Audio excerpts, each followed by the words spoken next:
Chapter 271 Survival Mission. Son of the Wind, Imagination Ability. Use wind force, wind direction and airflow to increase your movement speed. The degree of increase varies depending on the wind force, wind direction and airflow. Currently, the agility increase is 191 points. Yi Sha was stunned for a long time when he saw the ability of the Son of the Wind. After a long time, Yi Sha couldn't help but said, "This ability is so abnormal." Without considering the ability of the Son of the Wind, Yi Sha's agility should be 140 points. And after taking into account the ability of the Son of the Wind, it reaches 191 points. What does this mean? It means that Yi Sha's agility instantly increased by 1/3. If calculated based on physical fitness, such as speed requires at least 15 points of physical fitness. After all, Yi Sha's physical fitness is stronger than the opponent, and the effect of the Son of Wind is also stronger. However, the agility improvement brought by the ability of the Son of Wind is not fixed. Agility is mainly about reaction, movement speed and shooting speed. Reaction ability can be left aside for the time being, but movement speed and shooting speed are all determined by wind force, wind direction and airflow. As for the conversion formula, Yi Sha had just obtained the Son of Wind ability, so he naturally didn't know it clearly, but he could still make basic judgments. For example, when the wind was favorable, his movement speed and attack speed would definitely increase. But when the wind was against him, it was hard to say. For example, whether the wind force and wind direction were related to the attack direction would definitely depend on the strength of the attack speed and movement speed increase. For example, when the sword was drawn against the wind, I'm afraid there would be no increase, and it would be good if it didn't slow down the attack speed. But in general, the Son of Wind's ability is still very terrifying. After all, Yi Sha has seen that man use it. If Yi Sha hadn't had the corpse flower to block the way, even if the other party couldn't beat him, he could at least escape unscathed with his terrifying speed. Yi Sha was very satisfied with this battle. Not only did he get a very good fantasy ability, but he also killed the Blood King. The Blood King was also very polite. Not only did he contribute the blood core that Yi Sha wanted, he also generously gave blood marrow and blood poison gene samples. Yi Sha didn't know what the latter two were for, but considering the purpose of the blood core, the things on the Blood King were probably not bad.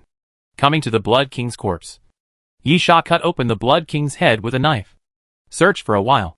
His hands were covered with blood, and finally dug out a crystal stone similar to a ruby.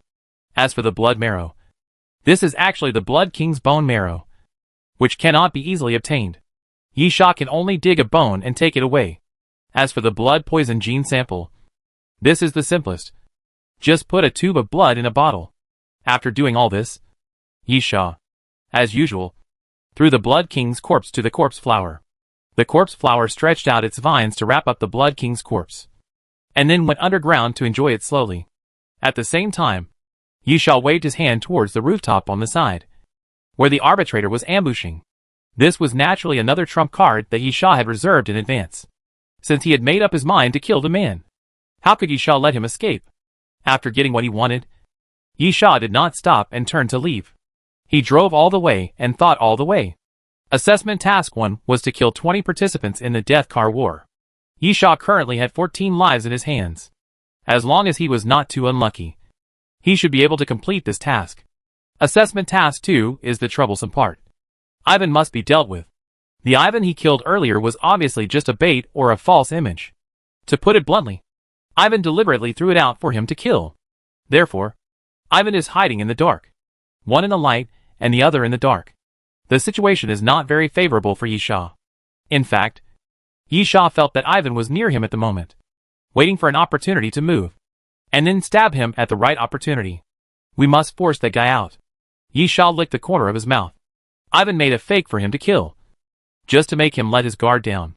In this case, can he take advantage of the situation? Yi Sha pondered, and suddenly his eyes lit up.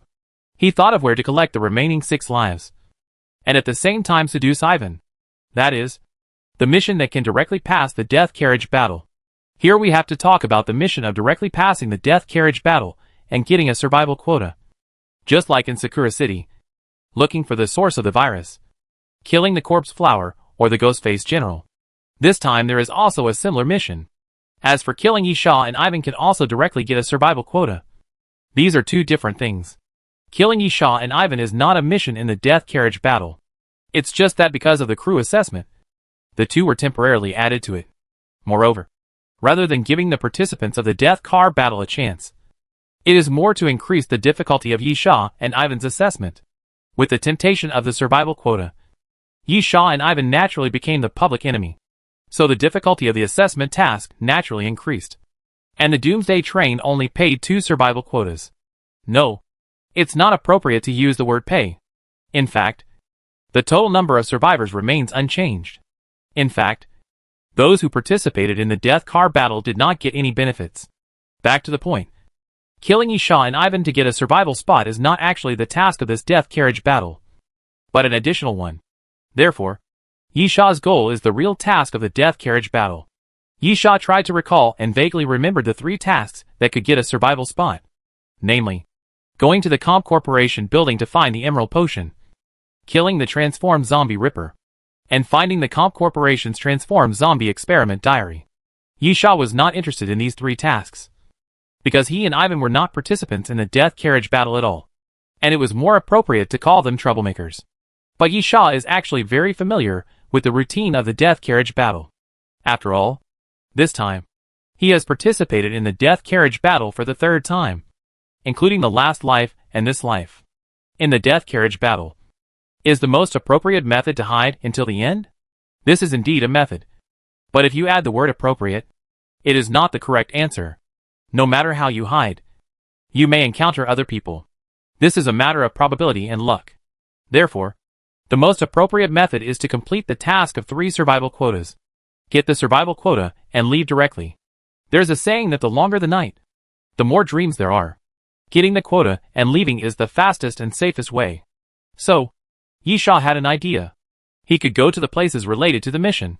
He believed that there must be people there. Secondly, if he fought with someone, then it would be a good opportunity for Ivan to kill Yisha. In this way, there is a chance to complete the 2 assessment tasks at once. Yisha murmured, and then decided, let's do it this way. Chapter 272 Tyrannosaurus Rex. Yisha took out the map while thinking.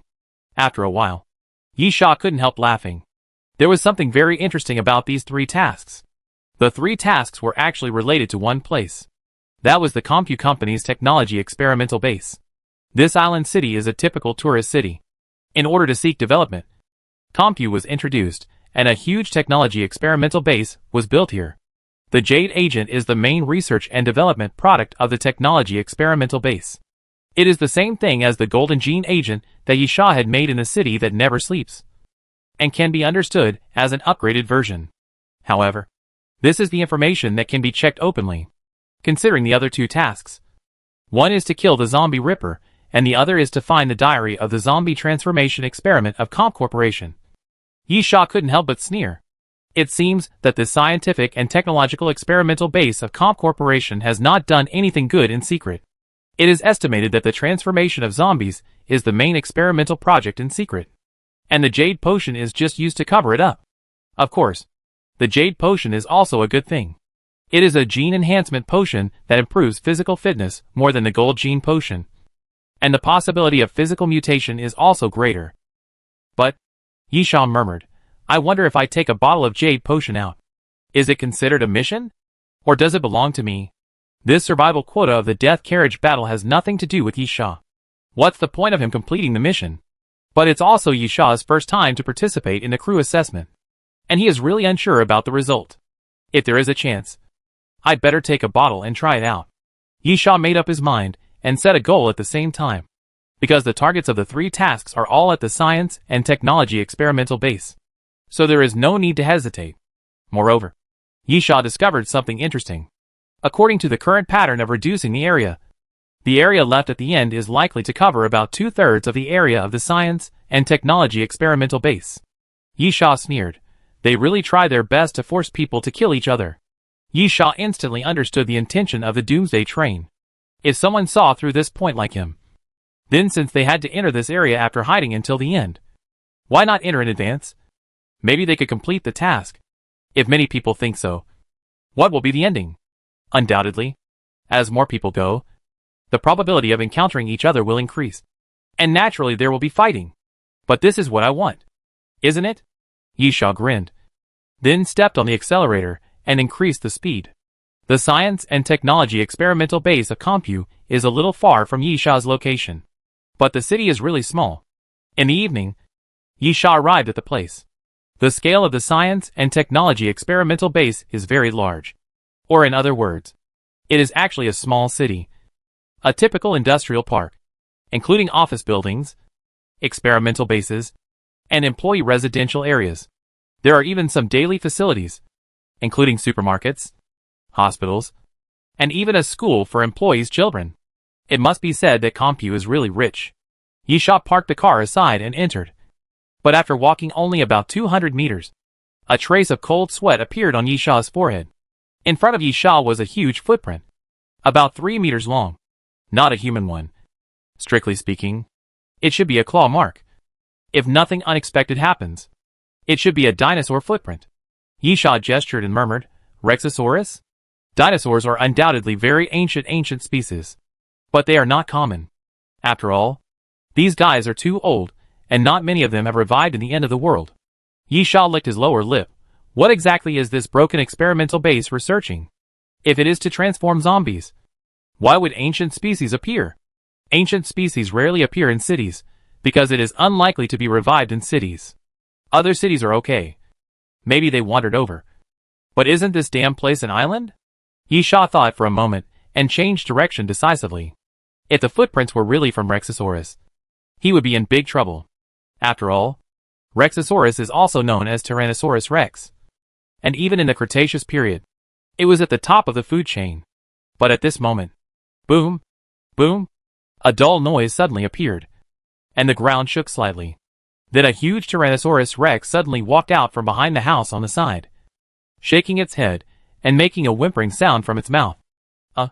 Yisha slapped his forehead. He really ran into a troublesome guy. The size of that Tyrannosaurus rex was not very big. Generally, the length of a Tyrannosaurus rex is about 11.5 to 14.7 meters, and the average weight can reach 9 tons. However, the size of the Tyrannosaurus rex in front of him was smaller, only about 8 meters, and probably not yet a real adult. But this size was already huge and terrifying enough. Yisha slowly moved his steps, wanting to leave, or at least find a place to hide where he could cover his body. If possible, Yisha really didn't want to fight this big guy.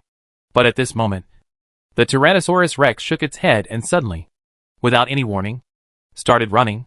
Damn it!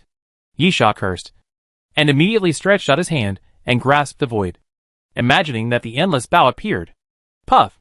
A sound of breaking through the air suddenly rang out, and an explosive arrow flew past and hit the Tyrannosaurus rex's head.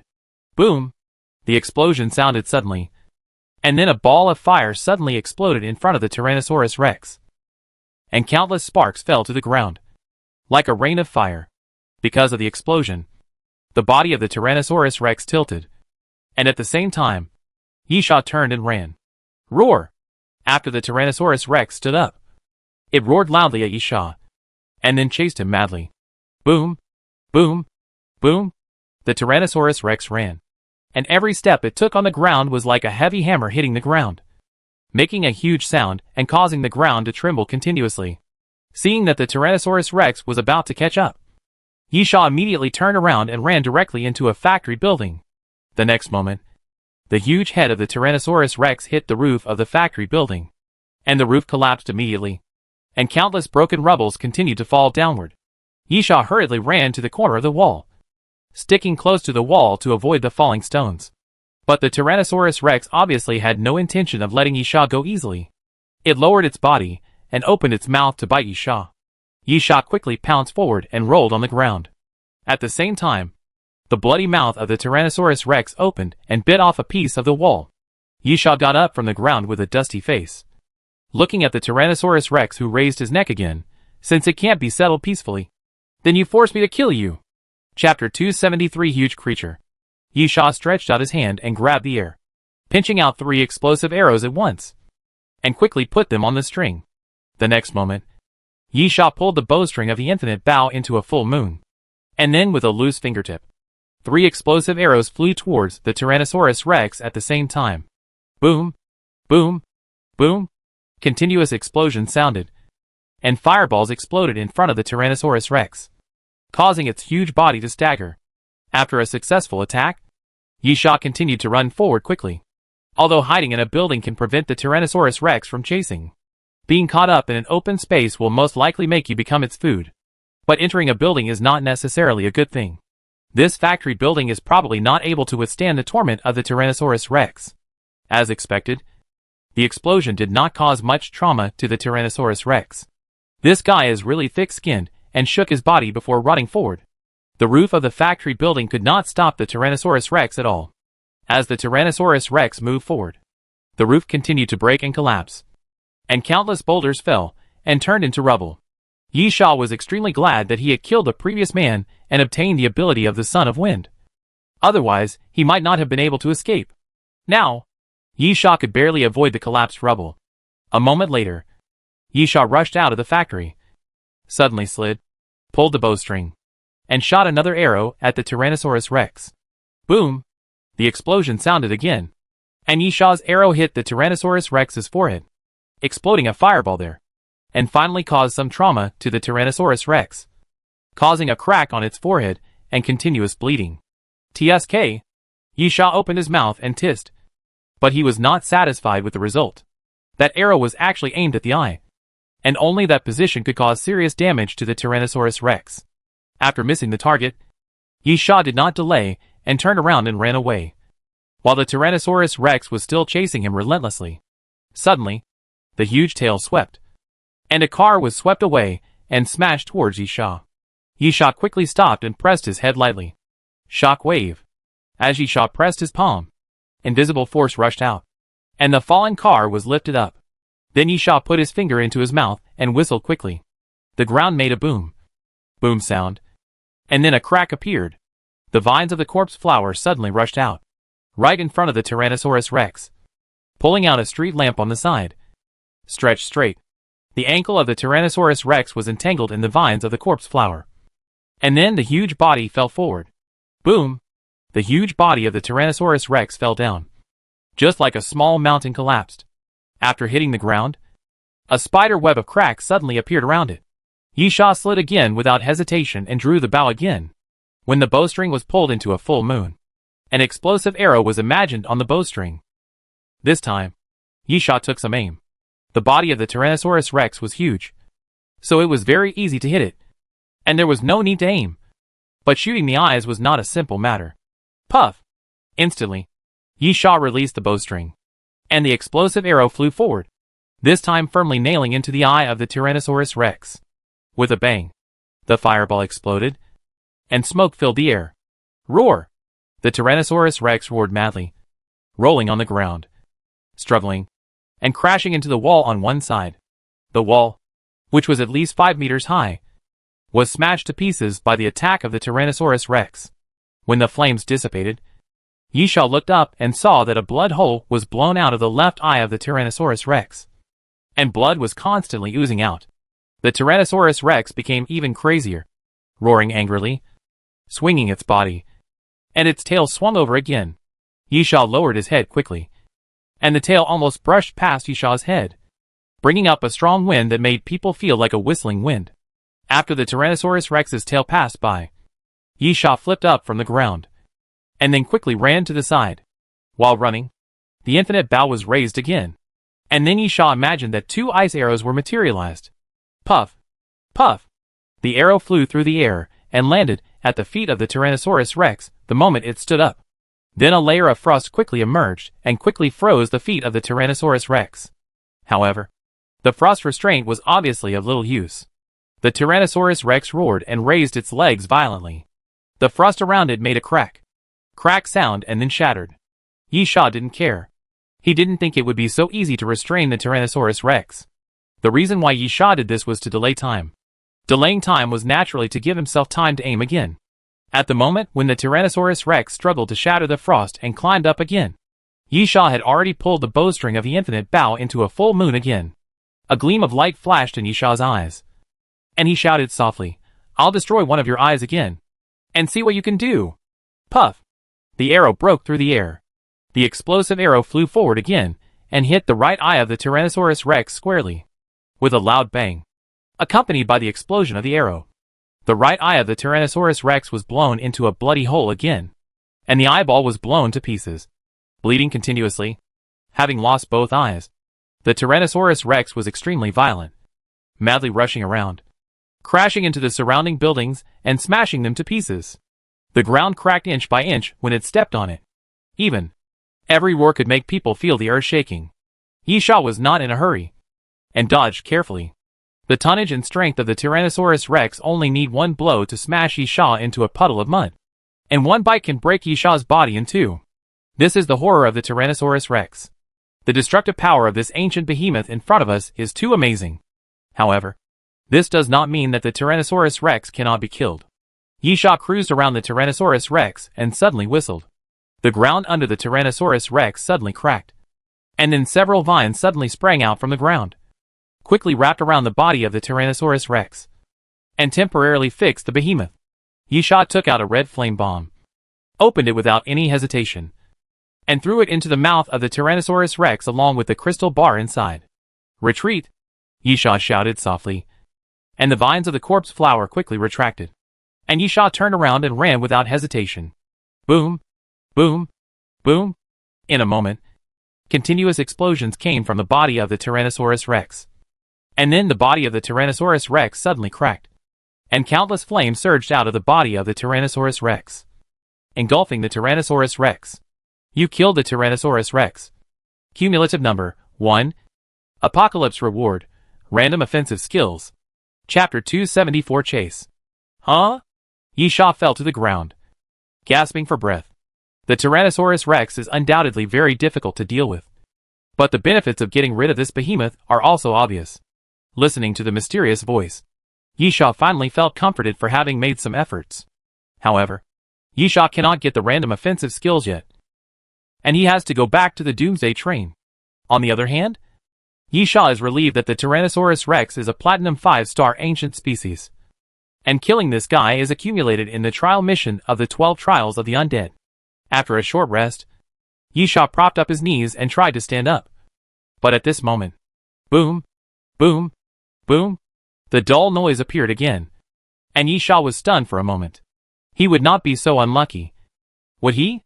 As Yisha was thinking, 2 Triceratops slowly walked out from behind a factory, shaking their heads, and quickly locked onto Yisha. Roar! At the same time, a huge roar sounded behind Yisha. Yisha turned his head sharply, and on the collapsed ruins behind him, an Allosaurus stood there without knowing when, shaking his body slightly, and white breath spurted out of the tip of his nose. Damn it! Yisha couldn't help but curse, with a rather unlucky expression on his face. And then when the Allosaurus jumped down from the top of the ruins, Yisha turned and ran. He was really a little doubtful now. What on earth was Compu researching in this scientific and technological experimental base? Where did so many dinosaurs come from? Dong, dong, dong. There were footsteps behind Yisha, and 3 dinosaurs were running fast, chasing Yisha madly. Yisha pulled out a crystal bar from the red flame bomb at his waist and threw it to the side, and the Allosaurus just rushed up and hit him right in the face. With a loud bang, the fireball exploded. The Allosaurus was not as big as the Tyrannosaurus Rex. After bearing the impact of the explosion, it was immediately blown to the side by the force of the impact and rolled continuously on the ground. However, at the moment when Yisha blew the Allosaurus away, the 2 Triceratops approached from behind at high speed. Yisha quickly hugged his head and lay on the ground. Then the Triceratops jumped over Yisha, ran to the front, then swung its body and slowly turned its body around. I'll do it! Yisha couldn't help but curse again. Even if one of these ancient lizards appeared, it would be difficult enough to deal with, let alone 3 at once. This would definitely be a big trouble. Seeing the 2 Triceratops rushing towards him again, Yisha quickly raised the infinity bow, pulled the bowstring, and 2 explosive arrows flew forward. Boom! Boom! The explosive arrows landed in front of the 2 Triceratops, and immediately exploded into a fireball, causing the 2 Triceratops to stagger. But at this moment, the Allosaurus was so fast that it suddenly jumped behind Yisha. It swung its body without hesitation, and its tail whipped Yisha fiercely like a whip.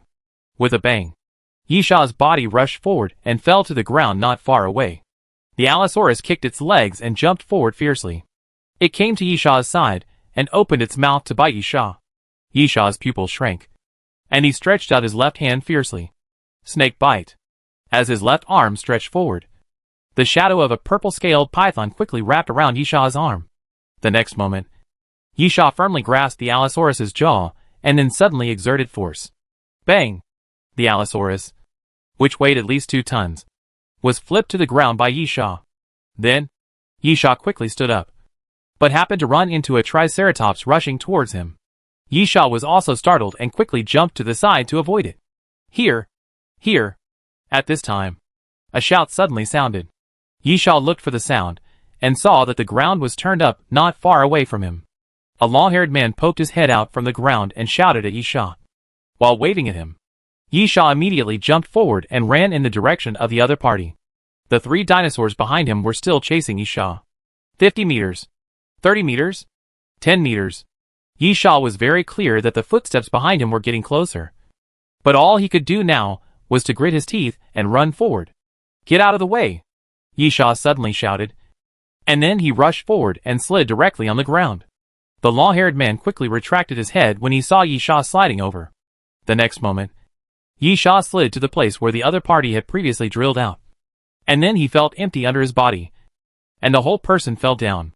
At the same time, the metal cover that was pushed open on the ground also closed again with a bang. At the same time, Yishaw's eyes were dark. And after a moment, with a bang, he felt that he had hit something.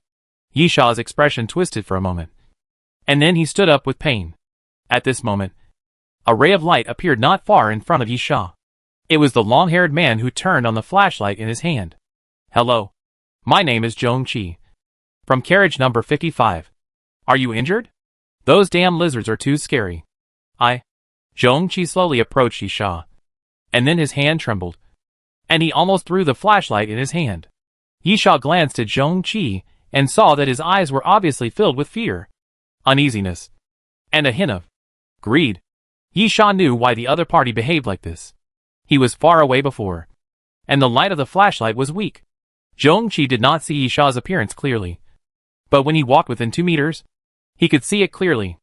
Since he saw Yishaw's appearance clearly, he knew who Yishaw was. Uneasy and fearful were understandable. As for greed, it was also understandable. After all, killing Yishaw would get a place in the death carriage battle. Yishaw looked at Zhong-Chi, who was retreating. Are you afraid of me? Ah? Zhong-Chi moved his throat, then said dryly, No. No. Yishaw, then why are you shaking? I know. That. Zhong-Chi seemed a little incoherent, and after a moment, he slowly calmed down. I have no ill intentions. I just want to hide. Maybe I can get a place to survive. I will be very satisfied. Yishaw, you just saved me. Right? Ah? Zhong-Chi was stunned again, then laughed dryly. Is it? Yishaw patted Zhong-Chi on the shoulder. Congratulations. You saved my life. After saying this, Yishaw took the flashlight from Zhong-Chi and walked forward while illuminating the surroundings. Zhong-Chi was stunned again, and then hurriedly caught up with Yishaw. Yishaw, what is this place? Chapter 275 Metal Capsule. Zhong-Chi was stunned for a moment. Do you mean up there or down there? Yishaw, you can tell me both. Zhong-Chi, up there is the technology experimental base of Compu. Yishaw nodded. I know about this. In addition to the Jade Potion, they are probably also researching the transformation of zombies. However, where do all these ancient species, dinosaurs, come from? Zhong-Chi, the research on the transformation of zombies in this place is conducted using dinosaurs. Yishaw raised his eyebrows. Oh?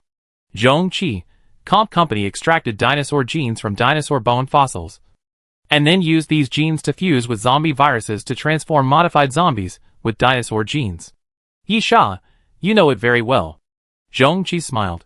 This is not difficult to check. Similar information can be found in many places. There is even a dinosaur fossil museum in the science and technology experimental base to cover up. Yishaw pointed at his feet. What about this place? Zhong-Chi shook his head. I was also chased by a dinosaur, and then I found this place and hid inside. I originally thought it was a sewer, but now it doesn't look like it. This place is only 5 meters from front to back.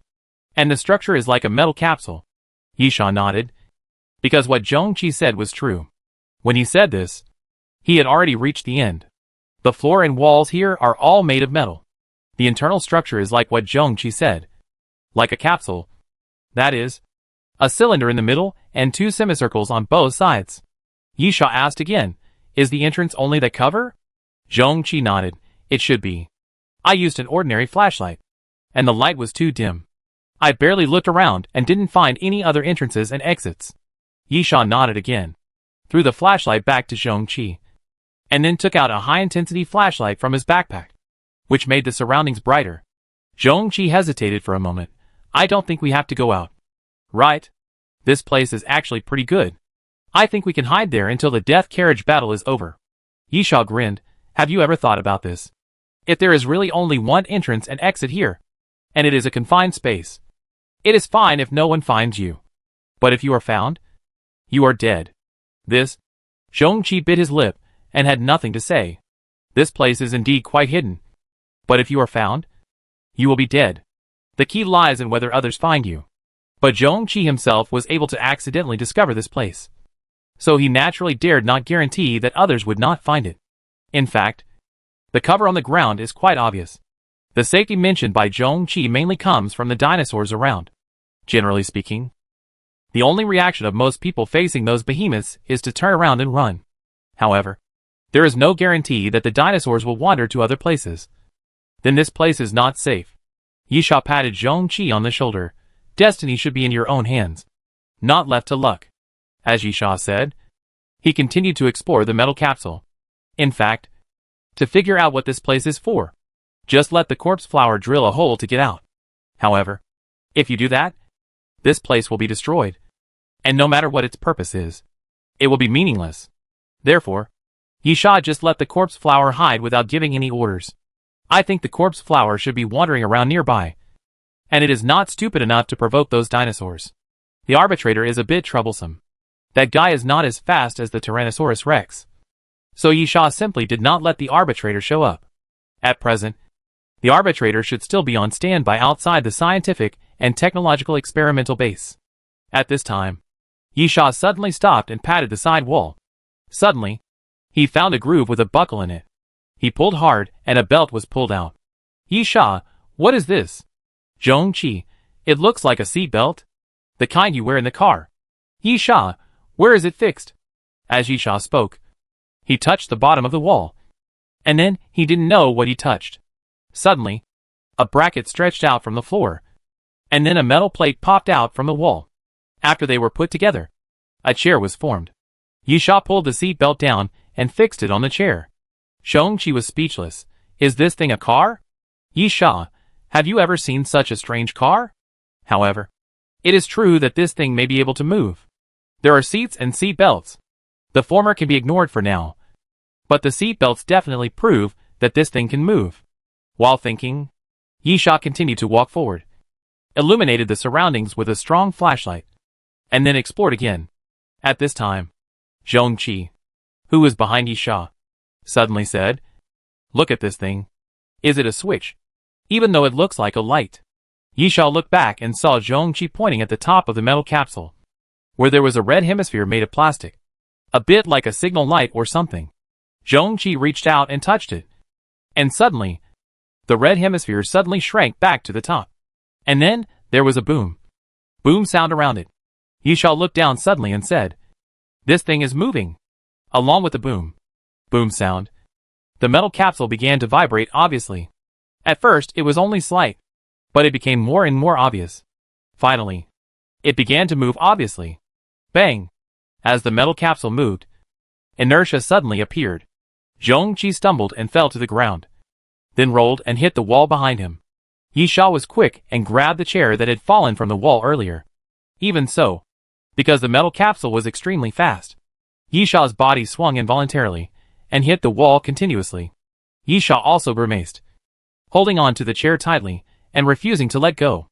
After about 3 to 5 minutes, the speed of the metal capsule finally slowed down, and the boom sound gradually became smaller, and finally became motionless. Damn it! Zhongqi lay on the ground. In pain, it hurts so much. It feels like all the bones in my body are broken.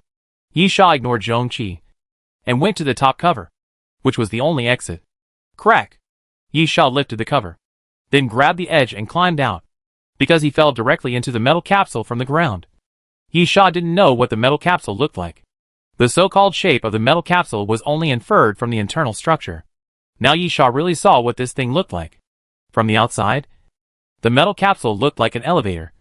The kind of sightseeing elevator that was hung outside some buildings, mostly in the shape of an ellipse, and could see outside through the glass. Chapter 276 Underground Base. Of course, it only looks like a sightseeing elevator. In fact, this thing is actually a moving tool, as Yisha and Zhongqi guessed before. Behind the metal capsule, Yisha saw a diagonal track. Obviously, this thing is used for moving from the ground to the underground. Then, Yisha looked around. There is an area on the side similar to a subway platform, and you can see two doors. Yisha jumped off the metal capsule and walked over. Zhongqi poked his head out of the metal capsule. This thing is probably a mobile tool for quickly entering the depths of the scientific and technological experimental base. Or it may be a hidden area leading to the base. Do you plan to explore it? Yisha nodded. Zhongqi hesitated for a moment. Can I go with you? Yisha looked at Zhongqi meaningfully. Don't you want to hide until the death carriage battle is over? As long as you don't drive the metal capsule back to the ground. Others can't get in even if they find the entrance. Zhongqi pointed to the door in front. But someone may come out from there. Yes. Yisha, but it is impossible to completely avoid being discovered. At least the place you are hiding now is safer than the previous place.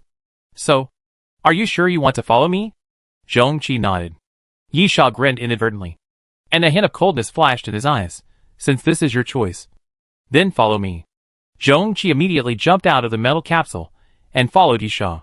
Actually, if I can complete the mission, I can get a survival quota directly, which is safer than hiding. Zhongqi walked and said, Do you also need to complete the mission? If you need it, I won't fight with you. Yisha, I don't need it. Why? Zhongqi acted like a curious baby and followed Yisha. Actually, I feel that you are different from us. Why do you appear in the video? Why can't I get a survival quota by killing you? Yisha stopped and turned around. So, are you going to kill me? This is obviously a shortcut to get a place to survive. No. No. No. Zhongqi waved his hands in horror. Believe me, I really have no ill will towards you. I have never thought of attacking you. In that case, why bother asking so clearly? Yisha, keep going. Yisha pushed open a door. There was a staircase behind the door, but it was no longer usable because it collapsed for some unknown reason. Only a pile of rubble was left behind the door. When Yisha opened the door, some small pieces of stone rolled out. Yisha walked to the next door. Behind this door was an elevator, which was still usable. Yisha and Zhongqi walked into the elevator. The elevator had no floor display, only a start button. It was obviously a direct access, and could only go up and down to a certain place. Yisha pressed the start button indifferently. The elevator made a click sound, and then slowly rose. After about half a minute, the elevator stopped. In front of Yisha was another door. After pushing it open, there was a corridor. The corridor was endless, and the walls on both sides were only half a person's height, and there were glass windows above. Looking through the glass window, you can see that this place should be an office area. Tables, chairs, computers, simple partitions, apart from the different things on the tables. Basically every seat has these configurations. Zhongqi pointed to the front of the corridor. There is a door there. Yisha nodded, pulled out the Black Star pistol, and pushed the door open. Walking to a table, Yisha picked up a piece of paper and looked at it, then handed it to Zhongqi. This should be a place like the propaganda department. What Yisha handed to Zhongqi was an advertisement copy. Needless to say, it mainly promoted the various methods of the jade medicine. Zhongqi frowned. This is very strange. Yisha, what's strange? Zhongqi, there is an office building in the Science and Technology Experimental Base. The one on the left of the entrance is it. The jade medicine is a legitimate thing. It is an enhanced version of the golden gene medicine. It was once on the market before the end of the world. It is a high-end health-care medicine. Yisha nodded and motioned Zhongqi to continue. Zhongqi said, of course. After the apocalypse, the jade medicine, like the gold gene medicine, has mutated due to the spread of the zombie virus and is no longer an ordinary health product. But considering the situation before the apocalypse, since the jade medicine is a legitimate thing, why not put the publicity department in an ordinary office building? It makes sense. Yisha looked around. Secondly, the second strange thing is that there are no zombies or corpses here. Looking at the tables around, each one has signs of use. Obviously, someone used to work here. Zhongqi, will they evacuate when the end of the world comes? Yisha nodded. It's possible. Yisha took out the starry goggles and put them on. Then looked around. There was no red dot in the starry goggles. Yisha hesitated for a moment, feeling unsafe, and then took out the radio wave exploration device and pressed the switch. The radio wave exploration device requires a certain amount of exploration time. And Yisha waved to Zhongqi. Wait a moment. Zhongqi nodded. I'll take a look around first. Zhongqi walked deeper into the office area, while Yisha leaned against the wall, waiting for the radio wave exploration device to complete its exploration. At the same time, Yisha recalled the 3 tasks that earned him a place in the survival pool. Among them, finding the jade potion and finding the diary of the zombie transformation experiment did not necessarily require a fight. The only thing that definitely required a fight was killing the zombie ripper. So, if this place was the place where the mission was to be carried out, there must be zombies. Even if many people had been evacuated before, there must be people staying. Moreover, the research topic is to transform zombies. This means that there must be zombies first. That is to say, after the end of the world, this technology experimental base was not abandoned immediately, and it should have been in operation for a period of time. During that period, the research was to transform zombies. Maybe something unexpected happened later, so the humans in the technology experimental base left. But the transformed zombies must have been left behind. Otherwise, where did the Ripper come from? At this time, Zhongqi suddenly shouted, I know what's going on with this place. Yisha came back to his senses. Did you find anything? Yes, I found it. Zhongqi was about to speak, but the radio wave exploration device suddenly made a beep. Beep sound. Yisha looked at the radio wave exploration device, and there was only one target discovered, because there was only a red dot on the screen of the radio wave exploration device. And the location of this red dot, it was above Zhongqi's head. Chapter 277 The Hammer. Be careful, Yisha shouted at Zhongqi. And at that moment, the ceiling suddenly cracked. Countless pieces of rubble fell down, and Zhongqi jumped in shock, tumbling and crawling to the side to escape. Then, a figure fell from the ceiling. The zombie was in human form, half bent over, with the spine completely bent, and both arms almost hanging to the ground. The fist of the right hand was 4 or 5 times larger than the left hand, with thick fingers, clenched into a fist, and could no longer be opened. Yisha was stunned. Heavy hammer? It seems a little different. Heavy hammer. Platinum 4 stars. The evolution of iron arm. The main attack mode is the right fist with unparalleled strength. The movement speed is average, and the power is huge. The symbol of heavy hammer is the huge right iron fist. This is a very recognizable zombie. But the value is not high. The only valuable thing is the gene extracted from the heavy hammer, which can enhance strength. However, the gene of heavy hammer is actually not as good as the body strengthening potion. At least the body strengthening potion can improve all aspects of the body in an all-round way, while the gene of heavy hammer can only improve strength. And there are side effects, which may cause physical mutations. But the heavy hammer in front of him was obviously different. In addition to the easily recognizable giant fist, there was a row of triangular thorns on his back, extending from the back of the neck to the buttocks. At the same time, the legs of this heavy hammer were not like human feet, but like the claws of wild beasts. Roar! Suddenly, the heavy hammer roared, bent his feet and kicked, and his body rushed forward. So fast, Yisha's pupils shrank involuntarily. According to his memory of his previous life, the heavy hammer's movement speed was quite average, because the heavy hammer's right fist was too big and too heavy, and his left arm was in a normal shape, resulting in poor balance. Therefore, the speed of the heavy hammer is limited. But the heavy hammer in front of him is extremely fast. It is about 4 or 5 meters away from Zhongqi, but it jumps over, raises its right fist, and smashes down fiercely at Zhongqi. Zhongqi rolled along the ground and hastily hid behind a table. Boom! The next moment, the heavy hammer's huge fist smashed down, and the table shattered and was smashed into a pile of slag. Yisha came to his senses and immediately rushed to the back of the heavy hammer, drew out the blood dragon sword, and then poked the heavy hammer's back with force. A blood flower bloomed, and a blood flower splashed behind the heavy hammer. Roar! The hammerman roared again, then turned his body suddenly, and the huge fist slammed towards Yisha. Yisha did not dodge or evade, and directly extended his left palm. Snake bite. The shadow of the purple-scaled python wrapped around Yisha's arm, and then Yisha extended his palm and directly grabbed the hammerman's fist with a half-crushing and half-blocking move.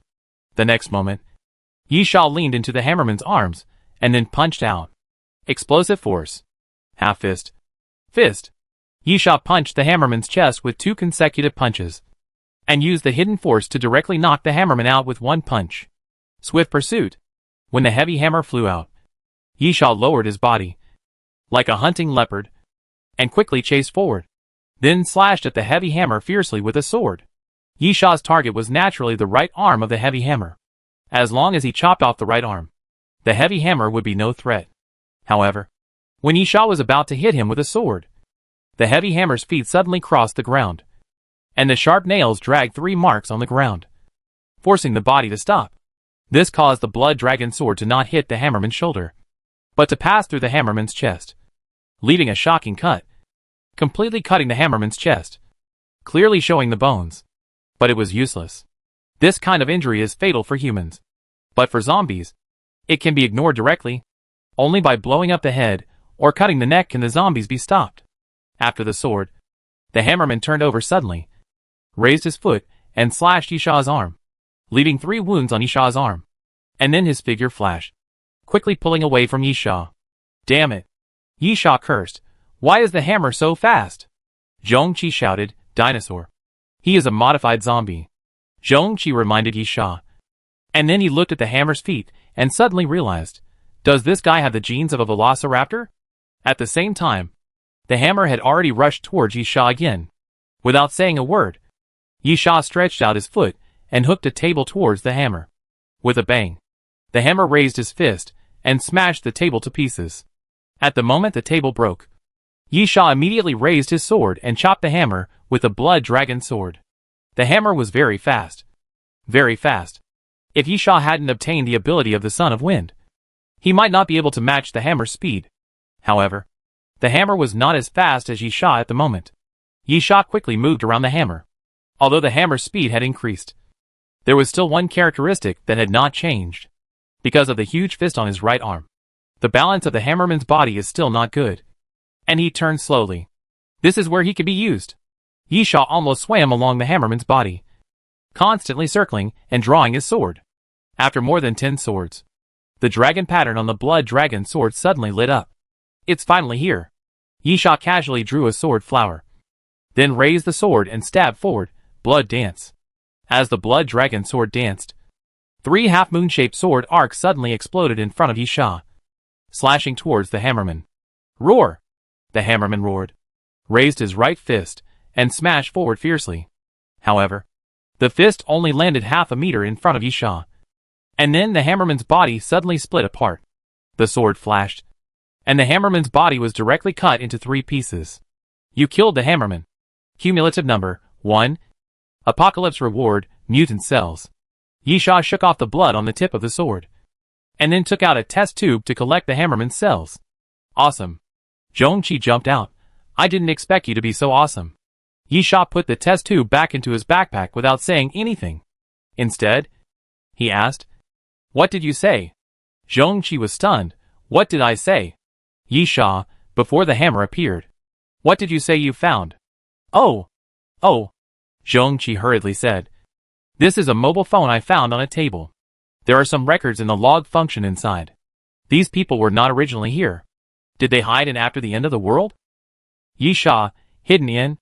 Zhongqi nodded, yes. They are all ordinary employees. The things on the table were probably brought here casually. They don't work here. Chapter 278, Transforming Zombies. Yisha looked at it for a while and smiled. Interesting. The owner of the phone is a researcher at the experimental base, and he has the habit of keeping a diary. The general content is similar to what Zhongqi said. The main function of this scientific and technological experimental base is to study and improve the jade medicine, and at the same time secretly try to extract genes from dinosaur bone fossils.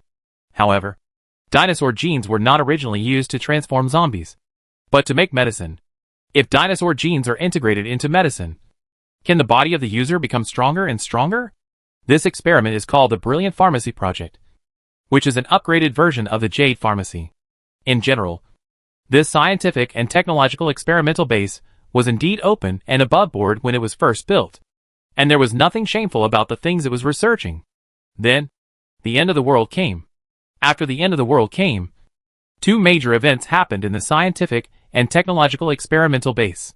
The first thing was that after being contaminated by the virus, the dinosaur bone fossils mutated and actually showed signs of recovery. Or to be more direct, the dinosaur bone fossils came back to life and even turned into living dinosaurs. This is the phenomenon of ancient species revival. The people in the science and technology experimental base were very surprised at that time.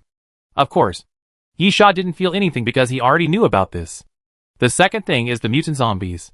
Not every dinosaur is a Tyrannosaurus rex. There are some small dinosaurs among them, which can still be dealt with. So, the armed personnel of the experimental base worked together to kill several small dinosaurs. But they were injured in the process of fighting and became infected. Then, these armed personnel became zombies and mutated, and some dinosaur characteristics appeared on their bodies. In order to deal with the spread of this new virus and develop an antidote, of course, it is not ruled out that we want to find out whether there is a way to artificially create this new virus. After the remaining researchers moved to the underground shelter, they contacted the headquarters of Compu while asking for help. Then Compu sent the Raptors with a large number of armed personnel here. However, they did not leave immediately. It is necessary to study how to create modified zombies after the fusion of dinosaur genes and zombie viruses. And the basis of the research first requires dinosaur genes and zombie viruses. It is not difficult to extract zombie viruses, but dinosaur genes cannot be found just by looking for them. To get dinosaur genes, you must first have dinosaurs. In fact, the initial experiment of extracting dinosaur genes from dinosaur bone fossils has never been successful. It is too difficult to extract dinosaur genes from dinosaur bone fossils. But if dinosaur genes are extracted from living dinosaurs, it will obviously be much simpler. And there are a lot of dinosaurs in this scientific and technological experimental base. It is difficult to find dinosaurs in other places. It is difficult to take all the dinosaurs away. So, after the end of the world, when the Raptors and armed personnel arrived, this experimental base was not abandoned, but continued to operate for a long time. Of course, the operation was limited to the shelter. At the request of the headquarters of Compu, the surviving researchers studied the transformation of zombies, and this new virus mixed with dinosaur genes. And then, no more. The log only records here, and there is no content after that. Yisha threw the phone aside. Something must have happened in this underground shelter. Zhongqi nodded in agreement. This is very obvious. Anyone who is not a fool can see the clues. Why is this experimental base not abandoned? Why is it not moved to other places for related experiments? Simple.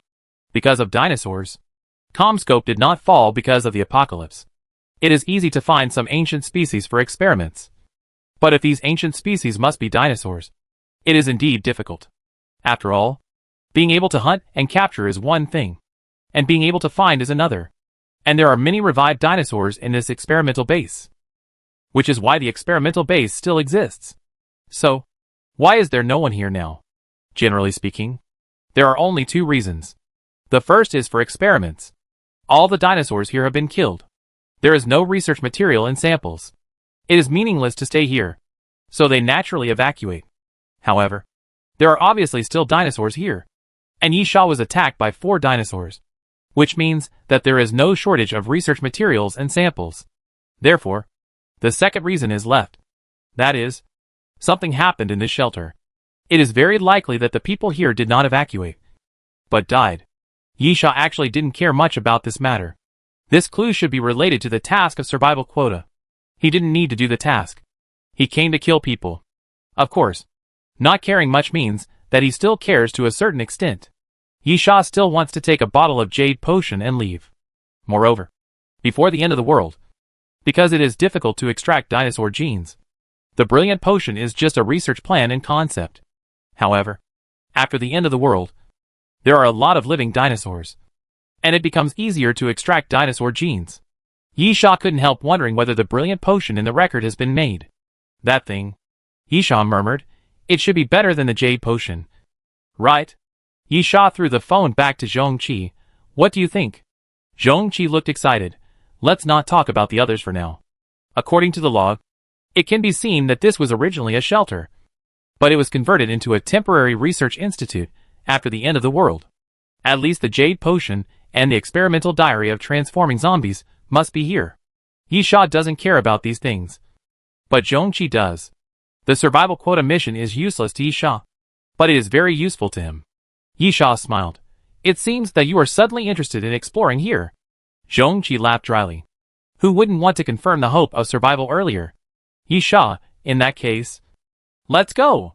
There is only one zombie, the hammer. In this place, there shouldn't be any danger. Yisha walked to the side of the radio wave exploration device and looked at the screen. There was no red dot on it, which meant that there were no zombies in the exploration area. Leaving the office area, Yisha and Zhongqi continued to walk forward. After passing the office area, there was a long corridor. Soon, at the end of the corridor, the two saw an alloy door. Yisha knocked on it and found that the alloy door was thicker than he thought. There was an electronic lock on the side. In addition to entering the password, it also required weight and fingerprint verification. Yisha licked the corner of his mouth. This was a bit troublesome. If the arbitrator was there, he could decipher the password. But now the arbitrator was still outside the science and technology test base. So naturally, he could only rely on Yisha himself. Chapter 279, the end of the tunnel. Yisha clenched his fists. He would never crack the code. Yisha first thought of violent destruction. However, judging from the naked eye, it would be difficult to destroy this alloy door with a rough method. It is natural to think about it. This experimental base is actually a shelter. The so-called research equipment was moved in later, and the door of the shelter must be solid. That, at this time, Zhongqi suddenly raised his hand weakly. How about I try? Yisha, can you open the lock? Zhongqi took out a metal box. I am not good at fighting, but I am good at exploration and other things.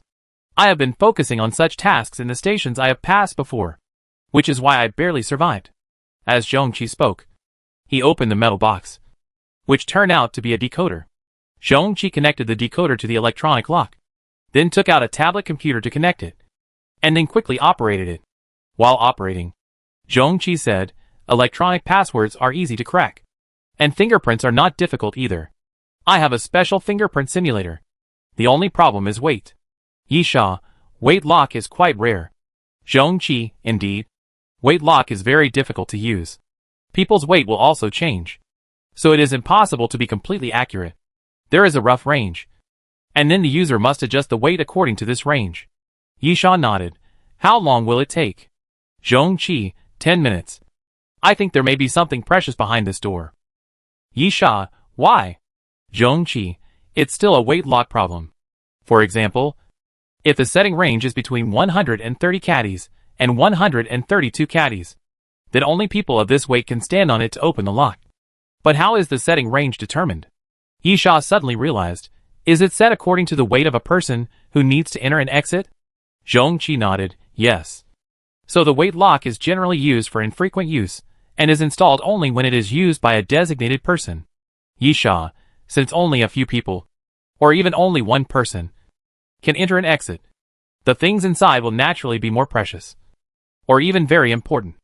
Zhongqi smiled, that's it. While the two were talking, the electronic lock suddenly beeped, and the flashing red light turned green. Zhongqi smiled, it's done. I reset the weight of the weight lock. Now just enter my weight. As Zhongqi spoke, he stood on a metal plate on the side to measure weight, and then the alloy door opened. Yisha pulled out the Black Star pistol, then held the Alaskan whale harpoon in his hand, and walked in first. Huh? After entering the alloy door, Yisha raised his eyebrows, as if his and Zhongqi's guess was wrong. Behind the alloy door, Yisha saw neither precious things nor important things. This place is an octagonal platform. In addition to the alloy door for entering, there are 3 iron gates standing in different directions. The ground and walls are covered with dried blood, and there are some dents, claw marks and other traces of battle. Yisha frowned. What is this place used for? Zhongqi turned around. It should be used for fighting. Yisha was puzzled. Fighting? Zhongqi nodded and pointed upwards. Look, there is a second floor. The glass on the second floor is obviously specially made. High-hardness metal bars are installed on the outside, and there are hanging machine guns installed in 4 directions. Yisha is not stupid. He understood what Zhongqi said halfway and said directly, this is the place to test the combat ability of transformed zombies. The second floor is the observation platform, and the lower floor is the combat zone. At the same time, it also explains why the weight lock is used for the entrance and exit. This place does not need many people to enter and exit. An administrator is responsible for cleaning. As for the observation platform on the second floor, there is naturally another passage. Yisha walked a few steps, then half crouched on the ground. It doesn't matter what this place was used for before. What matters is that now someone has been here and has not left for a long time. Zhongqi was curious. How did you know? Yisha casually picked up a shell and threw it to Zhongqi. The surface is very new. Not an old shell. Someone fought here not long ago. And then? Yisha looked at the only open iron gate. They should have left here, except for the passage that seemed to be used for cleaning. The remaining 3 iron gates, if nothing unexpected happened, should be used to detain zombies. 2 of them are closed and only 1 is open. So, if someone had entered and exited here, they should have left from that iron gate. Yisha waved his hand. Let's go and have a look. Yisha took the lead and walked into the passage behind the iron gate, with his left hand horizontal in front of him, and his right hand holding the gun on the back of his left hand, using his left hand as a support to assist in aiming, and slowly walked forward. After walking for about 5 minutes, Yisha suddenly stopped. There was a zombie lying in front of him, with his eyes dug out, his chest cut open, and his heart taken out at the same time. This naturally proved that Yisha's guess was completely correct. Someone had been here and killed this zombie. The eyes and heart were probably the spoils of the apocalypse reward. Yisha half crouched on the ground and observed for a while. Then, there are about 4 people. Zhongqi was puzzled. Huh? Yisha pointed at the bullets. 7.62 by 39mm bullets. 9 by 39mm bullets. 11.43 mmx 22 MCP bullets. Obviously using 3 different types of firearms, one of which was using double knives. And the 2 cuts were made by the left and right hands at the same time. The cut surface and length of the wound are similar and parallel. This knowledge is not common sense. But after a long battle, some things are difficult to know even if you don't want to know. This is what is called experience. Zhongqi suddenly realized. So there are 4 people? Yisha, it may be 3. One of them is using 2 swords for sure. It is not ruled out that someone is using 2 guns. Of course, there may be more. Not everyone may have taken action, but there are at least 2 people. Zhongqi laughed dryly. At least there are more people than us. Do you want to retreat? Yisha glanced at Zhongqi. More people may not be useful. Keep going. Yisha stood up, past the corpse, and continued to move forward. About a quarter of an hour later, there was a sound of rifle fire from the front of the passage. Zhongqi immediately shrank back, and then looked at Yisha's expression. Unfortunately, Yisha showed no expression, and continued to walk forward with the gun. After about 10 meters, the passage came to an end. Yisha would not be stupid enough to walk out directly. After signaling Zhongqi to stop, Yisha stood against the wall, and then carefully stuck his head out to observe the situation outside the passage. Chapter 280, Attack. Outside the passage is a hall with many iron cages, which are used to imprison zombies if nothing unexpected happens. At present, the zombies have naturally run out. About 8 or 9 of them, all of which are modified zombies, and it is not wrong to classify them as mutant zombies. However, these zombies are already dead. The people who took action are the same as Yisha guessed. A total of 4 people, 3 men and 1 woman. The 3 men are all sturdy and strong, and the thinnest one has a well-proportioned body and is about 1.85 meters tall. The remaining woman is not outstanding in appearance, but ordinary. But she is very tall, more than 1.7 meters tall. with 2 long and slender legs, holding a pair of dog-legged scimitars. These 4 guys are not weak, although they didn't fight. Just by looking at their appearance and the fierce temperament they exuded, Yi Sha knew that these 3 men and 1 woman were definitely not weak. Secondly, for people killed 8 or 9 mutant zombies, which is indeed not bad, especially since these mutant zombies were artificially modified and had dinosaur genes, so they were not weak. At present, the zombies have been slaughtered, and the 4 are collecting their spoils. Yi Sha's eyes did not stay on the 4 people for too long, but quickly looked at the surrounding situation. This space is purely used to imprison modified zombies. There are a total of 12 cages, with hanging guns installed around them. Except for the passage where Yi Sha is, there are no other entrances and exits, not even windows or ventilation ducts. Yi Sha waved at Zhongqi, then quickly retreated and began to return along the same route. Zhongqi was surprised. Don't fight? In Zhongqi's opinion, Yi Sha should be considered a brave and fierce person. Otherwise it would be impossible for him to continue to go deep even though he knew someone was there. People with this kind of personality usually don't evacuate without fighting. In fact, Yi Sha did not plan to evacuate. He currently has 14 lives on his hands, and he still needs 6 people to complete the first assessment task. In this case, how could Yi Sha choose to evacuate? The reason why Yi Sha withdrew from the passage was that he knew that the other party would definitely return by the same route. In the absence of other passages, where else could they go except to retreat? Would they just sleep in the room with the corpse? After retreating all the way to the entrance of the passage, Yi Sha waved his hand to let Zhongqi stay away, then took out a thin line from his backpack, took out 2 crystal bars from the red flame bomb and tied them together, and then pulled the thin line apart. This is a very simple trap. A thin line is stretched straight at the bottom. The red flame bomb is hung on the outside of the door frame with a thin line, and then connected to the stretched line with a line, and finally fixed. Because the red flame bomb is tied to the outside of the door frame, it cannot be seen from the passage. If you accidentally hook the stretched thin line on the ground, the line will break, the connected line will loosen, the crystal bar will fall to the ground, and then there will be 2 loud bangs. Of course, this is not enough. Yi Sha stepped back a few steps, then took a running jump, and then jumped onto the 2nd floor. Yi Sha continued to pull out the thin line, and then tied it to the guardrail on the 2nd floor. Then went around to another floor on the 2nd floor, straightened the line, and tied 3 explosive arrows. This is a simpler and more brutal trap. Just cut the line that crosses the 2nd floor, because it is facing the passage. The broken line is like a swing, and it is directly thrown into the passage, including the 3 explosive arrows. This is to prevent the trap of the red flame bomb from being discovered by the opponent. The opponent will definitely retreat. At this time, Yi Sha will activate the 2nd trap and send the explosive arrows directly in. After doing all this, Yi Sha asked Zhongqi to stay away, and he lay directly on the 2nd floor, wearing the Xingyu goggles. Those people didn't come out immediately, probably because they needed to rest after a fierce battle. After waiting for more than half an hour, a red shadow appeared in Yi Sha's Xingyu goggles, and the other party finally came out. The 4 red shadows walked about 2 meters away from the entrance of the passage. The footsteps were clear in the ears, but the 4 people suddenly stopped. Obviously, the trap of the red flame bomb was discovered. The key to the trap lies in the thin line on the ground. This thin line is not easy to see, but it is not surprising to notice it. Obviously, Yi Sha's luck is not very good this time.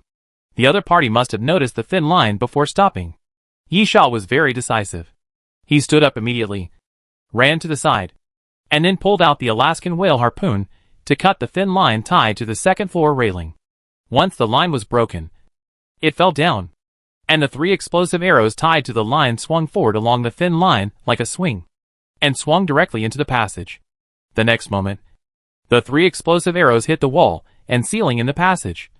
And then, boom, boom, boom, 3 explosions sounded in succession, and flames quickly surged out of the passage. Yi Sha was not idle either. He immediately walked along the 2nd floor guardrail and came to the front of the passage. Not good. Yi Sha's heart trembled. The red shadows in the Xingyu goggles were still 4, and not 1 was missing, which meant that the explosion did not kill any of the opponents, but only retreated from 2 meters to 5 meters from the entrance of the passage. More importantly, in the Xingyu goggles, the 4 people were standing and moving backwards, which meant that not only did they not kill the opponents, but they were not even able to seriously injure one of them. Yi Sha couldn't help but frown, and then carefully looked at the red shadow in the front. This shadow looked like it was holding something and protecting the other three behind it. Yi Sha pondered for a moment, then immediately grasped the void, imagined the endless bow, and then pulled the bowstring. And a piercing arrow appeared on the bowstring. As soon as Yi Sha loosened his hand, the piercing arrow flew out, passed through the smoke and flames, and shot into the passage. Although the flames and black smoke obscured his vision, Yi Sha still saw it very clearly with the star glory goggles. The red shadow at the front obviously staggered, and covered his left shoulder with his right hand, obviously injured by the piercing arrow. Yi Sha grinned, and immediately imagined a second piercing arrow. The passage was about 3 meters wide, and there was no cover. It was impossible to avoid the piercing arrow. He could only take it head-on. Judging from the arrow just now, the defense used by the opponent seemed to be unable to defend against the piercing arrow. Yi Sha put the arrow on again, and at the same time, the 4 red shadows also moved, breaking through the flames and rushing out of the passage. Yi Sha saw that one of them was holding a foldable armor plate shield. After pulling it open, it was 2.5 meters high and about 3 meters wide. It was highly hard, fire-resistant, cold-resistant, and extremely defensive. Even so, the armor shield was still pierced by a small hole by the piercing arrow. And then the piercing arrow pierced into the shoulder of a strong man behind. Chapter 281 Killing. At this time, Yi Sha loosened the bowstring in his hand and shot another arrow. Puff! The piercing arrow flew forward, and the sound of breaking through the air suddenly sounded. And then the piercing arrow hit the armor shield. Although the armor shield had extremely strong defense, the piercing effect of the piercing arrow was not vegetarian. When the arrow touched the armor shield again, another arrow pierced through the armor shield and then nailed into the opponent's thigh. The strongman groaned and half knelt on the ground, but he finally rushed out of the passage. When the 4 men saw Yi Sha, they all had strange expressions on their faces, and then they showed a little excitement, because Yi Sha is a public enemy. Killing Yi Sha will give you a chance to survive. During the death carriage battle, the fighting doesn't need a reason at all, so the other side doesn't care about Yi Sha's sudden appearance, let alone Yi Sha's sudden attack on them, because this is the death carriage battle. Killing or being killed is all natural. The 2 men quickly raised their guns and shot at Yi Sha. Thud, thud, thud. The sound of rifles firing rang out, and the other party moved the muzzle and chased Yi Sha to shoot. The bullets hit the wall, constantly stirring up golden sparks. Yi Sha pulled out 2 metal bars with colorful clouds covering the moon and threw them downwards. With the sound of hiss, smoke spread all around. Yi Sha jumped down from the 2nd floor, threw a red flame bomb forward, and then turned and ran. Yi Sha originally wanted to use the trap at the entrance of the passage to kill 1 or 2 people, but he didn't expect that the other party was more powerful than he expected. No one died, and only 1 person was hit by 2 arrows, which was considered a minor injury. But because 1 arrow hit the leg, it was inconvenient to move. This means that Yi Sha still needs to face the attacks of at least 3 people, and the injured people only temporarily lose their fighting ability.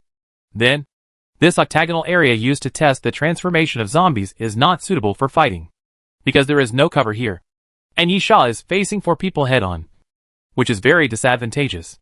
Yi Sha quickly exited the passage, and Zhong Qi hurriedly ran up. These 4 guys are not easy to mess with. Yi Sha, do you know them?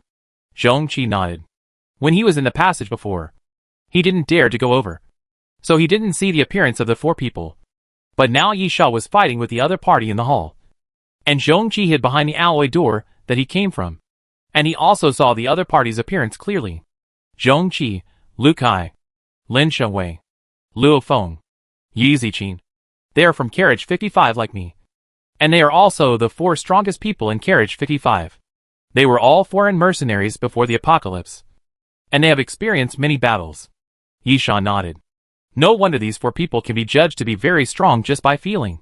Before the apocalypse, the profession they are engaged in can indeed affect their survival after the apocalypse. For professions like mercenaries, fighting is commonplace. After the apocalypse, they will naturally not be afraid of fighting zombies, so it is easier to survive and become stronger. After quickly exiting the passage, Yi Sha and Zhong Qi returned to the office area, which was full of obstacles, and was Yisha's ideal battle area.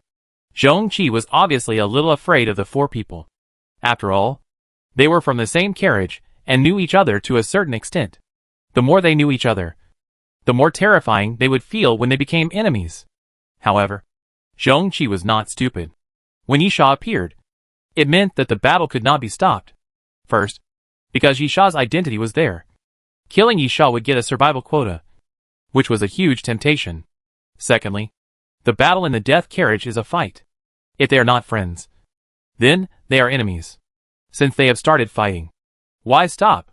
After returning to the office area, Yisha waved his hand and asked Zhongqi to hide.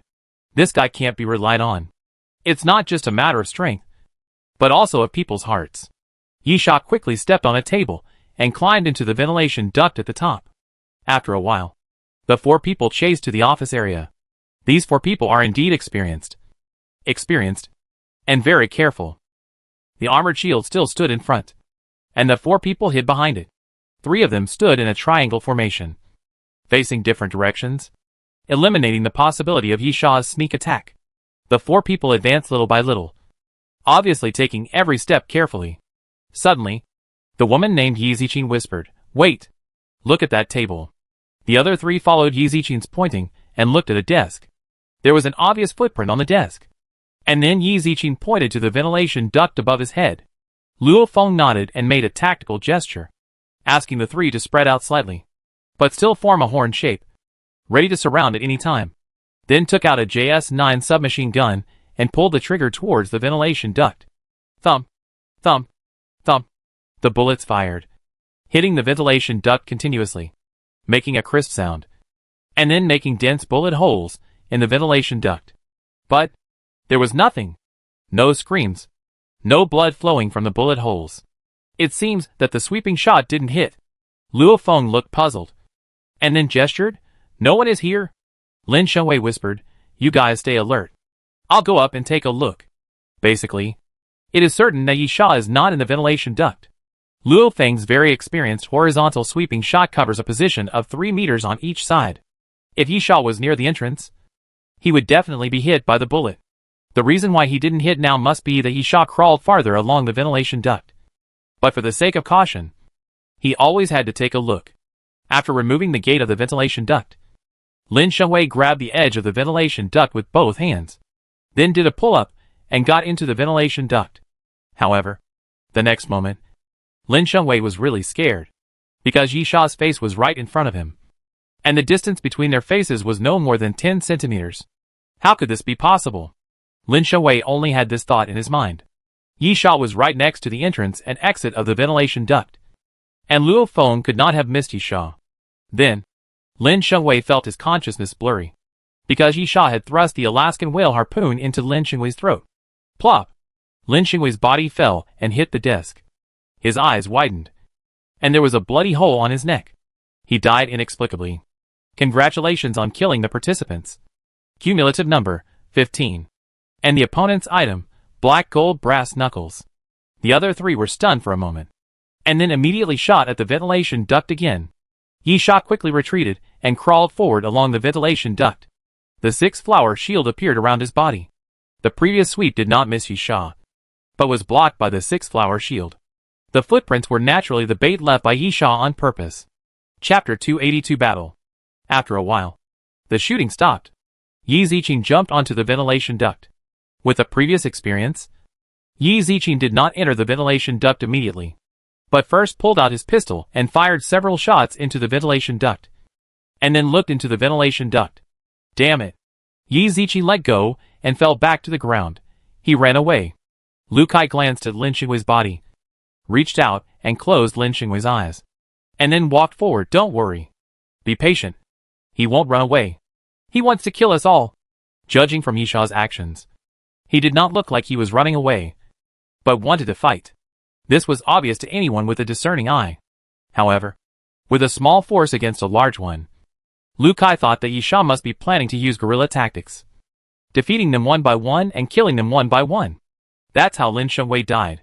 Lin Shengwei didn't even have the chance to show his ability and have a good fight with Yisha. Sometimes, strength cannot completely determine life or death. A weak person may not have no chance to kill a battle-hardened warrior, because life is so fragile. However, what Liu Kai did not expect was that there was a bang sound from the front. And then the gate of the ventilation duct was destroyed. Yi Sha did not run far at all, but jumped out of the ventilation duct and stood directly in front of them. You are right. I want to kill you all. Yi Sha smiled. Just like you want to kill me. But I am curious. You still have 3 people. But after killing me, you can only get 1 survival quota. Who will it be given to? Luo Feng was angry. Boy, are you trying to sow discord? Yi Sha still smiled. Am I wrong? Liu Kai stopped Luo Feng from cursing. And then, yes. No wonder that voice said you are dangerous, capable, and cunning. And now you want to attack my heart? Unfortunately, it is useless to us. So, Liu Kai suddenly raised his rifle and pulled the trigger at Yi Sha without hesitation. Thump, thump, thump. The pouring bullets were Liu Kai's answer. Yi Sha immediately ran to the side. The speed of the Son of Wind would be significantly reduced indoors, especially underground. There was no wind and airflow, so the Son of Wind's ability could not be used. Fortunately, any building built underground would have an air circulation system and ventilation system. Otherwise, it would not be suitable for staying for a long time. So the Son of Wind's ability would not be completely useless. Running quickly to the side, Yi Sha suddenly made a leap and hid behind a table. In battle, words are not necessarily nonsense. As Liu Kai said, Yi Sha is attacking the heart. It is not clear whether it will work, but we have to try. Similarly, Liu Kai is also an old fox. He suddenly launched an attack while replying, catching Yi Sha off guard. No one got the upper hand in this round. After forcing Yi Sha behind the table, Liu Kai made a tactical gesture, indicating Yi Ziqin and Luo Feng to encircle from both sides. But at this moment, a crystal bar of red flame bomb suddenly flew out from behind the table. Liu Kai immediately shouted, disperse. The 3 of them quickly dispersed in different directions. At this time, Yi Sha stood up from behind the desk, holding the infinite bow and putting on the explosive arrow. With a puff, the explosive arrow broke through the air and landed on the ground in front of Luo Feng. Although there was a table between them, the explosion sounded, and the violent impact force lifted the table and Luo Feng away. Yi Ziqin took the opportunity to jump out, quickly approached Yi Sha, pulled out 2 dog-legged scimitars from his waist, and chopped down Yi Sha's head. Yi Sha handed the endless bow to his left hand, drew out the blood dragon sword and went forward. With a clang, the weapons collided, making a crisp sound. Although Yi Ziqin was a woman, she seemed to be better at close combat. She was also the only one among the 4 who did not carry a rifle or machine gun, and only had a revolver hanging on her waist. However, this woman had a lot of knives on her body. There were 2 holsters for dog-legged machetes hanging behind her waist, a field knife on her waist, a jungle king tied to her thigh, and a faint bulge on her calf trouser leg. If nothing unexpected happened, there was also a small knife tied inside. In fact, Yi Ziqin's skills were indeed good. After the 2 weapons intersected, Yi Ziqin used force to slash the blade downward, stirring up golden sparks and forcing Yi Sha away. Then he turned over and kicked Yi Sha in a series of kicks, hitting Yi Sha's chest with 2 consecutive kicks. Yi Sha couldn't help but step back a few steps. And before he could stand firm, Liu Kai stood up and fired at Yi Sha again. Yi Sha quickly lowered his body and ran to the side to avoid the bullets. But as soon as the sound of the rifle shooting stopped, Yi Ziqin came up again, sweeping 2 dog-legged scimitars forward left and right. Yi Sha leaned back to avoid the blade, and thrust out the blood dragon sword, but was kicked away by Yi Ziqin, who then pressed forward with the 2 swords. Clang! The weapons collided, making another crisp sound. Yi Ziqin gritted her teeth and pressed the 2 swords down. But she failed this time.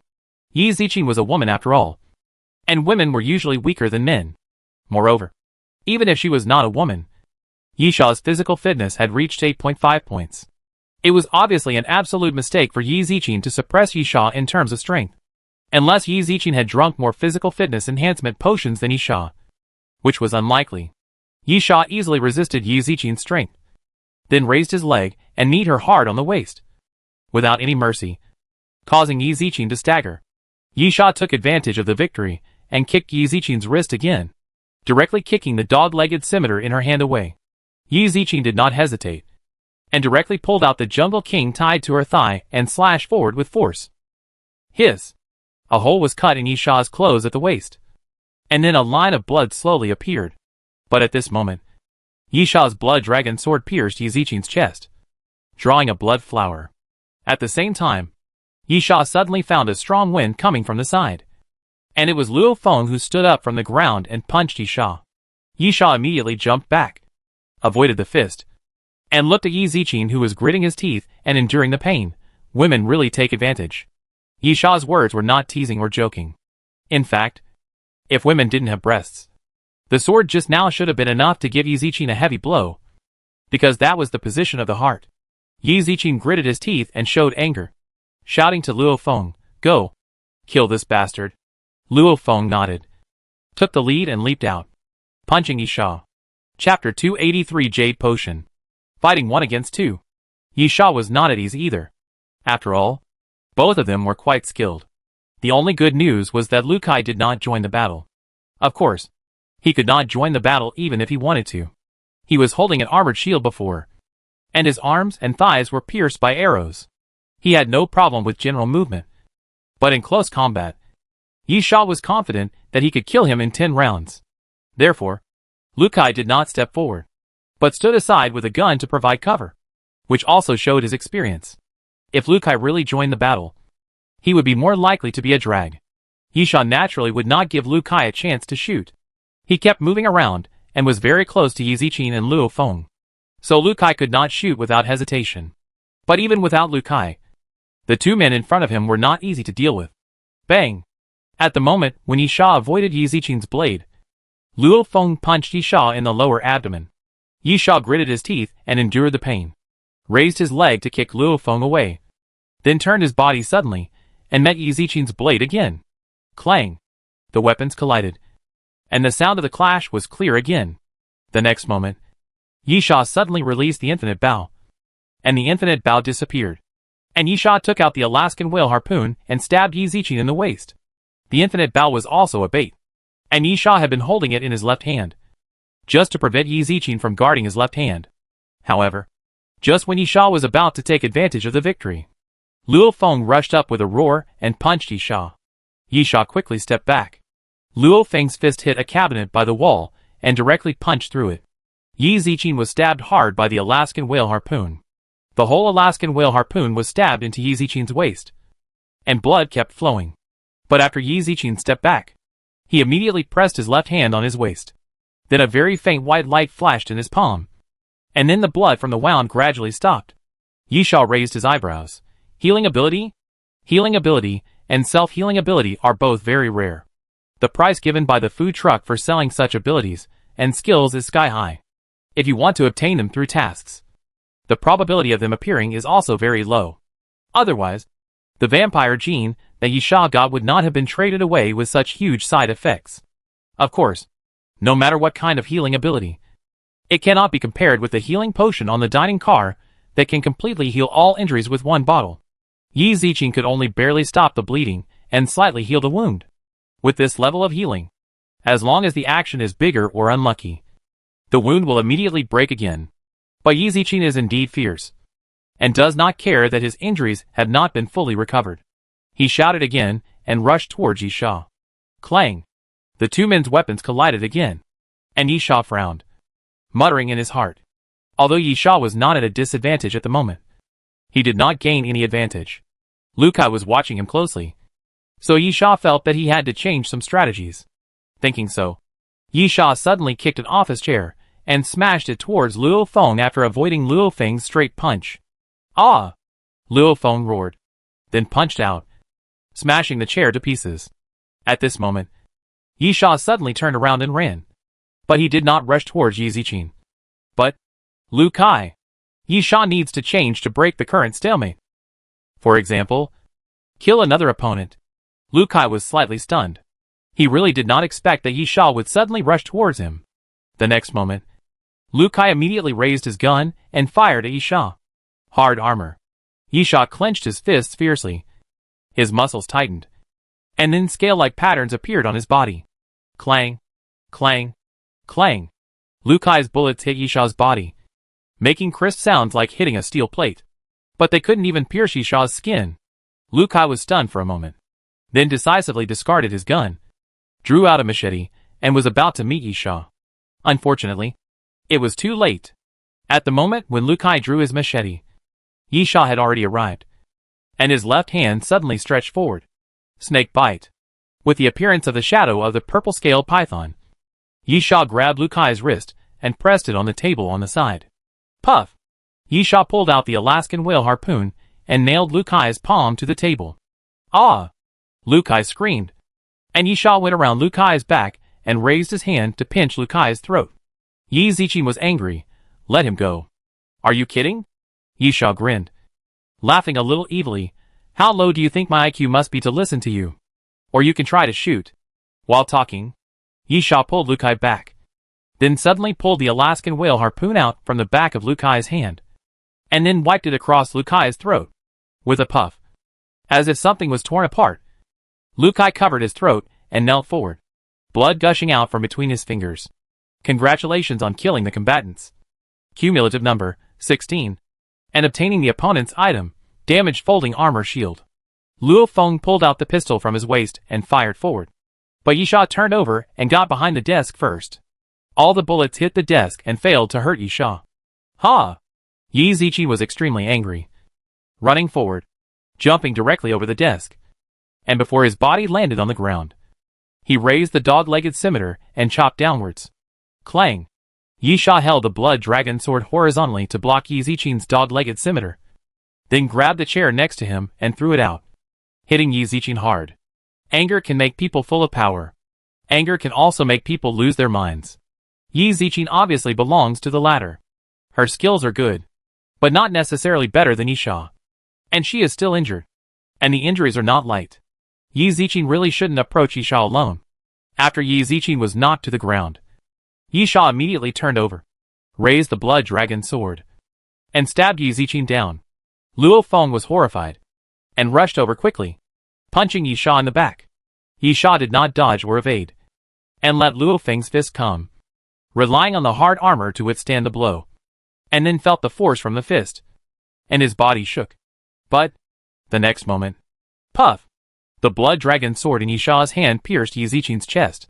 Yi Ziqing widened his eyes, staring at the blood dragon sword, his throat heaving, and then suddenly opened his mouth and spit out a large mouthful of blood. Congratulations on killing 17 combatants. And you have obtained the opponent's item, Jungle King Field Knife. Puff! Yisha pulled out his sword fiercely, bringing out a splash of blood, and then used his backhand to force Luo Feng away. Yisha sneered, okay. Now you are the only one left. How do you plan to die? Luo Feng's eyes were bloodshot, and after a low roar, he waved his fists and attacked Yisha again. Chapter 284. Corpses all over the ground. Bang! Bang! Yisha stood still, letting Luo Feng's fists fall on him. Apart from a slight sway in his body, he did not even take a step back. After a moment, Yisha sneered, have you had enough? It's my turn now. Bang! Yisha punched Luo Feng's lower abdomen hard, and Luo Feng's expression instantly twisted, and his body bent like a shrimp. Yisha was not polite at all. He grabbed Luo Feng's hair and slammed his head hard on the table, making Luo Feng dizzy. Then, Yisha pulled Luo Feng, who was lying on the table, up again. But at this moment, Yisha saw a hideous face. Go to hell! Luo Feng had 2 more grenades in his hand, and the safety pin had been pulled off. Luo Feng said madly, I will drag you to be buried with me. Yisha's pupil shrank suddenly, and then he quickly stepped back, and then quickly raised a table to block himself. Boom! Boom! The sound of the explosion suddenly sounded, and the fireball overflowed, spreading to all directions with unparalleled impact force. Luo Feng was engulfed by the flames immediately, while Yisha was blown away by the impact force, flying backwards 3 or 4 meters, and then fell to the ground, rolling continuously. Asshole! Yisha half knelt and half crouched on the ground, shaking his body, with many bloody wounds on his body. Although the table resisted part of the impact force, many of the broken wood thorns pierced Yisha's body. Yisha could only grit his teeth and pull out those wood thorns one by one. Congratulations on killing the participants. Cumulative number, 18. and obtaining the opponent's item, Emerald Potion.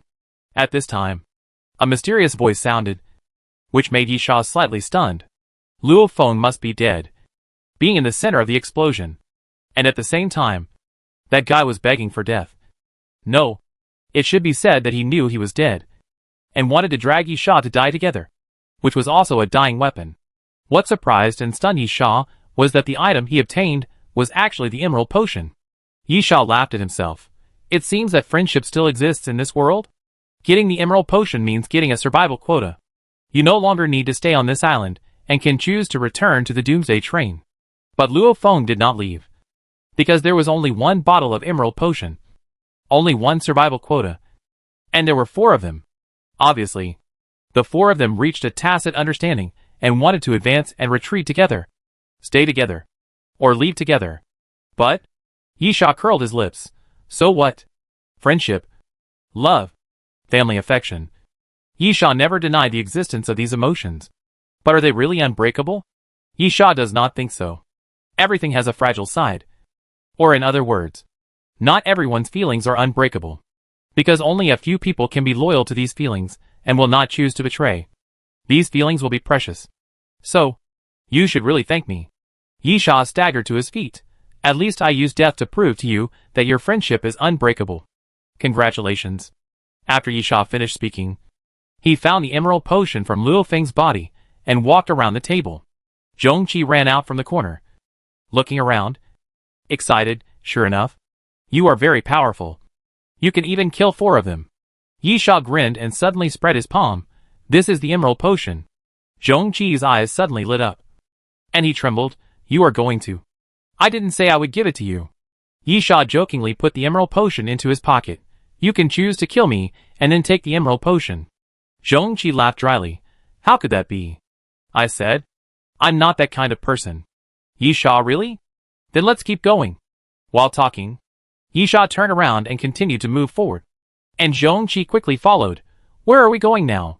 Yi Sha, the 3 gates should lead to the same place, where the transformed zombies are imprisoned. So there is no need to go to the remaining 2. We should be able to go deeper if we leave from the 2nd floor. Yi Sha led the way through the passage and returned to the octagonal hall. Then climbed up to the 2nd floor, smashed the glass window, and entered the so-called observation room. After exploring the observation room for a while, he found the entrance and exit to the front, and Yi Sha led the way to continue forward. After walking forward for about a quarter of an hour, Yi Sha suddenly stopped. Zhongqi almost bumped into Yi Sha's back. And then, what's wrong? Yi Sha leaned forward and asked Zhongqi to see for himself. Blood. Blood. Countless blood. The ground, walls, ceiling, everywhere were covered with blood, dyeing everything red. Yi Sha looked down and saw something at the tip of his toes, which turned out to be a piece of intestine. Zhongqi tried to suppress his nausea. The bloodstains have dried up long ago. It must have been left a long time ago. Yeah. Yi Sha pulled out the Black Star pistol. But we can't be sure there is no danger. Yi Sha walked forward cautiously. After about 2 or 3 minutes, the passage reached the end. This is a huge space. There is no end in sight from all directions. There are many square concrete pillars around.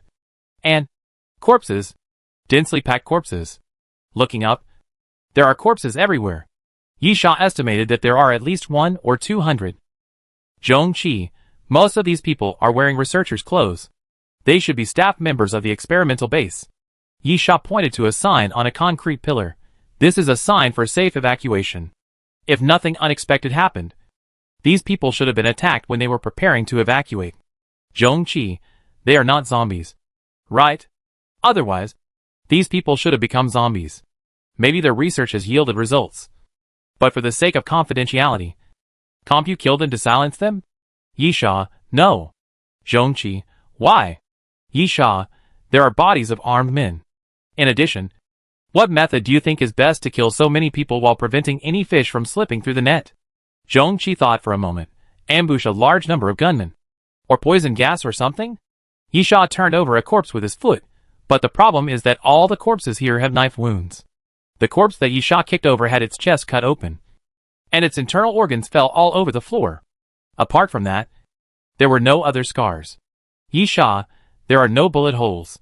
If it was poison gas, I don't think anyone would be so bored to poison someone to death, and then add such a heavy knife.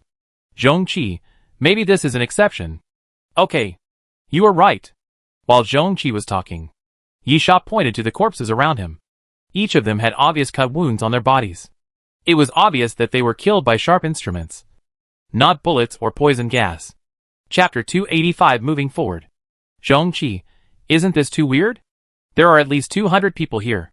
Who can kill 200 people with a knife? Moreover, there are 40 to 50 fully armed personnel among them. And perhaps there are members of the Raptor squad.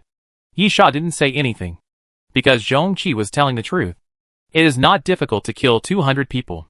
There are many ways, and most of them are just ordinary researchers.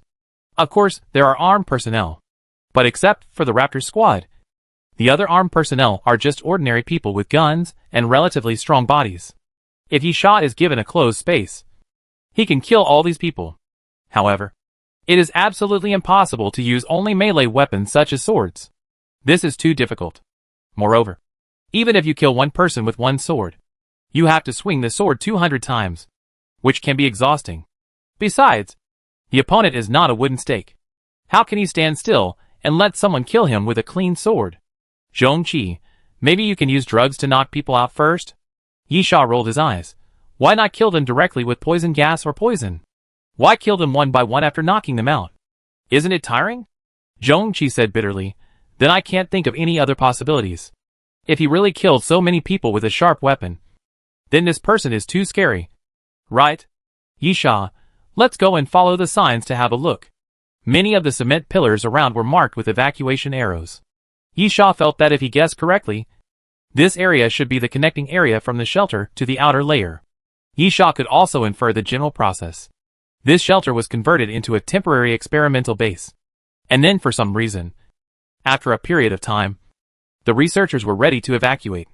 It might be that the research was successful, or there might be a crisis in the temporary laboratory. Yisha tended to believe the latter, because all the researchers died during the evacuation. After walking for about 15 minutes, Yisha and Zhongqi saw the end, where there was a row of elevators, at least 20 in number, which should be able to take people to the surface. Zhongqi was a little disappointed. Is that the end? No. Yisha slowly drew out the blood dragon sword. I think we are in trouble. Yisha's serious expression made Zhongqi nervous, and he couldn't help but ask, what did you find? Yisha, look at the bodies around. These bodies are not researchers, nor are they armed personnel from Compu. The most important thing is that the bodies are very fresh. Zhongqi looked around and found that the bodies around him died in the same way as the previous bodies. There were horrible cuts on their bodies. Some of them had their chests cut open, and some had their heads cut off. However, the clothes of these bodies were different, and the blood had not dried up yet. These bodies had only been dead for a short time. It's someone who participated in the death car battle. Zhongqi checked several bodies and then exclaimed, I know this person. He was in the same car as me. The answer is already obvious. Other people have also entered here. This is normal. Didn't Yizichin and the other 4 also come in? The shelter should have more than one entrance. Then, these people fought with some creatures here and died in the end. If nothing unexpected happens, this creature should also be the culprit who killed the researcher and the armed personnel of Compu. After all, the wounds are very similar. Be careful. Yisha walked forward, while reminding, there must be something nearby. Zhongqi nodded and followed Yisha carefully. At this time, Yisha also put on the starry goggles. There was light in this place, and there were fluorescent lights on the ceiling. But the area covered by the light was not wide. Most of the fluorescent lights were broken. There were many shadows, and the square stone pillars were very wide, which could easily cover a person. Suddenly, Zhongqi shouted, there is someone there. Yisha turned around suddenly and looked in the direction Zhongqi pointed. There was a shadow there, hazy and difficult to see clearly, but there was no red shadow on the Xingyu goggles. Yisha turned his head. Are you sure you didn't see it wrong? Or are you suspicious? Zhongqi moved his throat. I should have seen it right. A figure suddenly ran over, very fast, and disappeared in an instant. Stay here and don't move. Yisha, I'll go over and take a look. Yisha walked forward cautiously, taking small steps, trying not to make any noise, and slowly entered the shadow. approaching a concrete pillar. Yisha suddenly rushed forward, pointing his gun at the back of the concrete pillar. Nothing. There was nothing behind the concrete pillar. And then Yisha turned to the other side with extreme vigilance. But there was still nothing. No one or zombies hiding in the shadow. Ah! At this time, Zhong-Chi's scream suddenly sounded, and Yisha's expression tightened, and he immediately rushed out of the shadow. Then he saw Zhong-Chi fell to the ground, and there were 3 wounds on his right arm that looked like claw marks, deep enough to see the bone, which was shocking. The wound was too deep and too wide. Zhong-Chi wanted to cover the wound to stop the bleeding, but he didn't dare to do it. Even a slight touch would make people feel heartbroken. After seeing Yisha running out, Zhong-Chi quickly pointed to the side. There. He ran over. Yisha nodded, then quickly chased after him.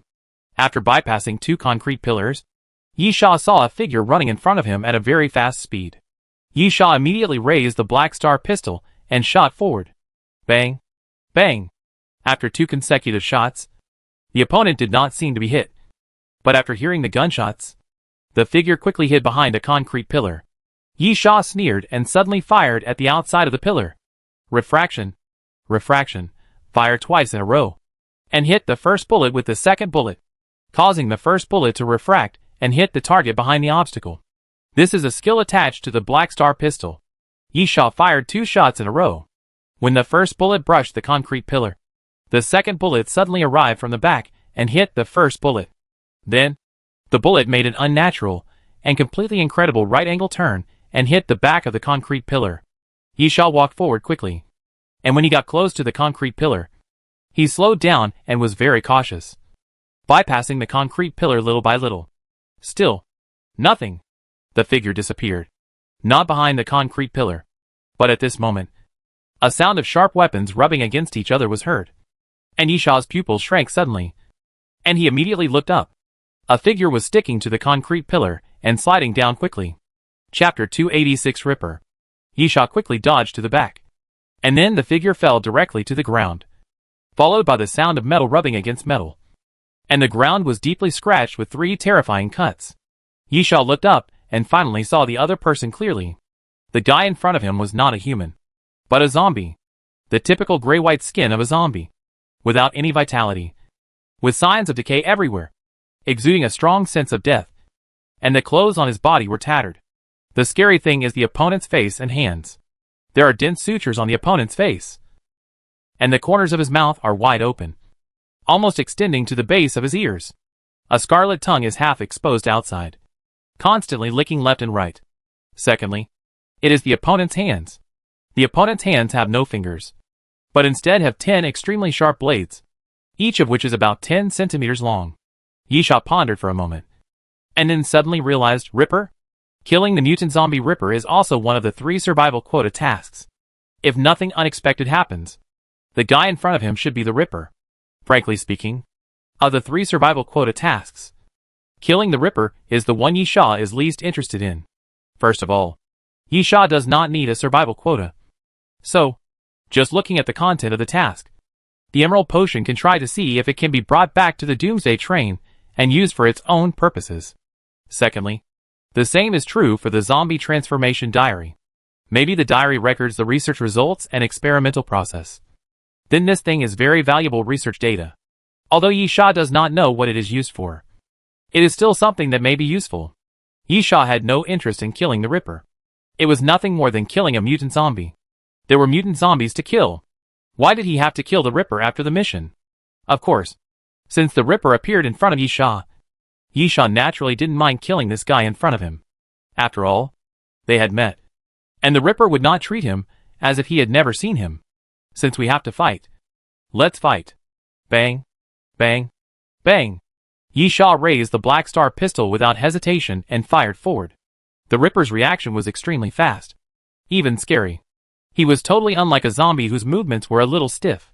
He quickly raised his hands, and then there was a clang sound. The bullets hit the Ripper's blade. The next moment, the Ripper half bent his waist, swung his body left and right, and ran. The speed was very fast. Yisha did not take it lightly. He had experienced the speed of the Ripper before. In other words, if the speed was not fast enough, It would be impossible to use the shadow to run fast to hide himself. However, Yishaw's speed was not slow either, and he could barely keep up with the Ripper. When the Ripper started to move, Yishaw naturally moved as well, running quickly to the side. The two of them ran along the sides of a row of concrete pillars, one on the left and one on the right. Suddenly, the Ripper opened his mouth, roared at Yishaw while running, and then swung his arms to attack. The sharp blades slashed, and it was so terrifying that it chopped the concrete pillar that required 3 people to hug, and then swept towards Yishaw. Yishaw was shocked. This guy has such strong destructive power. Clang! The blood dragon sword suddenly came out of its sheath and collided with the blade of the Ripper, making a crisp sound. Then, Yishaw felt a huge force coming, causing his arm to tremble. The Ripper was not only fast, but also powerful. Yishaw was surprised. No wonder this guy could kill more than 200 people. His strength was much stronger than he had imagined. This level. Yishaw frowned. Almost at the star diamond level? Yishaw's speed is inferior to that of the Ripper, and his strength is also slightly inferior to that of the Ripper. But compared to humans, zombies are more pure, because zombies do not have miscellaneous weapons and props. They are purely flesh and the abilities gained from mutation. Therefore, at the same level, the physical fitness of zombies is better than that of humans. Based on the brief fight just now, Yishaw can basically infer that the level of the Ripper is at least Platinum 5-star, and even reaches the Star Diamond level. This is much stronger than the Corpse Flower and Ghost Face generally encountered in Sakura City. However, it is also normal. The humans who survived on the Doomsday train are getting stronger through the Doomsday train, and the zombies are also evolving. At the same time, the Ripper failed to hit the target, and immediately swung his left hand towards Yishaw again, with 5 blades hitting Yishaw's chest, trying to cut it open. Yishaw quickly pulled out the Alaskan whale harpoon and hit the Ripper's blades again. Yishaw guessed that this Ripper should not be a pure mutant zombie. The blades were obviously not grown by mutation, but should be mutant zombies that have undergone transformation. At the same time, it is unknown what material the blades are made of. Not only are they extremely sharp, but the texture is also excellent and terrifyingly hard. It is probably a very rare artificial metal. Of course, considering the research being conducted in this experimental base, the Ripper might have been injected with dinosaur genes. Suddenly, Yishaw slid, stopped, and quickly changed direction, jumping directly to the side. Coming behind the Ripper, raised the blood dragon sword, and stabbed forward fiercely. With a puff, Yishaw stabbed the Ripper's shoulder with a sword, bringing out a blood flower. Roar! The Ripper roared angrily, turned his body violently, and the blood dragon sword in Yishaw's hand cut off a piece of meat from the Ripper's arm. But the Ripper was completely unaware, without any pain, only anger. The pair of sharp claws quickly swept backwards, like a violent storm, slashing at Yishaw continuously. Clang! Clang! The crisp sound of weapons clashing rang continuously.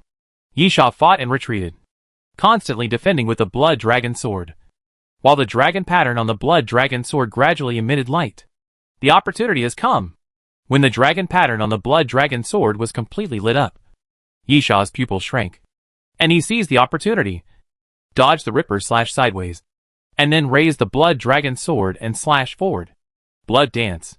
As the blood dragon sword fell forward, 3 blood-colored half-moon arcs came out and slashed towards the Ripper. Clang! The first blood-colored half-moon arc slashed forward and collided with the Ripper's blade.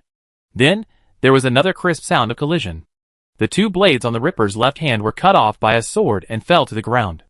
The second blood-colored half-moon arc was avoided by the Ripper. A concrete pillar behind him was directly chopped into pieces with a boom, and countless broken stones fell to the ground. The important thing is the third blood-colored half-moon arc. The Ripper had no way to avoid it, and was slashed hard in the chest. With a puff, blood flew and turned into a blood mist in the air. Chapter 287 Fierce Fight. The third sword arc of blood dance cut from the Ripper's shoulder to the waist, leaving a very horrible wound, almost cutting the Ripper's body in half. Yishaw could even see the Ripper's sternum from the wound. Unfortunately, it did not hit the Ripper's head, which meant that no matter how deadly this attack looked, it could not kill the Ripper. At the same time, click, click, a sound similar to the turning of a spring suddenly sounded, and Yishaw suddenly felt something was wrong. The next moment, the Ripper's left hand suddenly popped out. Puff! The muffled sound of the blade entering the flesh. Yishaw's pupils suddenly dilated, looking at his waist and abdomen in disbelief. The Ripper's left palm was cut at the wrist, and after the left palm popped forward, the blade directly pierced into Yishaw's lower abdomen, and at the incision of the Ripper's wrist, in the middle of the flesh and blood, there was actually an iron chain connected. Puff! The second muffled sound appeared, and the Ripper pulled hard, and the blade was pulled out of Yishaw's lower abdomen with a burst of blood. Then, the iron chain dragged, and the Ripper's left palm returned to the left wrist. Yishaw covered his wound and half knelt on the ground. This attack was too sudden. Yishaw had never expected it. He was hit so hard that the pain quickly spread from his lower abdomen. Yishaw's face turned pale, and sweat continued to ooze out of his forehead. Roar! The Ripper did not have any intention of stopping. After retracting his left palm, he rushed towards Yishaw again, then raised his right palm and chopped down at Yishaw. Yishaw quickly raised the blood dragon sword. With a clang, the weapons intersected again, and then the Ripper raised his right palm and began to hit Yishaw continuously. The Ripper's attack was chaotic, without any tricks, just crazy slashing. Even so, because the Ripper was extremely fast and the slashing speed was fast enough, the threat was still very huge. Yishaw looked a little embarrassed, and could only lie across the blood dragon sword and block continuously, without even a chance to stand up again. Puff! Once again, the Ripper's blade slashed across Yishaw's shoulder, leaving 3 bloody marks on Yishaw's shoulder. Yishaw gritted his teeth and endured the pain, then raised his leg and kicked the Ripper's ankle, knocking the Ripper to the ground. Go to hell! Yishaw raised the blood dragon sword and slashed at the Ripper with all his might. Unfortunately, the Ripper was so fast that he rolled to the side when the blood dragon sword was raised. With a bang, the blood dragon sword slashed the ground, creating a crack in the ground. The Ripper quickly got up from the ground and rushed towards Yishaw again. Yishaw raised his hand quickly, not letting the Ripper get close to him easily again. Shock wave. Yishaw stretched out his hand and pressed forward, using the invisible force to move forward, and collided with the Ripper fiercely, knocking the Ripper away. Yishaw gritted his teeth and got up from the ground, quickly ran to the side, and then hid in a shadow, leaning against a concrete pillar, gasping for breath.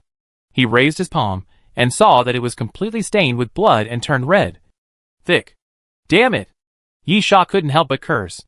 The knife stabbed quite deep. In addition to the pain, the more troublesome thing was the blood loss. The rapid and large amount of blood loss made Yishaw quickly enter a weak state. Yishaw even felt a little dizzy. Yishaw silently held the Alaskan whale harpoon in his left palm. Although he had distanced himself, he still had to fight in close combat in the end, so that the blood-sucking and healing effect of the Alaskan whale harpoon could be brought into full play. Otherwise, even if he had distanced himself and had means to attack, he didn't know how long he could hold out in his current state. Suddenly, just as Yishaw was thinking, a strong wind suddenly appeared on the side, and the Ripper suddenly appeared on the side of Yishaw, waving the blade and sweeping towards Yishaw fiercely. Yishaw almost instinctively lowered his body, and the blade brushed past Yishaw's scalp, cut off a few strands of Yishaw's hair, and then chopped on the concrete pillar. With a bang, a large piece of rock was directly cut off the concrete pillar by the Ripper. Yishaw endured the pain, hit the Ripper's waist with a knee, and then sent the Alaskan whale harpoon forward continuously. Puff! Puff! Puff! The Alaskan whale harpoon pierced the Ripper's lower abdomen continuously. The Ripper roared, crossed his arms, and chopped forward fiercely. Yishaw quickly jumped back to avoid the blade. Because of the continuous hits of the Alaskan whale harpoon, Yishaw clearly felt that the pain from the wound was relieved a little, but it was far from enough. Yishaw's abdominal injury was quite serious and could not be healed so easily. Roar! The Ripper raised his head and roared again, and blood continued to drip from his chopped chest, and then rushed towards Yishaw again. Yishaw immediately raised his hand and pressed it. Shock wave. The invisible force appeared again, and 1 meter in front of Yishaw, the Ripper seemed to hit an invisible wall, hanging in the air, and then was knocked away again, hitting a concrete pillar hard. Swift wind pursuit. Yishaw tiptoed forward. Because of the swift wind pursuit, Yishaw's speed was terrifyingly fast. With a flash of afterimage, Yishaw came to the front of the Ripper, raised the blood dragon sword, and stabbed the Ripper's head directly. But just when it was about to stab, the Ripper suddenly turned his head, and the blood dragon sword stuck to the Ripper's cheek and stabbed the concrete pillar behind. Damn it! Yisha cursed in his heart. If the sword had stabbed just now, the Ripper should have been killed. Moreover, the speed of the Ripper was indeed extraordinary. Even with the use of swift wind pursuit, he was able to avoid it. As Yisha thought about it, he quickly drew his sword and then jumped back to avoid the Ripper's attack. Shockwave. Seeing that the Ripper was about to continue chasing, Yisha let go again, and the third shockwave blasted forward, hitting the Ripper's chest, knocking the Ripper away, and also stopping the Ripper's pursuit. However, this was obviously not a long-term solution. For a simple reason, Yisha had used up all 3 shockwaves, and if he wanted to continue using them, he had to compress the air again. Roar! After being knocked back repeatedly, the Ripper showed obvious anger. He roared and swayed while standing up again, slowly facing Yisha again. Yisha retreated and looked around. Is there anything I can use? Yisha whispered. I must find a way to kill this bastard. But at this moment, the Ripper rushed up again. Yisha had to calm down, hold the blood dragon sword horizontally, and face the Ripper again. Dang! The blood dragon sword collided with the Ripper's blade again. Chapter 288 The Line Between Life and Death. Bang! Perhaps because of the weakness caused by excessive blood loss, Yisha felt that the Ripper was stronger than before. His right hand holding the blood dragon sword trembled and shook slightly, and he reluctantly took the Ripper's blade. However, this was just the beginning, not the end. The Ripper was very fast, which meant that the Ripper's attack frequency was very high. After the first attack, the second attack also fell quickly. Clang, clang, clang. The Ripper's throat kept roaring, and his attacks were almost continuous, slashing down at Yisha. The weapons of the two kept colliding, making noises. Yisha held the blood dragon sword to block the blade while retreating. The beads of sweat on Yisha's forehead became more and more dense. The continuous fighting and continuous bleeding were also constantly consuming Yisha's physical strength. Puff! Yisha's right chest was cut by the blade again, causing Yisha's movements to slow down a bit. The next second, a blood flower bloomed on Yisha's thigh, and the Ripper stabbed the blade into Yisha's thigh. Ah! Yisha also roared like a beast. This was already a life or death battle. Seeing the blade sweeping again, Yisha waved the blood dragon sword and collided with the Ripper's blade again, then raised the Alaskan harpoon and stabbed it hard at the Ripper's head. But it was not long enough. The Ripper's blade was obviously longer than the Alaskan harpoon. At the moment when Yisha thrust the Alaskan harpoon out, the Ripper suddenly raised the blade and stabbed it into Yisha's forearm. Yisha whimpered in his throat. His body shook involuntarily, and he tried hard to hold back the severe pain in his arm. Clang! Clang! At this moment, the Ripper's right palm suddenly fell down, and the iron chain dragged across the ground, making a crisp sound. Then the Ripper swung his arm violently, throwing the iron chain forward and wrapping around Yisha's neck. The next moment, the Ripper suddenly exerted force, and with the drag of the iron chain, Yisha's body was thrown directly out, hitting a concrete pillar in the distance, and then sliding down along the concrete pillar and falling to the ground. Cough! Cough! Yisha coughed lightly, and when he opened his mouth, he felt a sweetness in his throat and spat out a mouthful of blood. Duh! Duh! Duh! Duh! Duh! The Ripper stepped forward, one step at a time, up and down, with a clear rhythm, revealing a deep and strange sense of rhythm. Slowly approaching Yisha, Yisha twisted his body and slowly sat up against the concrete pillar, gasping for breath. Yisha felt that his current state was terrible. The weakness caused by blood loss was no longer as simple as dizziness. Yisha even felt that his vision became blurred, and he could not see things clearly. Is he going to die? Yisha murmured, then gritted his teeth and growled, How is it possible? Seeing the Ripper approaching him, Yisha suddenly raised the blood dragon sword and thrust forward. This sword was too slow, because Yisha couldn't even hold the sword tightly. The Ripper lightly turned his body to one side, then half bent his waist, thrust the blade forward, and stabbed into Yisha's chest. Cough! Cough! Yisha opened his mouth and coughed up blood again. His head tilted back. But at this moment, a touch of red suddenly appeared in front of Yisha's eyes. Is it blood? Yisha whispered. His eyes suddenly lit up, and then he pulled the blood dragon sword upwards. It was a red box. This was a box for firefighting tools. With a fire axe, a fire hammer, and a fire extinguisher. Yi Sha smashed the glass of the firefighting box with a sword, and then cut the fire extinguisher into pieces. The next moment, white dry ice gushed out quickly, spreading forward, forming a large piece of white mist, covering Yi Sha and the Ripper. Ah! Yi Sha gritted his teeth and roared. His expression became ferocious, and he didn't know where the strength came from. But he rushed forward and knocked the Ripper to the ground. Yi Sha knew very well that this was the last blow. Kill the Ripper and live. If you can't kill the Ripper, you die. Accompanied by a roar, Yi Sha raised the Alaskan whale harpoon and stabbed it down hard. Puff! Yi Sha felt the resistance and stabbed the Ripper himself. Blood suddenly spurted out and covered Yi Sha's face. The only question was whether he stabbed the Ripper's head. Only in this way could he kill the Ripper with one blow. After a while, the sprayed dry ice slowly dissipated, and the figure of the Ripper reappeared, lying on his back on the ground, staring, mouth open. In the Ripper's forehead, there was a knife. The name of the knife, called Alaskan Harpoon. You killed the Ripper. Cumulative number, 1. Apocalypse reward, zombie chip. You killed the Ripper. Cumulative number, 1. Apocalypse reward, IVZ-type metal blade. You killed the Ripper. Cumulative number, 1. Apocalypse reward, new artificial macrophage. With the appearance of the mysterious voice, Yi Sha finally breathed a sigh of relief, fell back to the ground, and gasped for breath. Yi Sha looked at the wound in his abdomen. Although the Ripper was killed by a knife, it was not enough to recover from his injury. The wound in his abdomen was still very deep and continued to bleed. Duh, duh, duh, duh, duh. At this time, clear footsteps sounded, and Zhongqi slowly walked out of the shadows. Yi Sha looked up and glanced at him. Help me get the backpack. I need treatment. Zhongqi suddenly laughed sinisterly, and suddenly pulled out a pistol and pointed it at Yi Sha. I think it's not necessary. Yi Sha had no expression on his face and said indifferently, What do you mean? Zhongqi, it doesn't matter. I just want to survive. So, hand over the emerald potion, and I won't kill you.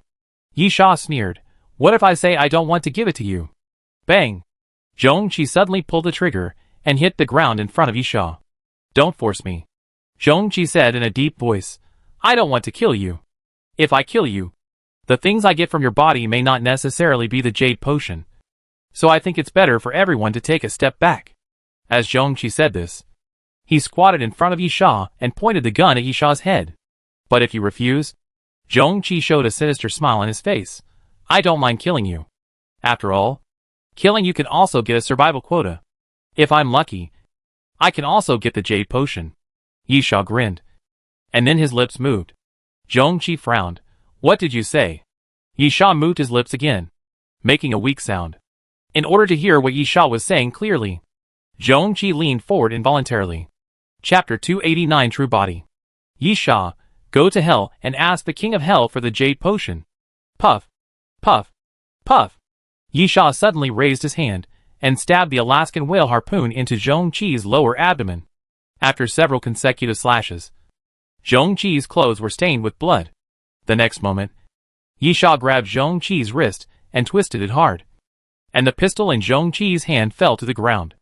Zhongqi roared angrily, raised his foot, and swept towards Yi Sha, with a whistling sound of strong wind. This kick was fast, accurate, and fierce, which can be said to be quite sharp. It can be seen that Zhongqi is not as weak as he seems, and his skills are quite extraordinary. But before Zhongqi could kick Yi Sha, boom! The ground behind Zhongqi suddenly cracked, and then 2 vines of corpse flowers suddenly sprang out from the ground, and then hit Zhongqi's back fiercely, directly piercing Zhongqi's body. Puff, puff, 2 muffled sounds of flesh and blood splitting. The vines of corpse flowers directly pierced Zhongqi's body, and then wrapped around Zhongqi's body. Cough, cough. Zhongqi coughed up blood and looked at the vines in surprise. Corpse flower? You can control corpse flowers? Yi Sha sneered. This is specially prepared for you. A surprise? Zhongqi gritted his teeth. You knew it a long time ago? Yi Sha, you acted so fake. It's hard for me to not know even if I want to. Yi Sha knew from the beginning that Zhongqi had a problem. The biggest flaw was that this guy was too weak.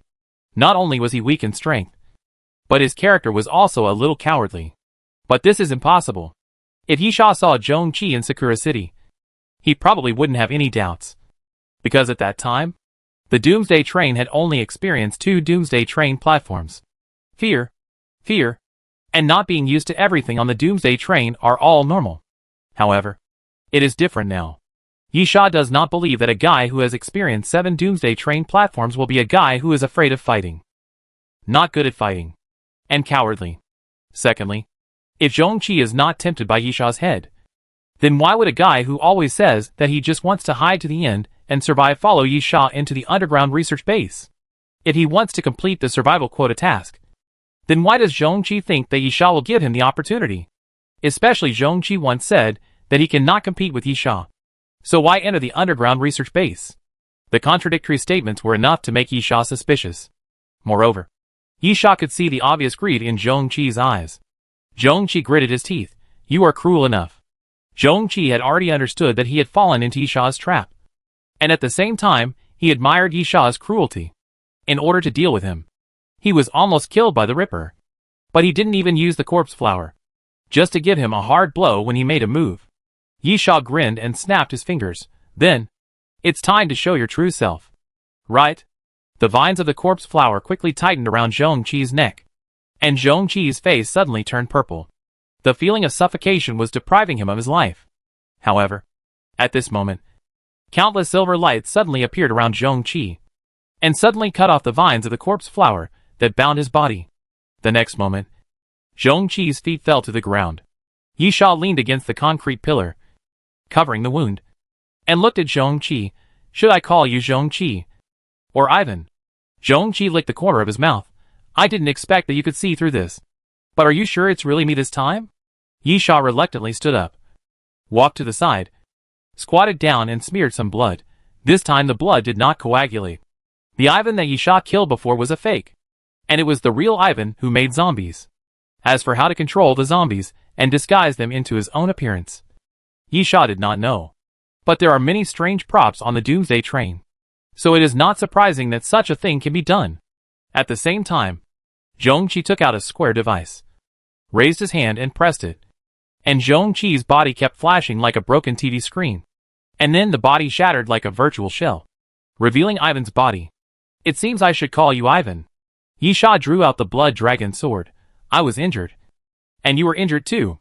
It's fair. It's time for one to end it. Indeed. Ivan pulled out a field knife from his waist. Don't blame me. It's the rules that only one of us can survive. Yisha, I should have said that. Dang! At the moment the words fell, the two men reached out at the same time. And then their weapons collided. Then, the vines of the corpse flower suddenly sprang out from the ground and attacked Ivan's back again. Ivan had only used some kind of camouflage props before, and his body was still his own. So the corpse flower did indeed open 2 blood holes in Ivan's waist and abdomen, and his injury was no less serious than Yisha's. Seeing the corpse flower attacking again, Ivan was somewhat frightened and did not dare to tangle with Yisha. He quickly pushed the blood dragon sword away and then quickly jumped away. The next moment, Ivan opened his waist bag, took out a few metal cubes from it, and threw them forward. Yisha had seen the power of the metal blocks, and immediately jumped back. Sure enough, when the metal blocks were thrown out, they suddenly bounced back, and then exploded with countless blue electric currents. In just a moment, the surrounding concrete pillars were blasted into powder by the electric current. After the attack, Ivan suddenly took out a deck of plastic cards from his backpack, and then waved his hand, and the plastic cards flew towards Yisha. From all the signs, it can be seen that Ivan is a guy who is good at using props. This is a unique fighting style for everyone. Just like Yisha has made plans for himself. He needs strong long-range attack capabilities, but in order to make up for the defect of being unable to fight back after being approached, he must have certain melee capabilities. After the corpse flower grew up, Yisha got the arbitrator again, and Yisha also formulated new relevant tactics for himself. In summary, Yisha's route is a self-strong route. In contrast, Yisha also uses consumable items such as red flame bomb, colorful clouds covering the moon, and shining stars, but he doesn't use them much. Ivan, on the other hand, used a lot of consumable items to fight, and used a lot of different types of consumable items to attack or defend. His greatest feature was his ability to change his methods. At the same time, the cards flew forward, and Yisha quickly dodged and hid behind a concrete pillar. But he didn't expect that the cards, like boomerangs, actually bypassed the concrete pillar and attacked Yisha. Yisha was startled, and then quickly raised the blood dragon sword. Chapter 290. Complete the mission. Dang. Dang. Dang. The plastic cards continuously hit the blood dragon sword, making crisp sounds, but 2 cards pierced Yisha's shoulders directly. Yisha groaned, grabbed the cards and pulled them out of his body, only to find that the edges of the cards were extremely sharp. At the same time, the moment Ivan flew out of the card, the corpse flower attacked Ivan again, waving its vines, like 2 giant snakes, rolling towards Ivan. Ivan quickly retreated, opened his coat, and took out 2 metal sticks from his inner pocket. After pulling out the pin on one end, sparks kept coming out of the end of the stick, and then Ivan threw the stick out with force. In midair, the stick quickly burned. The vines of the corpse flower immediately retreated, curled up, and then retreated to the back. The biggest weakness of the corpse flower, or even its only weakness, is fire. The damage caused by fire to the corpse flower is not only effective, but more importantly, it can make the corpse flower feel afraid. Even if Yisha gave the order, the corpse flower would not dare to pass through the flames easily. Watching the vines of the corpse flower retreat, Ivan snorted coldly, took out a few burning sticks again, and threw them in the direction of the corpse flower. But at this moment, puff! A sound of breaking through the air suddenly sounded, and Yisha suddenly flashed out from behind the concrete pillar. And then an arrow flew through the air and shot towards Ivan. Ivan immediately turned around and raised his left arm. There was a metal wristband on his left arm. When Ivan raised his hand, a metal piece popped out of the wristband, surrounding the wristband to form a round shield. But it was useless. A sharp metal friction sound was heard, and then the piercing arrow directly pierced through the round shield, and then fiercely pierced Ivan's shoulder. After piercing Ivan's shoulder, it continued to fly forward and nailed to a concrete pillar in the distance. Ivan couldn't help but groan. At the same time, Yisha also rushed forward quickly killed in front of Ivan, raised the blood dragon sword, and stabbed forward with force. Clang! Ivan moved the shield, blocked Yisha's sword, and then quickly retreated. Yisha raised his hand without hesitation and pressed forward. Shock wave! The invisible force shot forward and hit Ivan fiercely. But surprisingly, Ivan was not blown away by the shock wave. On the contrary, Yisha suddenly felt a huge force rushing towards him, as if a heavy hammer hit his chest fiercely. Bang! Yisha flew backwards and fell heavily to the ground.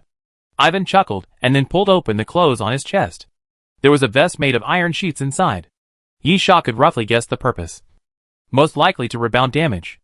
Ivan grinned, grabbed a handful of cards again, and looked at Yisha. You can't beat me after all. Yisha covered his chest and looked at Ivan coldly. Since I knew that the one who died was not the real you, I naturally knew that you would attack again. In this case, do you think I would be unprepared? Huh? Ivan's face was stern, and then he suddenly felt a little dizzy, then staggered back 2 steps, and reached out to hold a concrete pillar. Is it blood loss? Ivan shook his head, then looked at Yisha and shouted, No. No. What did you do? Yisha got up from the ground. Don't you smell anything? Ivan twitched his nose and was surprised. Flower fragrance. Here are corpses everywhere. Cold, damp, and full of rotten smells, which greatly affects the sense of smell. But if you smell carefully, you will find that there is a very faint fragrance around, similar to the fragrance of jasmine. Ivan gritted his teeth. Corpse flower. Yes, it is the fragrance of corpse flower. The fragrance of corpse flower carries plant toxins.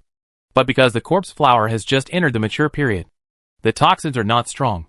But because of this, the fragrance of the flower is very light, which makes Ivan inhale it unconsciously, and will not be easily discovered by Ivan. Ivan shook his head vigorously, then quickly reached behind his waist, took out a needle gun, and was about to stab his arm. But at this moment, Yisha suddenly made a move. A blood-colored arc of light passed through the air, directly hitting Ivan's wrist, bringing out a blood flower, and picking up the needle gun in Ivan's hand. Yisha was not surprised that Ivan had something that could restrain plant toxins. After all, this guy obviously loved to use props to fight, because there were many kinds of props that could deal with various situations. However, the premise is that Yisha will give Ivan the opportunity to use it. Yisha sneered. I have worked so hard to wait for you to come out. Do you think you still have a chance? Ever since he knew that Ivan, who was killed at the beginning, was a fake, Yisha knew that Ivan would definitely wait for the right time and suddenly appear. Yisha's battle with the Ripper was the best time. Although Yisha killed the Ripper, he was also seriously injured. This was the best time for Ivan to take action. Therefore, Yisha let the corpse flower ambush and released the plant toxin in advance. Everything was successful. Yisha certainly would not give Ivan a chance to detoxify. The dizziness became stronger and stronger. Ivan retreated, but suddenly felt dizzy. He staggered and leaned against the concrete pillar again. The next moment, Yisha attacked again. The blood dragon sword thrust forward and pierced Ivan's legs. Then the blood dragon sword shook out a sword flower and stabbed forward diagonally. After piercing Ivan's lower abdomen, Ivan's body was nailed to the concrete pillar. Ah! Ivan's body moved suddenly, and he cried out miserably. The intense pain made Ivan's expression distorted. His face was pale, and his clothes were soaked with sweat. Yisha grabbed Ivan's hair, pulled out the Alaskan whale harpoon and pressed it against Ivan's neck. Sorry. You have no future. Puff. The Alaskan whale harpoon was pulled horizontally against Ivan's throat. And then a line of blood appeared on Ivan's throat. And a gulp sound came from Ivan's throat.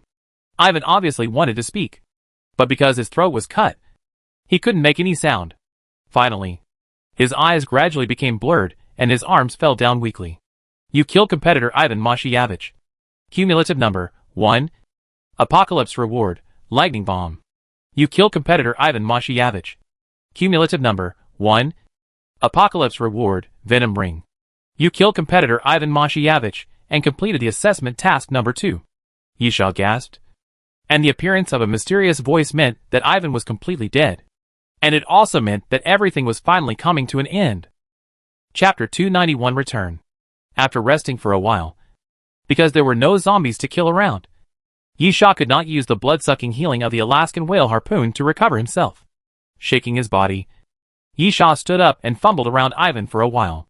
The lightning bomb was the square metal block that Ivan had used before. This thing was really good and powerful. But the disadvantage was that the range was a bit small. What surprised Yisha was that this thing was actually made by Ivan himself.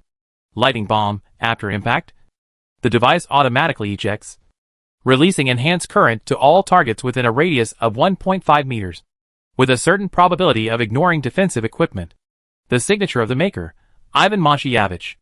Yisha murmured, no wonder I haven't seen this thing in the dining car. It turns out that I made it myself. Moreover, to be able to make props of this level, does he have the title of maker? While murmuring, Yisha put 7 lightning bombs into his backpack. Ivan only had so many lightning bombs left. Frankly speaking, this thing is quite useful. Unfortunately, the maker died, and I am afraid that after using up these 7, it will be gone. As for the venom ring, it is a small gadget, a silver ring with a black gem on the ring face. But the black gem is actually a disguise, filled with black venom, and when pressed, the black venom will splash forward. Such a small prop can occasionally work wonders. But this thing is disposable. That is, it is useless after use. And it cannot be refilled with venom. So it is useless. Yisha just wears it on his hand with the mood that something is better than nothing. After taking all the things, although Ivan still had nearly 20 miscellaneous props, it was useless to take them away if they were not considered rewards. Yisha naturally would not do anything extra. He pulled the blood dragon sword out of the wall, and then walked towards the elevator. The old elevator made a creaking sound and slowly rose up. After about a quarter of an hour, the elevator slowly passed through the wall and rose to the ground. When the elevator opened, the dazzling light shone in. Yisha covered his eyes, then looked around, and was able to roughly determine his position. This is the northwest area of the Computech experimental base. Yisha knows it so clearly because there is a landmark building here, which is the office building in the experimental base, and also the tallest building in the experimental base. Going around the office building is the entrance and exit of the experimental base. Yisha just hopes that he will not be unlucky enough to encounter dinosaurs again. In his current state, if he encounters those huge ancient species again, he may really become bait. While thinking, Yisha walked out of the experimental base. When he reached the entrance, Yishaw's footsteps paused slightly. At the entrance of the experimental base, 2 men and 1 woman were walking into the experimental base. Someone. When Yishaw saw the other party naturally saw Yishaw as well. A man stared at Yishaw for a while, and suddenly became excited. Our luck seems to be very good. Indeed, killing Yishaw would get a chance to survive. At the same time, anyone with a discerning eye could tell that Yishaw was seriously injured at the moment. From this point of view, the other party's luck is not only good, but should be said to be very good. Almost instantly, the 2 men and 1 woman suddenly dispersed, apparently to prevent Yishaw from escaping, and then slowly approached Yishaw. Yishaw grinned. I also feel very lucky. I am still 1 life away from completing the number 1 assessment task. And someone came to my door, Yishaw murmured, ignoring the other party's approach. 20 meters, 10 meters, 5 meters. Yishaw still did not move. But at the moment when the other party was about to attack Yishaw, a man's head suddenly splattered with bright red blood, and then he fell down with his eyes wide open, not understanding what was going on. Sniper? No. To be more precise, it should be the Arbiter. The corpse flower can dig into the ground and follow Yishaw into the underground experimental base. But the Arbiter can't. So the Arbiter has been lurking outside the experimental base. The next second, Yishaw suddenly took action, took out a lightning bomb, and threw it at the remaining 2 people. The power of the lightning bomb is huge, not inferior to the red flame bomb. The disadvantage is that the coverage area is relatively small, but the advantage is that it will not cause the impact force to spread and affect the user. Yishaw was too lazy to get entangled with the other party at the moment, so he chose to use the lightning bomb directly. Snap! The lightning bomb fell directly on the ground in front of the other party. At the moment of hitting the ground, the internal device was activated and bounced, and then countless lightnings exploded. The man and the woman were instantly charred by the electricity, and many parts of their bodies were bloody. Bang! The arbitrator fired again from a distance, and while the opponent was paralyzed, he shot through the opponent's head again. You killed 22 people and completed the number 1 assessment task. A mysterious voice sounded, and when Yishaw walked out of the experimental base, he returned directly to the Doomsday train platform. Yishaw was stunned for a moment, and then he understood. There are 2 reasons why he came back directly. The first is that the area was compressed with the death carriage battle. When he came, he was at the seaside. At present, that area has been reduced, which means that Yishaw can no longer go back. The second is that, strictly speaking, I am not a participant in the death carriage war, and I do not need to wait for the death carriage war to end like everyone else. In fact, this is indeed the rule of the death carriage war. Unless the person who gets the survival quota needs to return to the Doomsday train, everyone else can only wait until the death carriage war ends. As for those who get the quota and the area they come from is cut, they need to find other Doomsday train platform entrances and exits. Of course, because of the second reason, Yishaw did not need to go through so much trouble. After completing the assessment task, he came back directly. This is good news for Yishaw. He originally wanted to hunt some zombies to recover from his injuries after leaving, but now he can save himself from such trouble. As long as he can return to the Doomsday train alive, he can recover quickly from any serious injuries. Yishaw walked into the carriage, but did not return to the number 1 death carriage. Instead, he came directly to the previous ordinary car. Of course, there was no one here. Pushing open the side door, Yishaw entered the dining car. Congratulations. The proprietress smiled at Yishaw, but was interrupted by Yishaw before congratulating. Give me the healing potion first. The proprietress smiled, took out the healing potion, and put it on the table. Yishaw hurriedly opened it and poured it into his mouth. After a while, Yishaw felt a trace of warmth in his body, and then the wound on his lower abdomen recovered rapidly at a speed visible to the naked eye. Chapter 292 Flight Attendant. After a while, Yishaw let out a long sigh and looked at the lady boss. I have passed the test now. Right? The lady boss, of course. You have passed the test. Yishaw, so I am a flight attendant now? The lady boss nodded again. Yishaw, well, can you tell me in detail about the flight attendant now? In his previous life, Yishaw did see someone in the same compartment become a flight attendant. But when that person became a flight attendant, he left the compartment, and then Yishaw never saw him again. Therefore, many rumors were spread later. There are many unreliable statements. so it is better not to mention them. The most reliable statement is that after becoming a crew member, you do not need to leave the Doomsday train to complete the mission every time you arrive at the Doomsday train platform to seek a chance to survive again. Yisha also thought so in his previous life. This is also the statement speculated and believed by most people. But now it seems that this is obviously not the case. The lady boss pondered for a moment and said, "First, when you become a flight attendant, it means that you are different from others." Yisha was puzzled. Different? The lady boss nodded. In any era, there are classes in any place. Kings, queens, generals, captains, soldiers, or chairmen, managers, supervisors, salesmen. Do you understand this example? Yisha nodded. This is not difficult to understand. The lady boss continued, when you become a flight attendant, it means that your class has been upgraded. But it is not just that. It means that you are the chosen one. Yisha, who chose you? The conductor? The lady boss shook her head. It's hard to explain. Or, you can simply use elite to understand your identity. Just like some people are born with normal IQ. But some people have an IQ of 160. Which is superior? Talent theory? Yisha sneered. I never believe in genius. Hard work and will are the foundation of strength. The lady boss. It's just an example. It's probably of this nature. You have left the class of ordinary people. At least on the Doomsday train. There is also a set of classes from high to low. And you have left the bottom. Yisha, what's the difference? The boss lady. They have no hope and are still looking for hope in the darkness. But you have found hope. What you need to do next is to find a way to hold hope in your hands. Yisha pondered for a while. I can hear from your tone that there seems to be something that cannot be said directly. But I have understood the general meaning. So, after becoming a flight attendant, what privileges do I have? What do I need to do? The boss lady, first of all, you don't have to stay in the ordinary car, including the death car. You will have your own personal car and have permanent use rights. At the same time, you can enter and exit the dining car at will, and you don't need to enter at a specified time. Yisha, only like this? The boss lady, on the surface.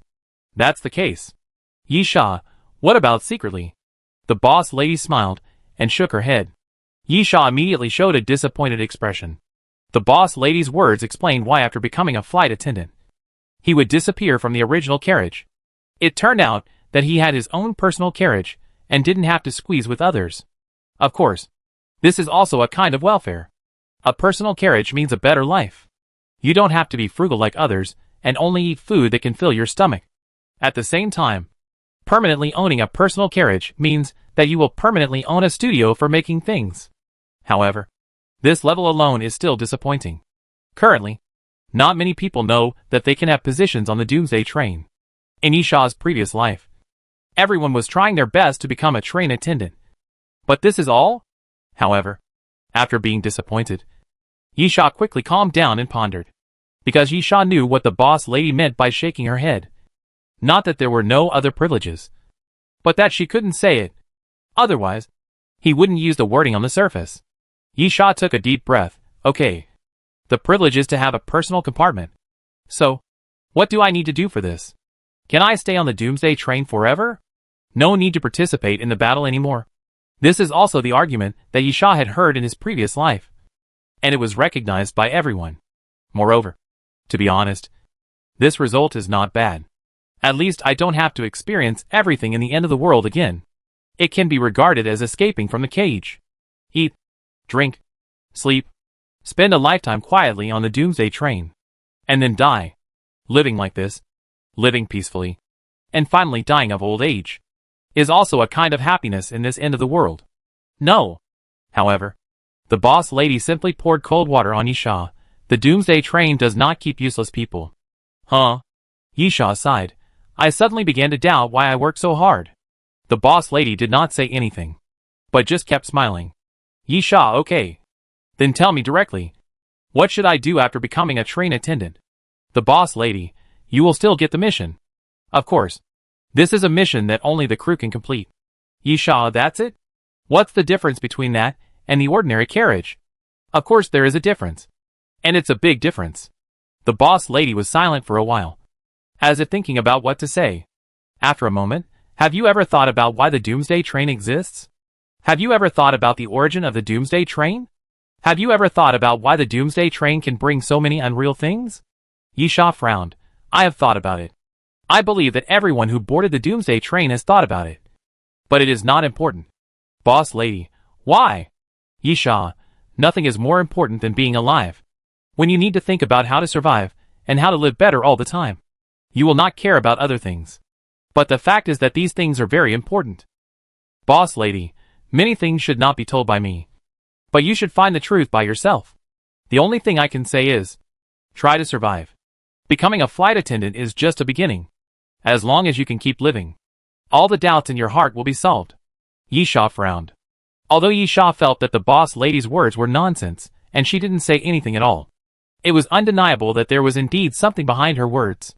In fact, this level was no longer a hint, but an explicit statement. Yisha held his forehead and thought for a while. Well, anyway, I have become a flight attendant. Since I can't change, then I accept everything. Chapter 293 Good Stuff. The lady boss smiled again. It's great that you think so. Patience is a virtue. Don't rush to solve all the puzzles because of curiosity. It will not do you any good. Yisha nodded. The mission of the flight attendant? The lady boss, when necessary, someone will tell you what you should do. Yisha nodded again. Which means that the damn mysterious voice will not disappear. Okay. I don't have anything else to ask for now. Yisha, help me settle some things? The lady boss smiled. Of course, no problem. Everyone has their own value. And this is the value of my existence. Yisha didn't waste any words. He just picked up a lot of things and threw them on the bar. Yisha killed 22 people, which naturally meant that he got 22 things. But these were all very ordinary things. And Yisha was even too lazy to trade them with others. In fact, there are even some guns and knives that are purely found by himself. They are not produced on the Doomsday Train at all, and have no trading value at all. First of all, the killing of the Tyrannosaurus Rex brought Yisha random attack skills. Of course, since it is random, what he can get depends on Yisha's luck. Needless to say, the blood core of the Blood King is what Yisha intends to use himself. He will not throw it to the dining car, let alone trade it. The mutant cells of the hammer are worth looking forward to, and the specific value will have to wait for the boss lady to evaluate. But the highlight is undoubtedly the Ripper. As a mutant zombie with a high probability of reaching the Star Diamond level, the Ripper has also been artificially transformed, which is enough to make people have high expectations. The boss lady sorted out the things, and then pointed to a large pile of miscellaneous things. Can't you deal with this kind of garbage yourself? This made Yisha very embarrassed. Although it was not garbage, the total value of the things calculated in copper skull coins was indeed a bit embarrassing. After all, now is not the time to board the Doomsday Train. After the lady boss made a joke, she continued, we'll talk about the skills later. Let's talk about the items first. This bottle of mutant cells is a primary mutant cell. There is a certain probability of strengthening the body slightly, and there is also a certain probability of turning into a zombie. Yisha, sell it. Yisha answered decisively. It's fine if it strengthens the body slightly, but there is also a probability of turning into a zombie. The value and the risk level are completely disproportionate, so Yisha will naturally not be confused. The lady boss continued then. Let's talk about the remaining 3 items. The zombie chip, the IDZ-shaped metal blade, and the new artificial macrophage. Let's talk about the new artificial macrophage first. Do you know what a macrophage is? Yisha, I know a little bit. Macrophages are immune cells, a type of white blood cell located in tissues. Their main function is to phagocytose cell debris and pathogens in the form of fixed cells or free cells. Simply put, if you have a cold, macrophages can engulf the cold virus and prevent the disease from worsening. The lady boss nodded. Macrophages can be artificially cultured. If you inject this tube of artificial macrophages, it can improve your immunity. The most important thing is that there is a small probability that they can engulf the zombie virus and convert the zombie virus into their own power. Yisha, what does it mean to convert strength? The boss lady, usually it is converted into physical strength, with a certain probability of permanently improving physical fitness to a small extent. If you are very lucky, you may also have the opportunity to obtain some abilities that only zombies have. Yisha lifted his chin, feeling that it seemed to be somewhat useful. The boss lady added, after the artificial macrophages are injected. They will always live in your body. Yisha's eyes lit up immediately. Does this mean that he can always use the ability of artificial macrophages to devour zombie viruses? I plan to stay. Yisha decisively. I want to complete the injection. The boss lady nodded and continued. Next is the IVZ-type metal blade. This is an artificial alloy that uses some meteorite fragments, mixed with carbon alloy, and then includes 7 other rare metals. It has properties that elements in the periodic table do not have. It is very sharp and hard. Yisha, very good? Boss lady, of course. But the production process is also very troublesome, and the production cycle is also very long. At the same time, considering that only the blade is left, it cannot be used without weapon production. Yisha thought for a moment. I'll think about it. How much can you offer? 3 gold skulls for a blade. The lady boss. Consider whether to sell it to me. I like these blades. As for the last zombie chip, I have to say that you are really lucky. Yisha was puzzled. Is this very valuable? The lady boss.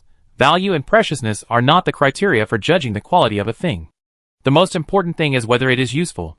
I remember you have a bottle of parasitic cells. Right? Yisha nodded. The function of parasitic cells is to control zombies. However, because of the arbitrator and the corpse flower, Yisha has never used parasitic cells. Of course, the biggest reason is that he has not met anyone that he likes. The target of use in Yisha's mind should be not strong enough, but at least have characteristics. The lady boss picked up the zombie chip. The latest research and development product of Compu Company is used in the transformation of zombies. Although the so-called zombies can move, their physical characteristics are essentially the characteristics of corpses. Do you know what these characteristics are? Yisha thought for a moment. Stiff? The lady boss, yes. In addition to that, it is disordered, because it has no wisdom and thinking ability. And the zombie chip has a set of zombie movement programs, and a set of combat simulation programs, which perfectly make up for these 2 points. Yisha immediately thought of the Ripper. It is absolutely true that the Ripper zombie is a modified mutant zombie, but its mobility is similar to that of humans. Especially the Ripper will even actively dodge Yisha's attacks, run and move, etc., which is very flexible. This is not seen on ordinary zombies, and even on mutant zombies. Yisha nodded. This is indeed a good thing. The proprietress smiled. Of course, the premise is that you have the ability and method to control zombies. Yisha grinned, feeling that he seemed to be carrying forward the title of Puppet Master. Of course, using parasitic cells to control zombies is definitely not as good as the arbitrator and corpse flower. Durability is a big problem. Corpse flowers has self-healing ability. After the arbitrator merges with the genes of corpse flowers, it also has a certain healing ability and can be repaired. Zombies controlled by parasitic cells are broken if they are broken. Chapter 294. Capturing dragons and letting cranes rid. Yisha, I plan to inject the macrophages myself. I'll keep the metal blades and zombie chips for now. The lady boss smiled and took out a tablet. As usual, it depends on your luck.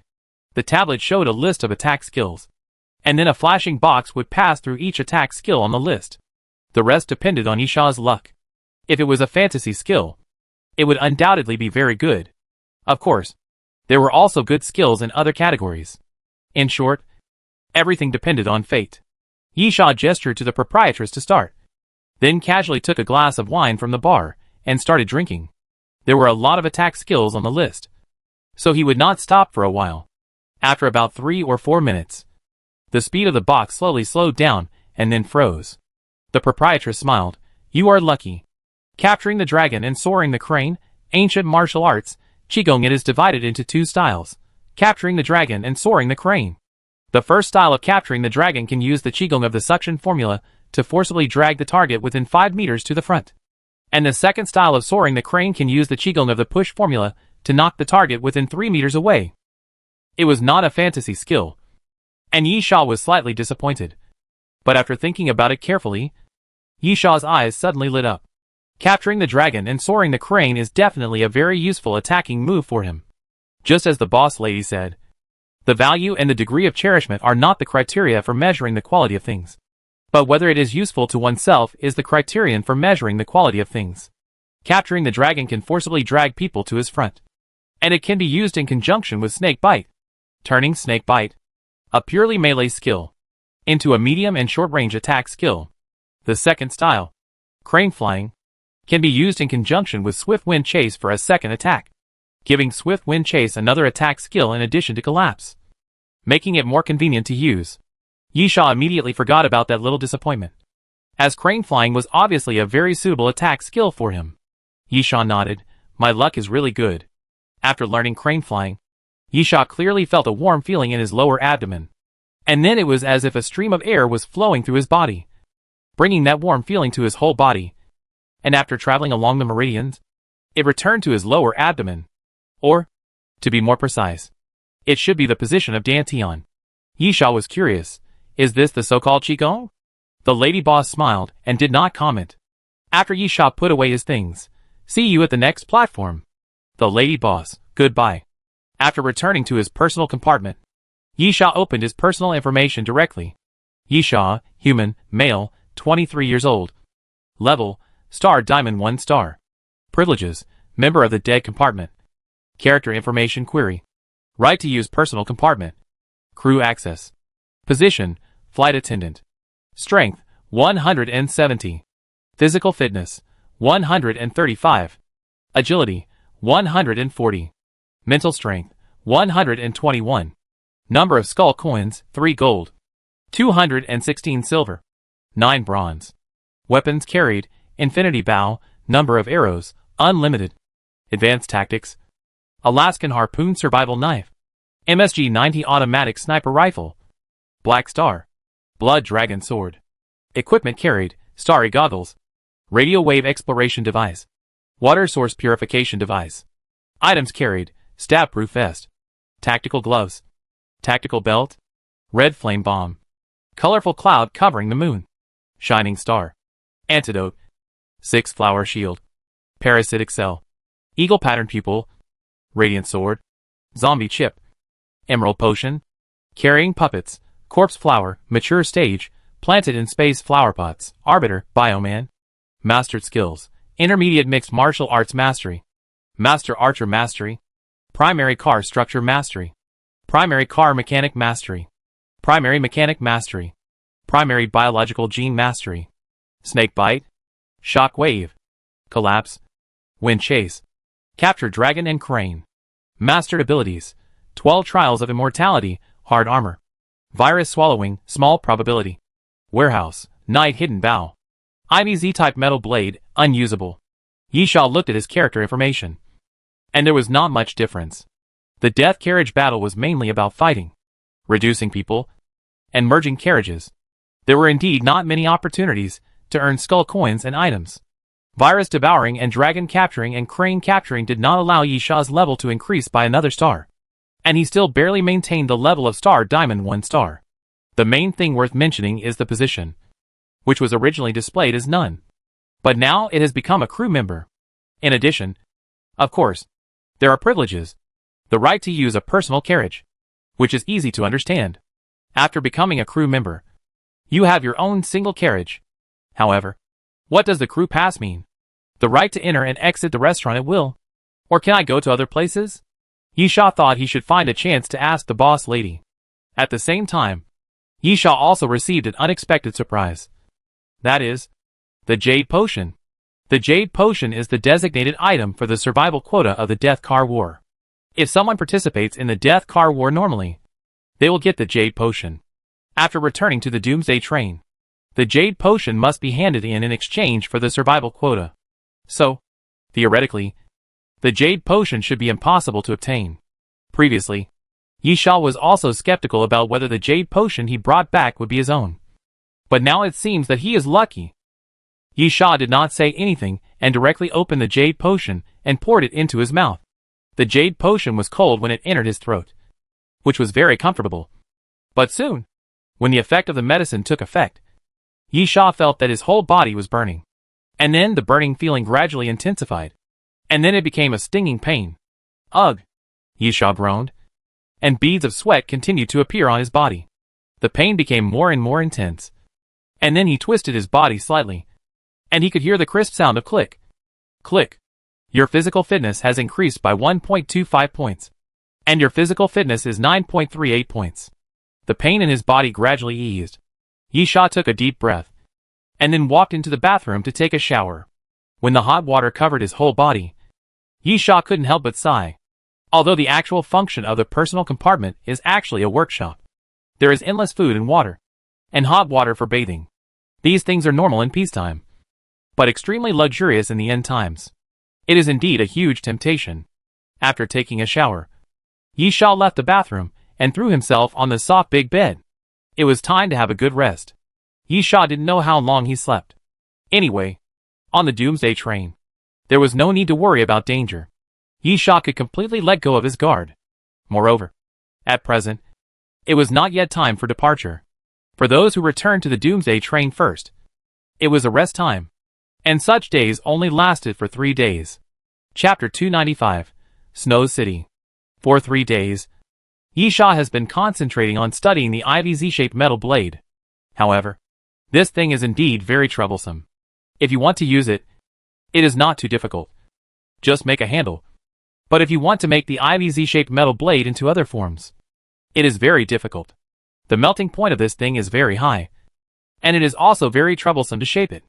It requires special production tools. It is not easy to do it in a personal car workshop alone.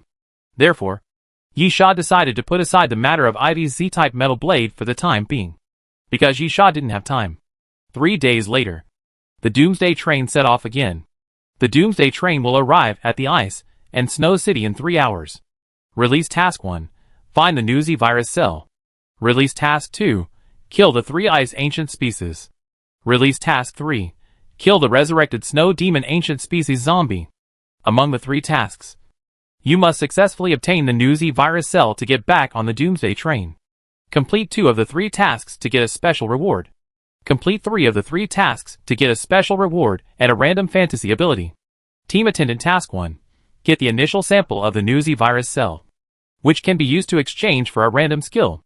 Team Attendant Task 2, get the ancient gene sample that activates the resurrection of the ice demon, which can be used to exchange for a random ability. The carriages entering the Ice and Snow City this time are Death Carriage number 2, Carriage number 22, and Carriage number 29. The mysterious voice sounded as usual, but there were some changes from before. After becoming a train attendant, Yisha had 2 more tasks as a train attendant. At the same time, it also prompted which cars surviving humans would enter the Ice and Snow City. Yisha frowned. If that was all, Yisha felt that it really made no difference whether he was a train attendant or not. It was no different from being in an ordinary car. But Yisha remembered the words of the proprietress. Yisha always felt that the proprietress could not just say nonsense. There must be hidden meanings in her words. Moreover, Yisha did not think deeply about the meaning at the moment, because he was very angry. Death Car number 2. Nan Junxian. Very good. Yisha smiled. It's finally time to meet. Yisha murmured as he walked out of the car. Yisha walked out of the personal car, and then froze for a moment. He wanted to go to the dying car to ask what he should do. Whether to wait for the Doomsday train to stop at the platform and leave directly as before. But what Yisha did not expect was that, after he pushed open the door of his personal car, he entered the empty car that the boss lady took him to when he participated in the crew assessment before. And at the same time, there were already people in that car, including Yisha. There are 5 people in total, and the other 4 are 3 men and 1 woman. The 3 men are all around 30 years old and look very extraordinary. The so-called extraordinary is hard to explain in words. If you have to say it, it should be the feeling and momentum.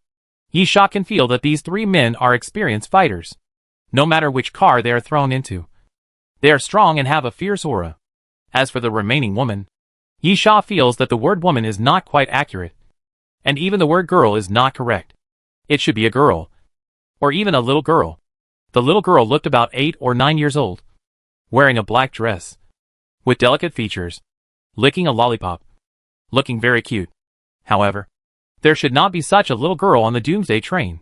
In fact, the proportion of minors among the surviving humans on the Doomsday train is very small, and it is not an exaggeration to say that they are pitifully small. The reason is simple. Most minors lack social experience and training, and their minds are not mature and resolute enough. Although some precocious ones, such as the fat boy, are not excluded. It is difficult for most minors to survive in the cruel Doomsday. Of course, on the other hand, If some miners survive, they will usually become very scary, because it is undeniable that miners are more malleable. However, the miners here refer to at least teenage boys and girls. But the little girl in front of him is only 8 or 9 years old. And Yisha thinks it is too outrageous. At this time, the proprietress pushed open the door of the carriage, entered the carriage, and went straight to the point. Have you heard the mission clearly? Everyone, including Yisha, nodded. The boss lady, then I wish you a successful mission. Yisha was puzzled. Do you mean to work in a team? The boss lady looked at Yisha. It's up to you. It has nothing to do with me, as long as you can complete the mission. Do you have any other questions? Yisha, what if you don't complete the mission? Can't return to the Doomsday train? A man in a white shirt curled his lips, with a hint of sarcasm. Newcomer?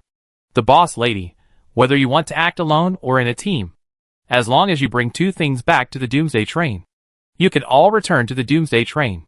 But if the mission is not completed, why come back? If you miss the departure time, it is naturally your own business.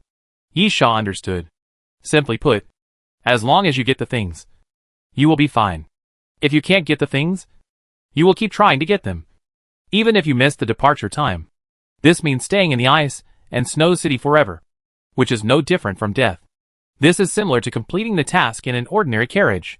The only difference is that the 5 people in the carriage will become a community. It doesn't matter whether they form a team or not, but the goal is the same. If you get the things, everyone will live. If you don't get the things, everyone will die. But Yisha felt that this matter was not that simple. And then he quickly understood it. On the surface, this seems to be a coordinated operation, and a 5-person team is the most suitable method. In fact, it is not like this. As long as you have the things in your hands, you can ensure that you can get on the train at any time. Others are just incidental. On the contrary, whether others live or die has nothing to do with you, as long as you can get 2 things. The most important key point is the reward, the qualification to return to the Doomsday train, which is actually nothing to say. If you can't get anything at all, you are not qualified to come back. So what reward is there? However, if 2 items are obtained, only those who obtain the items can get the reward on the Doomsday train, which creates competition and even fighting. After all, a random skill and a random ability are much better than the rewards given by the tasks in ordinary carriages. Team? Companions?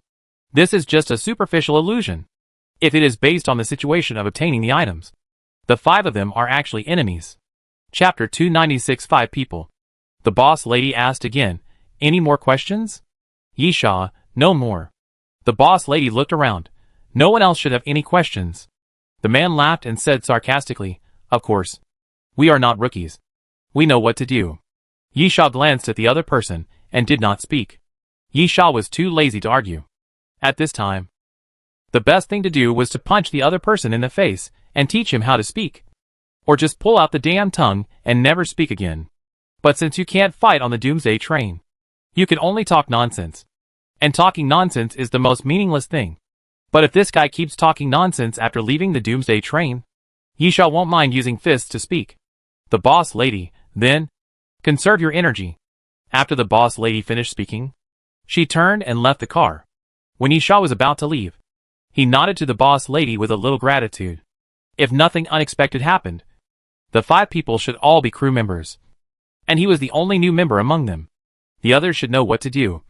So the reason why the boss lady appeared should be to clear up his doubts. Yisha sat quietly in the corner, half closed his eyes and rested. The other 4 people seemed to know each other. The 3 men gathered together to talk, and the little girl jumped around. But Yisha vaguely found that the 3 men seemed to deliberately avoid the little girl. Hey! At this time, the little girl suddenly ran to Yisha, took out a lollipop and handed it to Yisha. Do you want to eat it? Yisha raised his eyelids, and then said, not interested. The little girl happily opened the package, and stuffed the lollipops directly into her mouth, because she held 2 lollipops at a time. The little girl's face looked bulging, which made her look quite cute. My name is Yiyu. You can also call me Yiyu. The little girl smiled. What's your name? Yisha was silent for a moment. Then, Yisha. Yiyu is happy. You have the same surname as me. Not bad. I will protect you for the sake of our same surname. Yisha curled his lips, not knowing what to say. From the current situation, The little girl in front of him is undoubtedly a surviving human on the Doomsday train. She should have survived all the way through the Doomsday train platform and got the identity of a crew member. However, Yisha really couldn't believe that a little girl, who looked 8 or 9 years old, could survive like this. This was really unbelievable. Anyway, Yisha had survived more than a dozen Doomsday train platforms in his previous life and had never seen such a situation. Yi was a little nervous. Seeing that Yisha didn't answer, she ran away again. When she passed by a man, she kicked him as if playing a prank. The man's eyes twitched, but he finally pretended not to see it. 3 hours was not a long time. Soon, the Doomsday train entered the platform and slowly stopped. The door of the carriage was opened, and then a cold wind rushed into the carriage. Yisha couldn't help shivering, then shrugged his nose and walked out of the carriage. There was heavy snow in the sky, and the top of the platform building was completely covered with snow. It can be said that this place is a very cold place. Yisha knew very well that the temperature in this damn place was 0°C to -15°C all year round. Most areas were covered with ice and snow all year round. The lowest temperature at night could even reach -15°C. Even mini zombies could not survive in this place. The reason why Yisha knew so clearly was naturally because he had been to the ice and snow city in his previous life. Of course, Yisha did not come as a train attendant at that time. But it made no difference. The place was always the same place. There was no one else on the platform of the Doomsday train. Perhaps because there was a time difference in getting off the train, and the people in the ordinary carriage had already left. Or they might not have gotten off the train yet. Yisha shrank his neck and walked out of the platform. "Hey!" The man in the white shirt, who had ridiculed Yisha before, suddenly stood in front of Yisha and said, "Newcomer, where are you going?" Yisha stopped and glanced at the other person coldly. "None of your business." Another man explained, "Although there is no restriction on team or individual action, our goal is the same. So it is better to take the mode of team action and not act on your own. Yisha, I am not interested in finding things. You can do it on your own. I have other things to do." "Uh-huh." The man in the white shirt snorted, "You are not stupid. You want to sit back and enjoy the fruits of others' labor?" Another man, "What do you want to do?" Yisha walked around him and walked forward. "Kill people." Yisha didn't mean to stop at all, and went straight to the entrance and exit of the platform. "TSK." The man in the white shirt grinned, "One less cannon fodder. I wanted to bring this guy with me. In case of any trouble, I can throw him out to deal with it. Forget it. Don't worry about him." Another person, "This guy is different from others. He is very alert. Moreover, I feel that he is a bit dangerous. Hongja, are you too careful?" The man in the white shirt said disdainfully, "A new guy. Dangerous? Dangerous ass. Let's go. Get to work." On the other side, Yisha walked out of the Doomsday train platform and sniffed again. Everything he saw was covered in silver. In fact, the ice and snow city was not originally completely covered in ice and snow. It is true that the mountains in the distance are all snow-capped mountains, but the city is still relatively normal, just with low temperatures. At the same time, there are also areas without ice and snow, and there are large grasslands where livestock are raised. However, that was all before the end of the world. After the end of the world, everyone died, and no one took care of it. Even the city was completely covered with ice and snow. Silver became the main theme of this place. Every step forward, the snow would be close to the knees, let alone running. Even walking was difficult. Because of such a harsh environment, even zombies could hardly survive in this place. Those who could survive were mutant zombies. Of course, the mutant zombies here do not mean mutant zombies in the normal sense, but ordinary zombies that have evolved to a certain extent and have cold-resistant antibodies, not becoming stronger through mutation. However, in general, the number of zombies in the ice and snow city is relatively small, about 1/5 of the number in other cities. However, there are many ancient species in the ice and snow city. This sparsely populated ice and snow land has buried many ancient species.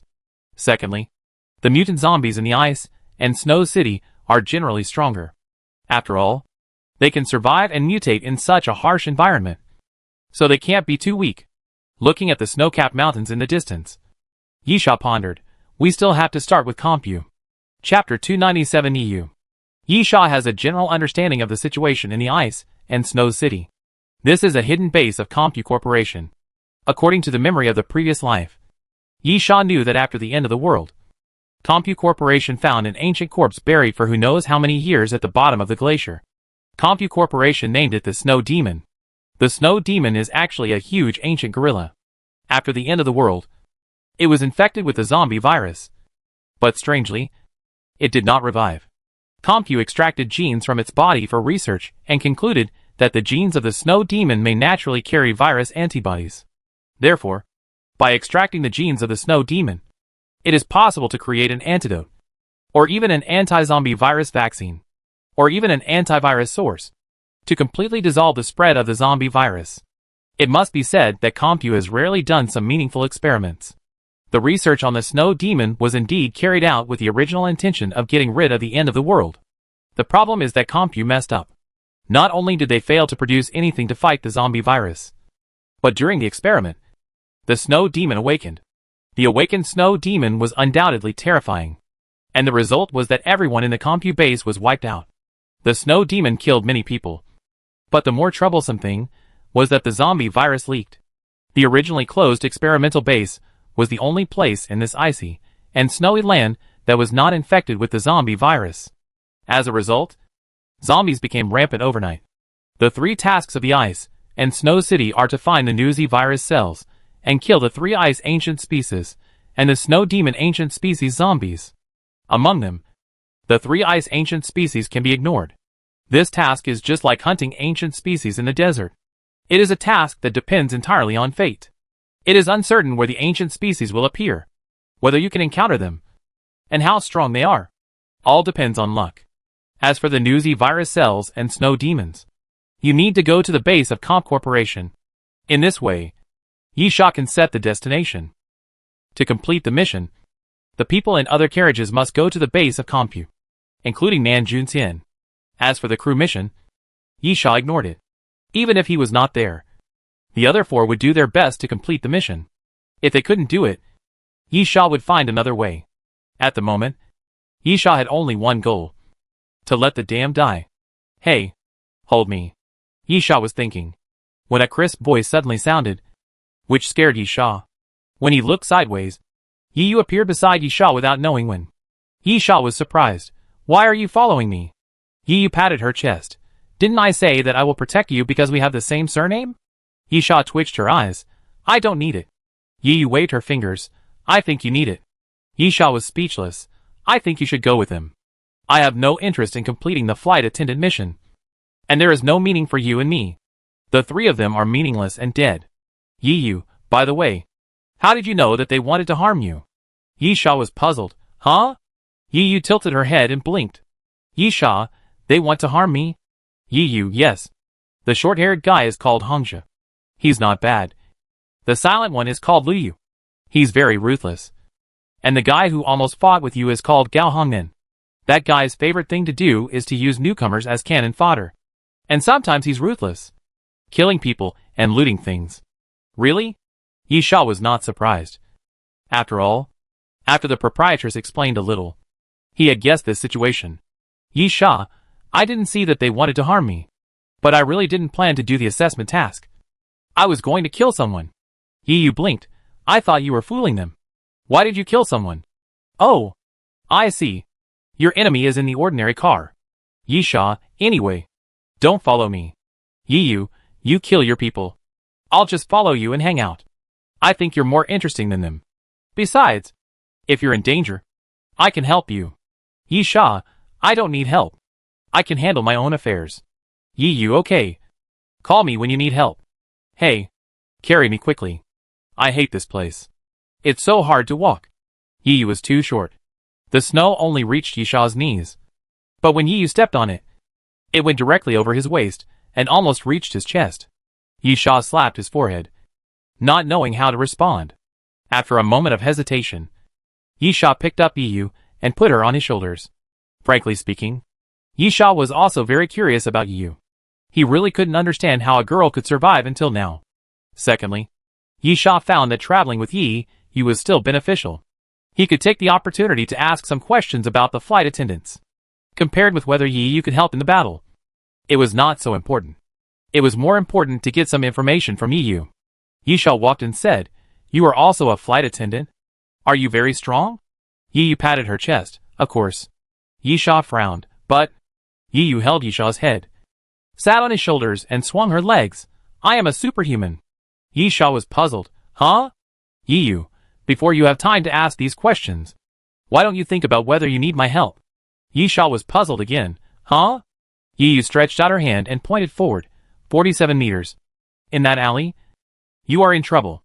The moment Yi finished speaking, a beast-like roar suddenly came from the alley. And then 3 zombies wandered and slowly walked out of the alley. Yisha narrowed his eyes habitually. Of the 3 zombies, 2 were fine. Just ordinary zombies that had evolved and developed cold-resistant antibodies in their bodies, allowing them to survive in the city of ice and snow. In appearance, they were not much different from ordinary zombies, but their skin was whiter and covered with a layer of frost. The 3rd zombie was problematic. It was an Alaskan dog, extremely large, almost 1.8 meters tall, with a crack on its back, 3 complete bone spurs on each side, and the dog hair on its body had completely fallen off, with rotten cracks everywhere. At the same time, a bloody red tongue was dragged outside the mouth, but it was cylindrical, with a crack on the top, and fine teeth on the upper and lower sides of the crack. Snow zombie dog. Yisha licked the corner of his mouth. It's indeed a troublesome guy. But I can deal with it. Yi, there are more than one. Chapter 298 Snow Zombie Dog. Ah! When Yi Yen fell, a dog-like or wolf-like cry suddenly sounded. Then, on a building on the side, the glass window shattered, and countless broken glass fell from the sky. Then, the second snow zombie dog suddenly jumped out from behind the glass window, fell to the ground, and splashed a large piece of snow with a bang. The level of the snow zombie dog is platinum 5 stars. If there is only one, it is not a big problem. But when 2 appear at the same time, Yisha can't help but frown. But it is not to the point where he can't deal with it at all. After all, Yisha had been to the ice and snow city in his previous life and had fought with the snow zombie dogs. Yisha was very clear about the shortcomings of the snow zombie dogs. However, Yisha, be fair. I don't need your help, and I won't help you deal with the trouble. How about one for each of us? Yi smiled and jumped down from Yisha's shoulder, and simply said, okay. Then, Yisha slowly bit his body. Kill it. The moment Yisha finished speaking, he quickly ran to the side, stretched out his hand and grasped the void. And the endless bow appeared in Yisha's palm. Almost at the moment when Yisha moved, the snow zombie dog also suddenly moved.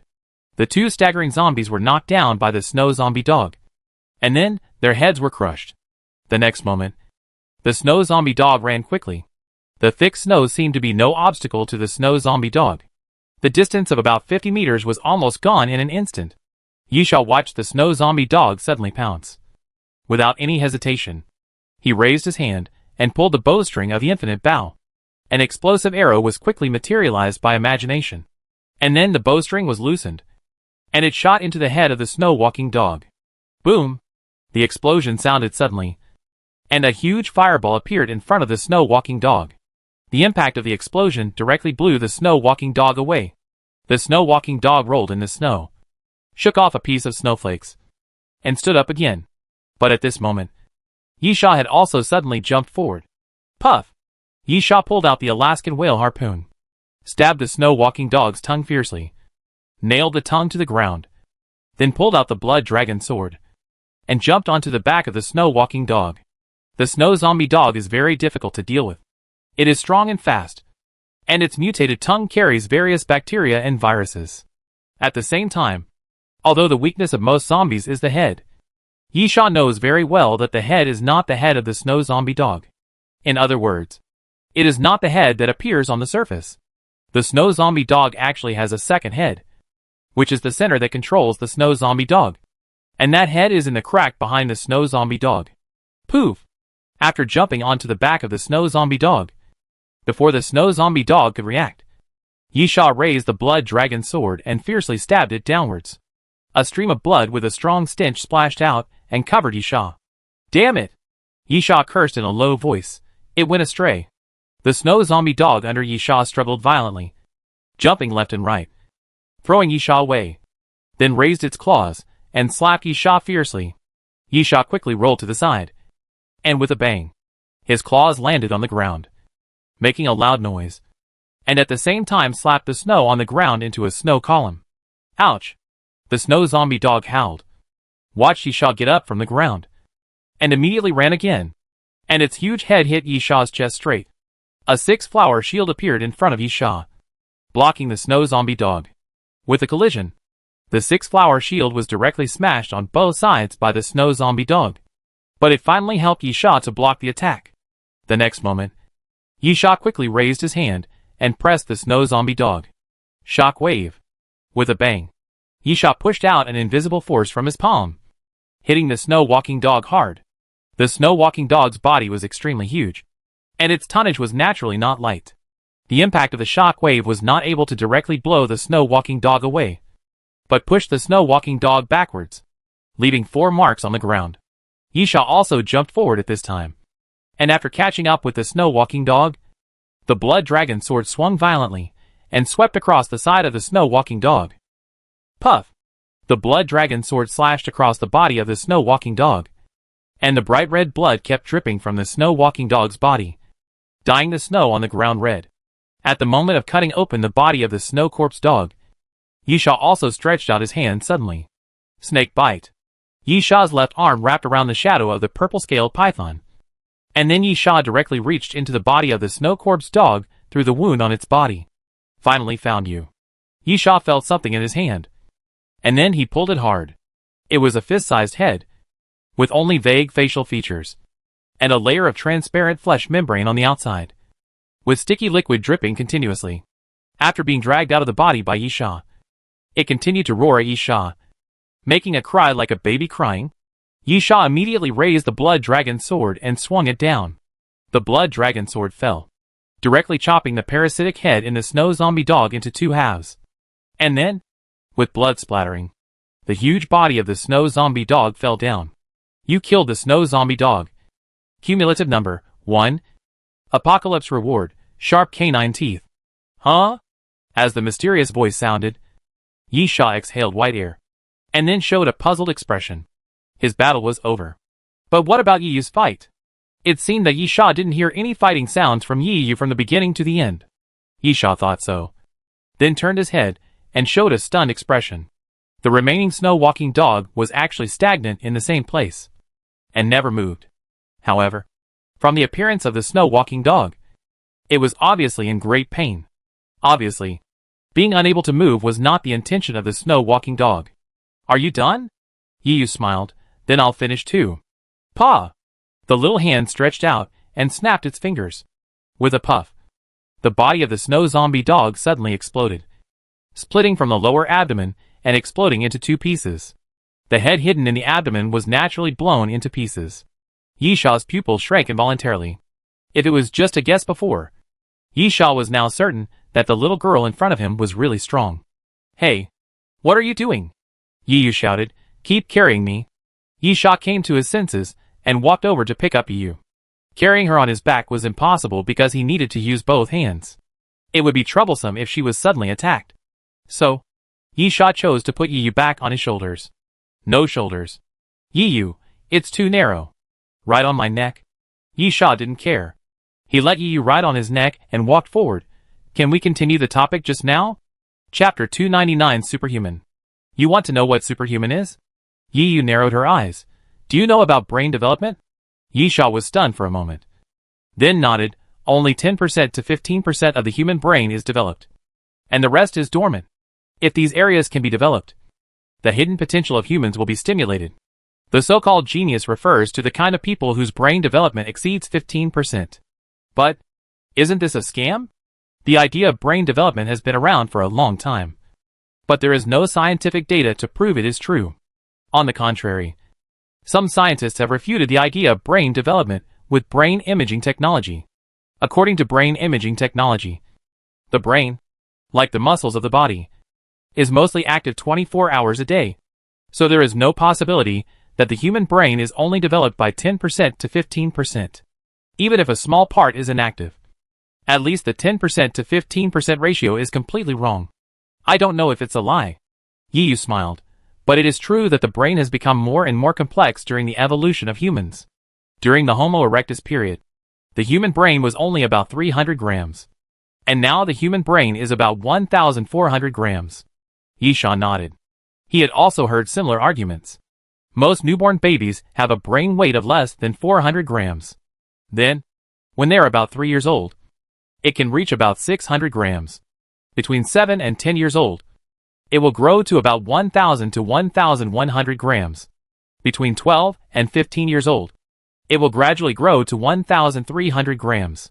Finally, until puberty, the brain weight will remain constant at about 1,400 grams and will no longer grow. The growth of the brain also corresponds to the growth of IQ, thinking ability, and even psychology. First, speech, emotions, and behaviors begin to be established. Then, as thinking gradually matures, image thinking will begin to develop into logical thinking. And finally, individual personality will be formed, with independent thinking and will, thus establishing the three views. Simply put, the brain area does exist, but it is not as widely circulated that there are undeveloped areas. And the weight of the brain itself can largely determine everything, because the heavier the brain weight, the more complex the brain structure, which means the stronger the brain area. The so-called undeveloped brain area, in fact, refers to the extra part of the brain compared to normal people. Yiyu pointed to her head. My brain weighs 1992 grams. Yisha smacked his lips and was surprised for a long time. Super genius? Yiyu shook her head. Is Einstein a genius? Of course. Yisha thought for a while. Then, I know what you want to say. But this is a century-old mystery. And there is no accurate answer at all. There is a saying that Einstein's brain is only 1,230 grams, even lower than the standard of normal people. But Einstein's parietal lobe is about 15% wider than that of ordinary people, which is the reason why Einstein has extraordinary intelligence. Yisha, for example, Turgenev, his brain weight is 2,103 grams, and he is also recognized as a genius. The brain is the most mysterious part of the human body. Who can tell clearly? Yiyu shrugged, but at least my brain weight has no direct correlation with IQ. My IQ is 136. Excellent level. Close to genius, but not genius. Yisha showed a puzzled expression. Completely confused. If so, why mention brain weight? Yisha, what does superhuman mean? Yiyu, stupid. What I said at the beginning was brain development. The key is development. Yisha's puzzled expression became stronger. Yiyu, you haven't understood yet? The idea of brain development is wrong, but not completely wrong. The meaning of brain weight is the upper limit of potential. Do you understand? Yisha showed a look of sudden realization, and finally understood what Yiyu meant. First of all, there is no dormant area in the brain, which is wrong. But brain development does exist, and the key point is brain weight. Taking the normal human brain weight of 1,400 grams as the standard. This is the normal human standard. So, what if a person has a brain weight of 1,500 grams? The extra 100 grams is the brain area that can be developed. Yisha, so, your ability is innate? How is that possible? Wouldn't I have become a monster before the end of the world and be sliced and studied? Yiyu hummed. You should know that certain items can cause changes in the body after use. Right? Yisha nodded. For example, the golden potion has a certain probability of causing the body to mutate. There is also Gushujio who fought with Yisha. His body can discharge electricity. This is also an ability he gained because of his body mutation, making his organs and nerves similar to electric eels. Yiyu, the key to brain weight is that I can get something through Doomsday train to stimulate brain development. But if I only have a normal level of brain weight, even if I get these things, I can't develop my brain. Yisha showed a look of realization again, and this time he finally understood it completely. Yiyu, my brain area has undergone a mutation, which has led to the development of my brain area. Then, because of the development of my brain area, my IQ, logical thinking, etc. have all grown greatly. So don't use my body size to measure my age. Lolita body. Old witch's heart? Yisha just thought about this in his mind, but didn't dare to say it out loud, for fear of being beaten. Yiyu continued, in addition, I also gained some abilities because of the mutation of my brain area. For example, are you thinking in your heart now that I am just a little girl's body, but actually an old witch? Yisha was surprised. Mind reading? Yiyu raised her fist and hit Yisha's head. No. It's just that the analytical ability is stronger. Normal people would think so in this situation. Yisha couldn't help but laugh dryly. Yi, of course. There are some more peculiar brain abilities. Such as this. Snap. Yi suddenly stretched out her hand and snapped her fingers. And then the two zombies on the side of the street suddenly stopped moving. As if they were fixed in place by something. Pa!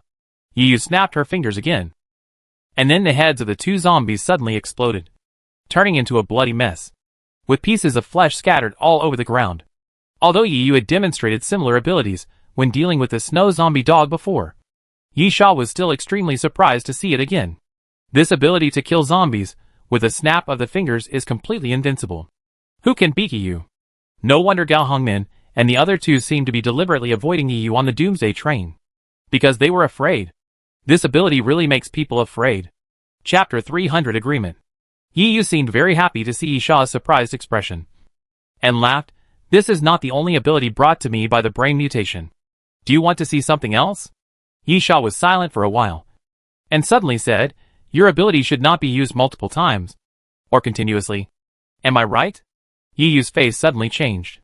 The playful look on her face disappeared instantly. And she became extremely serious. Then she suddenly jumped off Yisha's back, and quickly distanced herself from Yisha. Yisha turned around and looked at Yi.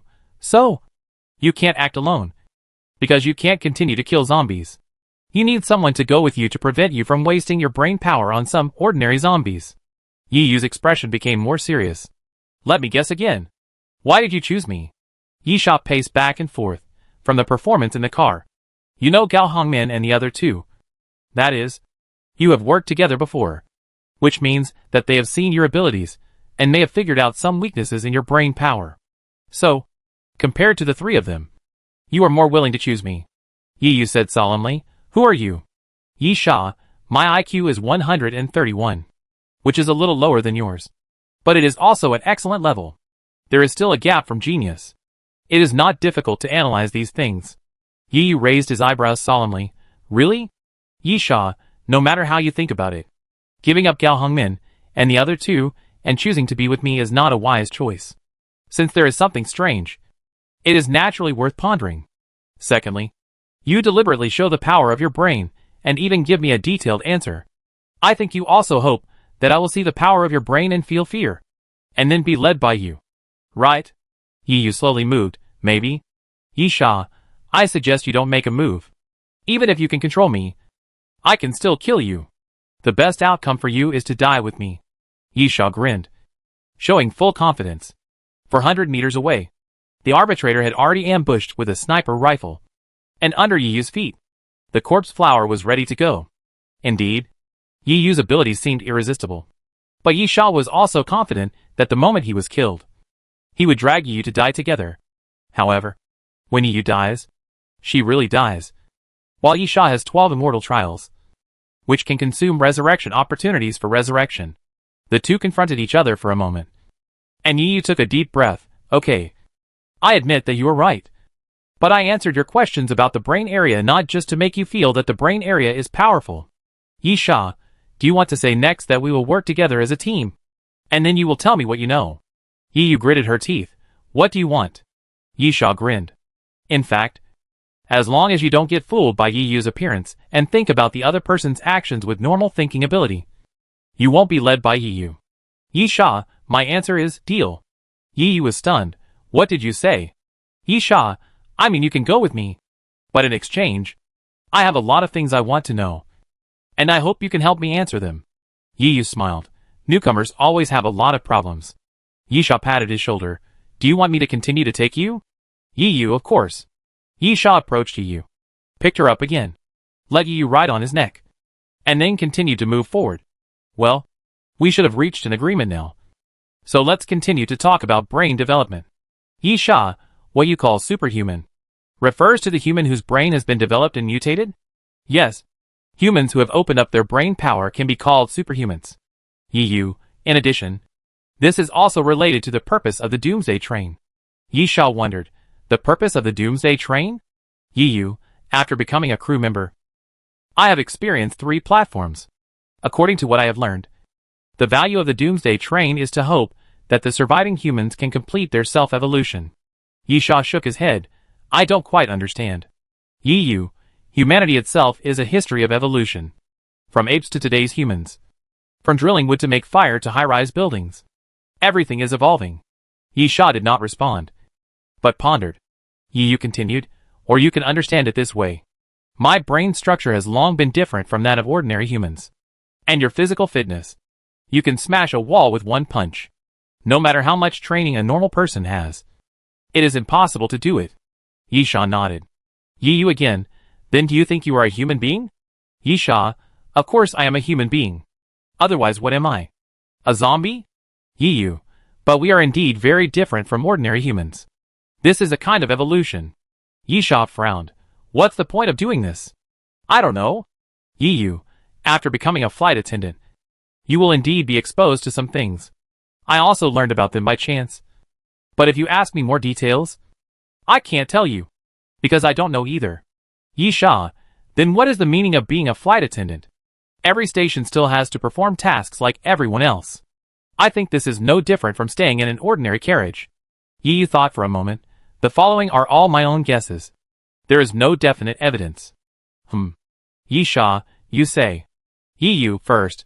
The crew members seem to be collecting things for the Doomsday train when they are performing their mission. Yi Sha, collecting things? Yi Yu, for example. When you are in the ordinary carriage, the mission that allows you to return to the Doomsday train is to find a certain potion. Let's assume that this potion is called Potion A. Yi Sha nodded. Yi Yu, the number of potions is not unique. Otherwise, it means that only one person can return to the Doomsday train. At the same time, assuming you can get 2 bottles of potions, you can get one of them. Right? Yi Sha, yes. Yi Yu, but this does not exist for the crew mission. The things that the crew needs to find are almost unique. And they must be handed in after getting them. There is no possibility of keeping them for themselves. This, Yi Sha pondered for a moment. If this is used as an argument, then your speculation is indeed very likely. But there are all kinds of strange things on the Doomsday train. What is the point of us collecting things? Chapter 301 Train in the Mountains. That's not clear. Yi Yu, if you can complete the mission and get the things, you can try to study them. Maybe these things are special. Yi Sha nodded. What about another speculation? Yi Yu, it's still evolution. I think the surviving humans who can become crew members are all recognized by the Doomsday train and have evolutionary value. Or in other words, they are people who have proved that they have evolutionary value. Yi Sha almost understood this point without Yi Yu's explanation. The existence of the assessment task explains some problems. Not everyone can become a stewardess. The boss lady has repeatedly mentioned the selected people. Secondly, the people who can access the stewardess content and pass the assessment may not be the best people in a certain carriage. But it is undeniable that they are all relatively good. Then, Yi Yu's speculation is indeed possible. Of course, the premise is that the idea about evolution is correct. It must be said that Yi Sha believes that he has made a correct decision. It is still good to bring Yi Yu. These contents originally required Yi Sha to explore and speculate by himself. But now I can learn it directly from Yi Yu. After all, even with the memories of his previous life, Yi Sha only has an advantage. Not omniscience. At least this part of the content is unknown to Yi Sha. That's all I know. Yi Yu said, looking around. Speaking of which, there are really few zombies in this place. Yi Sha, it's true that the harsh environment of the ice and snow city has led to a small number of zombies. But it's not so bad that you can't see them. The reason you didn't find them is not because there are no zombies, but because they have all been killed. Yi Yu was stunned for a moment, and then her heart trembled. Yi Sha smiled with the corner of his mouth. Both of them are smart people. Yi Yu immediately understood what Yi Sha meant. Yi Sha was intimidating herself and implicitly told herself that he had a backup plan. Yi Yu, is it really okay for you to be so wary of a child? Yi Sha, I don't treat you as a child. Yi Yu disdainfully, isn't this the only reason? You avoided other people in the car and were very wary. But you were willing to talk to me and could talk to me normally. Which means you are not a loner. So you just don't trust others. Yi Sha did not answer, but continued to walk forward. Yi Yu continued, let me guess why you don't trust others. Indeed, in the end times, people would fight each other for stuttering. And it is difficult to build trust. But you are not so wary without any contact. The only reason is that you have been betrayed. Yi Sha, have you said enough? Yi Yu, not yet. If that was all, you would not only be wary of others, but also instinctively hostile to others. But there is no hostility in your emotions. Therefore, you are an extremely rational person. You are wary and distrustful of others. But you do not deny the existence of trust. You still recognize the existence of friendship, love, family affection, and other emotions. The reason for your vigilance is to prevent being betrayed again. This is a good approach. Since you can't distinguish the feelings of others, you simply don't accept it from the beginning. Yi Sha, do you know that a beautiful woman usually likes to find an ugly woman as a girlfriend? Yi Yu smiled. So, a smart person doesn't like to be friends with another smart person. Yi Sha, so, don't make me hate you. Okay. Then don't mention things that make you feel unhappy. Yi Yu, where is our current destination? Yi Sha, Comscope's base. Yi Yu nodded. Good idea. We should get a map first. But the map may not mark the location of the Comscope base. It would be better if there is a network here. No need. Yi Sha, we've already arrived. Yi Sha pointed ahead as he spoke. Yi Yu was stunned. Platform? Right in front of the two of them was a train platform. But it was not the Doomsday train platform, but an ordinary train platform. Not very large. Even the old-fashioned open-air platform, with only 2 rails. Yi Sha, there is a sightseeing train here, which will lead to the observatory built on the snow-capped mountains. After arriving there, you can change to other trains and go deep into the snow-capped mountains, where the base of Compu Corporation is built. Yi Yu was curious. How did you know? Yi Sha, I can predict everything. Do you believe it? Yi Yu rolled her eyes. You might as well just say you won't tell me. Yi Sha smiled. Then walked onto a train and operated it. The train can still move. Let's go, Yi Sha said as he took out his PDA and gave the arbitrator a command. About 5 minutes later, the arbitrator appeared on the platform, walked onto the front of the train, and began to try to drive the train. Yi Yu, is this your backup? This is a zombie? It doesn't look like one. And it can't be an ancient species. Right? Yi Sha smiled. You can take your time to guess. And guess if I have any other backup. While speaking, under the control of the arbitrator, the train has started to move, and slowly moved forward along the rails. Yi Sha came to the carriage and sat down. Take a break. It will take some time to reach the observatory. Okay. Yi Yu was about to sit down. And suddenly his expression changed. There is something on the roof. Not in this carriage. But it is approaching at high speed. Yi Sha stood up immediately. Although Yi Yu had not explained it in detail, perception must be one of the abilities she gained after the brain region changed. With a knife in the left hand and a gun in the right hand, Yi Sha pulled out the Black Star pistol and the Alaskan whale harpoon at the same time, and stood ready at the top of the car. Sure enough, Yi Yu was right. Soon, Yi Sha heard a bang. Bang sound from the roof of the car, as if something was moving on the roof. Yi Sha listened attentively, quickly identified the other party's position, and then shot at the roof without hesitation. Bang, bang, bang. The Black Star pistol fired continuously, and bullet holes were constantly punched through the roof. And then the sound suddenly disappeared. However, neither Yi Sha nor Yi Yu were naive enough to think that the other party was killed. Judging from the movement, the thing on the roof did not look like an ordinary zombie. In fact, there was no blood dripping from the bullet holes on the roof, which meant that not only did the other party not die, but it was also very likely that the other party was not injured. Suddenly, with a crash, the glass window on the side was smashed to pieces, and a figure suddenly rushed into the car, opened his bloody mouth, and roared at Yi Sha and Yi Yu. Crawler?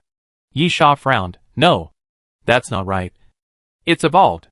Chapter 302 Mutated Crawler. What appeared in front of Yi Sha and Yi Yu was a mutant zombie. Its appearance was similar to that of a crawler, although it was humanoid.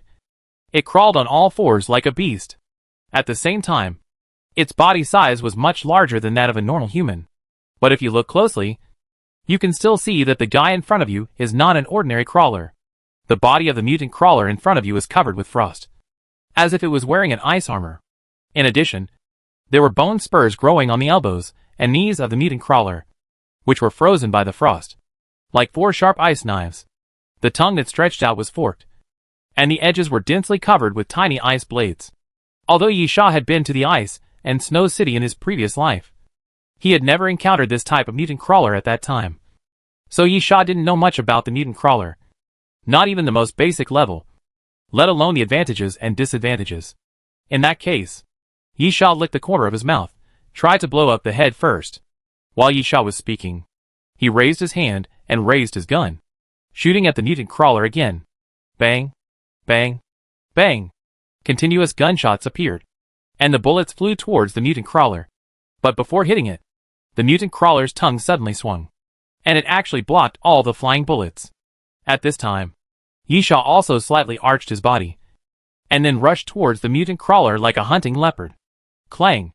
Yi Sha raised the Alaskan whale harpoon and swung it hard in front of him, colliding with the mutant crawler's tongue, and it actually made a sound of metal clashing. An obvious evolution of the mutant crawler. Although ordinary crawlers also have scarlet long tongues, they are still fleshy. Although the attack is terrifying, it can be easily cut off. But this trick obviously doesn't work against the mutant crawler. Yi Sha immediately and decisively abandoned his gun, drew out the blood dragon sword, and chopped at the mutant crawler's head. Clang! The second crisp sound of the collision sounded, and the mutant crawler raised his left arm, and the ice blade at the elbow collided with the blood dragon sword. Although the blood dragon sword cut through the outer layer of ice, it was blocked by the bone spurs wrapped in ice. Bang! After the mutant crawler defended against the next attack, it pushed its huge head forward, pushing Yi Sha out and hitting him hard on the ground. Yi Sha gritted his teeth and said to Yi Yu, "I'll deal with it. You go to other carriages." Yi Yu nodded. The battle between Yi Sha and the mutant crawler could affect any location. Yi Yu knew very well that if she didn't take action, she would obviously be in the way here. So she quickly retreated to the next carriage. On the other side, after the mutant crawler knocked Yi Sha to the ground, it immediately pounced on Yi Sha like a tiger, opened its mouth, and was about to bite Yi Sha. Yi Sha immediately raised his legs and stepped on the chest of the mutant crawler, making it difficult for the mutant crawler to bend down. Sticky and smelly saliva kept dripping from the corners of the mutant crawler's mouth, covering Yi Sha's face. The angry roar made Yi Sha's eardrums tremble. Yi Sha gritted his teeth. The mutant crawler in front of him had extraordinary strength. Then he raised his hand and pressed it on the chest of the mutant crawler. Shock wave. The invisible force was stimulated forward. With a bang, the mutant crawler was directly blown away, first hitting the roof of the car, and then falling back to the ground. Yi Sha also took the opportunity to jump up quickly from the ground, then raised the blood dragon sword and stabbed forward. Puff! Blood flowers fell. When the scattered blood flowers fell to the ground, they were covered with a layer of frost. Unfortunately, Yi Sha failed to kill the mutant crawler. Yi Sha stabbed the mutant crawler's head. But the speed of the mutant crawler was obviously enhanced compared to ordinary crawlers. It was very fast. When Yi Sha was about to stab it, it avoided it. The blood dragon sword only cut a hole on the mutant crawler's shoulder. At the same time, after dodging the attack, the mutant crawler also quickly counterattacked, and its tongue hanging out swept towards Yi Sha like a whip. Bang! A muffled sound appeared, and the six-flower shield quickly emerged on the side of Yi Sha, helping Yi Sha to block the attack. Yi Sha stabbed back without hesitation, fiercely stabbing the mutant crawler's neck, and then wanted to chop off the mutant crawler's head, but found that frost quickly condensed at the wound, blocking the blade of the blood dragon sword. Damn it! Yi Sha cursed in a low voice, watching the claws of the mutant crawler grabbing at him, and immediately drew his sword away, and then pressed forward with his palm again, capturing the dragon and letting the crane fly. The second style of letting the crane fly. As Yi Sha pushed out with his palm, the body of the mutant crawler seemed to be held down by a giant palm, and then pushed back fiercely. With a bang, the mutant crawler hit the wall of the carriage, and the carriage instantly sank inwards, and the body of the mutant crawler was also deeply trapped in it. Yi Sha immediately rushed forward again. The moment the mutant crawler broke free, he raised the blood dragon sword and swung forward continuously. Sword marks continued to be cut on the mutant crawler's body. At the same time, the dragon pattern on the blood dragon sword slowly lit up. Roar! The mutant crawler roared angrily, waving his arms, and the ice knife between his elbows swung towards Yi Sha. But at this moment, the dragon pattern on the blood dragon sword completely emitted light. Yi Sha shouted softly and slashed again. Blood dance. The sword came out. The sword light flashed as the blood dragon sword slashed forward, 3 half-moon arcs of blood-colored sword light swept forward. The first sword fell, and the ice blade of the mutant crawler was shattered by one blow, breaking into several pieces. The second sword fell. Blood flew, and the mutant crawler's left arm was directly chopped off by a sword, hitting the roof of the car and falling back to the ground. The third sword fell, and the mutant crawler's chest was directly cut open, and the body was almost broken into 2 pieces, and then fell to the ground. The 3 bloodlights disappeared, and the mutant crawler was almost destroyed. Yi Sha didn't delay, and took the opportunity to raise his sword and stab it again, thrusting the blood dragon sword into the mutant crawler's head. With a puff, the blood dragon sword pierced through the mutant crawler's head. Blood continued to flow slowly from under the mutant crawler. You killed the ice assassin. Cumulative number 1. Apocalypse reward, ice bone. You killed the ice assassin. Cumulative number 1. Apocalypse reward, cold poison sac. So this guy is called the Icefield Assassin? It should be the mutant evolution of the crawler. Right? Yi Sha murmured, then picked up the broken ice blade, wrapped it up, and put it in the backpack. The so-called ice bone should be the bone inside the ice blade. As for the cold poison sac, it is a little more troublesome. It needs to cut open the body of the mutant crawler and cut it out near the stomach. Chapter 303 Observatory. After a while, Yi Sha took out the cold poison capsule. Although this thing is not valuable, it is also a good thing. The cold poison liquid inside has 2 uses. The first is that if you take it, you will be infected with the virus quickly. Your blood will freeze, and you will be frozen to death quickly. The second is to sprinkle it directly on the target's body or object, which can make the target freeze quickly. After doing all this, Yi Sha turned to Yi. There are no other zombies. Right? Yi, it should be gone. I didn't sense it. The mutant crawler should be resting or sleeping somewhere on the train. The train started and woke it up. Yi Sha nodded, took out gauze from his backpack and wrapped it around the wound. Rest for a while. Yi sat down and took out a lollipop. Want to eat? Yi Sha, I think it's useless for you to act cute. No one would be stupid enough to think that an 8 or 9-year-old girl who appeared on the Doomsday train would really be an innocent and cute little girl. This trick used to work well, but now everyone has learned it. Yi curled her lips and shook the lollipop. But this thing has nothing to do with being cute. The sugar can reduce hunger and quickly replenish physical strength. Yi Sha thought it made sense, and took out the compressed biscuits and said, "Give me one." Yi Sha was not worried about the lollipop. If his guess was correct, Yi needed him, so it was impossible for her to poison herself. If Yi Sha's guess was wrong, the two should have started fighting before. No words along the way. Around dusk, the train arrived at the terminal, the observatory in the snowy mountains. Yi Sha took out the scope of the sniper rifle and took a look. There are zombies in the observatory. Yi, it's natural. It's harder for zombies to survive in the snowy mountains. It's hard to walk here. You need to take a train to get there. Moreover, this observatory is a tourist attraction. There is a restaurant inside, and naturally there is stored food. After the end of the world, this is obviously a good shelter. Yi Sha, but the zombie virus has spread to this place. In such a relatively closed place, once the zombie virus breaks out, there is nowhere to escape. Even if you escape to the snowy mountains, it is difficult to survive for too long in the harsh environment. Yi, are we going to the observatory? Why not go directly to the Compu base? Yi Sha, the train from here to the Compu base is for Compu only. It is not available to non-employees. Naturally, it is impossible to be next to the observatory. It is about an hour's walk away. As Yi Sha spoke, he looked up at the sky, which was dark and had a distinct low pressure. Besides, the weather doesn't seem good. Yi Sha, it may snow. I think it's a better choice to sleep in the observatory for one night and travel tomorrow morning. Yi Sha was not in a hurry, because of his memory from his previous life. He knew clearly where the Compu base was. However, for others, they should still be looking for clues in the ice and Snow City to find the location of the mission target.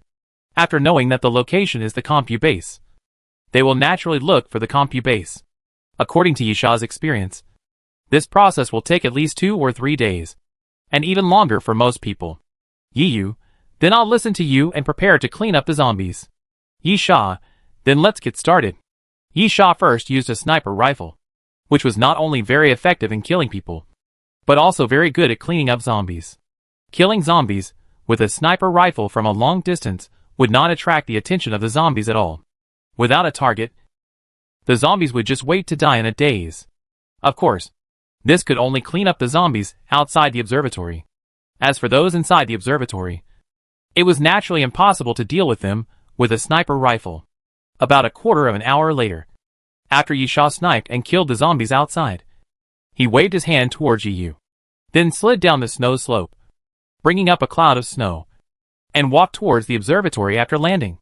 Near the observatory, the smell of blood was everywhere. Outside the observatory, there was an open-air restaurant where you can enjoy the snow scenery while dining. There is also a world-famous cheese hot pot. Of course, that is all in the past. Yisha drew out the blood dragon sword. Do you feel it? Yu rolled her eyes. There are so many. What do you need to sense? Yisha also felt that his question was a bit redundant. There were densely packed zombies even outside the observatory. So how could there be no zombies inside the observatory? He came to the side of the observatory and pushed the door open. The sound of the door opening startled the zombies around. About 5 or 6 zombies quickly staggered towards Yisha. As Yisha entered the observatory, he pulled out his pistol and shot. Bang, bang, bang. The Black Star pistol fired continuously, shooting the zombies close to Yisha in the head one by one. However, this did not reduce the number of zombies. Because of the gunshots, more zombies continued to approach Yisha. Shock wave. Yisha stretched out his hand and pressed forward. The invisible force pushed forward, pushing the 7 or 8 zombies in front of him away. Yisha, besides the brain ability, don't you know anything else? At least you should be able to use guns, right? Yu showed a pitiful expression. Do you think an underage girl can use a gun? The recoil will break my wrist bone. Yisha rolled his eyes and ignored the pretentious girl. Is Yu's physical fitness bad? Compared with Yisha, it is definitely much worse. She is not developing the path of physical strengthening at all. But to say that Yu's physical fitness is similar to her appearance is absolutely a joke. The ice and snow city is extremely cold, but the two of them did not wear cotton clothes, but ordinary spring and autumn two-piece suits. Most people would have frozen to death long ago. But for the two of them, at best they just felt a little cold. This is the effect of physical fitness. Therefore, even if Yu's physical fitness is not as strong as Yisha's, it is impossible that she has not been strengthened at all. Otherwise she would not be able to withstand such a cold environment. At this time, the zombies in the observatory hall had almost been killed by Yisha. But at this time, a buzzing sound but suddenly came from all around. Yisha frowned and suddenly had a bad premonition. The buzzing sound was very dense and became clearer and clearer. It was obvious that something was approaching. Then, a dense swarm of insects suddenly flew out from behind the door on the other side of the hall. The insect was about the size of a human head, with a hooked tail like a bee, but a head like a fly. There was a pair of thin wings on the back and 6 legs. The buzzing sound was caused by the insect flapping its wings. Chapter 304 Big-Headed Horned Flies. Big-Headed Horned Flies. Yisha took a breath. I really encountered something quite troublesome. Yu looked at the flying insects with a disgusted expression. What are they? How troublesome are they? Yisha, it's not these big-headed horned flies that are troublesome, but their mother. Yu was puzzled. Mother? Yisha, a big meat ball that can continuously produce big-headed horned flies.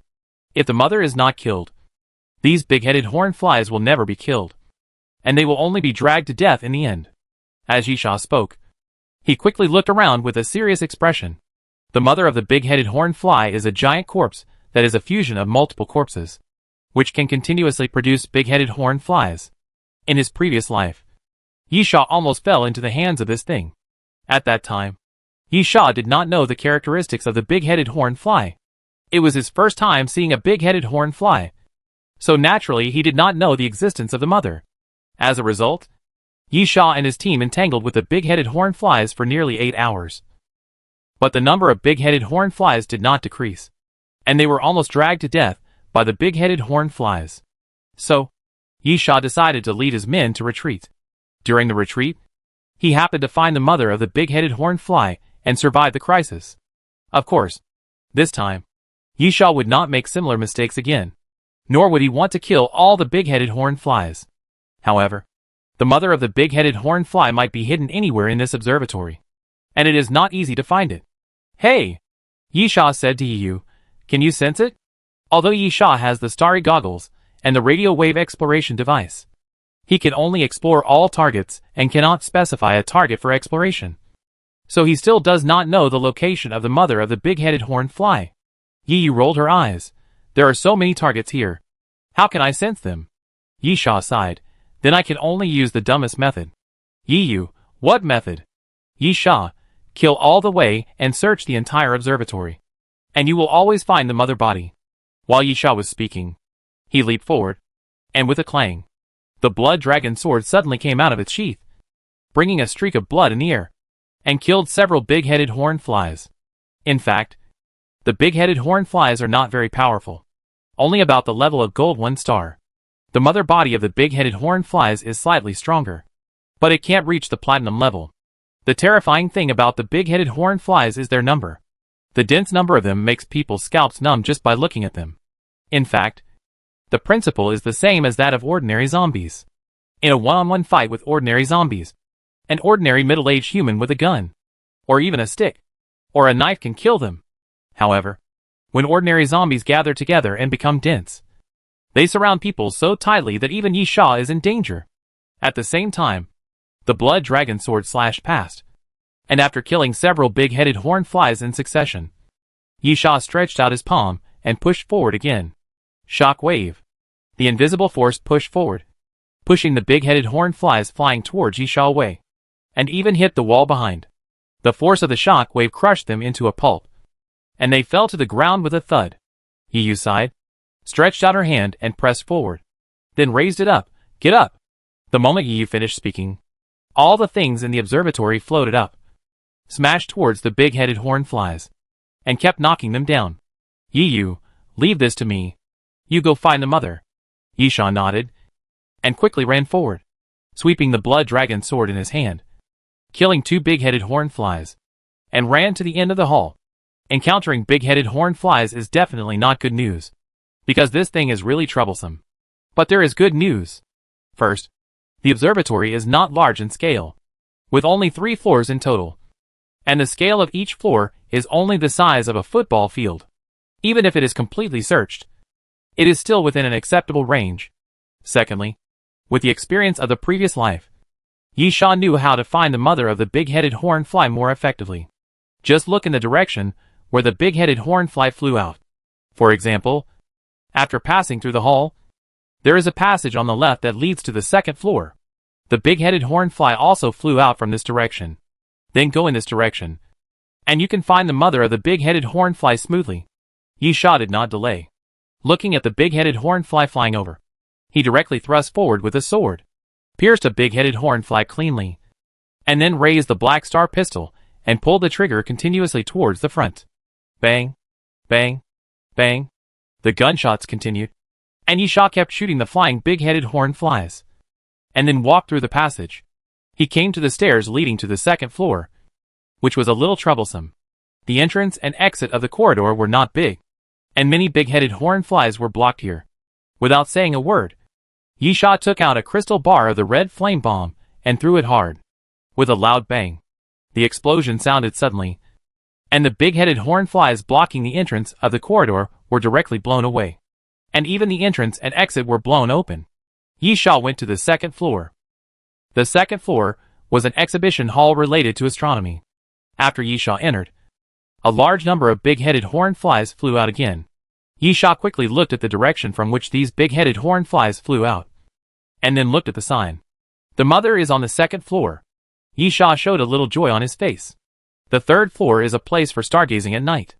It is just up the stairs on the side. Therefore, if the big-headed horned flies flew down from the 3rd floor, it is impossible for them to be entrenched in the exhibition hall on the 2nd floor. Without saying anything, Yi Sha rushed into the exhibition hall. Shock wave.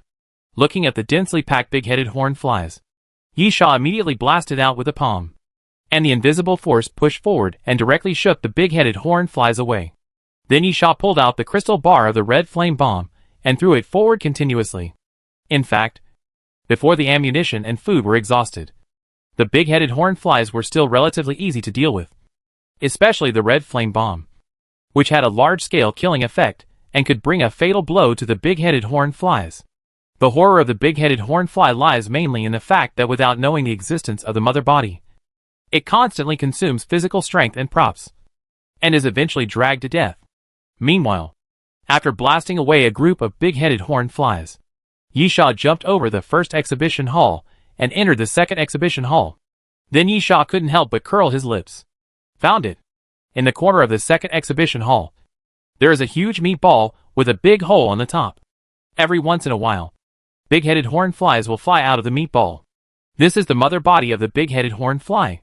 Chapter 305 Mother. Since the mother of the big-headed horned fly was found, Yisha naturally had no reason to hesitate and immediately raised his gun to shoot.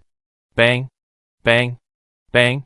The bullets kept hitting the meatball, making a puff sound. And then the dark green blood kept splashing. The mother of the big-headed horned fly kept twisting, and the big-headed horned flies around suddenly sped up and flew towards Yisha. Yisha shouted softly, "Arbitrator!" He had been standing behind Yisha and had not participated in the battle. At this time, he stood up, raised his hand, and raised the machine gun, and then began to fire. Two. The machine gun in the hands of the arbitrator roared and fired continuously firing forward, and continuously shooting down those big-headed horned flies. At the same time, with the arbitrator holding back those big-headed horned flies, Yisha naturally dodged, bypassed those big-headed horned flies, and directly pounced on the mother of the big-headed horned fly. Seeing Yisha approaching the mother of the big-headed horned fly, the mother suddenly twisted, and then suddenly stretched out two fleshy tentacles on both sides, and swung them towards Yisha fiercely. Yisha immediately swung the blood dragon sword forward and slashed a tentacle. But at this moment, the second tentacle swept across Yisha's waist, and Yisha was directly thrown out. Yisha groaned, then quickly turned over from the ground, watching the two tentacles waving towards him again, and immediately reached out. Capture the dragon and let the crane fly. Capture the dragon in one move. Yisha's fingers bent and turned into claws. And then a tentacle was sucked over by Yisha and flew directly into Yisha's palm. Snake bite. At this moment, the shadow of the purple-scaled python quickly wrapped around Yisha's arm, and then pinched the tentacle. Puff! With Yisha's sudden force, the tentacle was crushed by Yisha, and dark green blood splashed all over the ground. After the successful attack, Yisha bent his legs, exerted force, and rushed forward again to meet the remaining tentacle. The tentacle suddenly stretched straight, like a long sword, and stabbed Yisha fiercely. However, Yisha reacted very quickly, and suddenly turned his body to avoid the attack of the tentacles, then pulled out the Alaskan whale harpoon and stabbed it fiercely into the tentacles. Ah! Yisha roared, and continued to run forward without any intention of stopping. At the same time, as Yisha ran, the Alaskan whale harpoon passed by the tentacles and cut the tentacles. Yisha finally came to the mother of the big-headed horned fly, and then suddenly jumped up and jumped onto the mother. The mother of the big-headed horned fly has no weaknesses such as the head or neck. Because of this, it is easier to deal with. Just completely destroy this damn meatball. Puff! Yisha raised the blood dragon sword, gritted his teeth, and stabbed the blood dragon sword down fiercely. Then loosened his legs and jumped off the mother's body. The blood dragon sword directly cut off a piece of meat from the mother's body. But at this moment, a flesh thorn suddenly grew on the mother's body, wrapped in flesh membrane, extremely sharp, and suddenly stabbed out and pierced into Yisha's shoulder. Yisha groaned, and with great pain, he raised the blood dragon sword and cut off the flesh thorn with one blow. Then he swept the Alaskan whale harpoon forward and cut a hole in the mother's body. Then Yisha immediately jumped back. At the moment of jumping away, several flesh thorns grew on the mother's body and attacked Yisha. Unfortunately, it was too late. The next moment, Yisha put down the blood dragon sword and the Alaskan whale harpoon. And then he grasped the void, and the infinite bow was materialized by Yisha's imagination. An explosive arrow slowly emerged on the bowstring. And then Yisha pulled the bowstring, and after a slight aim, the explosive arrow flew forward. Puff! A sudden sound of breaking through the air sounded, and then the explosive arrow flew out, piercing directly into the mother body, which was previously cut by the Alaskan whale harpoon. Boom! The explosion sounded again, and the hot fireball burned fiercely, which seemed to dispel some of the coldness in this place. Slowly, black smoke and flames dissipated, and the mother body of the big-headed horned fly was blown into a bloody mess, completely turned into a pile of rotten meat, and even burned with flames, constantly wriggling on the ground, and then gradually became silent. You have killed the mother of the big-headed horned fly. Cumulative number 1. Apocalypse reward. Overclocked reproductive cells. Huh? Yi Sha breathed a sigh of relief. Finally killed it.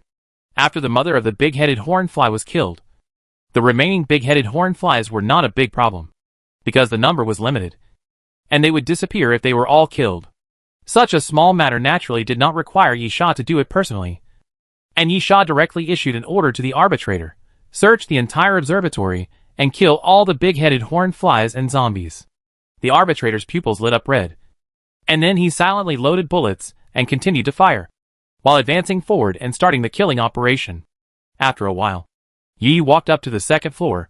Did you get it done? Yes. Yi Sha, let's go to the third floor to rest. The corpse of the big-headed horned fly exuded a strong stench, and the corpse also flowed with sticky liquid, which was really not suitable for rest. Since even Yi Sha was not happy, Yi was naturally even more unhappy, and nodded immediately, and then walked up to the third floor. The third floor is the observatory's stargazing platform, which has 3 rooms with top-level astronomical telescopes. You can watch the stars here at night. Perhaps because the 3 observatory rooms are closed, there are no zombies in the rooms except for a few zombies in the corridor. After Yi Sha pried the door open, he found a place to sit down casually and took out a pack of compressed biscuits. Let's rest here tonight. Yi Yu nodded. Okay. Yi Yu seemed to be interested in the observatory. She agreed while jumping around and looking around. She fiddled with the wall for a while, and the ceiling of the room suddenly opened. Looking out from the ceiling, there was a dark night sky with stars everywhere, rendering the darkness extremely beautiful. It's so beautiful. Yi Yu was happy. Look. Is it beautiful? Beautiful. Yi Sha raised his eyelids. Unfortunately, we don't live in the sky, but on the ground. There are no stars on the ground. Only zombies. Yi Yu rolled her eyes. You are such a bummer. Yi Sha shrugged and ignored Yi Yu. Is beauty useful? Can you pick it and eat it? Yi Yu seemed to have lost interest and sat down on the ground. We will go to the base of Compu tomorrow? What are you going to do then? Yi Sha, ambush. Wait. Kill. Chapter 306 3 Corpses. Yi Yu, what if the person you want to kill doesn't show up? I believe he is not that weak. He should be able to find the mission clues and go to the Compu base. Otherwise he can only wait to die. Yi Sha, of course. If he dies at the hands of others, he is lucky. Yi Yu, you are really not worried about the assessment mission at all. Aren't you afraid of not being able to go back? Yi Sha, can't the 3 of them handle it? Yi Yu thought for a while. Among the flight attendants I know, there are not many who are stronger than the 3 of them. In theory, the 3 of them should be able to complete the flight attendant mission. But I don't think you are the type to leave your fate to others. And, Yi Sha, there are rewards for getting things. Right? Yi Yu, yes. Yi Sha, actually, the 2 things are not contradictory. Since the flight attendant mission is related to the snow demon, it must be in the base of Compu. Killing is killing, and finding things is finding things. It's that simple. Yi Yu thought for a while. That makes sense. Yi Sha, go to sleep. If you feel cold, go find a cotton coat yourself. There should be one here. Yi Sha closed his eyes and began to take a nap. No words all night. In the middle of the night, there was a snowstorm, but it stopped at dawn, which meant that Yi Sha and Yi Yu were lucky. Going forward in the snowstorm was not a good choice. The base train of Compu Corporation was about 1.5 kilometers south of the observatory. Because the researchers in the base usually did not leave the base, the train was used to purchase daily necessities. Yi Sha and Yi Yu did not encounter any zombies on the way. There were indeed not many zombies in the ice and snow city. There were indeed zombies that could evolve cold-resistant antibodies, but their number was relatively rare. But Yi Sha knew very well that this was just an appearance, because there were a large number of zombies in the Compu base, and the reason was that the base had a constant temperature system and was not cold. The tasks given by the Doomsday train, except for hunting the ancient species of the Iceland, were all related to the Compu base. In fact, after passing so many platforms, everyone knew what the Doomsday train was like. And there was no such thing as a task that could be easily completed. We're here. After climbing over a snow slope, Yisha pointed to the distance and said, "That's the private train platform of the Compu base." As Yisha spoke, he took the lead and jumped forward, sliding down the snow slope and arriving in front of the platform. Then, Yisha couldn't help but frown. Smelling blood, Yisha walked into the platform, and then saw 3 bodies at the entrance. Yisha squatted down to check the bodies, and found that they were fresh and had not been dead for long. Yiyu stepped forward. Gao Hongmin did it. Yisha tilted his head in confusion. Huh? Yiyu, under normal missions, surviving humans rarely fight, unless they are fighting for something. But there is obviously nothing to take here. Yisha nodded. Yes. Yiyu, secondly, how many wounds are there? How many are fatal? Yisha couldn't help but frown. The 3 bodies looked miserable, with at least a dozen wounds on their bodies. But there was only one fatal wound, which was the throat. All 3 of them died from having their throats cut open by a sharp weapon. Fast, accurate, ruthless. A sword cut the throat. This was not a fierce fight. The 2 sides had a huge gap in strength. So why were there so many wounds on the bodies? After carefully examining the wounds, Yisha understood that the 3 people were tortured and killed. The wounds on their bodies were not cut open, but cut off piece by piece. Normally, it is normal to have 1 or 2 such wounds during a battle. But if every wound is like this, it is obviously abnormal. Yiyu, this is Gao Hongmin's evil taste. He likes to kill people in this way, causing enough pain to the opponent, and then kill the opponent. I have seen him cut open the opponent's chest, pull the opponent's hand, and force the opponent to dig out his own heart. Yisha had no expression on his face, but in his heart, he put Gao Hongmin on the list of dangerous people and the death list. In Yisha's view, killing and being killed are both normal and understandable. If killing others can make you survive, there is nothing wrong. If killing others can make you live better, there is nothing wrong. If killing others can make you stronger, there is still nothing wrong. This is the end of the world. This is the survival of the fittest. But everything has a bottom line. Killing without reason, or killing simply for pleasure, is not within Yisha's bottom line. And killing is even more inhumane. If it is as Yiyu said, then Gao Hongmin is still a complete bastard. And such a person really shouldn't be alive. However, Yisha will not fight with Gao Hongmin for this reason, even if he does not approve of Gao Hongmin's behavior. This matter has nothing to do with Yisha after all. Yisha will not be so naive as to sympathize with 3 strangers. So he ran to declare war on Gao Hongmin. So, he'd better not provoke me. Yisha stood up. Otherwise, I don't mind letting him experience the taste of life worse than death. Yiyu, it's hard to say. That guy always has bad intentions towards people who are weaker than him, especially towards newcomers. He has a particularly bad taste. He has already killed 2 new attendants. Yisha, don't worry. I won't be the 3rd. Yiyu, you'd better not underestimate him. Although that guy is inhumane, his strength is still good. Yisha grinned. If there is a chance, we will know after fighting once. Let's go! Yisha took the lead and walked into the platform. There are 4 railroad tracks here, but only 2 trains. There is not much snow on one of the tracks, which means they have just left. If nothing unexpected happens, Gao Hongmin and his 3 companions should have found clues about the comp base and came here, even before Yisha and Yiyu. Of course, this is related to the fact that Yisha was not in a hurry to travel and stayed in the observatory for 1 night, while Gao Hongmin and his 3 companions should have traveled overnight in the snow and wind. Otherwise, they should have met at the observatory, because, apart from the observatory, there is no other place to spend the night in this damn place. Even so, it is already amazing to be able to achieve this level. This gave Yisha a new understanding of the crew. Generally speaking, there are almost no weak hands who can become crew members, not only in combat, but in all aspects. Most people are still looking for clues to the mission, or looking for the Compu base.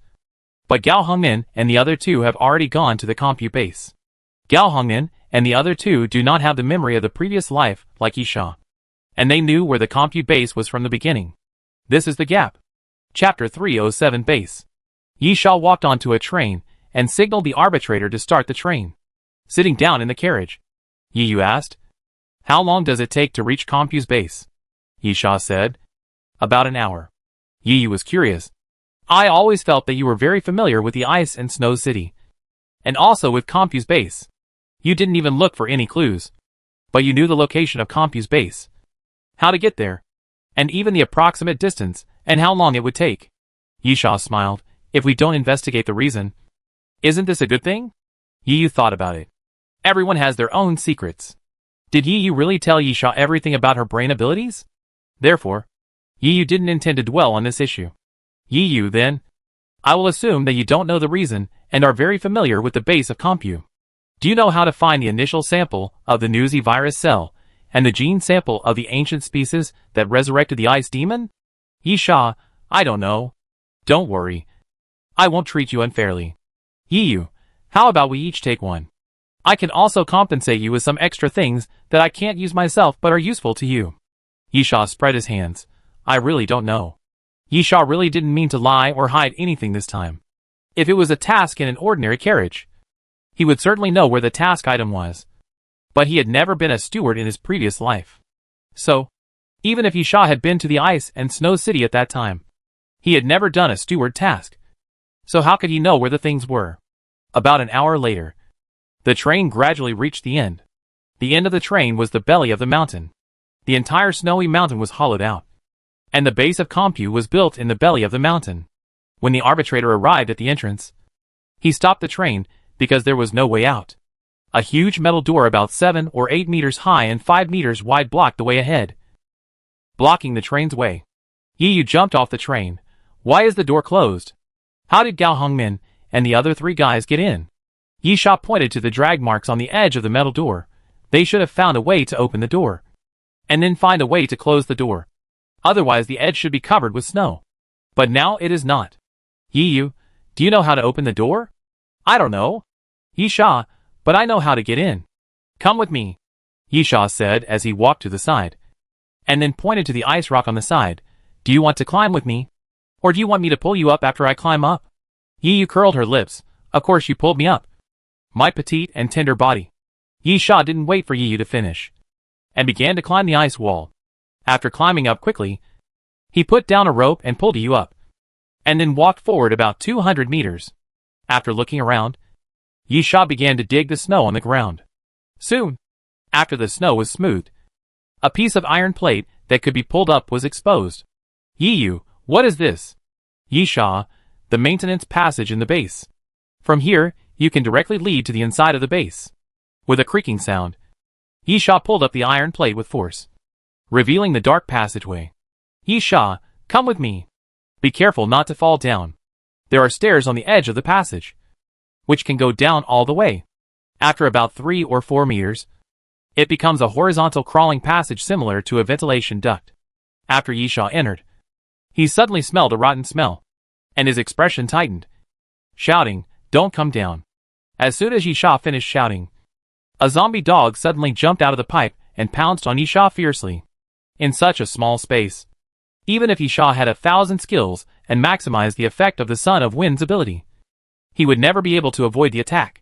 Almost in an instant, Yisha was pounced on by the zombie dog, and then his arm hurt, and the zombie dog scratched 3 bloody marks. Yisha gritted his teeth, pulled out the Alaskan whale harpoon, and stabbed the zombie dog fiercely. At this time, the Alaskan whale harpoon is extremely effective, and the blood dragon sword cannot be used. Puff! Yisha stabbed the zombie dog's neck with a knife, and at the same time, the zombie dog bit Yisha's shoulder. There is no way out. In such a space, the only thing to do is to fight to the death. Yisha raised his head and hit the zombie dog's head hard. And then, the Alaskan whale harpoon pulled hard. With a puff, the bright red blood spilled and soaked Yisha, and the zombie dog finally fell down. You killed 211 zombie dogs. Yisha breathed a sigh of relief. You can come down now. Yi went down the passage and looked at the corpse of the zombie dog. You are so unlucky. Yisha treated the wound a little. Stop talking nonsense. Let's go. Yisha crawled forward along the passage, and after a while, he found the vertical passage again. After falling down, he officially entered the base. After entering the base, Yisha frowned immediately, because there were many zombies in front of him. After hearing the noise, they staggered towards Yisha and Yiyu. Yisha, there is something wrong with this place. Yi wondered, is it strange to have zombies? Aren't these damn things everywhere in the world? Yi did not think there was anything wrong. But Yi Sha knew there was something wrong. The reason was naturally because of his memory from his previous life. He knew the structure of the base very well. The scale of this compu base is really not small. At present, this place is a parking lot, where some electric tricycles or some single-person electric scooters are parked. Why do we need these things? Because the base is too big. We need to use these to reduce the time when entering and exiting. After passing through this area, there is a long passage, and you can reach the depths of the base through the passage. Normally, it is normal for a few zombies to sneak into this place. But it is very abnormal if there are 20 or 30. Moreover, in the previous life, when Yi Sha just entered the base, he did not encounter any zombie attacks. While thinking in his mind, Yi Sha's hands were not slow, because those zombies had surrounded him. Bang, bang, bang. Yi Sha pulled out the Black Star pistol and fired, killing the nearest zombies. When the shooting could not keep up with the speed of the zombies approaching, Yi Sha suddenly drew his sword, and the Blood Dragon sword swept past, splitting the head of a zombie. About a quarter of an hour, Yi Sha cleared out the entrenched zombies, and the surroundings finally became quiet. Yi, where to go now? Anyway, the person you want to kill has not arrived yet. Why don't we go find something first? Yi Sha glanced at Yi. Didn't you notice that something is missing? Chapter 3083 Zombies. What's missing? Yi looked around and suddenly realized the big guy who had been following you is gone. Yi Sha, I asked him to explore the way. Let's take a break first. The value of the arbitrator's existence is to ambush and attack Yi Sha when he is fighting, or to help Yi Sha explore the way and act as a meat shield. If the arbitrator is completely destroyed, Yi Sha will certainly feel distressed. But compared with his own life, it is better to sacrifice the arbitrator. Yi Sha was confused about the sudden appearance of zombies in this place. In the case of uncertainty about whether it was dangerous or safe, it was obviously the best approach to let the arbitrator explore the way. Therefore, when fighting the zombies, Yi Sha asked the arbitrator to explore the way. Anyway, they were just ordinary zombies, and Yi Sha could deal with them by himself. Sitting on an electric tricycle, Yi Sha said, have you ever thought about why there are zombies wandering around the entrance of the base, since Gao Hongmen and the other two have already entered the base? This is another suspicious point that Yi Sha thought of. After all, the memory of the previous life can be used as a reference, but it is not necessarily correct. Even if Yi Sha did not encounter zombie attacks when he entered the base in the previous life, it does not mean that he will not encounter zombies in this life. However, if Gao Hongmen and the other two have entered the base first, it does not make sense. These zombies are entrenched near the metal gate, and there is only one entrance and exit in front. There is no reason why Gao Hongmen and the other two did not kill the corpses entrenched here when they entered the base. Yi lifted her chin. What you said seems to make a lot of sense, but it's a bit strange. In addition, the three of them don't seem to use any means of transportation. Yi Sha, no one has been here for a long time, and the ground is dusty. If they entered by electric tricycles or electric scooters, there should be traces.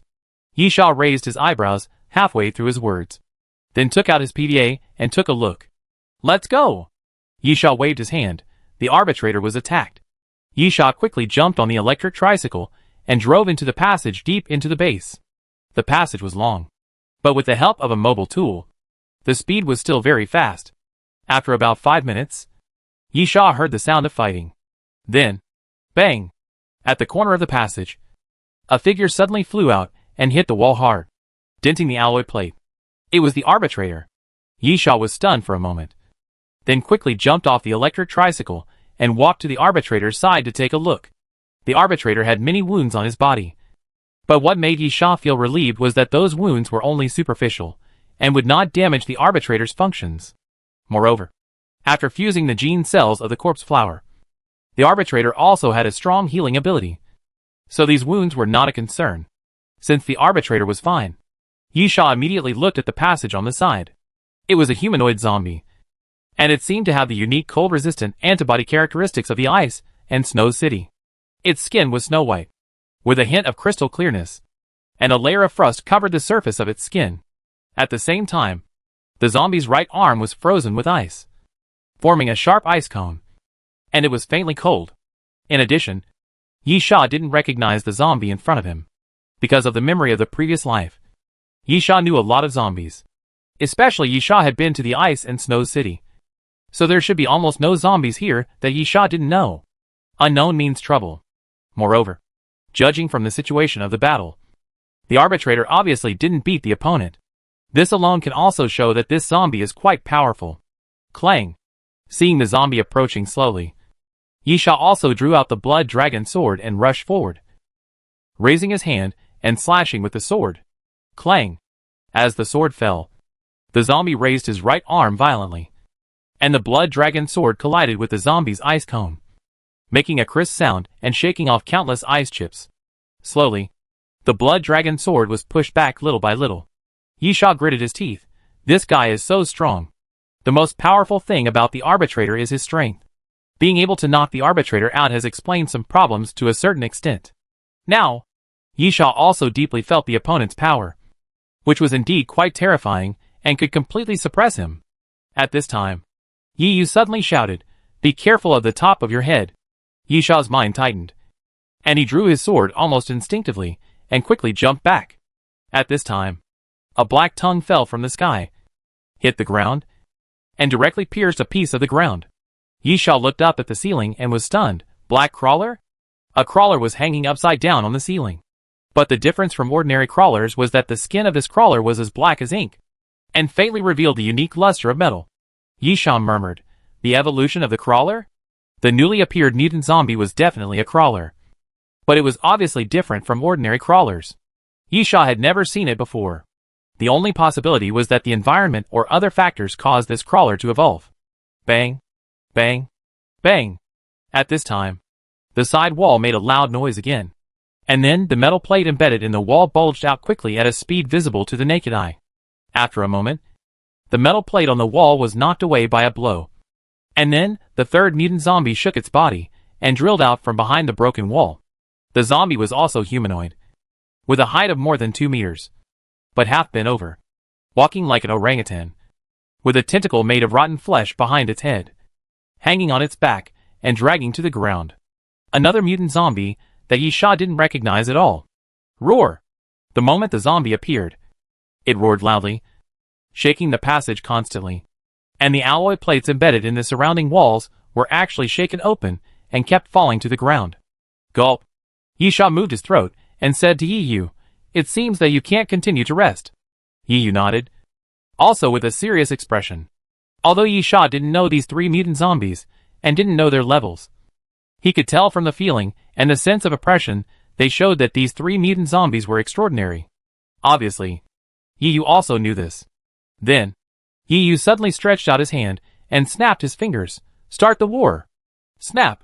A crisp snapping sound appeared, and then the bodies of the 3 mutant zombies seemed to be frozen, suddenly staying in place motionless, as if they were petrified.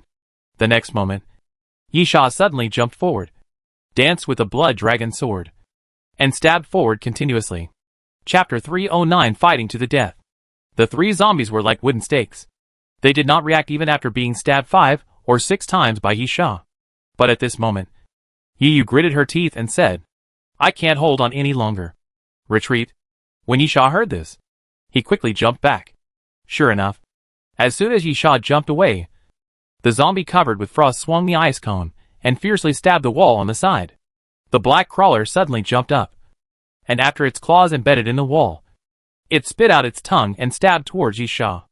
A 6-flower shield appeared in front of Yisha, blocking the tongue, but it was also smashed to pieces by a blow.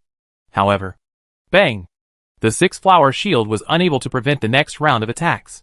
The third zombie suddenly rushed forward, and its huge body directly crashed into Yisha, smashing the second 6-flower shield.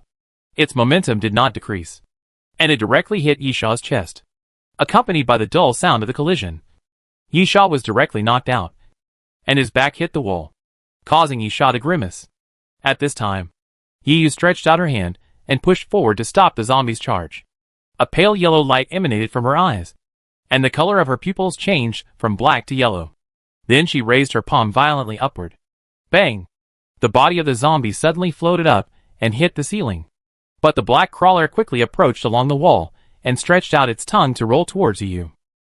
Just as the tongue was about to wrap around Yi's body, Suddenly, a figure blocked Yi's way. Snake bite. Yisha immediately raised his palm and stretched out. And the shadow of a purple-scaled python surrounded his left arm. And then he grabbed the tongue of the black crawler. Get out of my way. Yisha exerted force violently. And forcibly pulled the black crawler off the wall, smashing it to the ground with a loud noise. After a successful attack, Yisha breathed a sigh of relief. And then retreated while saying, "Can't you make the zombies explode directly? Yiyu, if I could do this to all zombies, I would have been invincible long ago. The ability of the brain is not unlimited. Just like you lift a ton of weight. It is definitely more laborious than lifting a kilogram of weight." Yisha curled his lips. The ability to bully the weak and fear the strong. Yiyu, you have time to tease me. Why don't you think of a way to deal with these 3 zombies first? These 3 guys are very powerful. While talking, the frost-covered zombie has approached again. Yisha did not delay, and directly swung the blood dragon sword and slashed forward, colliding with the ice cone stabbed by the opponent. With a clang, the crisp sound of the collision sounded again. After the weapons collided, Yisha did not fight with the opponent head-on. He had experienced the power of the zombie before, and a head-on collision would not benefit him. Quickly pushing the ice cone away, Yisha leaped back again, shaking the blood dragon sword and hitting the opponent's shoulder. A stream of blood flew out. Yiyu pushed with both hands from behind. A strange light flashed in her pupils again, and then stretched out her palm and slowly moved to the side little by little. At the same time, as Yiyu's palm moved, the arm of the ice zombie suddenly twisted over little by little, until with a click, the whole arm twisted back and was directly broken out of thin air. Yiyu breathed a sigh of relief. Although she couldn't kill the other party directly, it was enough to achieve this. The ice cone was the zombie's main attack method. If she destroyed the other party's arm with the ice cone, the zombie would be half destroyed. But at this moment, Yisha's voice suddenly came, "Be careful behind you." Yiyu turned around suddenly, and then saw the zombie walking like an orangutan, flying towards her. The huge body was like a bulldozer, with a fierce momentum. Yiyu's pupils shrank, and a strange light flashed in them again, revealing a faint white color. Then, the pupils split apart, forming a pair of double pupils. Minefield. Yiyu crossed her hands in front of her chest, and then a faint hexagonal sheet appeared in front of her. Those sheets were close together and fit together, forming a transparent barrier wall. Bang! The next moment, the zombie crashed into him, and then the huge body suddenly stagnated and was stopped abruptly. However, Yiyu's expression was also quite ferocious, and she was gritting her teeth. It was obvious that it was not easy for her to take this blow. Fortunately, Yisha also rushed over suddenly, and the blood dragon sword directly pierced the opponent's chest, and then raised his palm forward. Shock wave. With a bang, the invisible force surged forward, and then shook the zombie away. But, puff! Yisha suddenly felt a sharp pain in the back of his waist.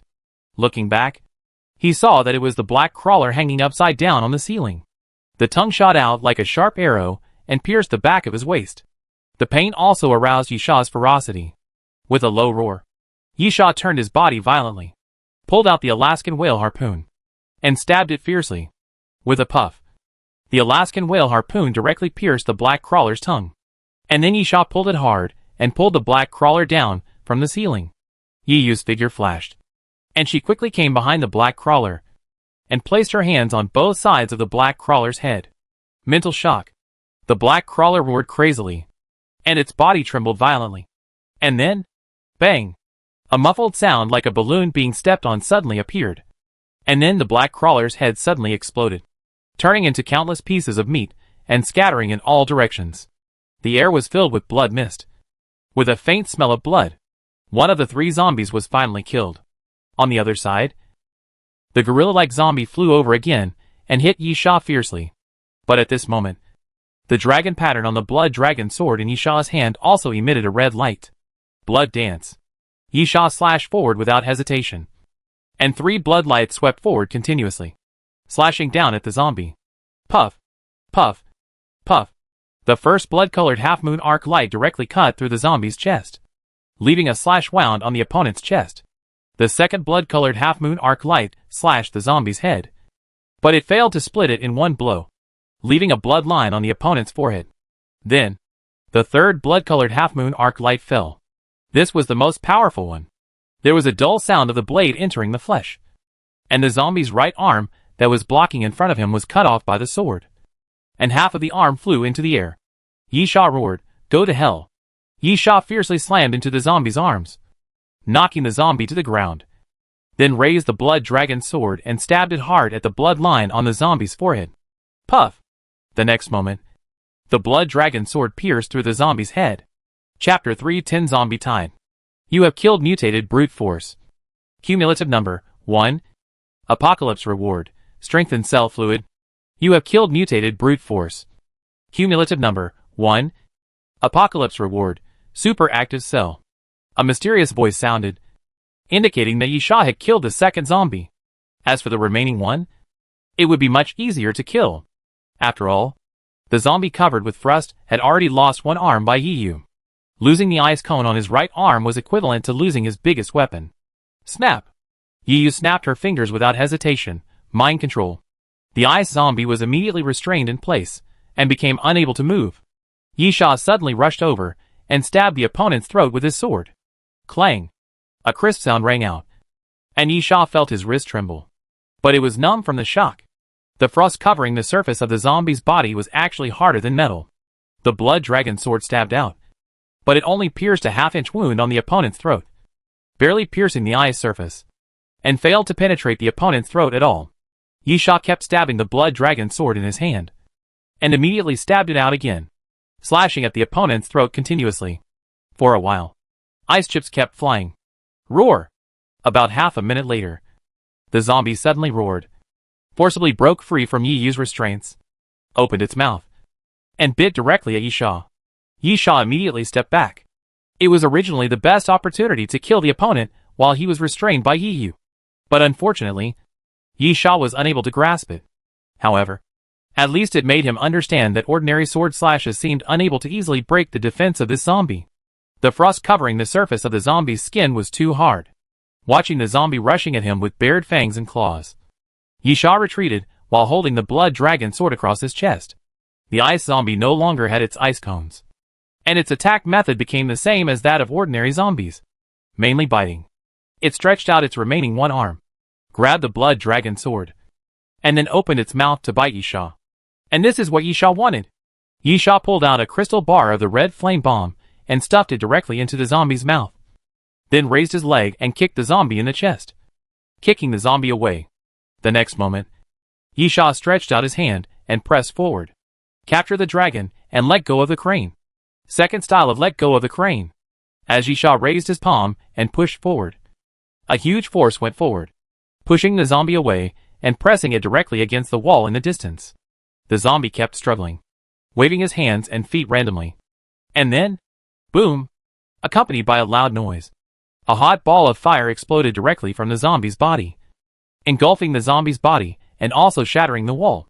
Since the external defense is strong enough, let's destroy it from the inside. You killed the ice guard. Cumulative number 1. Apocalypse reward, Ice Heart. Yisha sat on the ground, feeling the pain from behind his waist, reached out and touched it, but his hands were full of blood. These three zombies are not weak, and they are likely to have reached the star diamond level. Otherwise it would be impossible for Yisha and Yiyu to be so embarrassed. This made Yisha sure that something must have happened in this place. Star diamond level mutant zombies are rare, let alone 3 of them appearing at once. The probability is too small. On the other side, Yiyu was also pale. A slight dizziness was eroding her nerves, accompanied by some slight nerve tingling. After a moment, Yiyu opened her eyes. Let's go. This place doesn't seem suitable to stay any longer. Yisha nodded and stood up by supporting the ground. But at this moment, Pa! A palm suddenly pressed on the edge of the exploded wall, and then a huge black crawler slowly walked out from behind the broken wall. Yisha took a breath of cold air. There is actually a fourth one. Yisha had just finished speaking, and before he could spit out the breath of cold air, another black crawler came out from behind the broken wall. Then, there was a sudden roar, followed by a loud bang, and a piece of the ceiling suddenly collapsed, and then a figure fell to the ground.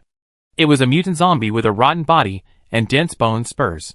It had no mouth, no ears, and no nose on its face, but had 8 eyes, and the pupils kept shaking up and down and left and right. Not only that, behind the broken wall, there are not only mutant zombies, but also dense zombie tides. Countless zombies rushed out in an instant, and dozens of them appeared in the blink of an eye, filling up the passage. And it's not over yet. Behind the broken wall, there are still zombies pushing and shoving, trying to rush out. Zombie tide. Yishaw's pupils shrank suddenly. This is a more terrifying existence than the Star Diamond level mutant zombies. Everyone knows that ordinary zombies are easy to deal with. But this easy to deal with is limited to a certain number. When ordinary zombies become countless, they are the most terrifying existence. There is no way to escape. No way to go. And finally being bitten to death. This is the fate that you will have to endure if you are not careful when facing the zombie tide. Run! Run! Almost instantly, Yisha and Yiyu shouted almost in unison, and then turned and ran. If only 3 more mutant zombies appeared, the two might be able to continue the battle. At least they could try out the 3 newly appeared mutant zombies before making a decision. But if the mutant zombies are combined with the zombie tide, this is really not a situation that can be fought. At the same time, Yisha and Yiyu turned and ran. The 2 black crawlers took the lead and jumped onto the wall. Like a gecko, they quickly jumped onto the wall and chased them from behind. The black crawler was extremely fast. After catching up with the 2, it suddenly stuck out its tongue and stabbed them from behind. Yisha felt the strong wind coming from behind, turned his body violently, grabbed the black crawler's tongue, looked at the black crawler chasing after him, raised the blood dragon sword and slashed at it. With a clang, the sound of metal suddenly rang out. Yisha slashed the black crawler's shoulder with a sword, but felt a tingling sensation in his arm. Yisha, the skin of these 2 crawlers has been metallized, and is extremely hard. The previous black crawler was killed by Yiyu, who attacked the black crawler's brain directly from the inside. So it was easy to kill. It was not so easy for Yisha to kill the black crawler, as the black crawler's defense was also excellent. Yiyu, don't bother. Run first. Yisha nodded, no longer trying to kill the black crawler that was chasing him, but blasting out with a palm. Shock wave.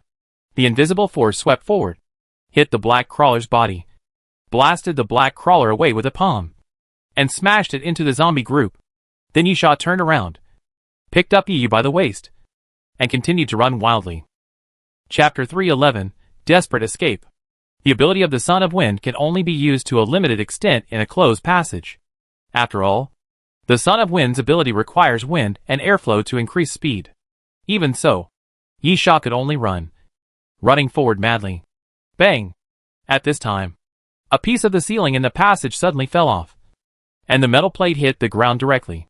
Then, broken pieces of the ceiling continued to fall, blocking the 2 people and blocking the passage ahead. Yisha couldn't help but curse, "Damn it!" Yiyu shouted, "Don't worry. Keep running." Snap! Yiyu raised her hand and snapped her fingers, and the zombies blocking the front suddenly froze in place. And then their bodies suddenly exploded, turning into countless corpses, scattered all over the ground. Yisha took the opportunity to jump up, quickly passed through the blood mist, and ran forward. However, the threat was still not resolved. Puff! Suddenly, there was a muffled sound, and then Yisha felt a pain in his left ankle. And then he staggered and threw his body forward, and the 2 fell directly to the ground and rolled forward. Yisha looked back and gritted his teeth. Sickle worm. A metal plate on the ground slowly bulged, and then a dark brown worm crawled out from under the lifted floor. It looked like a mantis, but it was many times bigger than an ordinary mantis, at least the size of a baby's head. Yisha gritted his teeth and stood up, seeing that the zombies behind him had already caught up. Yiyu immediately took a step forward and pushed forward with both hands. Spiritual control. Yiyu's pupils turned into double pupils again, but it only lasted for a short moment. Gritted his teeth. I can't hold on. There are too many. Yisha pulled out 2 crystals of the red flame bomb and threw them backwards. Then he stood up from the ground while enduring the pain in his ankle, picked up Yiyu, and continued to run backwards. While running, he looked behind him, as if he had made up his mind, and growled, "Stop those zombies." The arbitrator following behind Yisha stopped running, suddenly turned around, picked up the machine gun, and started shooting. Thump, thump, thump. As the sound of the machine gun continued to sound, bullets poured out like rain in a frenzy towards the front, and the zombies running towards him kept falling to the ground. However, it was unable to stop the zombie tide. Those zombies were not afraid of death, and quickly caught up from behind and rushed towards the arbitrator. The machine gun in the arbitrator's hand fell to the ground. Then, with a wave of his arm, he swept away the two zombies hanging on his body, and then punched out, blowing up the head of a zombie. However, more zombies rushed up and kept rushing to the arbitrator. 1, 2, 3. The arbitrator was soon pushed to the ground by the zombies. A zombie opened its bloody mouth and bit the arbitrator's neck fiercely. With a hissing sound, a piece of flesh was bitten off the arbitrator's neck. Almost in an instant, the arbitrator's body was bloody and pitted. Then a wave of zombies rushed over, trampling on the arbitrator and continuing to chase forward. However, the arbitrator, who had become inhuman, was still slightly squirming on the ground, and very fine granulations slowly grew at the location of the wound. On the other side, thanks to the arbitrator, Yi Sha and Yi Yu finally got rid of the zombies temporarily. After turning 2 passages, an empty area appeared in front of them. This is a rest area with simple tables and chairs, self-service coffee and beverage machines, a smoking area, and 5 or 6 elevators on the side. Yi Sha went straight to the elevator without hesitation. After entering, he only pressed 1 floor, then opened the emergency exit of the elevator and climbed directly to the top of the elevator. Yi Sha's chest rose and fell. And then, it should be fine here for the time being. Even if those zombies chased after us, they probably wouldn't know how to open the elevator. Secondly, even if they could enter the elevator, or enter from somewhere else, the space above the elevator is so small that at most 1 zombie can climb up at a time. So there is naturally no possibility that they cannot be dealt with. In fact, the best way to deal with a zombie tide is to find a terrain that prevents a zombie tide from forming. This is the only way to survive. Keep an eye on the elevator. Yi Sha told Yi Yu, then took out gauze from his backpack and began to bandage the wound. Yi Yu glanced at Yi Sha. Let me do it. Yi Yu put her hands near Yi Sha's wound, and soon, the blood stopped flowing from the wound. Yi Sha was surprised. The brain ability is really omnipotent. Who told you it was the brain ability? The healing ability bought on the Doomsday train. Yi Yu rolled her eyes, but it can only stop the bleeding. It will take some time for the wound to heal. Yi Sha nodded and wrapped gauze around the wound. At this time, the elevator had landed on the upper floor and stopped. The elevator door opened. Yi Sha looked at the emergency exit and saw no zombies. After a while, the elevator door slowly closed and returned to the first floor. Yi Sha, can you sense the zombies? Yi Yu closed her eyes and then, yes. There are a lot of zombies. At least hundreds of them. But the zombie tide has dispersed. They probably don't know that we are in the elevator. After losing their target, they began to wander again. Yi Sha, what do you think of those zombies? Yi Yu, not very reasonable. Yi Sha nodded. He thought so too. Why are there so many zombies gathered at the entrance of the base? Yi Sha can only think of one possibility. That is, a large number of people died at the entrance when evacuating. So a large number of zombies lingered there, forming a zombie tide. However, there are 2 doubts about this hypothesis. The first doubt is that according to the memory of the previous life, Yi Sha does not remember such a situation happening in the base. Of course, this doubt cannot be used as a criterion. Maybe something happened in the base in this life. The second doubt is that although the zombie tide is close to the entrance, it is not correct to say that it is near the entrance. Strictly speaking, it is the area in the passage near the entrance. Then the question is, if a large number of people are concentrated together, it is possible to be killed in large numbers. But it is not easy to kill so many people if they are distributed in the passage. Yi Sha, there is another question. Gao Hongmin and the other 2 have entered the base. Is this certain? Yi Yu nodded. There are cars arriving outside the entrance of the base. Someone must have arrived first. Whether it is Gao Hongmin and the other 2, based on Yi Yu's understanding of the 3, although he dare not say 100% sure, it can be basically confirmed.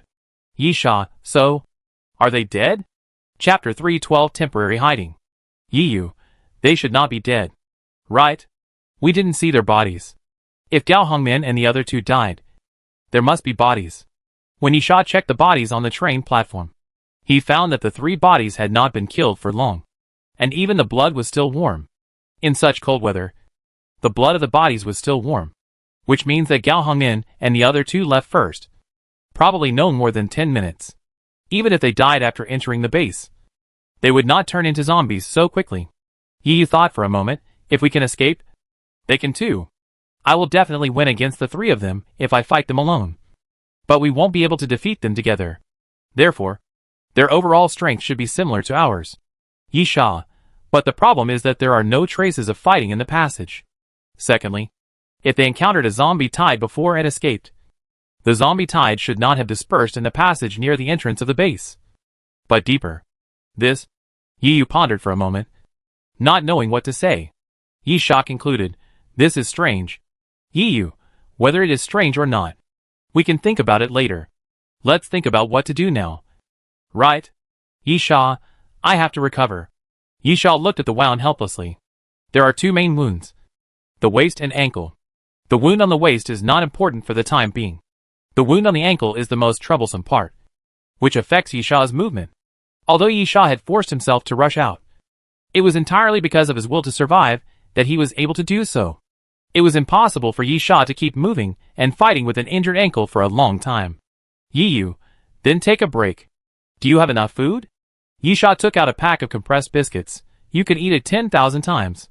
Water is more troublesome. Yi Yu patted her backpack. I have it. The top of the elevator is a good hiding place. Zombies can't come up. Even if they can, they can only come up one at a time. Secondly, there is only one entrance and exit. After covering the cover on the top of the elevator, you won't find anyone hiding unless you explore it specifically. Yi Yu leaned aside. Have you thought about another thing? Yi Sha was puzzled. Huh? Yi Yu, even we are in such a mess. According to this situation, those who find clues and rush to the base will almost die as soon as they enter. Yi Sha held his forehead. What Yi Yu said made sense. Although it had nothing to do with the crew, two of the platform missions of this Doomsday train were centered around the Compu base. Judging from the current situation, who could enter the base alive? Yi Yu, are there other entrances and exits here? Yi Sha, I only know the main entrance. But such a large base should have other entrances and exits. Yi Yu nodded. Then, there will probably be a few who can survive. This mission is more difficult than expected. It is hard to say whether we can return to the Doomsday train alive. I will return alive. Yi Sha, because I believe I can survive. Yi Yu smiled. It is good to be confident. After Yi Yu finished speaking, the two suddenly fell silent. Fatigue quickly swept over their bodies. The fierce battle and continuous running quickly consumed their physical strength. Besides, Yi Sha's heart was still bleeding. Under such circumstances, Yi Sha would not be so naive as to think that the arbitrator could still survive. Most likely, he should be destroyed. While thinking, Yi Sha took out his PDA and tried to send a return command. Sure enough, his guess was right. Yi Sha sighed, then threw the PDA aside and began to close his eyes to rest.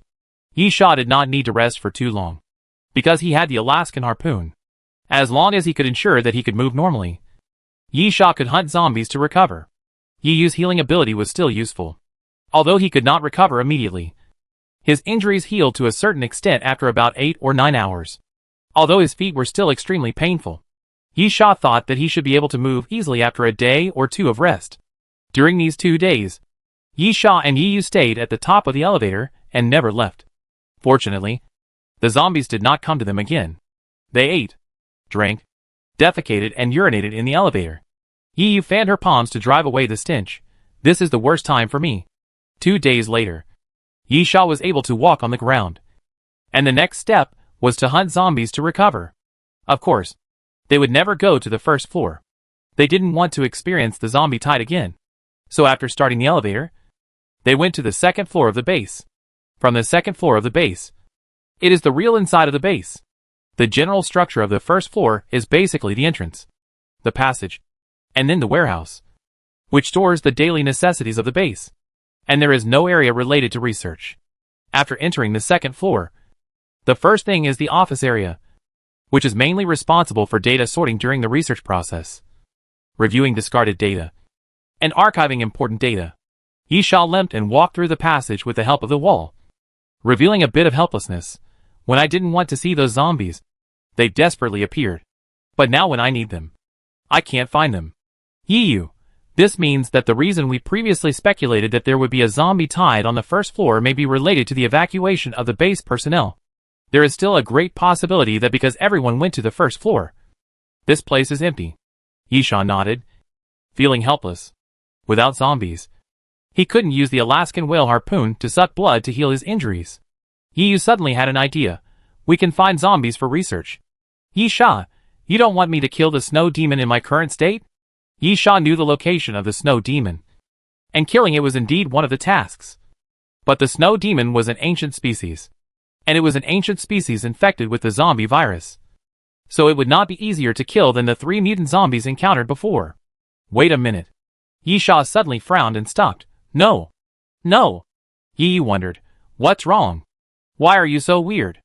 Yisha ignored Yiyu, because he remembered something very important.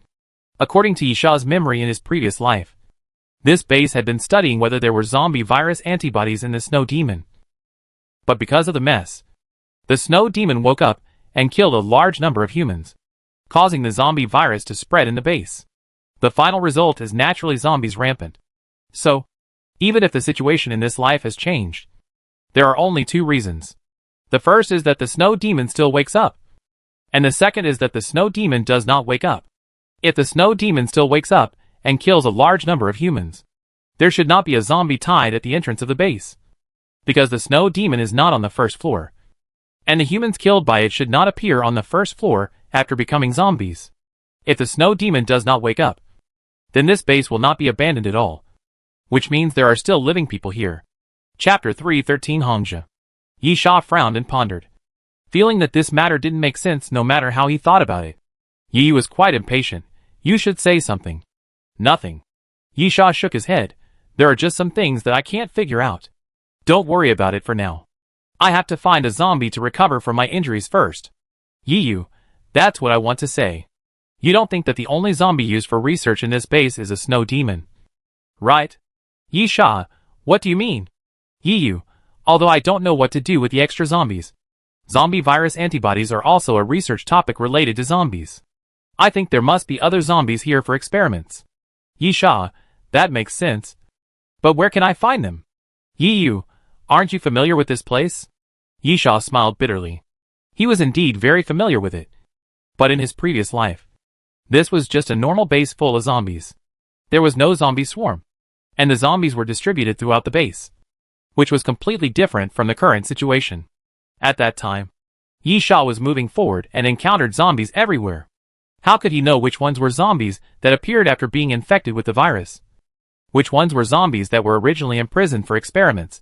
And it was even more impossible to know where the zombies were imprisoned. But at this moment, Yiyu suddenly tilted her head and her eyes lit up. There are zombies. Yisha, where? Yiyu pointed forward, through this office area. The passage behind? Yisha nodded, limped forward quickly, and then pulled out the Alaskan whaling harpoon in his hand. However, when the 2 of them passed through the office area and entered the passage, their expressions were stunned at the same time. Hongja! Hongja! They shouted in unison. The zombie in front of them. No. It should be said that before he became a zombie, he was one of the 5 flight attendants who arrived at the ice and snow city with Yisha and Yiyu. He was working with Gao Hongmin at the time, and the other one was called Liu. Even if you become a zombie, your body will undergo some changes. But as long as you don't mutate, your appearance will not change. Besides, the clothes worn by the zombie in front of you are exactly the same as those worn by Hongja. Therefore, Yisha and Yiyu recognized the zombie in front of them as Hongja at a glance. Yiyu, it seems that Gao Hongmin and his men have also entered the base.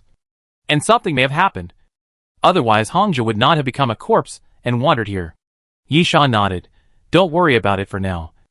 As long as we have a target, we finally don't have to limp. Yiyu, let him have a little fun. This guy is not bad. Although he is hanging out with Gao Hongmin, he is not a scumbag like Gao Hongmin. Yisha said nothing more, and faced Hongja, who had turned into a zombie. He thrust the Alaskan whale harpoon forward and stabbed Hongja's neck. Hongja immediately roared in anger and rushed towards Yisha with his teeth and claws bared. Yisha directly moved his body to avoid the attack, then grabbed Hongja's neck and pressed him against the wall. Even though he was once an outstanding flight attendant, He was just an ordinary zombie after turning into a zombie. Yi Sha did not want to abuse Hongzhi too much, but a certain number of attacks were still necessary to ensure that his injuries would recover. After stabbing Hongzhi more than 10 times in a row, he stamped his feet to make sure that his injuries had fully recovered. Then he stabbed the Alaskan whale harpoon completely into Hongzhi's neck and pulled it hard. The Alaskan whale harpoon crossed Hongzhi's neck, completely cutting Hongzhi's throat, and blood gurgled out. Yi Sha caught the fallen body, put Hongzhi on the ground, and then closed Hongzhi's eyes. Go! After putting down the body, Yi Sha moved his ankle. Go! This way. Yi Sha pointed to the passage where Hongzhi had appeared. If he followed this direction, he might be able to find something. He walked quickly along the passage and entered an experimental area. The entrance to the area had an electronic alloy door with multiple defense locks and a danger sign on the door. However, the door had been opened. After Yi Sha and Yi Yu entered directly, they saw countless glassware. Some glassware were connected to some metal devices.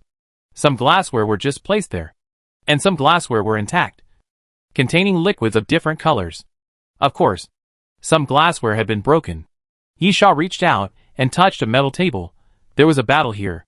Broken glassware, cuts from swords on the table, a cracked wall in the distance, and the metal plate on the wall was blown apart, obviously destroyed by violence. Obviously, a fierce battle had taken place here. Yi Yu squatted on the side and waved at Yi Sha. Gao Hongmin and the other two fought here. Yi Sha, what do you mean? Yi Yu, look at this cut. Does it feel weird? Yi Sha looked at the cut on the ground, and then asked, drag the knife? Generally speaking, whether it is a knife or a sword, when cutting, the wrist is almost impossible to be straight. There will be some tilt. On the one hand, it is difficult to make a straight line when swinging. Secondly, it is easier to cut than to cut straight, and it is easier to change the move. But the cut on the ground is straight, and it is impossible to cut to the ground normally, except to drop the weapon and then cut across the ground. Yi Yu, this is Hongzhi's dragging knife thrust.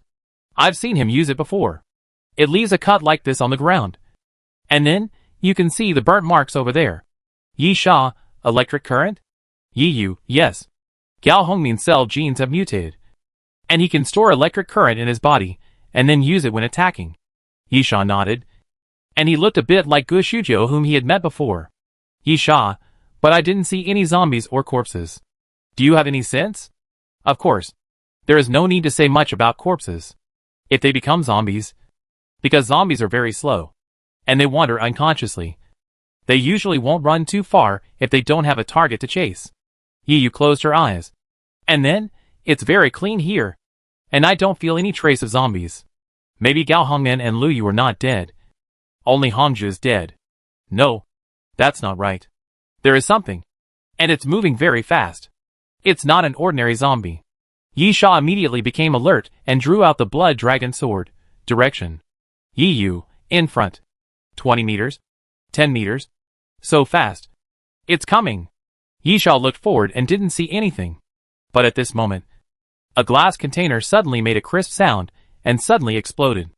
A figure jumped over the metal device of the glass container and came towards Yi Sha. Chapter 3:14 Dull. Dang! The opponent was extremely fast, and Yi Sha almost instinctively raised the blood dragon sword. Then the sound of metal clashing rang out, and Yi Sha felt his arm become heavy, and the figure also passed by Yi Sha.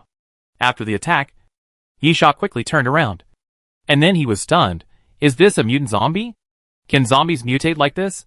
The figure stood in front of Yi Sha, about 5 or 6 meters away, and Yi Sha finally saw the figure clearly.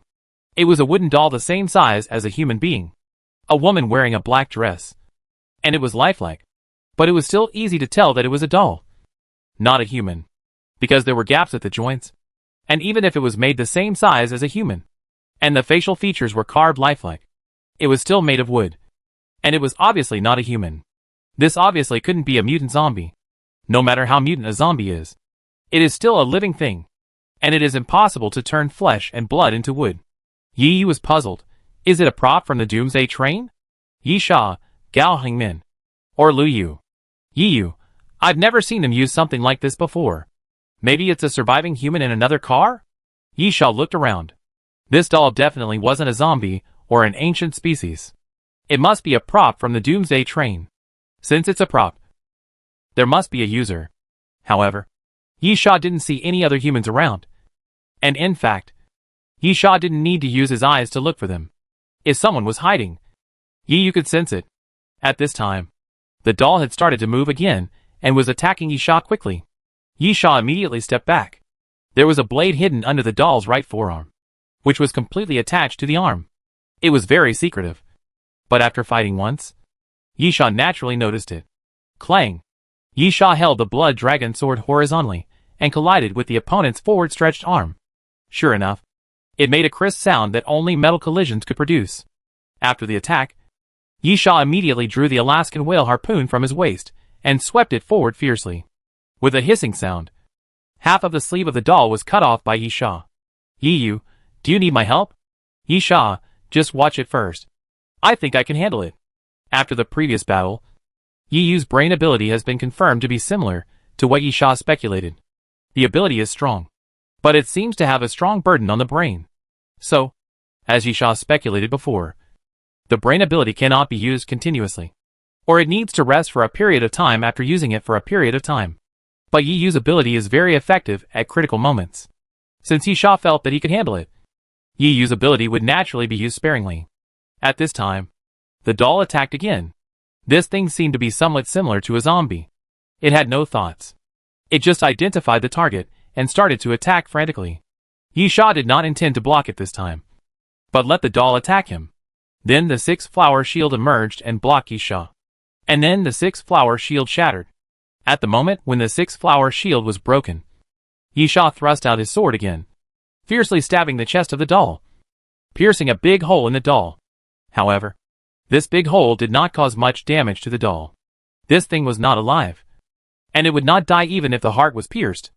To kill the doll, it must be destroyed. How to destroy? Naturally, the joints. This is the biggest disadvantage of the doll. After a successful attack, Yisha stretched out his hand and pushed forward before the doll attacked. Capture the dragon and let go of the crane. Second style, let go of the crane. Yisha struck out with one palm, and a force was pushed forward, directly pushing the doll backwards. Then Yisha quickly pointed his toes and flew forward. Swift pursuit. Yisha was as fast as lightning, and caught up with the flying doll in an instant, and then leaned forward violently. Explosive force. Yisha's fist hit the doll's shoulder, and the doll's shoulder broke with a sound. Yisha did not hesitate and launched a swift pursuit again, knocking the doll away, and then chased it again. This time, Yisha thrust out the blood dragon sword and swept it horizontally, cutting the other arm of the puppet, accurately hitting the gap at the joint, and cutting off the puppet's arm with one sword. With both arms of the puppet crippled, the puppet was no longer useful. But it was not broken after all. The moment it landed, the puppet suddenly kicked Yisha with its toes, and kicked Yisha's head with 3 consecutive toes. Yisha sneered and stretched out his hand again, capturing the dragon and letting the crane fly. Capturing the dragon in one move, Yisha stretched out his palm, then bent his 5 fingers, and a suction force suddenly emerged from his palm. And then one of the doll's legs flew towards Yisha's palm and was firmly grasped by Yisha. Snake bite. The shadow of a purple-scaled python appeared on Yisha's left arm, and then he squeezed hard, and the doll's right leg was crushed by Yisha. With a plop, only one leg was left, and the doll finally lost its fighting power completely and fell to the ground. Yisha casually chopped off the remaining leg of the doll with a sword. Yiyu walked up and looked through the big hole in the doll's chest. There are gears, springs and so on, and they are all made of wood. So old. Yisha, for the things on the Doomsday train. Does it matter whether the craftsmanship is old? Cold weapons can be sharper than hydraulic cutters. That's right. Yiyu frowned and looked around, but I still can't sense anyone. Is this thing really controlled by someone? Yisha looked around. Maybe no one is around? Yisha came to this conclusion based on his experience of manipulating the arbitrator. If he gave the arbitrator an order, the arbitrator would run to execute it by himself. And Yisha did not need to be by the arbitrator's side. This doll can probably do the same? Yiyu nodded. And then, it shouldn't be this thing that fought with Gao Hongmen and others? This thing can't beat them, let alone kill Hongzhi. Who knows? Yisha shook his head. This hell place was becoming more and more suspicious. It was completely different from the situation he had been to in his previous life. Yi, what should we do now? Yi Sha, why don't we go see the snow demon first? Yi nodded, okay. Yi Sha, I'll lead the way, Yi Sha said, as he continued to walk forward. When he passed a metal platform, he picked up 2 needle guns, put one into his backpack, and threw one to Yi. Yi, what is it? Yi Sha, it has nothing to do with the crew mission. It is one of the mission contents of the Ice and Snow City. The new Z-Virus cell. Oh! Yi suddenly realized, not bad. It would be a waste if you don't take it. The new Z-Virus cell is a kind of cell extracted and improved from the body of the Snow Demon. Yi Sha knows what this thing is for without going back to the Doomsday train to ask the boss lady. It is not a good thing. It only forms zombie virus antibodies with a certain probability. However, it is limited to the zombie virus carried by ordinary zombies. Chapter 315 Liu. In general, it is something better than nothing. The main value of this thing is that you can take it back to the Doomsday train after you get it. There are still a lot of them in the base. After taking the things, Yi Sha led the way through the experimental area and continued to move forward. Yi was curious, where is the snow demon? Yi Sha, the 3rd floor, which is at the center of the mountain. There is a large open area. The snow demon is there. There is a metal frame nailed to its body. It is completely locked and connected to the mountain. Yi, didn't they say that the snow demon killed most of the people in the base? Why is it still locked up? Yi Sha, the deaths were mainly caused by the spread of the zombie virus. Not many people were killed directly by the snow demon. Yi, so is the snow demon an ancient species? Or an ancient species transformed into a corpse? Yi Sha, ancient species. But the snow demon has the zombie virus in its body. But the zombie virus is not effective. This is what Compu intends to study. But because the zombie virus itself exists, people who are injured by the snow demon will still be infected with the virus. The two walked forward while talking. There were not many zombies in this place. Or none at all. It seemed that the zombies had really gone to the 1st floor. Yi Sha and Yi both found it very strange. What was the reason that all the zombies in the base went to the 1st floor? Forming a zombie tide? But anyway, it was convenient for Yi Sha and Yi to move around. They could come and go here at will without worrying about zombie attacks. Occasionally, they saw a few scattered zombies. And they didn't see any difficult mutant zombies. After walking for about 30 minutes, they were about to reach the exit of the 3rd floor. Suddenly, boom! A loud noise came from nowhere. And then both of them felt the ceiling above their heads trembling slightly. Yi Sha looked up and was surprised. The snow demon is fighting? Yi, how did you know? Yi Sha couldn't answer this question. He couldn't say that in his previous life. When he fought with the snow demon would make a similar noise. So he knew it. Yi Sha could only point to the ceiling, according to our current position. The area above is almost where the snow demon is. With an error of no more than 200 meters. Yi frowned. Then, hurry up. Yi Sha nodded, follow me. I know the shortcut. Yi Sha picked up Yi directly, and then ran quickly. After passing through the passage, Yi Sha did not take the normal passage, but turned into the maintenance passage, where there were several maintenance elevators. After taking the elevator to the 3rd floor, Yi Sha took Yi directly into the maintenance passage. After a while, several huge fans appeared in front of them, about 7 or 8 meters high. Yi Sha, this place leads to the outside. The air in the belly of the mountain is thin, so everywhere is covered by the air circulation system. This fan is used for ventilation. From here, you can go directly to the place where the snow demon is. As Yi Sha said this, he walked through the gap between the fans and ran out of the maintenance passage with Yi. But at this moment, Yi's expression suddenly changed. There's someone in front. Yi Sha immediately put Yi down, took out the blood dragon sword and the Alaskan harpoon, and moved forward cautiously. After a while, after turning the corner of the passage, the two saw a person sitting in the passage, leaning against the wall, covered in blood. Yi raised her eyebrows. It's Liu. The two approached quickly. Liu's body was covered with wounds, and half of his body was stained red with blood. It looked like he had been through a fierce battle. Yi Sha reached out and felt Liu's breath. He's still alive. Not dead. Liu's breath was very weak. But since he was breathing, he must be alive. At least, he was still hanging on to his breath. Yi quickly stretched out her hand, and light appeared between her palms, and treated Lu Yu. After a while, Yi Yu spread her hands. No way. He can't wake up. Yi Sha thought about it, took a bottle of mineral water from his backpack, and poured it directly on Lu Yu's head, and Lu Yu opened his eyes faintly. Yi Yu looked at Yi Sha speechlessly. This method was quite direct. After Lu Yu opened his eyes and saw Yi Yu, he immediately forced himself, "Save me. Yi Yu, who hurt you like this? Those guys are coming." Lu Yu gritted his teeth. "Line walker." Yi Yu was surprised. "Appeared again?" Yi Sha was puzzled. "What a mess. What are you talking about?" "Line walker." Yi Yu slapped her forehead. "By the way, you are a newcomer. You don't know?" Yi Sha didn't say anything, but waited for Yi Yu to explain. Yi Yu thought for a while. "Actually, I don't know how to explain it. Occasionally, when I perform the mission of the crew, I will meet some people. Most of them wear black robes, red scarves on their wrists, and masks on their faces. Their goals overlap with ours. Yi Sha, in other words, what we are looking for. They are also looking for the same thing?" Yi Yu nodded. "Yes." "Yi Sha, you have no idea of their origin?" Yi Yu, "I don't know. I once asked on the Doomsday train and only got a name, which is the Apostle Walk. Others also asked and got this answer. I don't know anything else." Yi Sha, "Human?" Yi Yu, "That's for sure. Definitely human.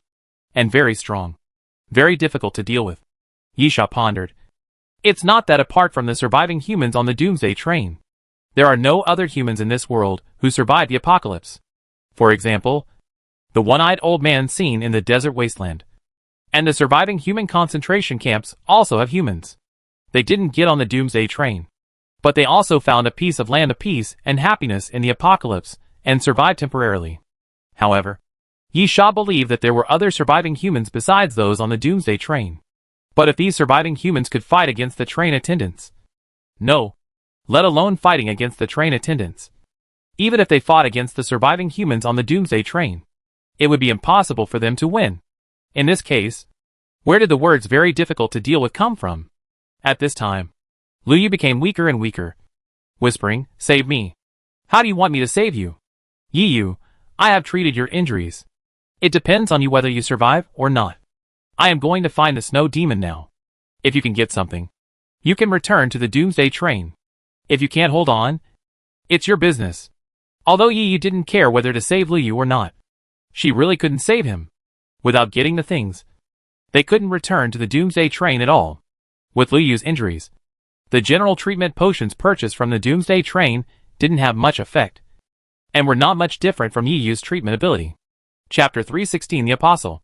Lu Yu was still somewhat rational, and did not go into hysterics because of the imminent death. He took a deep breath and said, "Gao Hongyan is probably fighting with the Apostle. He is just ahead. Go quickly." Yi Sha squatted down and said, "Since we are here, there is no time to waste. I have a few questions for you. How did you rush out of the zombie tide at the entrance? You have fresh wounds on your body." Lu Yu, "The zombie tide was caused by the Apostle." As soon as these words came out, Yi Sha and Yi Yu were shocked. Lu Yu naturally understood what the two were shocked about, and hurriedly said, "He can't command the zombies. And those zombies are not used to deal with us. He planned to seal the gate of the base to facilitate his actions, and find the snow demon. It happened that the three of us entered and fought." Yi Sha, "I see. So, you didn't actually encounter the zombie tide. And the zombie tide hadn't gathered at that time." Lu Yu coughed. "Yes." Yi Sha thought. It is estimated that when he and Yi Yu entered, the zombie tide had not gathered completely. After all, there were more than a few hundred zombies in the entire base. Thinking of this, Yi Sha was also scared. Fortunately, he came early. Otherwise the zombies would really block the door, and everyone who entered would die. So, Yi Sha couldn't help but change his mind and said, "Can the other party control the wooden puppet to attack?" Lu Yu nodded again. "Yes." Yi Sha suddenly understood. Now his previous doubts were almost understood. Why is there a zombie tide and the puppet? Seeing that Lu Yu was only hanging on for a breath, Yi Sha didn't say anything more. He waved his hand and left quickly with Yi Yu. Lu Yu really couldn't do anything about it. He had to deal with the snow demon first. Yi Sha carried Yi Yu and continued to run forward, saying, "What is going on with the apostles? Aren't you curious? Haven't you asked about it privately?" Yi Yu, "Of course I asked about it. But I couldn't find out. What can I do? Remember I told you that I suspect the job of the crew is actually to help collect things on the Doomsday train? Yisha nodded. Yes. Yiyu, logically speaking, this speculation is really unreliable. There are so many things beyond common sense on the Doomsday train. Why do we need to collect things? But the fact is really suspicious. If those things are not special, why do people come to rob them besides us? This, Yisha thought for a moment, it's quite suspicious. To figure this out, I'm afraid we have to first figure out the origins of the Apostle Walker. Yiyu, in short, those guys are our enemies. Instead of satisfying your curiosity, it's better to think about dealing with the current situation first. Yisha nodded and stopped talking nonsense. Yiyu's words do make sense. There is no point in thinking about these things now. Even the Apostle Walker is meaningless. What is meaningful is the things. If they can't get the things, they can't go back to the Doomsday train. And they can only stay in the ice and snow city forever. The end is imaginable. Death will be the only way out. With their strength, they may not be afraid of zombies. But what about food? Especially in this damn place like the ice and snow city. Food is very scarce. If they eat all the food they brought, I am afraid they may not survive for a month. Everything should be done after getting the things. The apostles also want something? That means they want to cut off their hope of returning to the Doomsday train. And that means they are enemies. Enemies, of course, deserve to die. It's that simple. Yisha rushed forward. But he was also cautious. He didn't know whether the Apostle Walker, the Snow Demon, and Gao Hongmin were fighting each other. Or whether they were fighting each other. Or whether one of them was fighting the Snow Demon. Therefore, Yisha changed his route and returned to the maintenance passage. Moving forward along the maintenance passage, and then entering the entrance from the ventilation vent. He soon found a huge iron fan at the end. Before entering, the two of them faintly heard a loud noise, and there were occasional vibrations around them, which must have been caused by the battle. When I got to the front of the iron fan, I looked down through the gap and saw that the Snow Demon was roaring angrily. It was an octagonal hall, one side of which was an unpolished mountain wall. In addition, there were many things in the hall, all of which were used to observe the Snow Demon and do research.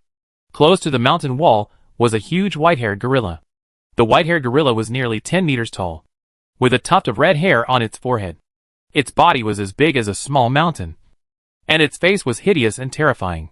At the same time, 36 huge iron chains were hung on the mountain wall, directly connected to the mountain wall, and the other ends were nailed into the body of the Snow Demon, directly locking the Snow Demon and preventing it from leaving here. However, the iron chains were not completely attached to the mountain wall, and they could stretch some distance, so the Snow Demon's movements were not completely restricted. On the other side, someone was fighting with the Snow Demon. The man's dress was exactly as Yiyu said, wrapped in a cloak, with a mask on his face, and a red scarf wrapped around his left wrist. Yisha, is this the apostle? Yiyu nodded. Yisha looked at him for a while, and couldn't help but said, is this guy from the Doomsday train? The apostle fought with the Snow Demon, mainly using 3 things to fight, one of which was a pistol. The 2 guns were very strange, black, and extremely huge. Rather than being a gun, they were hand cannons. Every time a shot hit the Snow Demon, a fireball the size of a head would explode. The second thing was a boomerang. The correct name of this thing is a flying device. It was a weapon of the indigenous people a long time ago and was used for hunting. But this thing was only used to hunt small animals. It was really not a weapon. Later, it became a toy. But the boomerang used by the Apostle Walker is a real weapon. It cuts the wound directly when it passes through the Snow Demon's body. Moreover, the boomerang will only fly back when it misses the target. But the boomerang used by the Apostle Walker will still fly back to the Apostle Walker's hand after hitting the Snow Demon, which is completely contrary to normal physical phenomena. The third item is a spear, which the Apostle Walker will throw out every once in a while. The spear is extremely powerful. Every time it pierces the Snow Demon's body, it will pierce a bloody hole and then disappear. After a period of time, it will return to the Apostle Walker's hand. Looking at it this way, none of those 3 things look normal. They all look like they were taken from the Doomsday train. Yiyu, if they came from the Doomsday train, why are they against us? We are working for the Doomsday train. Yisha, don't worry about it for now. I just said it casually. The current problem is that the snow demon can't hold on. And where is Gao Hongmin? Didn't Liu say that he was fighting with the apostle? Chapter 317 Take action. Who knows? Yi Yu, maybe he couldn't win and ran away. Yi Sha nodded. He didn't care where Gao Hongmin ran off to. But he had to take care of the snow demon. Yi Sha recalled 2 tasks of the flight attendant. They were to get the initial sample of the new Z virus cells, and to get the ancient gene sample that activated the resurrection of the ice demon. Yi Sha knew about the new Z virus cells. They were the anti-zombie virus cells extracted from the blood of the snow demon. But they were obviously weakened versions. And the degree of weakening was quite large. So they were of little use. Therefore, the key lies in the initial sample. If nothing unexpected happens, it should be obtained by drawing blood directly from the snow demon. The ancient gene sample that activated the ice demon's resurrection must also come from the snow demon. However, this is not certain whether it was obtained from the snow demon, because it is an ancient gene sample that activated the ice demon's resurrection. The key word is activation. God knows what the people of Compu injected into the snow demon to cause the snow demon to resurrect. But in any case, at least the initial sample of the new Z virus cell must be on the snow demon. If the snow demon is killed by the apostle, they will not be able to get the thing. Yi Yu, so? Shall we take action? Yi Sha nodded. In this situation, can we not take action? The snow demon should not be a match for the apostle, but it should be able to hold out for a while. Let's find the right opportunity and attack together. Yi Yu nodded, his face solemn. Yi Sha seemed very patient, watching the apostle fight the snow demon. The snow demon was terrifying, with great power, and kept roaring. Every time it attacked and dragged the mountain wall, it would shake. However, no matter how terrifying the snow demon was, it was no match for the apostles. Yi Sha knew the level of the snow demon. After all, he had killed it in his previous life. It was about 2 to 3 stars of star diamond.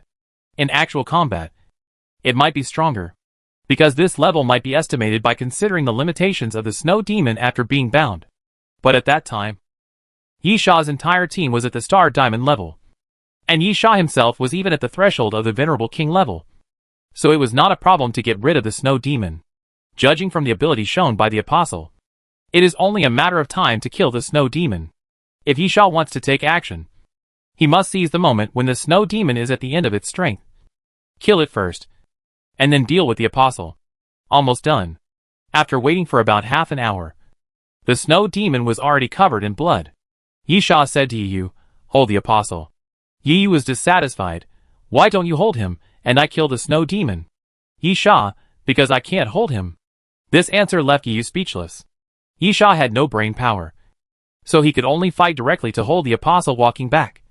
But the apostle walking could temporarily ignore Yi Sha and forcibly kill the snow demon. Yi Yu, okay.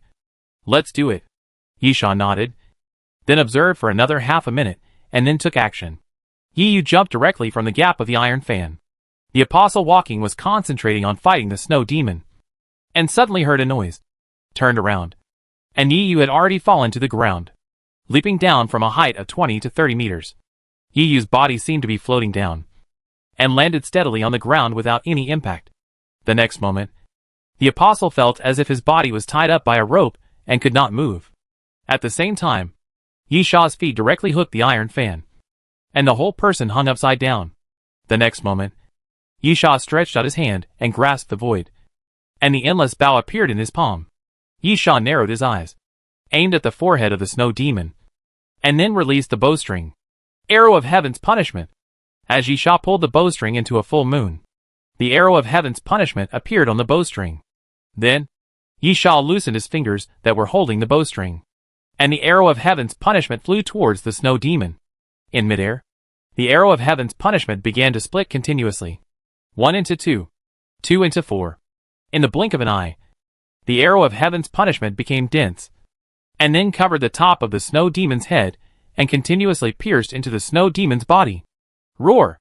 The snow demon was already at the end of his strength, and after being severely injured, he suddenly roared madly and struggled continuously.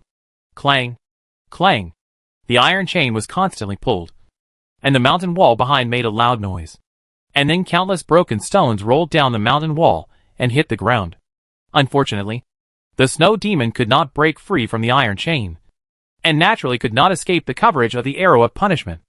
In a moment, with a loud bang, the huge body of the snow demon knelt on the ground, struggling less and less, and finally stopped moving. You killed the snow demon. Cumulative number 1. Apocalypse reward. The initial sample of the new Z virus cell. You have killed the snow demon. Cumulative number 1. Apocalypse reward. Antivirus cell. Because you have killed a certain number of ancient species, you get the title Ancient Hunter. Ancient Hunter. When fighting with any ancient species, the ancient species will feel the danger and show a slight sense of timidity. The snow demon died, and Yisha got the initial sample of the new Z virus cell as he wished. Of course, this is just a hint from the mysterious voice. If you really want to get the initial sample of the new Z virus cell, you have to bleed the snow demon. As for the antivirus cells, it is estimated that they will not be much stronger than the new Z virus cells. They are either a strengthened version or a weakened version. Yisha ignored the title of the last ancient hunter. This title is very common. You can get it by killing a certain number of zombies, ancient species, or even humans. The effect is weak and of little use. Besides, it is not the time to care about these things. Although the snow demon was killed, whether the blood of the snow demon can be obtained depends on whether the Apostle Walker can be dealt with first. Ha! At this time, a light shout came from below. It was the Apostle Walker who forcibly broke free from Yi Yu's restraints. Without saying a word, he raised his hand and shot Yi Yu. Yi Yu suddenly opened her eyes. Her pupils glowed, and her pupils split into double pupils. Then a black bullet suddenly hung in front of Yi Yu, but it could not move forward. At this time, Yisha also jumped down from the air, and when he was about to land, he pushed his palm towards the ground. Shock wave. The invisible force pushed towards the ground, and the ground suddenly broke into a spider web crack, and at the same time, it also dissolved the force of falling. Yisha turned over, stood firm, and immediately rushed towards the apostle. The apostle wore a mask, revealing only a pair of eyes, and there was no expression at all. After seeing Yisha rushing over, he immediately raised the boomerang in his hand. With a clang, the boomerang collided with the blood dragon sword, making a crisp sound of collision. Chapter 318 Confrontation. As soon as they fought, Yisha felt that Apostle Walker's strength was not great, which proved that Apostle Walker's physical fitness should not be much stronger than his own. But when Yisha was thinking, a strange force suddenly came and directly hit his chest. Before Yisha could react, he was knocked out. Yi Yu shouted at this time, then raised his palm and waved it in the air. And then the surrounding things flew up and flew towards Apostle Walker. Apostle Walker raised his eyelids. Superhuman? As Apostle Walker spoke, he raised his hand and snapped his fingers. Bang, bang, bang, accompanied by the sound of Apostle Walker's snapping fingers.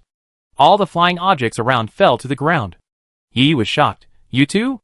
Apostle Walker did not answer, but threw the boomerang out with force. The boomerang flew in the air and flew towards Yi Yu. Yi Yu snorted coldly. Even if you are. So what? Your brain area cannot be stronger than mine. And the brain area ability you develop cannot be stronger than mine. Yi Yu was so sure. Of course. For a reason. If the other party's brain power was stronger than hers, he would not have been restrained by her mental control just now. As she spoke, the boomerang had already landed in front of Yi Yu, but it just hung in the air and kept spinning. But it could never get close to Yi Yu. But at this moment, the apostle suddenly chuckled. And then the boomerang suddenly exploded, and countless flying needles shot out, many of which hit Yi Yu. Yi Yu's face changed, revealing a look of pain. She wanted to pull out the flying needles, but she didn't know where to start. There were at least a dozen flying needles stuck in Yi Yu's body. The apostle didn't waste any words. He stretched out his hand and grasped it. The spear he used to deal with the snow demon suddenly appeared. And then he took a step forward and threw the spear at Yi Yu. Yisha dodged and blocked Yi Yu directly. And then the 6-flower shield appeared. With just one strike, the 6 shields of the 6-flower shield were all pierced. And then the spear fell in front of Yisha. Yisha gritted his teeth and swung the blood dragon sword horizontally. And the tip of the spear hit the blade of the blood dragon sword. Yisha could feel the huge force coming, constantly pushing his body backwards.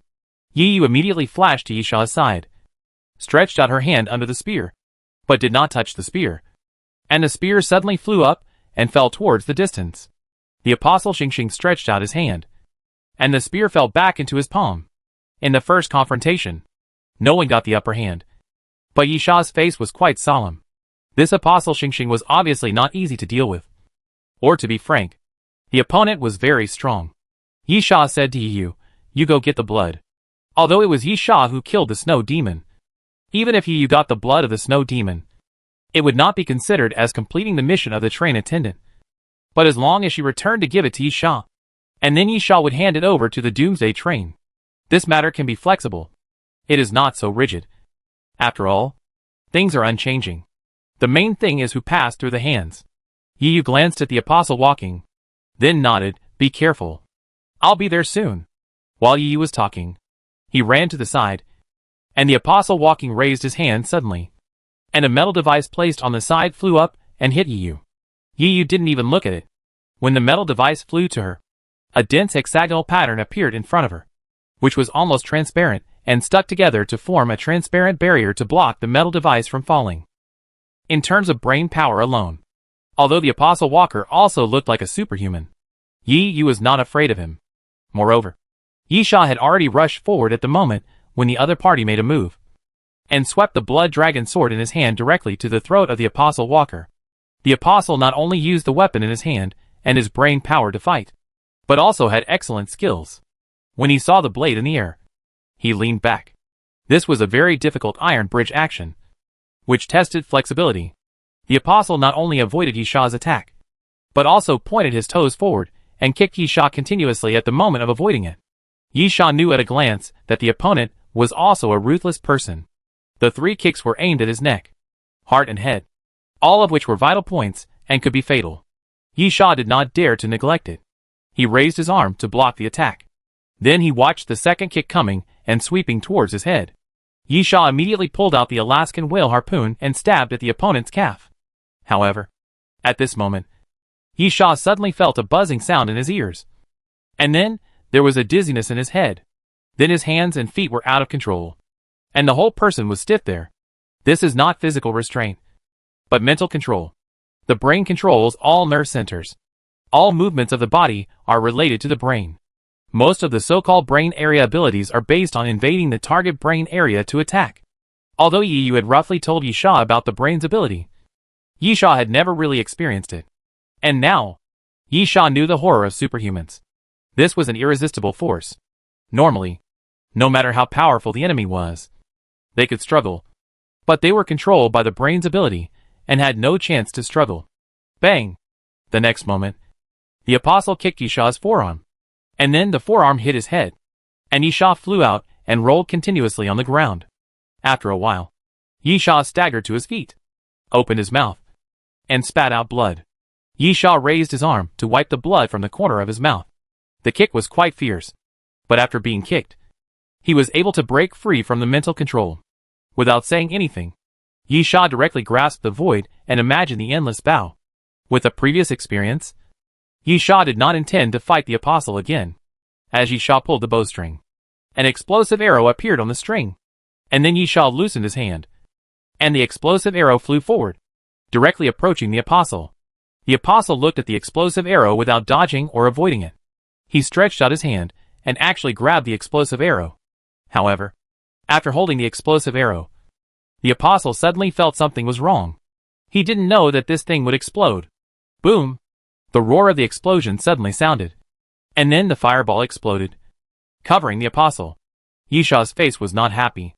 Although the flames instantly engulfed the Apostle, Yi Sha knew that an explosive arrow could not kill the opponent. Sure enough, a figure suddenly jumped out of the fire. Although his clothes were burned in many places, and the black cloak was still on fire, the Apostle was indeed not injured. Chapter 3:19 Heavy Damage. Puff! At this time, the sky was filled with the sound of breaking air. It turned out that Yi Sha had already pulled the bowstring and waited. The moment the Apostle rushed out of the flames, the second arrow had already arrived. The Apostle was wearing a mask, so his expression could not be seen. But there was indeed a trace of solemnity in his eyes. It was not easy to catch the explosive arrow. It would explode if caught. What was more troublesome was that it would explode even if not caught. As long as you entered the coverage area, you would be affected. The only choice you could make seemed to be to dodge. So, the apostle dodged, ran quickly to the side, and used lateral movement to leave the coverage of the explosive arrows. But at this moment, the third arrow flew out, and it was ahead of the apostle, as if Yisha could predict the future, and shot an arrow directly at the apostle's evasive route in advance. Yisha sneered at this. No matter what, he was also a master archer.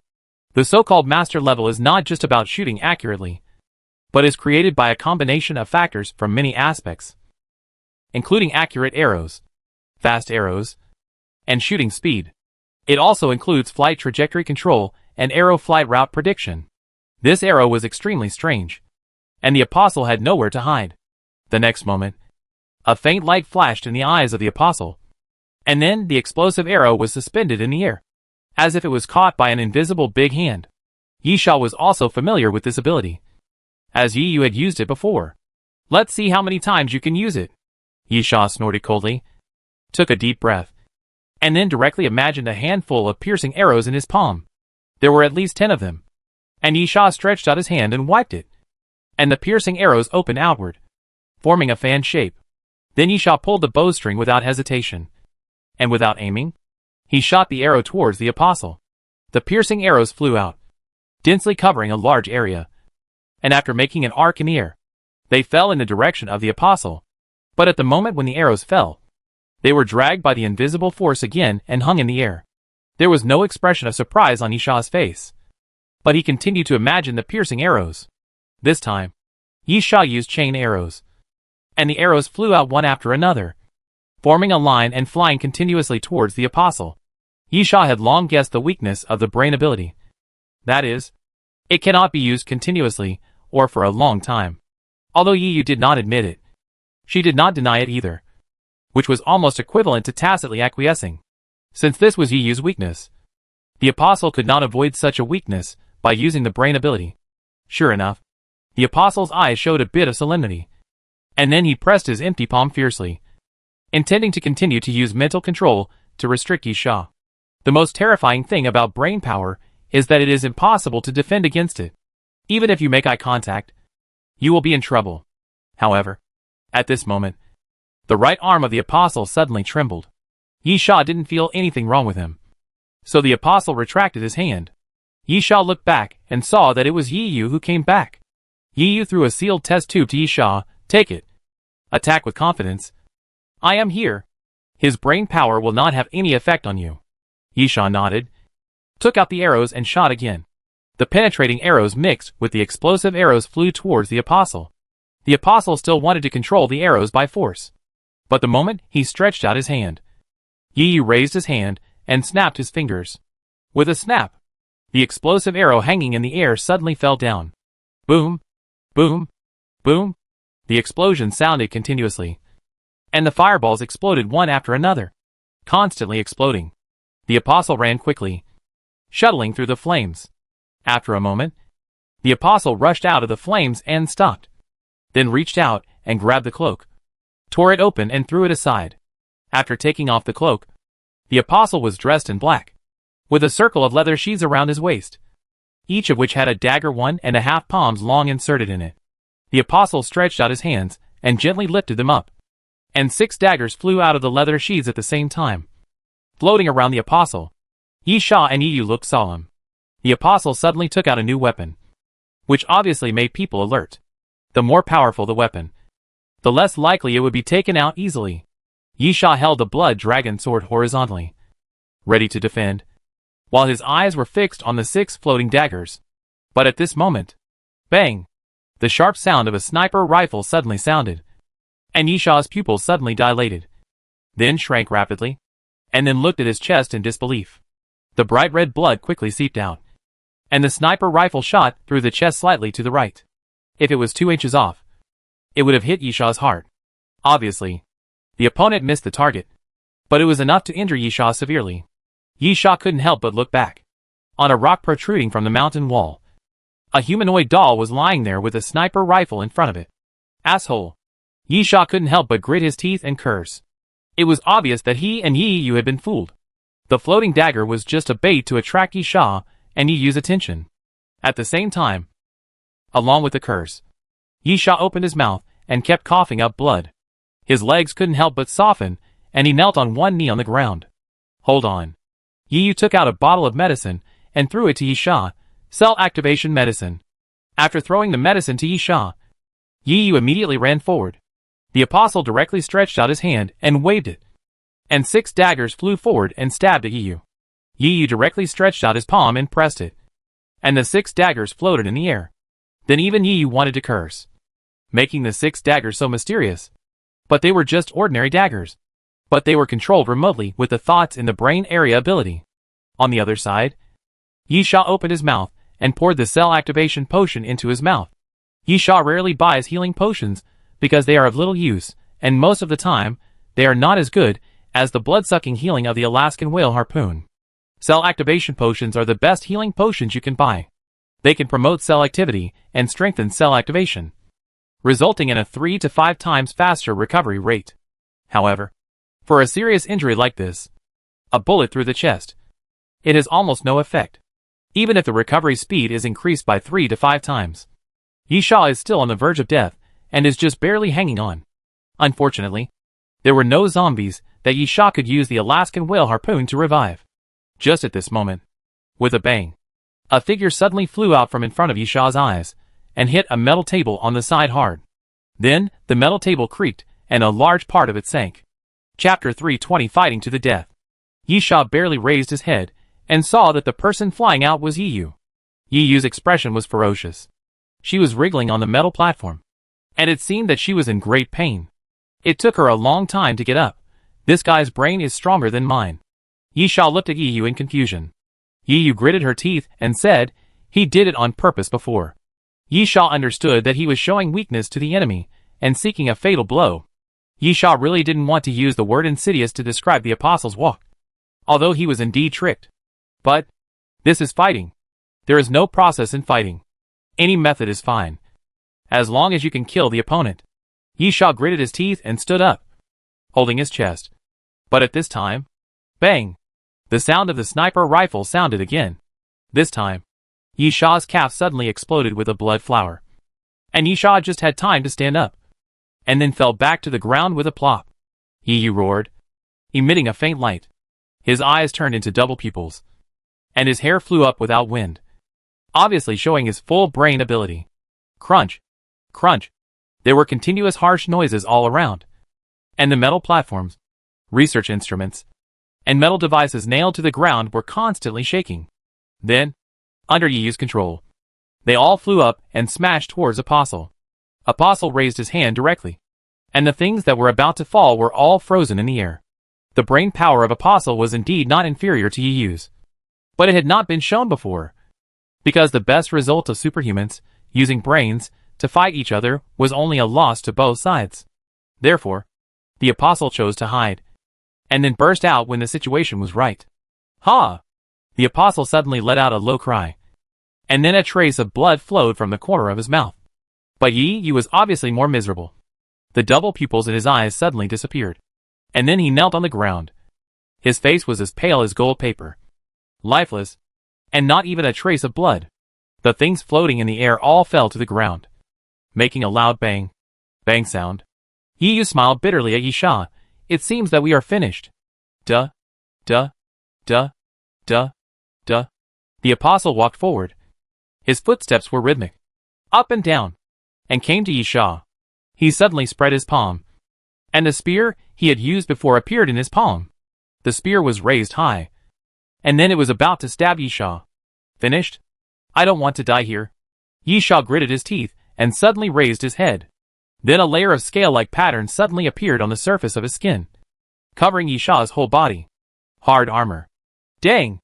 The Apostle's spear stabbed down, and the hard armor of the immortal 12 trials cracked. But it finally blocked the spear. The next moment, Yi Sha suddenly made a move, holding the blood dragon sword, and stabbed the Apostle's lower abdomen with force. The two were so close that it was almost impossible to avoid the sword. But the Apostle's reaction was really fast. Seeing that the blood dragon sword was about to stab his lower abdomen, the Apostle decisively reached out and grabbed the blade. Puff! The Apostle grabbed the sword tip, and the blood dragon sword stabbed forward a few inches, cutting the Apostle's palm, and blood kept dripping from the apostle's palm. However, the tip of the sword stopped half an inch in front of the apostle's abdomen. Yi Sha's sneak attack was unsuccessful. A playful expression appeared in the eyes of the apostle, and he raised the spear in his hand again. Yi Sha gritted his teeth. Do you think you can dodge it? Puff! Behind the apostle, the ground suddenly cracked, and then a corpse-like vine suddenly emerged, piercing through the apostle's body from the lower back and piercing out from the front of the abdomen. The apostle's body froze there, and then his pupils widened, and his body tilted and fell to the ground. At this moment, Yi Sha endured the severe pain from the wound, turned his body suddenly, and imagined the endless bow. Puff! Bang!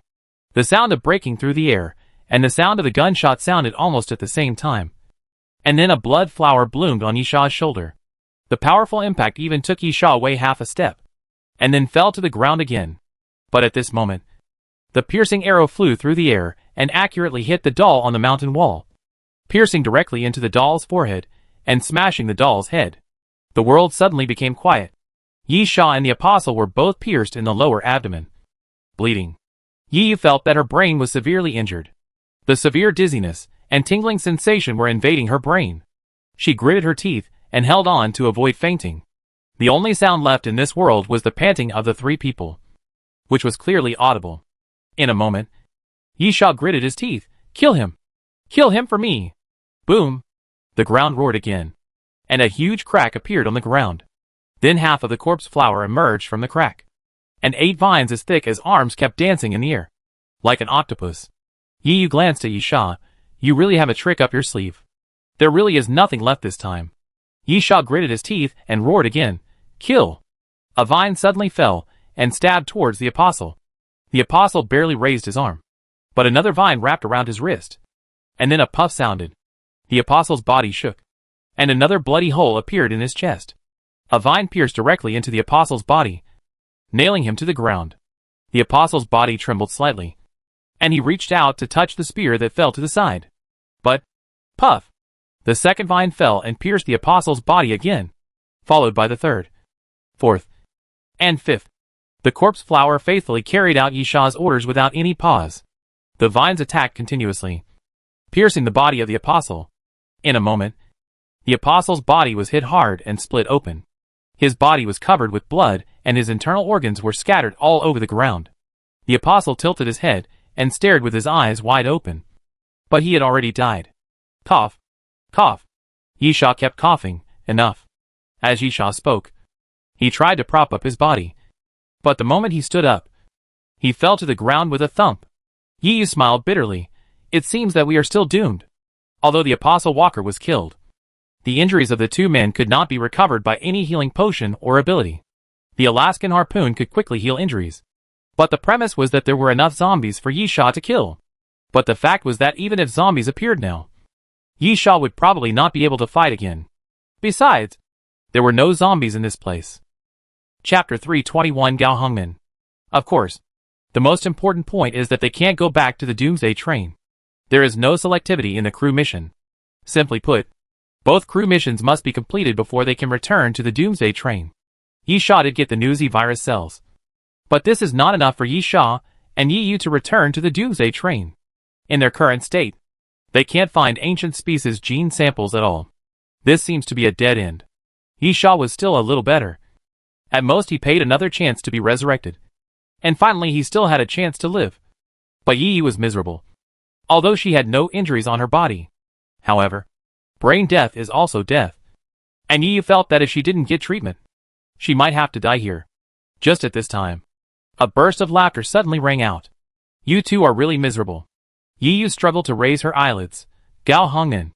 Gao Hongmen put his hands in his trouser pockets and walked towards the 2 of them. I didn't expect you 2 to kill the apostles. I wanted to wait for you to both lose, and then I would come out to pick up the advantage. Yi Yu gritted her teeth. Go find the ancient gene samples. Why do you want to find them? Gao Hongmen smiled and walked to a computer that fell to the ground, knocking on the hard drive. Isn't it here? Yi Yu's eyes lit up and urged. Hurry up. Gao Hongmen laughed. The problem is that I don't want to go back. Yi Yu was stunned for a moment, and then her face showed anger. What do you want? Gao Hongmen grinned. Hand over everything you have. I will pull out the hard drive, and take you back to the Doomsday train. Yi gritted her teeth. You are blackmailing me? Even if Gao Hongmen killed 2 people, he could only get 1, or 2 or 3 things from them. Because only things recognized by Doomsday train as rewards of apocalypse can be used after getting them. However, if Yisha and Yi Yu handed over the things themselves, it would be a different matter, and it would be a voluntary transaction. Gao Hongmen walked in front of Yi Yu, suddenly grabbed Yi Yu's hair, and pulled Yi Yu up. Little ghost. You are right. I am blackmailing. Yisha panted. Don't give it to him. If you do, you'll really be dead. Gao Hongmen laughed. How could that be? I'm very trustworthy. Yisha sneered. Aren't you afraid of our revenge? Yisha didn't believe that Gao Hongmen would let them go after getting the things, and let Yisha and Yi return to the Doomsday train alive. After recovering from their injuries, they would definitely take revenge on Gao Hongmen. So, as long as Gao Hongmen is not stupid, the first thing he would do after getting the things is to kill them both. Bang! Gao Hongmen casually threw Yi Yu aside, came to Yisha, and smiled. Your bow seems to be very good. I like it very much. Take it out. Yisha sneered. Idiot. Gao Hongmen suddenly pulled out a saber from his waist and stabbed it into Yisha's thigh. Gritting his teeth, newcomer. You must be polite when talking to your seniors. Understand?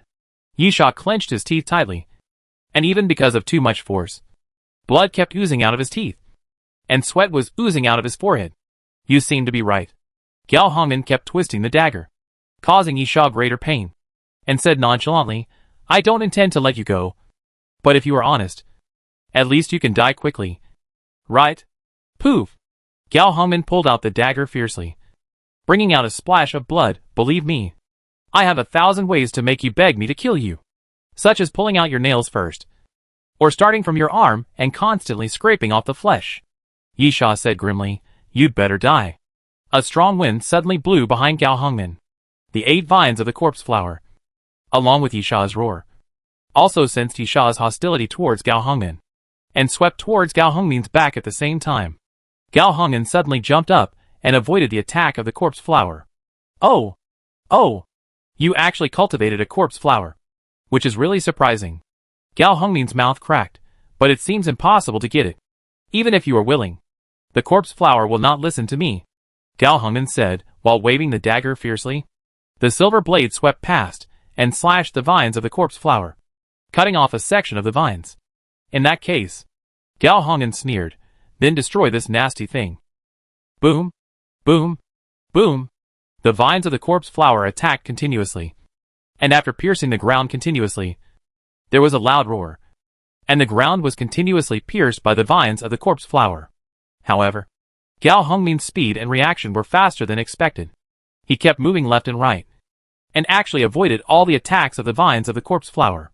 Then, suddenly, Gao Hongmen began to run forward, and actually passed through the gaps in the vines of the corpse flower, approaching the body of the corpse flower.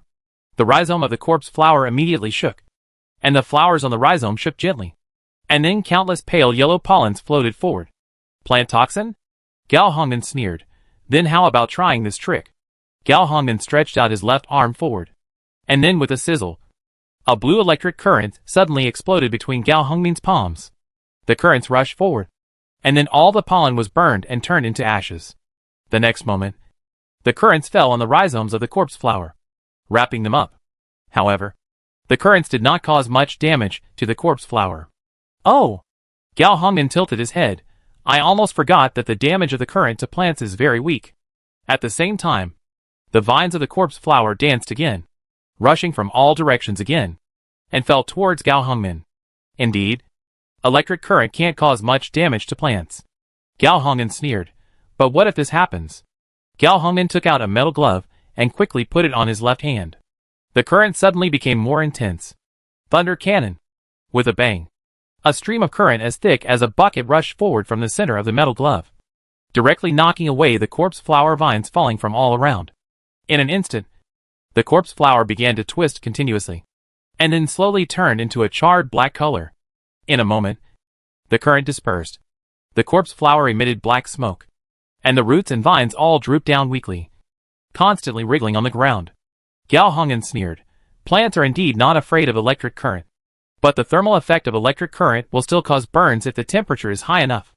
The corpse flower was struggling, and the vine wanted to dance again. But in the end it stuck to the ground, and could not rise again. Gao Hongmen turned around and walked towards Yisha, mocking, "Hey, newcomer. Do you have any tricks? Use them all." Chapter 322 The Arbitrator reappears. Gao Hongmen came to Yisha again, raised his foot, and stepped on Yisha's chest. "Hey, newcomer. I'm asking you a question." Gao Hongmen kept increasing the strength of his foot. "What other tricks do you have? Use them all." Yisha felt the pain in his chest, groaned, but clenched his teeth at the same time. Gao Hongmen squatted down. "Very tough. Not bad. That's what makes it interesting. It's no fun to abuse those guys who always cry for their parents." As Gao Hongmen spoke, he pressed the saber against Yisha's thigh. "You know the torture of slicing?" Gao Hongmen sneered. "It means stripping a person naked, hanging him up in a fishing net, and then cutting off the flesh squeezed out of the fishing net one by one." As Gao Hongmen spoke, he gently stroked Yisha's thigh with the blade, and then suddenly cut open Yisha's trouser leg. "Gao Hongmen, let's play a game now. How many times do you think I have to scrape your thighs before I can see your bones? If you guess right, I can give you a quick death." Yisha said fiercely, "You'd better pray that I don't survive." "Ah." Yisha finished speaking, and suddenly raised his neck and roared. But Gao Hongmen swept his blade, and cut a piece of meat from Yisha's thigh. In an instant, blood flowed. The first cut. "Gao Hongmen, I bet that within 10 cuts, I can see your bones." Puff. The moment Gao Hongmen finished speaking, he swept his blade horizontally again, and cut another piece of meat from Yisha's thigh. Yisha groaned, and his whole body began to tremble continuously. "No! You're a man." Gao Hongmen licked the corner of his mouth with his tongue. "I like guys like you, newcomer. You really impress me." Puff. Gao Hongmen said as he swung his knife for the third time, cutting off another piece of meat from Yisha's leg. "Oh my!" Gao Hongmen stared at the wound. "You're too heavy-handed. It's only the third cut, and I feel like I'm about to see the bone. How about starting over? I'll change my position." The veins on Yisha's neck were throbbing, and his chest was heaving because of his heavy breathing. At the same time, Yisha felt his vitality was rapidly fading away. The wound on his waist had not yet stopped bleeding, and coupled with the wound on his leg, the massive blood loss made Yisha's face pale and bloodless. Gao Hongmen's saber slowly slashed down and landed on Yisha's calf.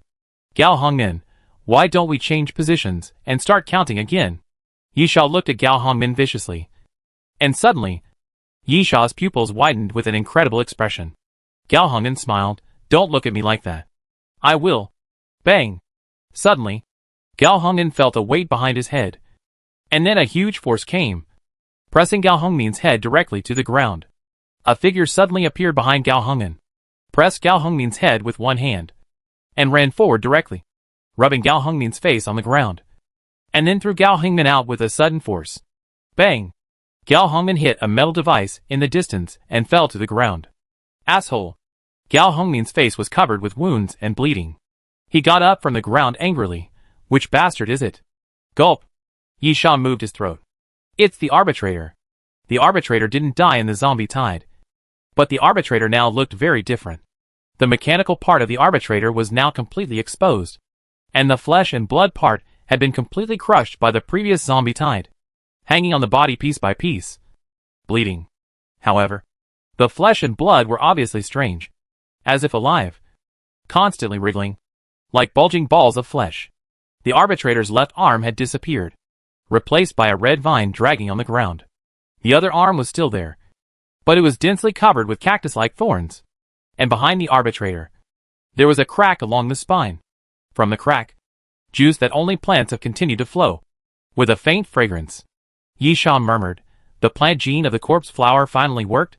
On the other side, Gao Hongmen was extremely angry and held the saber tightly. Where did this monster come from? Die! Gao Hongmen quickly rushed forward, approaching the arbitrator, then raised the saber and stabbed at the arbitrator. The arbitrator did not dodge or evade, as if he did not see the saber at all, until the moment when the saber was about to reach him. The arbitrator suddenly raised his hand. Puff! Gao Hongmen's saber directly pierced the palm of the arbitrator. But at this moment, the arbitrator suddenly closed his palm and held Gao Hongmin's fist tightly. The fist tightened, like an iron clamp. Clamping tightly, Gao Hongmin struggled hard, but found that the arbitrator's power was so huge that he couldn't struggle free at all. The next moment, with a click, the arbitrator twisted Gao Hongmin's fist back. And then the sound of bone fracture suddenly sounded. Gao Hongmin's wrist bone was actually broken by the arbitrator. Ah! A painful scream sounded. Gao Hongmin grabbed his forearm tightly. And then an electric current appeared on his body and enveloped the arbitrator. But it was useless. The arbiter was injected with genes extracted from the corpse flower. It had been evolving before. But because it suddenly arrived in the fog city, it was temporarily interrupted, affecting the evolution process. And now, the evolution of the arbiter has obviously appeared again. It is not known whether it was completely destroyed by the zombie tide, which led to the restart of evolution, or other reasons. But no matter what, the plant genes in the arbiter were obviously fully stimulated. Therefore, Gao Hongmin's best electric current attack was completely useless against the arbitrator. Puff! The vines on the arbitrator's left arm suddenly spun, twisted and tangled together, turning into a sharp cone, and then stabbed forward fiercely, directly piercing Gao Hongmin's body. Gao Hongmin's eyes widened, and then a whimpering sound kept coming out of his throat. Then, as if Gao Hongmin had made up his mind, he suddenly raised his saber and chopped at his wrist. Ah! Gao Hongmin screamed in pain again, and actually cut off his right hand at the wrist to break free. Asshole! Gao Hongmin screamed, "I will kill you. I will definitely kill you." While speaking, Gao Hongmin reached into the waste bag hanging behind his waist, trying to take out new props. But at this moment, the sharp blade suddenly pressed against Gao Hongmin's neck. Chapter 323 Return. How many times do you think I need to kill you? Yisha's voice sounded faintly, and the Alaskan whale harpoon was placed on Gao Hongmin's neck with a hint of coldness. The answer is, one knife is enough. Puff! The muffled sound of the blade entering the flesh suddenly sounded, and Yisha suddenly exerted force, and the entire Alaskan whale harpoon pierced Gao Hongmin's neck, and then pulled it out violently, bringing out a stream of blood. Gao Hongmin's pupils suddenly contracted and enlarged, and he stretched out his hand to cover the wound on his neck. But he could not stop the blood from flowing out. The scarlet color was shocking, and it kept flowing through the fingers. Gao Hongmin shook his body, staggered and bumped into the surroundings, knocking down the metal tables and metal chairs around him, and then fell to the ground with a plop, his body twitching continuously. Gao Hongmin soon died, and seeing Gao Hongmin's death, Yisha seemed to have used up his last bit of strength and fell directly to the ground. Yisha's breathing became more rapid. The previous blow had already used up Yisha's last bit of strength.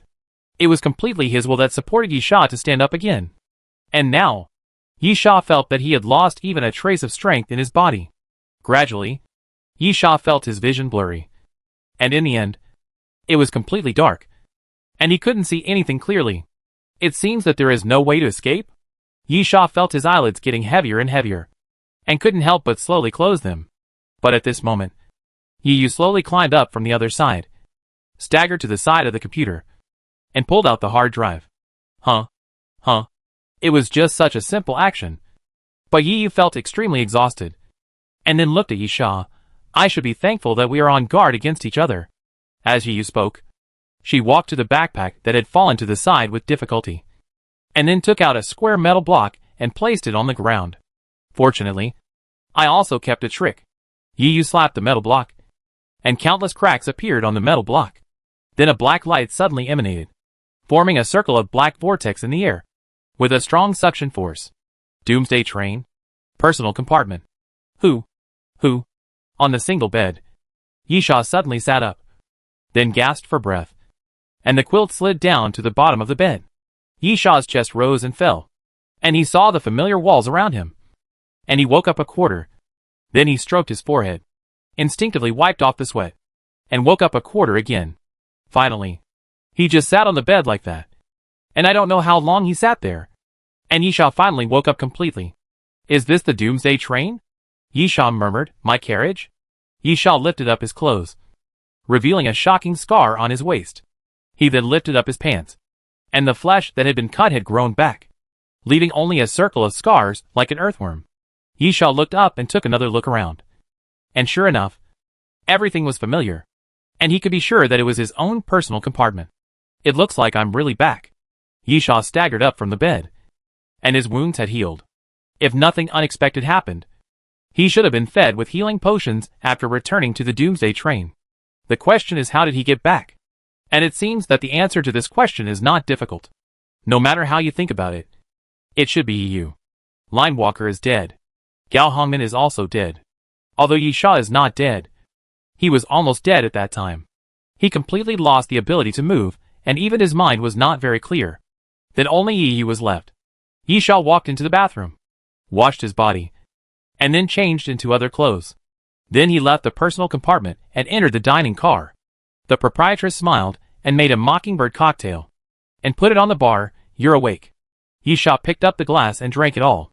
The moment it entered his throat, the wine brought a cool feeling. But soon it became a burning feeling, and even made his throat feel a little stinging. After a moment, Yisha breathed a sigh of satisfaction. Yisha, mission completed? How did I come back? Of course I brought you back. A voice sounded behind Yisha. When he turned around, he saw Yi sitting at a table not far away, cutting a piece of sirloin steak and putting it into his mouth with a fork. Yi put down her knife and fork and wiped her mouth. You woke up too slowly. I've been waiting for you for a long time. Yisha turned around. I'm curious. How did you get me out of the base of Compu Corporation? There was a zombie tied on the first floor, and I had to leave the snow mountain. How did you do it? Yisha was actually prepared to use up one chance of resurrection, but he actually survived. It was really surprising. Yiyu, that's my ability. Let's talk about business first. Yisha, business? The mission should be completed. Right? You didn't get the hard drive? Yisha said, as he took out the tube of Snow Demon's blood and threw it to the boss lady. The boss lady took the Snow Demon's blood and said, theoretically, your mission is completed. And you performed well. You even killed the Apostle Walker. Yisha, who are the apostles? The boss lady smiled, enemy. Yisha rolled his eyes. This answer obviously meant that he didn't want to elaborate. The boss lady, in view of the appearance of the Apostle Walker, your rewards have been increased. If you get the initial sample of the Newsy virus cell, the reward will be upgraded from random skills to random abilities. If you get the ancient gene sample that activates the resurrection of the ice demon, in addition to the random ability, you will be rewarded with an additional random auxiliary prop. Yiyu, I have already chosen. You can choose. And there is still finishing work after choosing. The boss lady took out a tablet, opened the list, and handed it to Yisha, as usual. The ability to freeze the box is your reward. Yisha nodded. The box couldn't stop for a while, so he was too lazy to stare at the tablet and said directly, what finishing work? Boss lady, because of the appearance of the Apostles' Walk, there was a slight deviation in this mission. I won't talk about the process. Just talk about the result. Yisha nodded. Boss lady, regarding the ancient gene samples that activate the resurrection of the ice demon, you got the data for research. In addition, there is a backup stored in the database. Yisha immediately understood what he meant, and then said, we must get all the ancient gene samples that activate the resurrection of the ice demon. So we must also get the backup sample back. We must go to the ice and Snow City to get the backup data. No, you don't have to go back to the ice and Snow City to get the backup data. The proprietress smiled and took out a photo and put it on the table. Your mission is to kill people. Chapter 324 Finishing Work. Yisha picked up the photo and took a look at it. He suddenly clenched his fist and crumpled the photo into a ball. Hey! Yiyu, don't destroy the photo of the target person. We still have to find someone. Don't worry. I can recognize this guy unless he turns into ashes. Yisha said gloomily. Is he the one you want to kill? The boss lady, his name is Nan Junxian. From the number 2 death carriage. On the 5th day after you fought with the apostles, he entered the Comp Corporation base and got the data backup on the base terminal. Yisha, why don't you make him hand it over through a trade? As long as you give a good price. It shouldn't be difficult. Information, no matter how valuable it is only available if you can understand it and can't use it. The lady boss smiled. This is not within the scope of the dining car's transaction. Just like when you gave me the arbitrator chip. If it is not within the scope of acquisition, I will not trade it. And I will not induce the other party to sell it. Yisha, but you want to get that information. Yes. The boss lady. But rules are rules. Rules are established to be followed, not to be broken. Yi Sha, for this reason. You would rather let us kill him than make a deal? Although I don't mind taking action at all. I really don't understand this logic. The boss lady thought for a while. Doomsday train is fair. You are right. It would rather let you kill him than make a deal. It is very unfair to him. So, this is also a test for him. If he doesn't die. The lady boss unfolded the crumpled photo of Yi Sha and pointed with her finger. If you hadn't killed him, lady boss, he would have had the opportunity to take the flight attendant assessment. I see. Yi Sha, it seems that he has no chance to become a flight attendant. When will we start? Lady boss, at the next stop. One of your flight attendant tasks is to kill him and retrieve the data backup. As for the rest, you will know when you arrive at the destination. As he spoke, the flashing box on the list finally froze. You're lucky. The lady boss glanced at the tablet and smiled. You got a very good ability. Martial Arts Supreme, Ancient Martial Arts, Qigong, Fighting Master 108 martial arts skills within 30 minutes. All of which are at the peak of the master level. Because it will cause a huge load on the body. It can be used once every 72 hours. Yi Sha scratched his head. Is this ability very strong? It feels very strong. But it doesn't seem very strong. Any master-level fighting skills can greatly improve close combat capabilities. So master-level martial arts skills must be very powerful. However, the question is whether it is really necessary to use so many martial arts skills. Just like using boxing, grappling, and free fighting. It sounds very strong. But the key is whether 1 plus 1 really equals 2. Sometimes, the result of 1 plus 1 may be a negative number. There is a saying that it is better to be profound than to be broad-minded. But if you are both knowledgeable and proficient, it seems to be another matter. Yi Sha had no idea. In his previous life, he didn't focus on fighting skills. So he had no idea about it. In this life, because he was alone, Yi Sha did deliberately cultivate his close combat ability. But close combat was still not Yi Sha's main direction.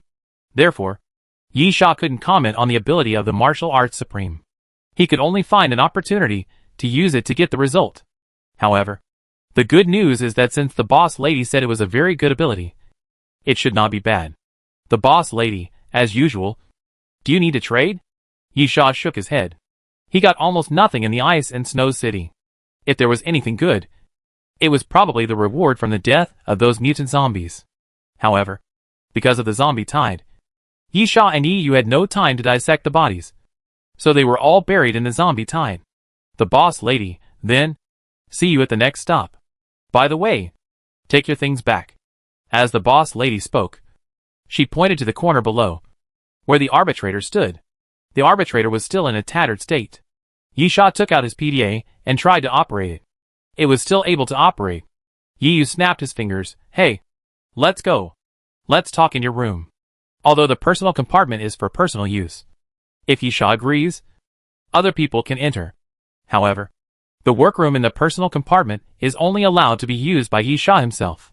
Back in the personal compartment, Yi Yu sat down on the sofa, suddenly grabbed the void, and a long spear appeared in his palm, and then threw it to Yi Sha. It's yours. Yi Sha took the spear and looked at it. This is a silver spear, with black, completely unfamiliar patterns engraved on the spear shaft. Between the entangled patterns, there are also some strange and obscure characters, like symbols. The spear tip is 20 centimeters long, with a black line in the middle, wrapped by 2 thin black snake patterns, where the spear shaft and the spear head are connected.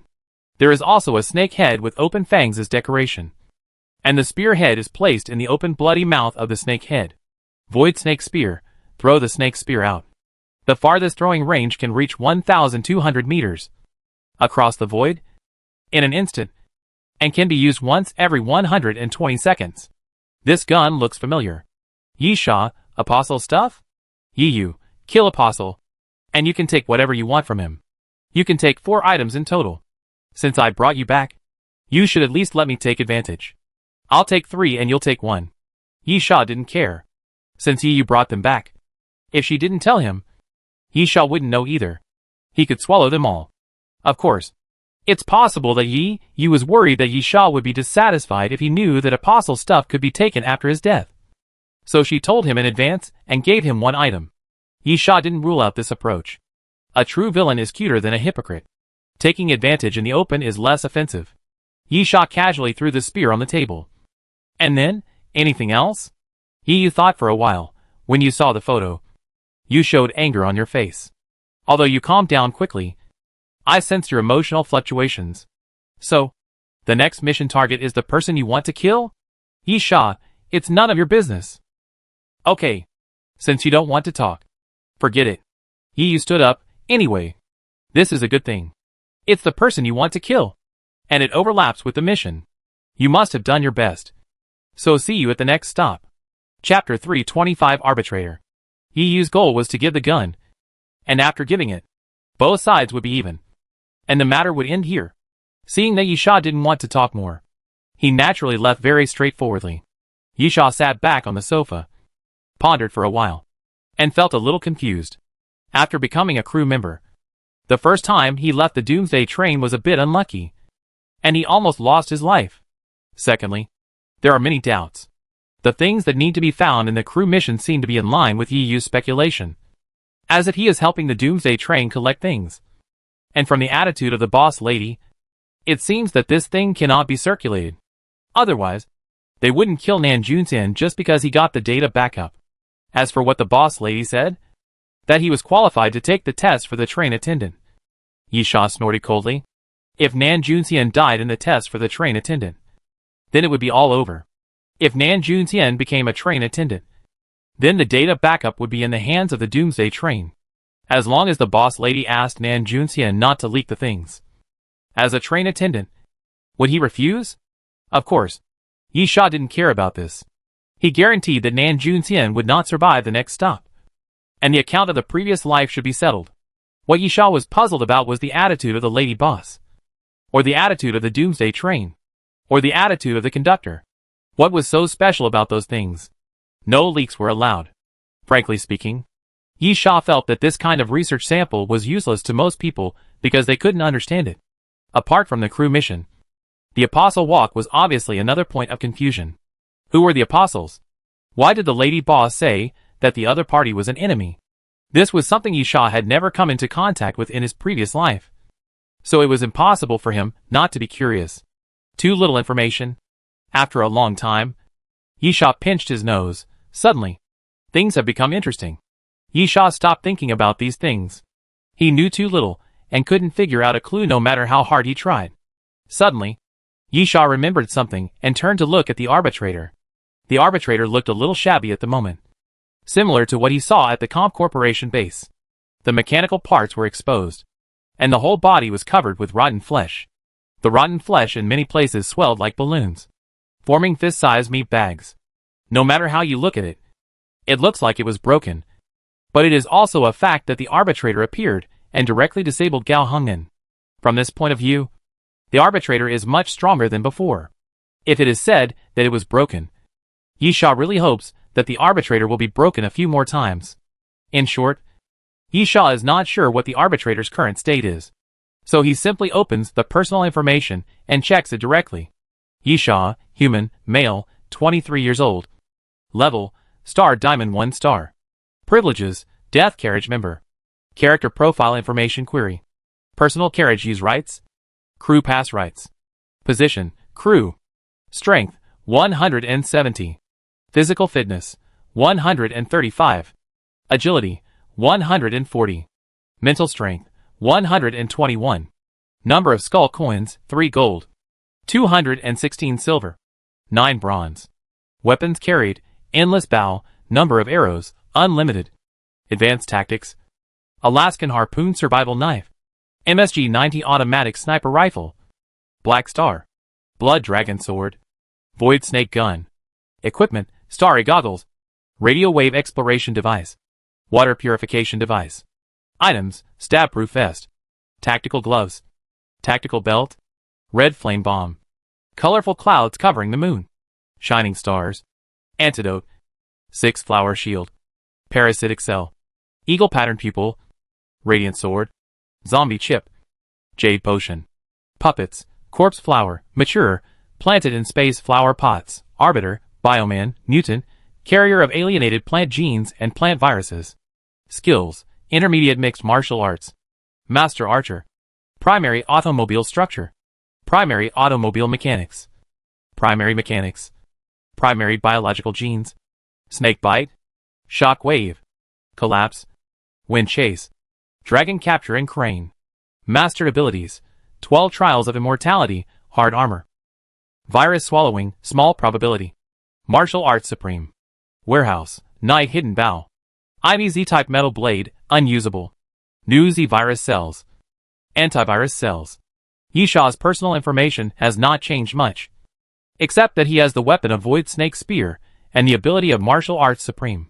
Of course, Yishaw knew this a long time ago. He really didn't gain much in the Ice and Snow City. Most of them were junk copper and iron and other things. After being despised by the boss lady last time, Yishaw simply dealt with it himself and threw it directly into the workshop. The only ones that can be considered somewhat useful are the new Z-Virus cells and the antivirus cells of the Snow Demon. But Yishaw actually doesn't use them much. The main reason why Yishaw checked the personal information was to check the information of the arbitrator. Sure enough, the information of the arbitrator has changed a lot. Originally, the summary of the arbitrator was very simple.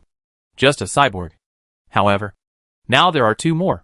Namely mutant organisms, alienated plant genes, and plant virus carriers. First of all, the 4 words mutant creature clearly represent that the Arbiter has really completed its evolution. Cyborgs do not represent biological beings. The core driving part of the Arbiter is a mechanical part. So the Arbiter can be completely understood as a modified corpse driven by machinery. Of course, since it is a cyborg, the flesh part has also undergone biochemical transformation. But now, in addition to being a cyborg, the Arbiter is also introduced as a mutant creature, which means that the Arbiter is not a dead thing, but a brand new species, a living organism. As for the alienated plant genes and plant virus carriers, this is probably due to the integration of corpse flower cells.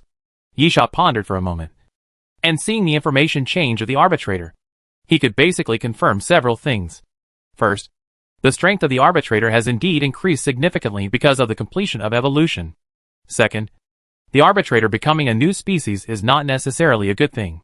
The species will slowly form its own thinking and will have its own ideas, which means that the loyalty of the arbitrator may decline. Of course, the loyalty issue is just an assumption and speculation, and it does not mean that the Arbiter is not loyal. But compared with a fighting machine that only follows orders, this change is indeed not a good thing. Third, the current situation of the Arbiter will be very embarrassing. The core of the Arbiter is the mechanical part and the chip. Yishaw was also surprised that the mechanical part was not crushed in the zombie tide. As for the body part, as long as the chip is not broken, it is just a shell. As long as the neural connection technology is mastered, Yishaw can find a corpse and make another Arbiter. However, the key is that the current physical part of the Arbiter has completed the evolution. Chapter 326 Iron Wall City. The Arbiter's body has evolved, and it is not impossible to replace it. But replacement means that the evolution has been in vain. If it can be made, it will be an ordinary Arbiter. Secondly, this is a loss-making thing. If the Arbiter is completely broken, Yishaw will simply study how to make a new Arbiter. But the fact is that the Arbiter contains a lot of high-end technology.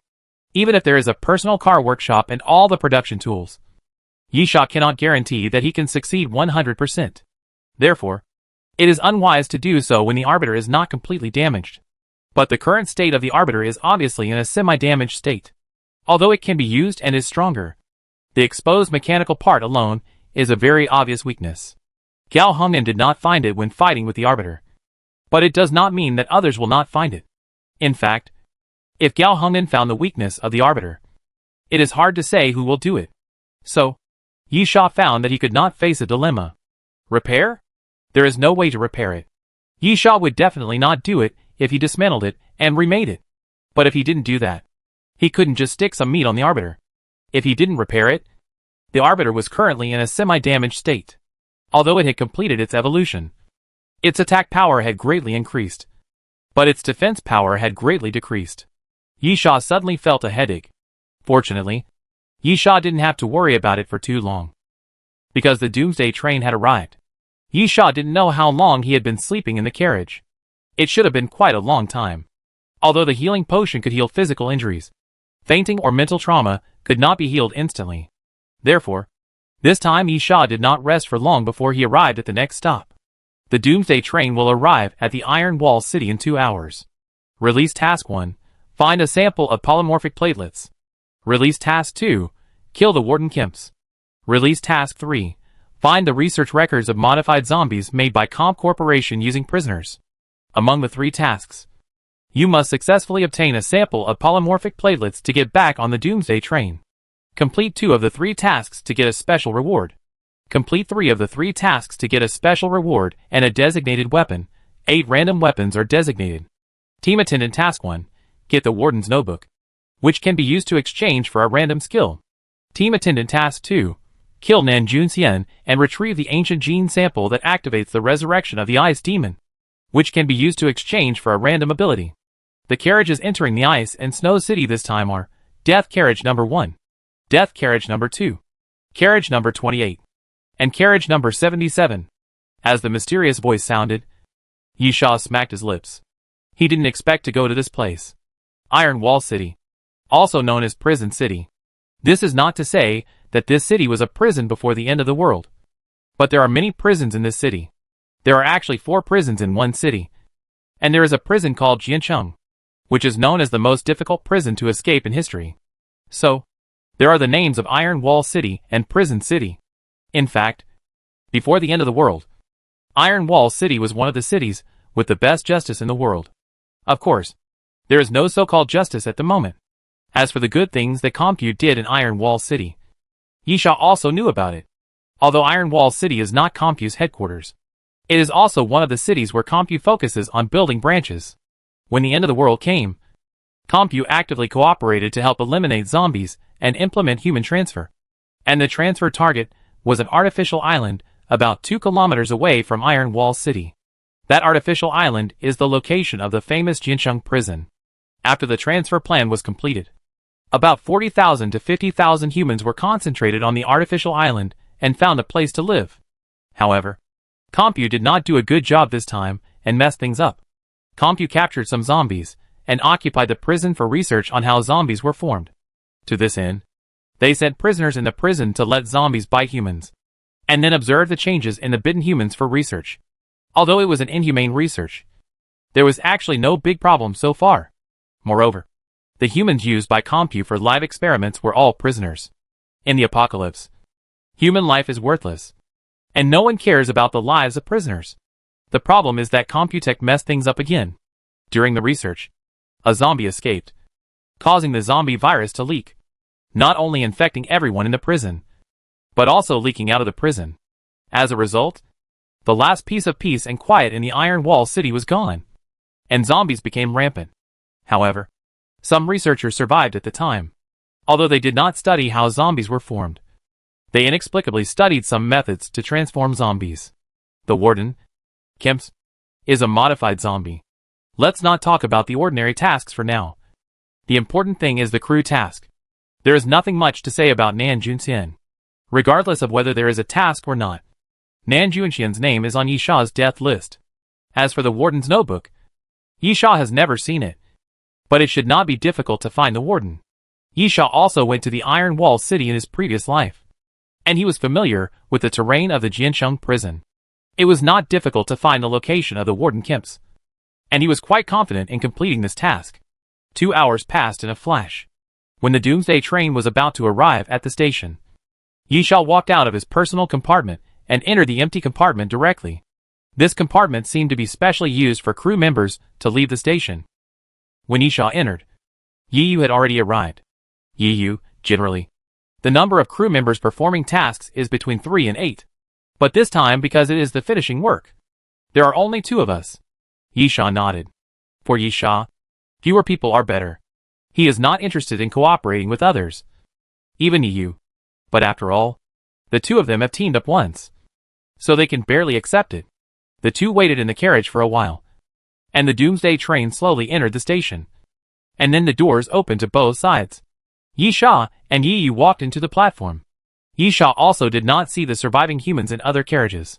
Yi Sha guessed that it was indeed, as he had speculated in the Ice and Snow City.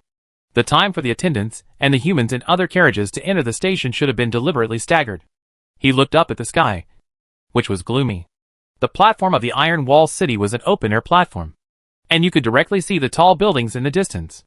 Excluding many characteristics of the prison, the Iron Wall City is actually a large and prosperous metropolis. Chapter 327 Old Friend. Let's go, Yu urged. And the two left the platform. After leaving the Doomsday train platform, the two appeared on a wide street, with collapsed street lights, overturned vehicles, dilapidated shops, and scattered zombies in front of them. Yisha waved his hand at the arbitrator. Go along the route, we are going to clean up the zombies. Yu, do you have any idea about this crew mission? Yisha asked back. What about you?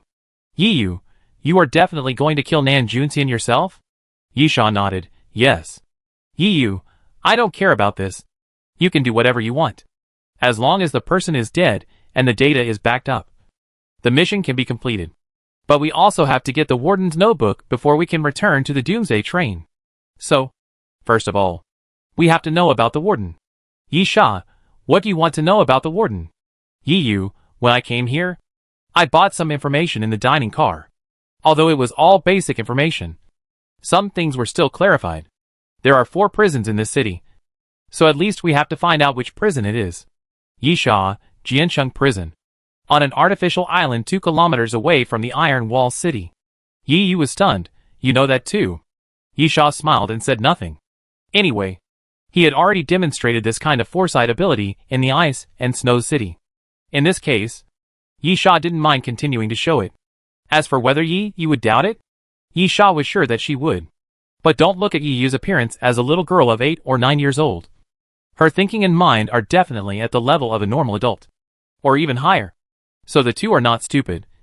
And needless to say, they also have tacit understanding in some aspects.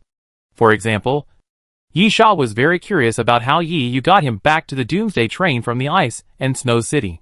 In Yu's state at that time, it was impossible for her to take him away from the Compu base or the snowy mountains. But Yu obviously didn't want to say it, so Yisha didn't ask or explore it. Similarly, although Yu was curious, if Yisha didn't say it, she wouldn't force it, and could only bury her curiosity in her heart. This is actually the premise for peaceful coexistence and cooperation. Everyone has secrets, and exploring other people's secrets can only worsen the relationship.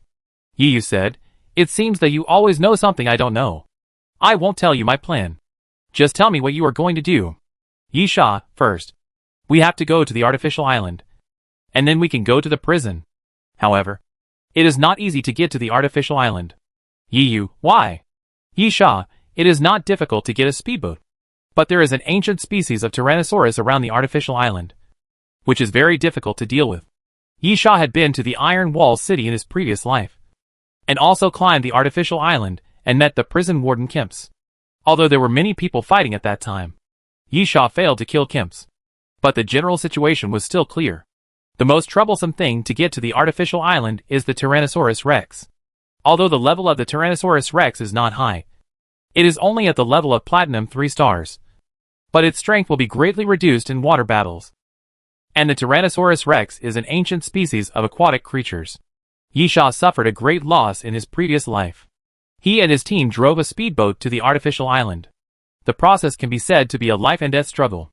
In fact, it was the first time that Yisha's team lost a member, and someone was buried in the belly of the whale. Then, Yisha will not make this mistake again in this life. The water route is almost impossible, or he can only gamble on luck and bypass the Tyrannosaurus Rex to get on the artificial island. But Yisha obviously didn't want to leave his fate to luck, and he couldn't think of a way to deal with the Tyrannosaurus Rex on the water. So he could only change a way, such as flying. Yisha, so, we have to find a helicopter first. Yu, can you fly it? Yisha, I can't. But the arbitrator can. At this time, Yisha was really grateful for the existence of the arbitrator. If there was no arbitrator, and Yisha didn't know how to fly a helicopter, he would be at a loss. Yu, that's easy. Just go to the hotel and look for it. This Iron Wall City looks quite prosperous, so there should be high-end hotels. Yisha nodded. This idea is correct.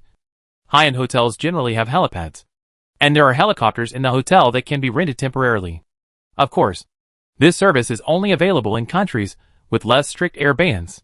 In many countries with strict air bans, even if there are private helicopters, they can generally only be parked as decorations. Every takeoff needs to be reviewed, and the process alone takes several days. Yisha, in that case, let's look for a map of the Iron Wall City first.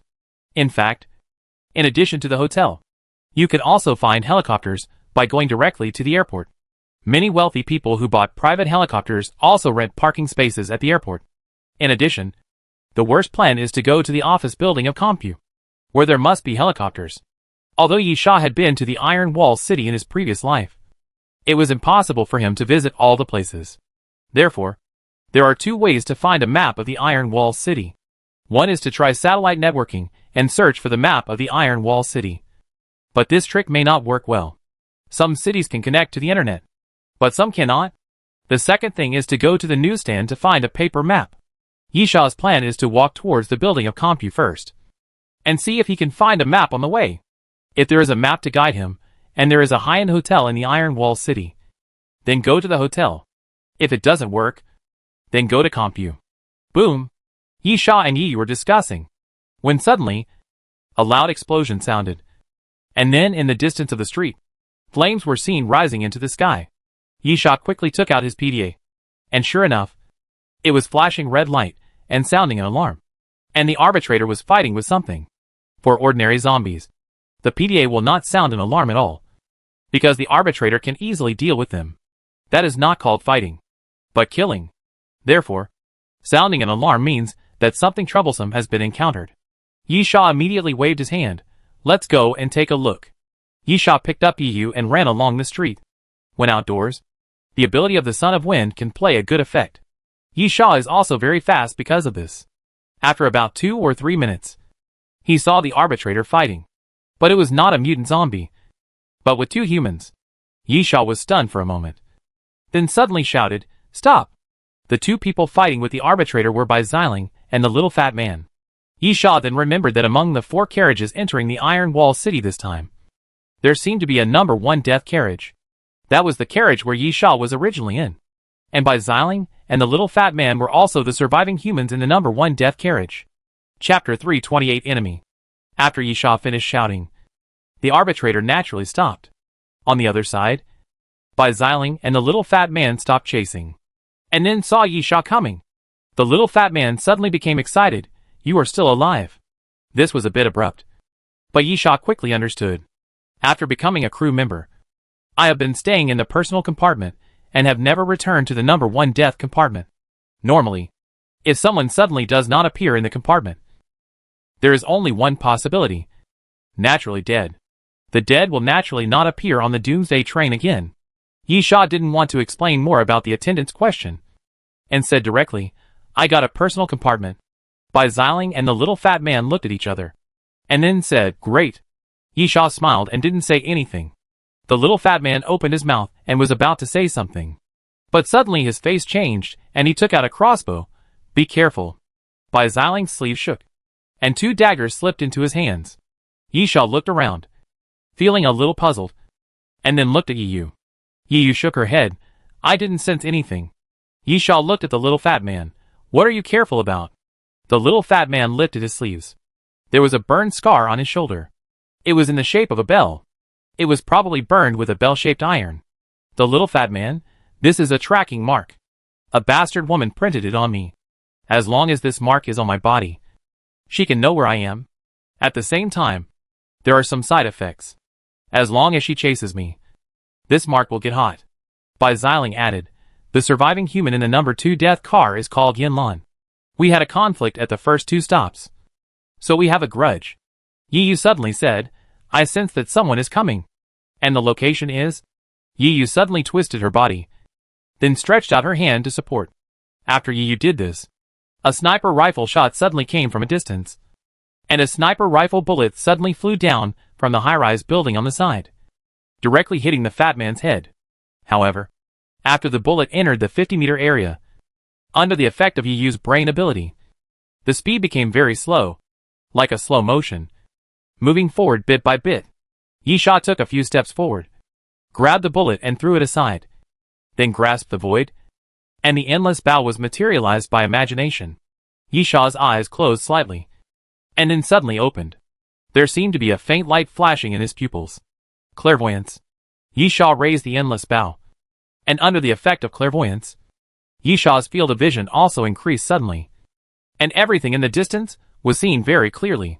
The next moment, Yisha put on a piercing arrow, pulled the bowstring, and shot it towards the distance. Bang! At this moment, the sound of the sniper rifle suddenly reappeared, and then the sniper rifle bullet flew out. However, just as the bullet was fired, the piercing arrow shot by Yisha hit the scope on the opponent's sniper rifle. With a crash, the scope was shattered into pieces, and then the piercing arrow passed by the opponent's cheek, leaving a blood mark. Yisha tilted his head lightly, and the bullet fired by the opponent hit the ground, breaking a piece of the ground. Squinting at the building for a while, Yisha said, "It ran away." The little fat man looked at the mark on his shoulder and nodded. "It's far away." The mark on the little fat man's body is more of a two-way mark than a tracking mark, because the opponent can find the little fat man at the same time, and he will also be found by the little fat man. So this thing is more like a mutual induction mark. That damn woman is really annoying. The little fat man took a deep breath and said to Yisha, "You guys should be careful too. Although you are not in death carriage number 1. Since you have taken action, the other party must think that you are also from death carriage number 1.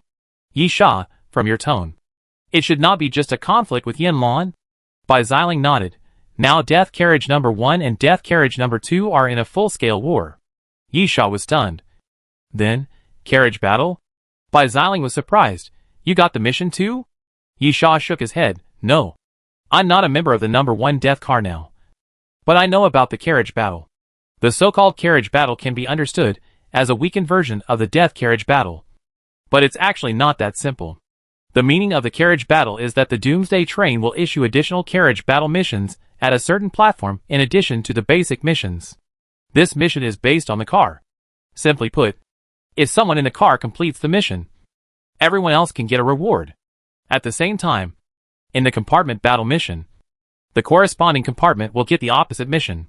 For example, if the mission of the number 1 death compartment is to kill someone, then the mission of the number 2 death compartment is to save someone, so as to create opposition and prompt the 2 compartments to fight.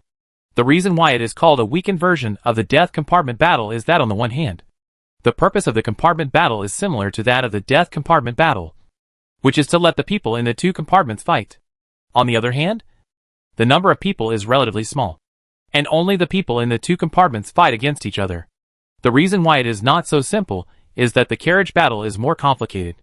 The death carriage battle is very simple and straightforward. It is nothing more than fighting. Everyone except you is the enemy, and you are trying to fight for the chance to survive. The carriage battle is actually based on the carriage. On the surface, it looks like a fight between 2 carriages. In fact, it is true, but there are some tricks in it, such as rewards. The surviving human who finally completes the task will naturally get the best reward, although others can also get it. It will be much worse. In Yisha's previous life, he even saw someone deliberately collude with the enemy carriage. The other party paid enough to make him an undercover agent, although his own carriage battle failed. Because of the other party's reward, that person became the final winner.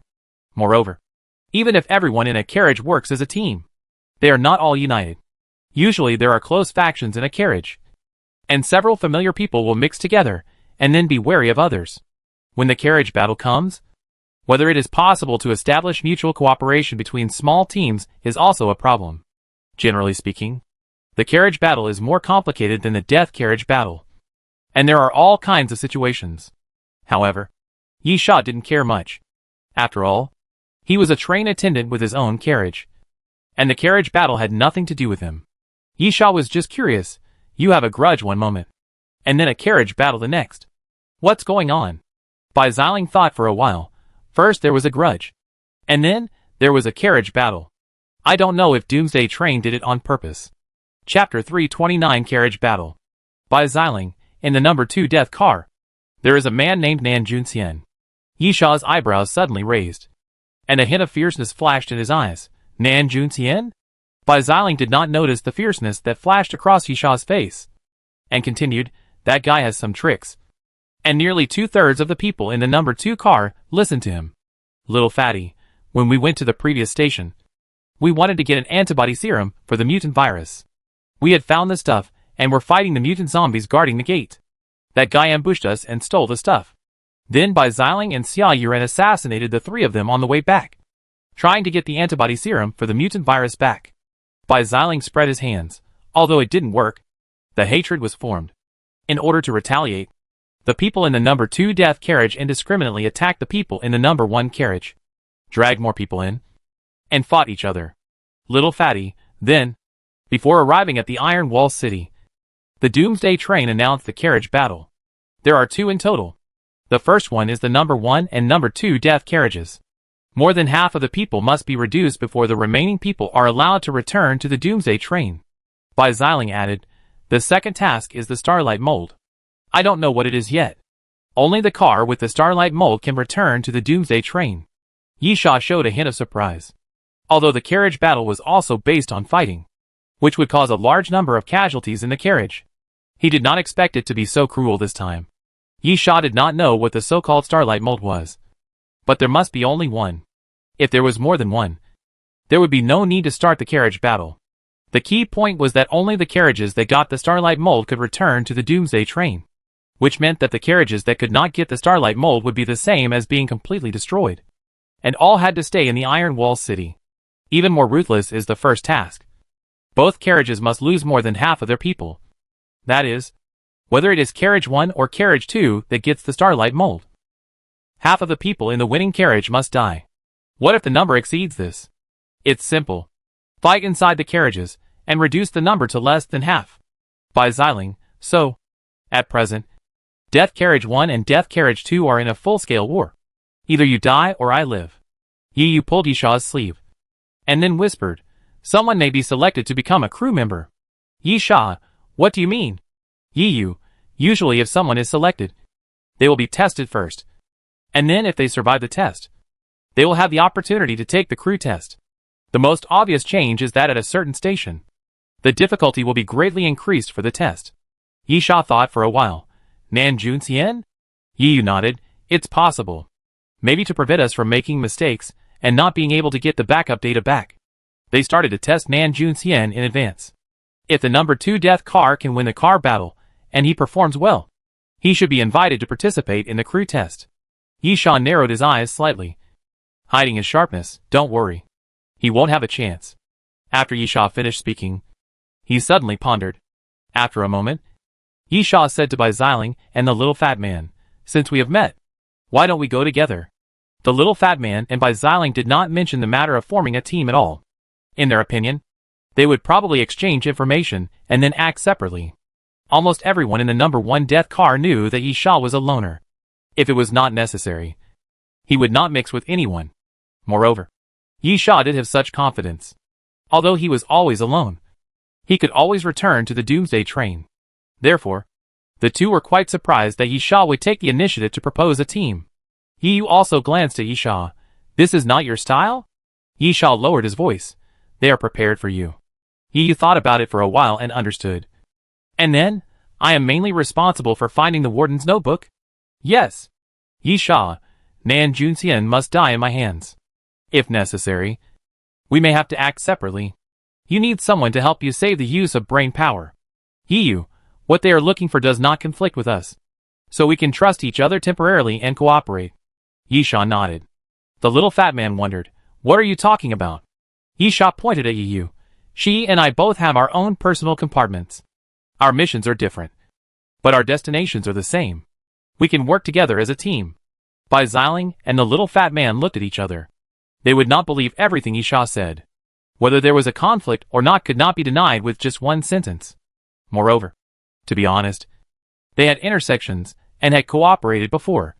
But that did not mean they could trust each other. So, they need to think. Yi Sha didn't care, and let the other party think. It was difficult for people who survived in the end times to build trust with each other. Although Yi Sha knew Bai Xiling and the little fat man, he would not completely trust them. They were in a team, but they were definitely on guard in private. After a while, the little fat man took the lead. Then let's go together. Bai Xiling, what do you need to find? Let's discuss this with each other first. Yi Sha, a warden's notebook. What about you? The little fat man casually repeated the mission. In fact, Yi Sha knew it. But since the other party didn't know the mission of the crew, Yi Sha simply pretended not to know. Yi Sha nodded. The only problem is that you need to kill the warden Kimps. But I think there is no problem. You were asked to kill him. I just want the notebook. And this is not a necessary task to return to the Doomsday train. Of course, whether Bai Xiling and the little fat man believe it is another matter. Yi Sha, what do you mean? Bai Xiling spread his hands. Since there is no conflict, then we can go together. Yi Sha, then let's go. Wait a minute. Yi Yu suddenly frowned. The guy from before came back again. Yi Sha frowned. Did he bring anyone with him? Yi Yu, it seems he didn't. Bai Xiling snorted. Is she looking for death? No. She left again. Yi Yu frowned. She didn't leave. But she suddenly disappeared after approaching again. Did she use some props from the Doomsday train? Yi Sha, what on earth does she want to do? Boom. Suddenly, there was a loud roar in the distance. And then, about 300 or 400 meters away, a 4 or 5-story building collapsed without any warning. Then, a huge wolf claw suddenly appeared from the side of the street intersection and smashed the ground fiercely. Chapter 330 Ancient Giant Wolf. Slowly, a giant wolf stepped out from the corner. The giant wolf was 3.5 meters tall, with sparse light gray wolf hair. Every step it took would crush the ground. Yi Sha, I think I have the answer. The reason why the other party suddenly came back should be to do this. Obviously, the woman named Yin Lan deliberately brought a huge ancient species to cause trouble for them. Of course, in the other party's mind, it must be more than just trouble. It would be better to kill one or two. If they can be wiped out, that would be a perfect ending. Damn bitch. Bai Xiling cursed. Then his fingers flew, shaking out a knife flower, and holding the dagger tightly in his hand. Yi Sha said to Yi Yu, can't sense the other party at all? Yi Yu nodded. It should be that he used some props and left very far away. Yi Sha, when you brought me back to Doomsday train from Compu, you also used similar props. Right? Yi Yu smiled. Guess. Yi Sha shrugged his shoulders. Then, well, let's start hunting now. The target is... Yi Sha raised the infinite bow, and an explosive arrow was quickly materialized. Wolf! The last word fell from Yi Sha's mouth. And then the explosive arrow flew forward and suddenly exploded in front of the ancient giant wolf. The huge fireball burst, and the impact force pushed the ancient giant wolf back violently. The next moment, Yi Sha and Bai Xiling ran forward quickly. While running, Yi Sha directly stretched out his hand, and then a silver spear appeared in his palm. Void Snake Spear. Yi Sha suddenly stopped, then swung his arm and threw the Void Snake Spear forward. The moment the Void Snake Spear flew out of his hand, it suddenly disappeared. The next moment, the Void Snake Spear appeared directly in front of the ancient giant wolf.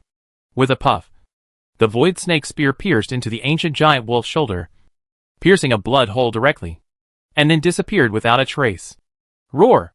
The ancient giant wolf roared angrily, suddenly opened its claws, and ran towards them quickly. Bai Xiling jumped up, and at the moment when the ancient giant wolf hit him, he suddenly made a fish jump and rushed directly under the ancient giant wolf. Then, Bai Xiling passed directly under the ancient giant wolf, and the dagger in his hand danced and cut across the ankle of the ancient giant wolf. With a puff, a wound was cut on the ankle of the ancient giant wolf, and then blood splashed out of the wound. The ancient giant wolf roared again and lowered its head to look for Bai Xiling's figure. But after a successful attack, Bai Xiling had already slid along the ground and slid under the ancient giant wolf.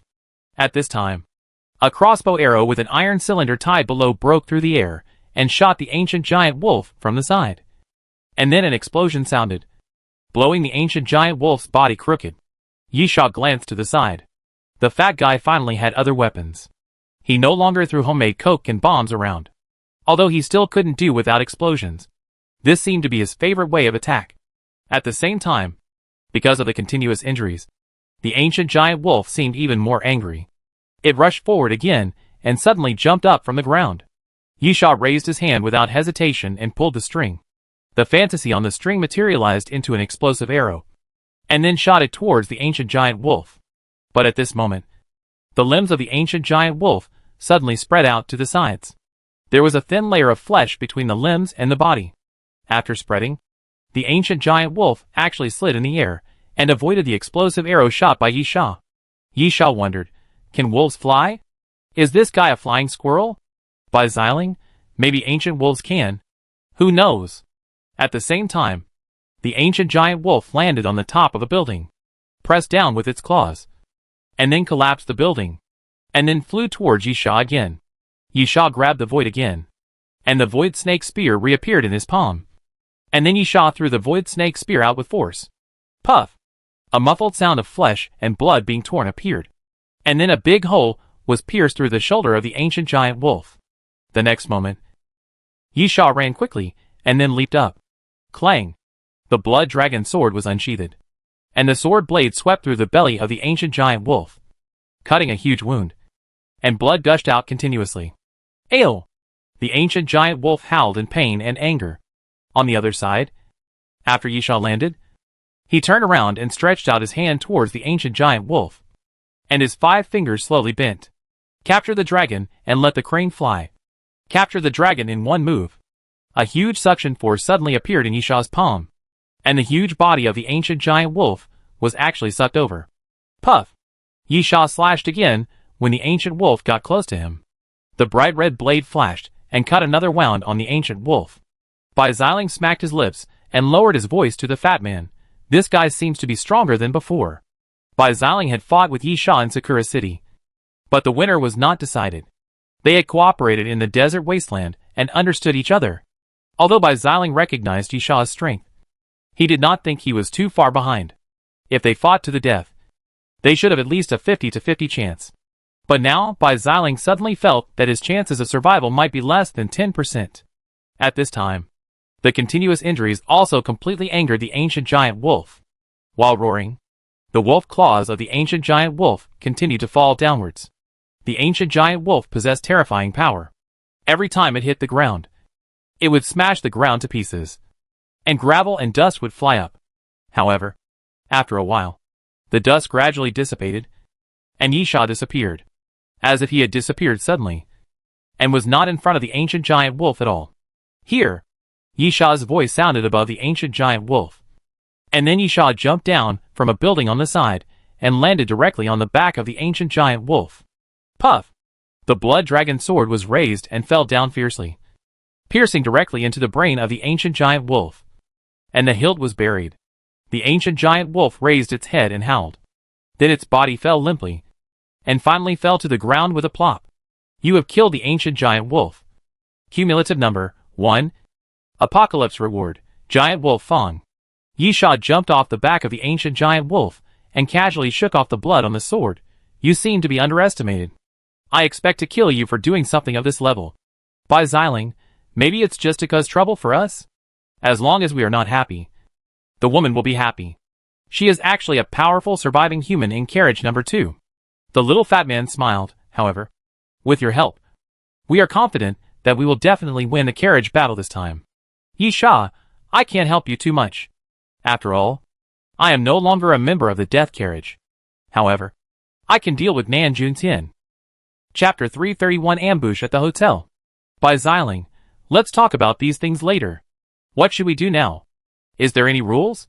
Yi Sha cut off the fangs of the ancient giant wolf. This thing was too big, so he just threw it away. It was not worth much anyway. Just a few hundred copper skull coins. Yi Sha, let's find a helicopter first. The target is a high-end hotel or the base of Compu. Of course, it's best to find a map first. Little fatty, I have it. I just picked it up at a magazine newsstand. There is a 5-star hotel in the Iron Wall City, and it's not far from us. Really? Yi Sha was stunned. He was actually ready to go to the Compu Company building. After all, the Iron Wall City was prosperous in addition to the prison. However, this place was not a tourist destination, nor was it an economic center.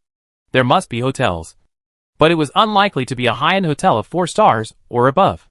The fat man took out the map, walked 2 streets forward, and there is a 5-star hotel at the corner. Yi Sha, let's go! Yi Yu shouted, right on my neck. Yi Sha, this is not the city of ice and snow. Is there anything that affects your walking? Yi Yu, my legs are short. So I can't walk fast. Yisha shook his head helplessly, lifted Yi Yu up, and put her on his neck. Bai Xiling and the little fat man looked at each other, and the same thought came to their minds. Who is this little girl?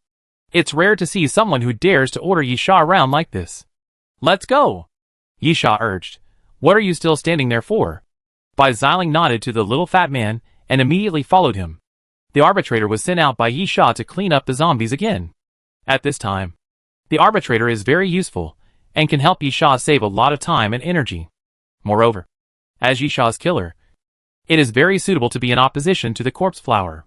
However, Yisha cannot use the corpse flower at present. After fighting with Gao Hongmin, the corpse flower is in a seriously injured state and is recovering from its injuries in the space flower pot. Fortunately, the corpse flower has a strong self-healing ability. As long as it is not completely killed, it will slowly get better. It is just a matter of time. The distance between the two streets is not far, and Yisha soon saw the 5-star hotel. After entering the hotel, Yi Yu suddenly said, "Be careful." Yisha, what? Yi Yu, there are more zombies in this place than expected, and each floor is densely packed. Yisha, it won't be to the point of forming a zombie tide. Right? Yi Yu, of course not. Yisha, then it's not a big problem. We have survived the zombie wave. Are we still afraid? Yisha said, as he walked to the elevator and tried it. The power room here didn't seem to be destroyed by the zombies. The hotel could still generate electricity normally, and the elevator could be used. After entering the elevator, Yisha directly pressed the button on the top floor, and the elevator slowly rose. First floor, second floor, third floor. The numbers on the elevator screen jumped and kept going up. Suddenly, the elevator suddenly stopped rising, and then stopped at the 11th floor. Yisha tried to press the door opening button, but the elevator did not respond. Yi Yu, I have a bad feeling. Yisha, predict the future? Yi Yu, I'm not kidding. The brain does have a strong sixth sense, since it involves brain power. Yisha was a little cautious and gestured to Bai Xiling, who then stretched out his hands and put them on his waist. Yisha stepped on Bai Xiling's palm, jumped up, pushed open the emergency exit above the elevator, and then climbed to the top of the elevator. The elevator was suspended not far from the 12th floor. After Yisha climbed up through the maintenance elevator, he forcibly opened the elevator door. Reach out. Yisha grabbed the elevator door with one hand and reached down with the other. I'll pull you up. Bai Xiling first sent the little fat man to the top of the elevator, and Yisha stretched out his hand and grabbed the little fat man. But at this moment, the elevator suddenly moved and continued to rise. Yisha's pupil shrank, and he quickly threw the fat boy out of the elevator door, then rolled over to avoid the rising elevator. The two zombies squatting not far from the elevator door heard the noise and immediately rushed towards Yisha with their teeth and claws. Yisha flipped over from the ground, punched a zombie in the face, knocked the zombie to the ground, then pulled out the Alaskan whale harpoon and swept behind him. Puff! The neck of another zombie was cut open by Yisha. Blood spurted from the wound, and then it slowly fell down. Without stopping, Yisha turned around again and kicked the previous corpse on the head to prevent the zombie from getting up.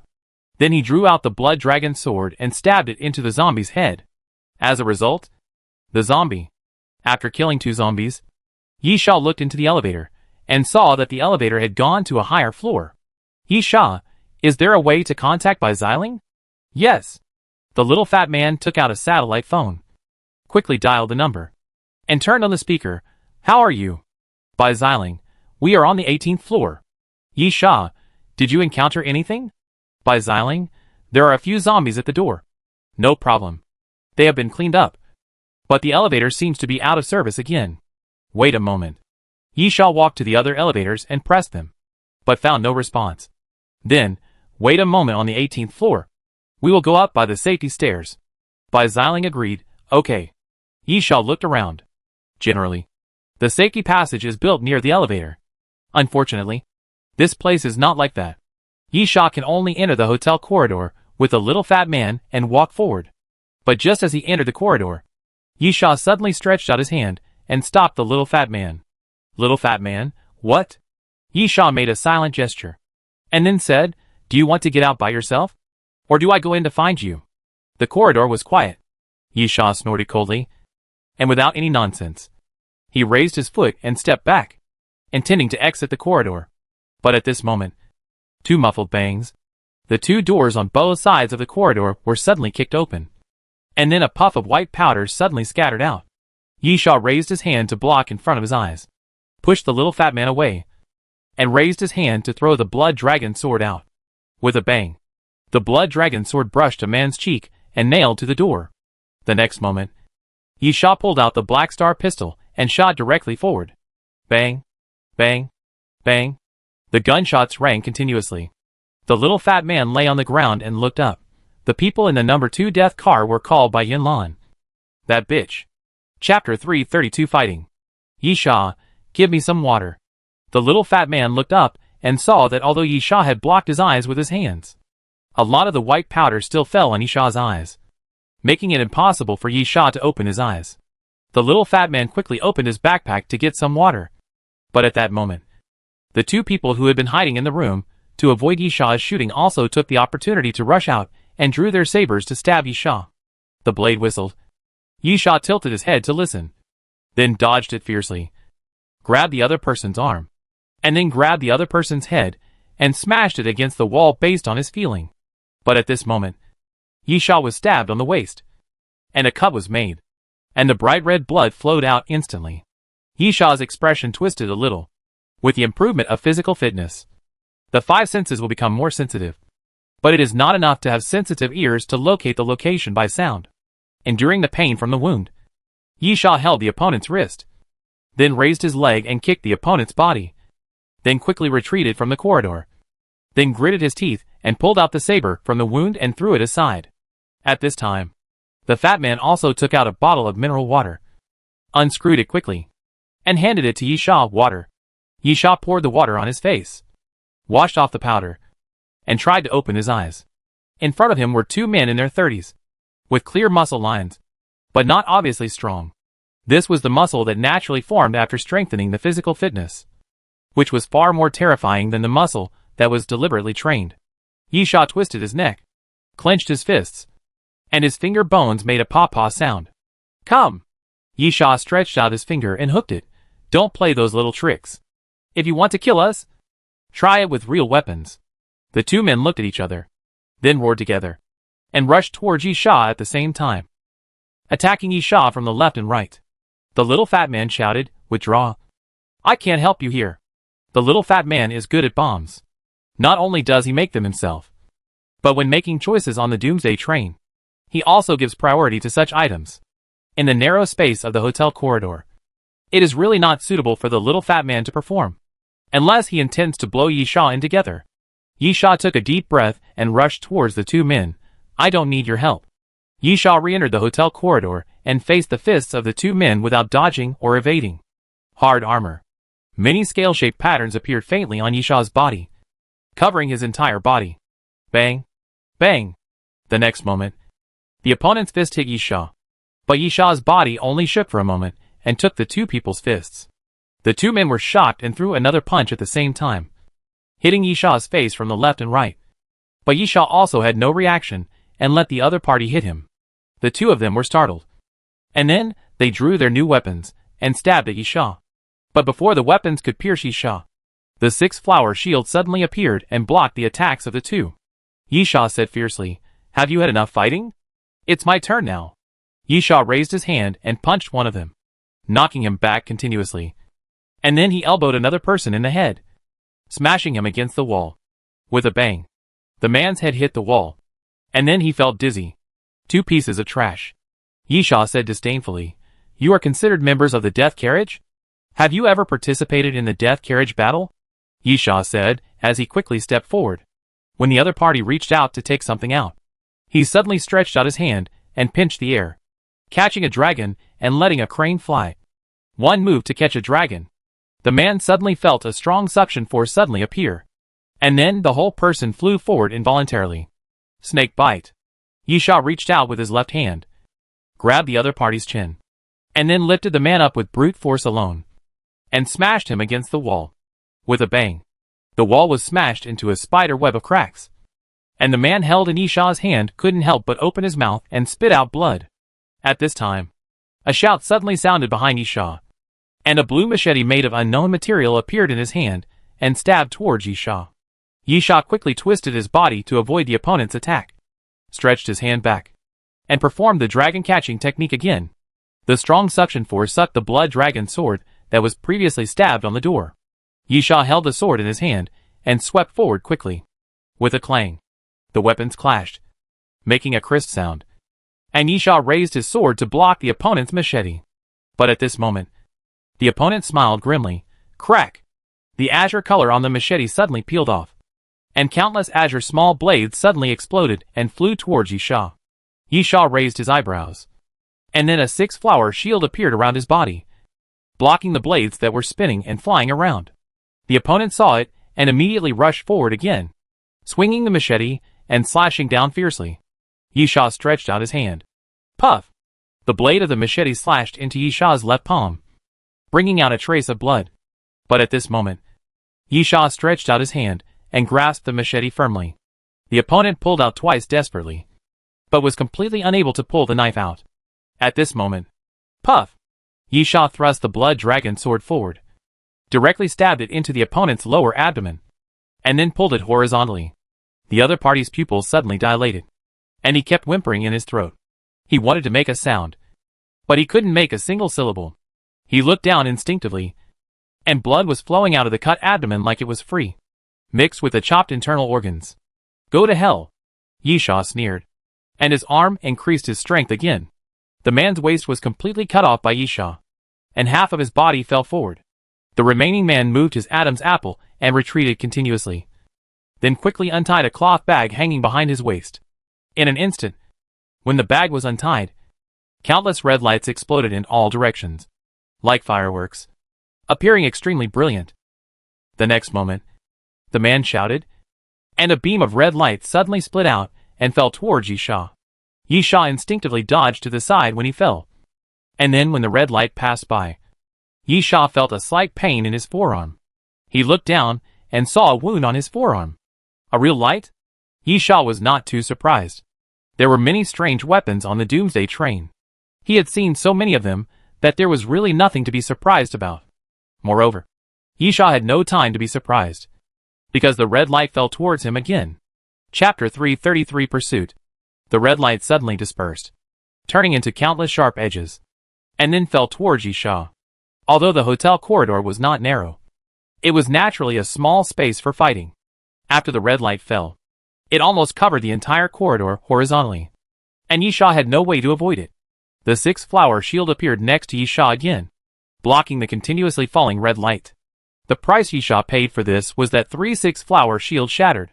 The next moment, with the help of the six-flower shield, Yisha forcibly blocked the attack, then leaped forward and rushed to the opponent. The opponent did not seem to expect that the six-flower shield was so strong, and it actually blocked its own red light. Seeing Yisha rushing towards him, he hastily raised his saber. Unfortunately, it was a step too late. Puff! The Alaskan whale harpoon directly pierced the opponent's back of the hand, and then Yisha suddenly pulled the Alaskan whale harpoon horizontally, piercing into the side wall, nailing the opponent's palm to the wall. The red light that shattered the six-flower shield quickly turned around and headed for Yisha again. But before that, Yisha threw the blood dragon sword, held it in his hand, and stabbed it hard from the back of the opponent's neck. Gulp! Gulp! The blood dragon sword pierced the opponent's throat with one blow, and blood flowed along the sword surface, all the way to the tip of the sword, and then dripped down, hitting the ground, making a continuous sound. Snap! The red light suddenly hung in the air, and then cracked into countless fine lines, like glass disappearing with the cracks. Puff!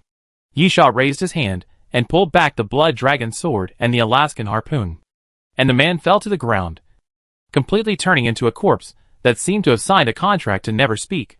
Yisha continued to walk forward in the corridor, contact by Xiling again. The little fat man took out his phone and said helplessly, "I can't dial it."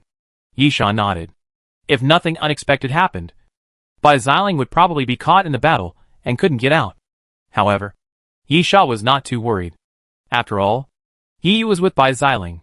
When Bai Xiling really couldn't deal with him, Yi would probably take action. Yisha didn't think that the other party was qualified to be Yi's strong enemy. The little fat man followed Yisha's footsteps and said, as he walked, "These two people should be from Car 2. Most likely Yinlan couldn't deal with us alone. So she asked for help. But how did she know we were going to the hotel? Yisha, maybe she was watching us from a distance."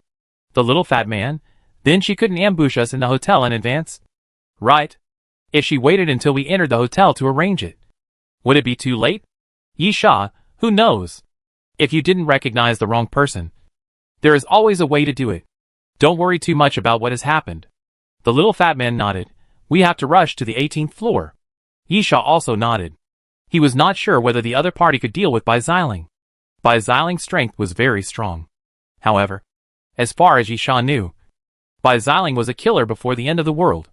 This very unusual profession made Bai Xiling feel at home, allowing Bai Xiling to survive and board the Doomsday train.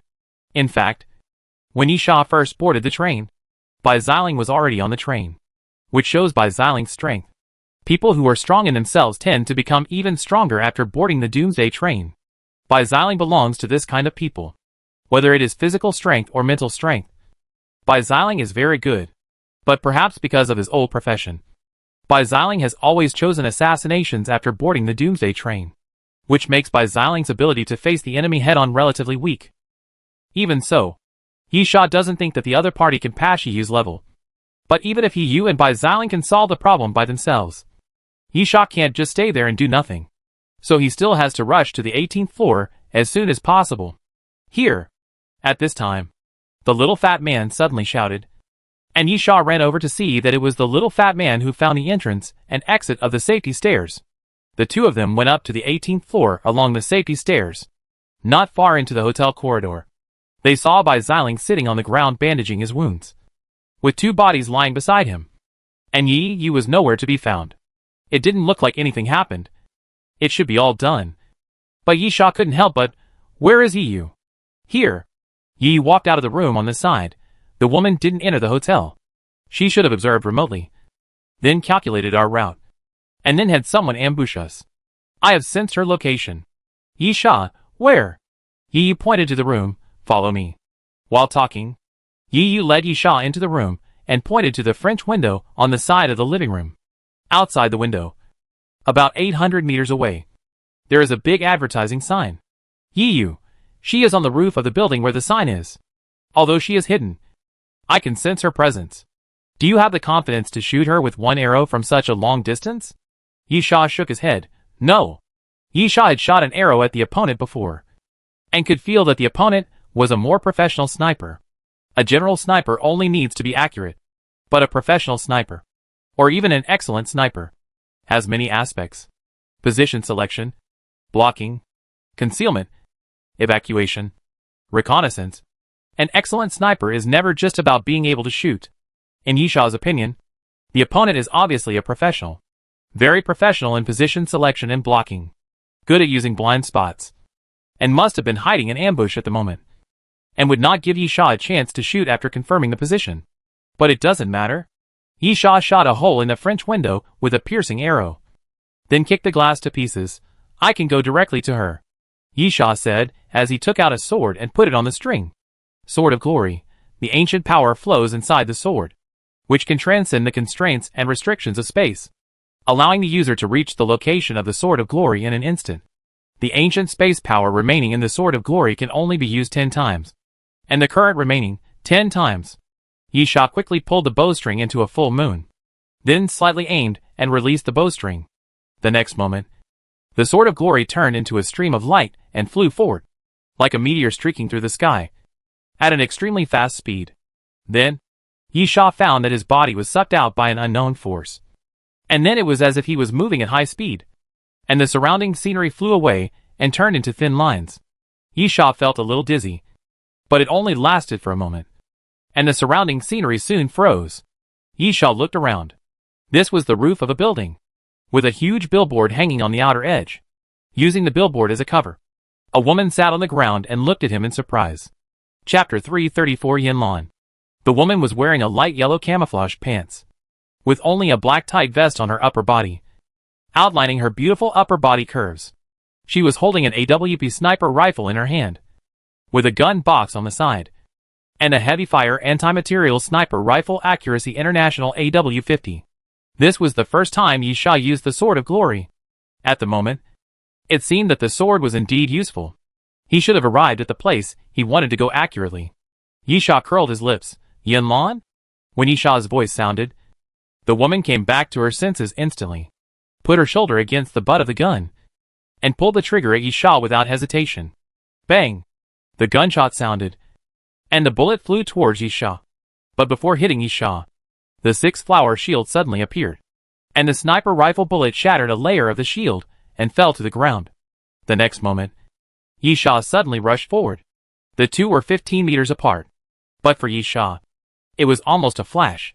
Because this is the roof. There is wind. And the wind is strong. And most importantly, it is a tailwind.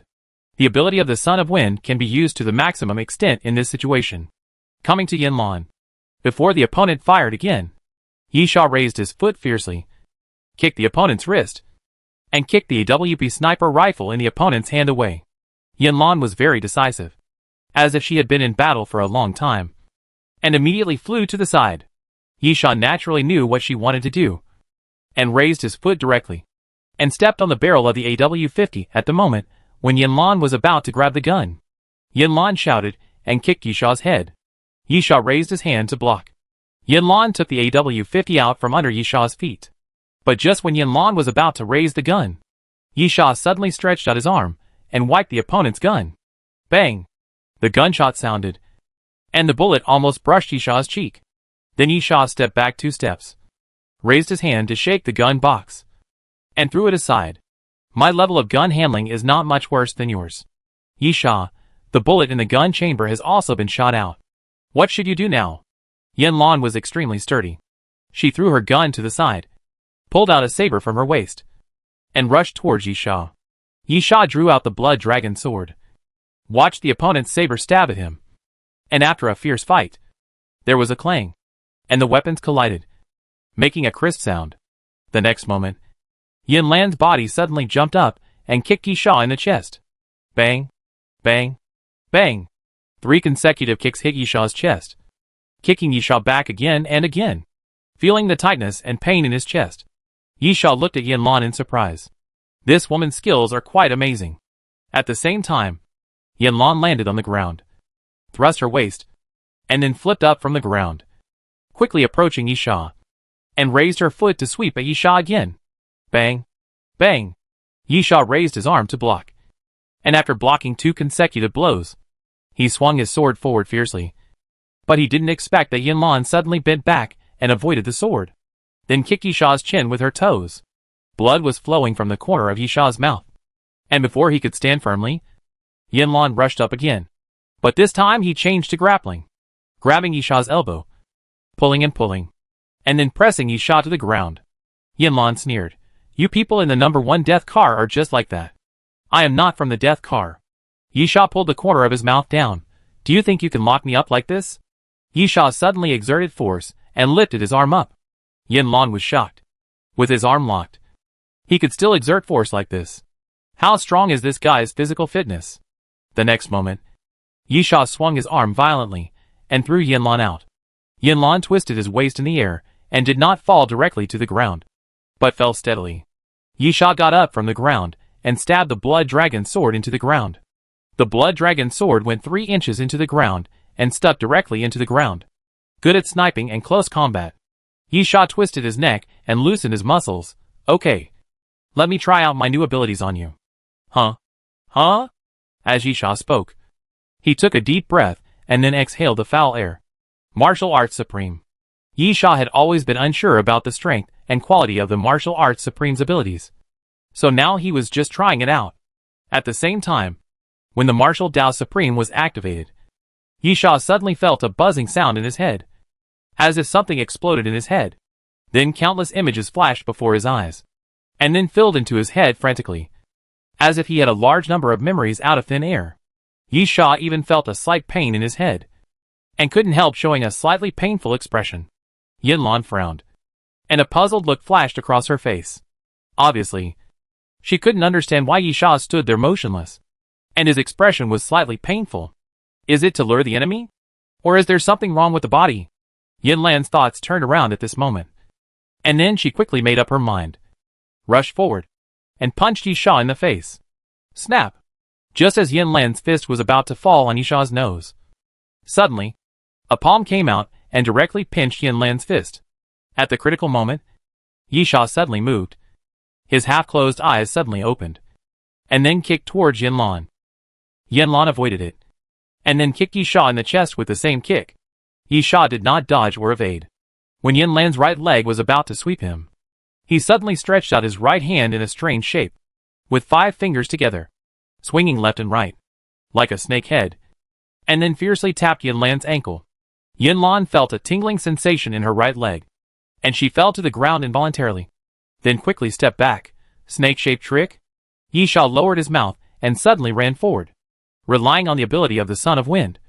His body was as fast as the wind, and he quickly approached Yin Lan, with his arms flat, twisting his body, drawing circles in the air, and fiercely slashing at Yin Lan. Yin Lan raised her arm to block the blow, and she felt as if her arm was about to break. The force of that palm was really amazing. The next moment, before Yin Lan could react, Yisha's body suddenly moved closer to Yin Lan, and his shoulders sank, and he pressed against Yin Lan's chest. A dark force quickly entered Yin Lan's body, and then Yin Lan's body flew backwards, like a kite with a broken string, and fell heavily to the ground. Puff! Yin Lan lay on the ground, tilted her head, and spit out a mouthful of blood. Wulong Panda and Bei Shan Cow. Yin Lan stood up from the ground, shaking. Pai Guozhong and Ba Ji Quan. Chapter 335. The Supreme Martial Arts. There is a saying in Chinese martial arts, Baji plus Pai Guo. Even gods and ghosts are afraid. Yin Lan is obviously very good at close combat, and can recognize all the moves used by Yisha, and naturally knows the power of Baji plus Pai Guo. The next moment, Yisha took an outward 8-character step, but it was the Bagua Yilong body movement, and quickly approached Yin Lan. Yin Lan's face showed a solemn expression, with both fists placed in front of her chest. When Yisha approached, she rushed to attack first, but she didn't expect that Yisha neither used Pai Gua Palm nor Baji Quan. After meeting Yin Lan's fists, Yisha suddenly inserted his hand into the gap between Yin Lan's fists, shook his wrists left and right, and slapped Yin Lan's arms with his palms, easily defusing Yin Lan's attack. Then, Yisha clenched his fists fiercely, thrust his arms forward, and slammed into Yin Lan's chest, knocking Yin Lan back. Yin Lan covered her chest, feeling her internal organs surging, and a trace of blood involuntarily flowed from the corner of her mouth. Yin Lan gritted her teeth. Kai Li Fo. At this time, Yisha stepped forward again and approached Yin Lan. Yin Lan gritted her teeth and swallowed the blood in her throat, then roared, and rushed towards Yisha instead of retreating. In midair, Yin Lan kicked at Yisha with both feet. But at this moment, Yisha suddenly changed his tactics, defending instead of attacking. Seeing Yin Lan attacking, he kept slapping her with his palms, knocking away Yin Lan's kicks, and then took advantage of the moment when the door in front of Yin Lan was wide open. Yisha took a step forward. The distance between the two was obviously very short, almost close to each other, with almost no space to swing his fists. Yisha actually punched like the wind, punching Yin Lan continuously, and then raised his foot fiercely, kicking Yin Lan's lower abdomen, kicking Yin Lan away. Yin Lan covered her lower abdomen and stepped back again. Feeling like she was going crazy, Yisha suddenly changed to Wing Chun. These boxing techniques are not difficult to obtain. They can be purchased directly on the Doomsday train. Moreover, most of them are not expensive, calculated in copper skull coins. The most expensive ones are generally no more than 1 silver skull coin. However, how could a normal person buy so many boxing techniques? Moreover, it is obvious that each one has been practiced to the master level. Where does he have the time? Yin Lan was thinking. But Yisha flashed again and approached Yin Lan. Ha! Yisha roared in anger, and his aura suddenly changed completely from before. He was no longer tepid, but was filled with a fierce aura. When he came to Yin Lan, Yisha suddenly flew up without any warning, and kneed Yin Lan. Yin Lan quickly dodged, but just as she dodged, Yisha fiercely turned around and kicked Yin Lan in the chest, then turned around and approached again quickly. The next moment, Yisha raised his leg violently, and a split kick fell fiercely towards Yin Lan.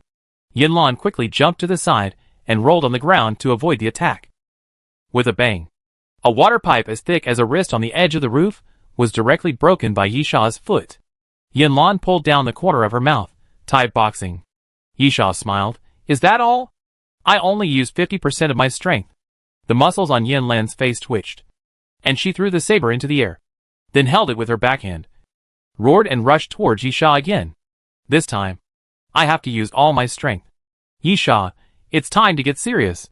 Facing Yinlan's saber, Yisha suddenly threw a hook from bottom to top.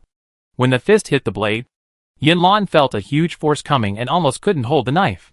Before she could react, Yisha threw another straight punch at Yinlan's chest. Yinlan quickly raised her arm to block Yisha's fist, and then showed a bit of doubt. Yisha's fist didn't seem to be as heavy as before. But at this moment, a terrifying force came, and Yinlan's body was suddenly shaken, and she flew backwards and rolled on the ground. Yinlan shook her body, barely got up from the ground, half knelt on the ground, and suddenly opened her mouth and coughed out a large mouthful of blood, which was mixed with a lot of internal organs. Yinlan showed a bit of horror and looked at Yisha. Qigong? Internal strength? Yisha grinned, then shook his shoulders, suddenly leaving a shadow, using the ability of the Son of Wind to quickly approach Yinlan again. Too fast. Yinlan had no time to dodge. She felt a flash before her eyes, and Yisha was already in front of her. Seeing Yinlan instinctively raise her arms to block again, Yisha suddenly clasped his hands together and struck forward fiercely. 8 trigrams double palm. Yisha raised his palms and slammed into Yinlan's body. With a push of his internal energy, Yinlan opened her mouth and spit out blood again.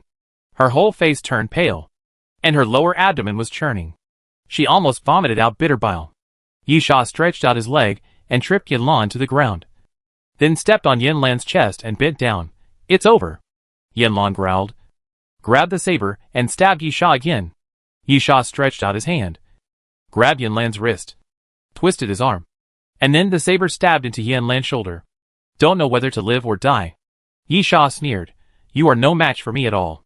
Bah! Yinlan spit at Yisha, and after being avoided by Yisha, Yinlan gritted her teeth. Just wait. The winner will definitely be our number 2 carriage, and someone will avenge me. A fierce look flashed in Yisha's eyes, and his voice became gloomy. Staring at Yinlan, the person who will avenge you is called Nan Junxian. Right? Yinlan looked at Yisha and snorted disdainfully. Puff! Yisha pulled out the saber that was stuck in Yinlan's shoulder, and then stabbed it into Yinlan's other shoulder. Yisha said faintly, I don't like to repeat the same words twice. Sweat broke out on Yinlan's forehead, and her face became even paler. Yisha pulled out the saber again, and passed the tip of the knife along Yinlan's thigh, and then Yinlan's thigh was cut open bit by bit. Ah! Yinlan screamed in pain, clenched her teeth, and the veins on her neck jumped. She looked at Yisha. So what? Yisha smiled. It seems that you have a good relationship with him. Are you his man? Yinlan gritted her teeth. What does it have to do with you? Yisha suddenly laughed even more happily. A little evil and a little sinister. Clang. Yisha casually threw the saber aside, moved his foot away from Yinlan's chest, and waved his hand. Get lost. Yinlan was surprised. You let me go? Yes. Yisha tilted his head, with a bit of ferocity on his face. Can you contact Nan Junxian? Help me tell him to keep his head safe. I will go to get it soon. After Yisha finished speaking, he turned around and left, pushed open the door on the roof, and quickly disappeared.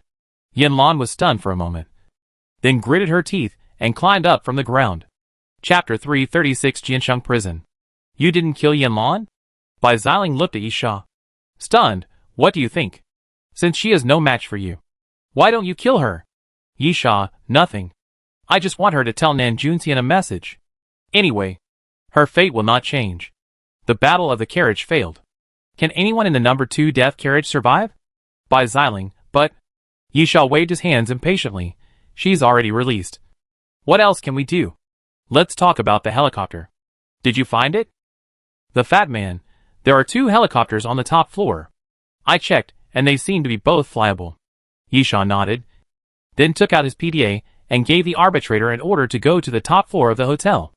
Yisha waved his hand. Let's go! Entering the top floor of the hotel, There are 2 civilian helicopters at the helicopter landing pad. Yi Sha signaled the arbitrator to try to drive. And the helicopter's propeller quickly started to rotate. Not bad. It really works. Yi Sha looked at the sky. Let's go. Take advantage of the night to go directly to the artificial island. The 4 people got on the helicopter. And the arbitrator quickly took off and entered the night. The location of the artificial island is not far from the Iron Wall City. Starting from the location of the harbor, the artificial island is 2 kilometers away. The shape of the artificial island is long and strip-shaped. And the size is about the same as a small town. The Jiancheng prison is easier to distinguish because it is the tallest building on the artificial island. The arbitrator drove the helicopter into the ocean area quickly. The artificial island can be seen from a distance. When approaching, the waves can be seen rolling. I don't know if it's the Tyrannosaurus Rex that's causing trouble. When entering the sky above the artificial island, you can see zombies everywhere on the island. Although it has not reached the point of a zombie tide, it is obviously densely packed. Much more than in the city. This is normal. There were already residents on the artificial island. And the zombie virus did not break out here. Then when the end of the world came, people were transferred, resulting in the fact that the number of humans on the artificial island has exceeded the load of the artificial island. Soon, a tall building appeared in front of everyone.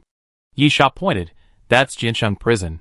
The location of Jiancheng Prison is divided into an independent area, with high walls and electrified barbed wire on the periphery.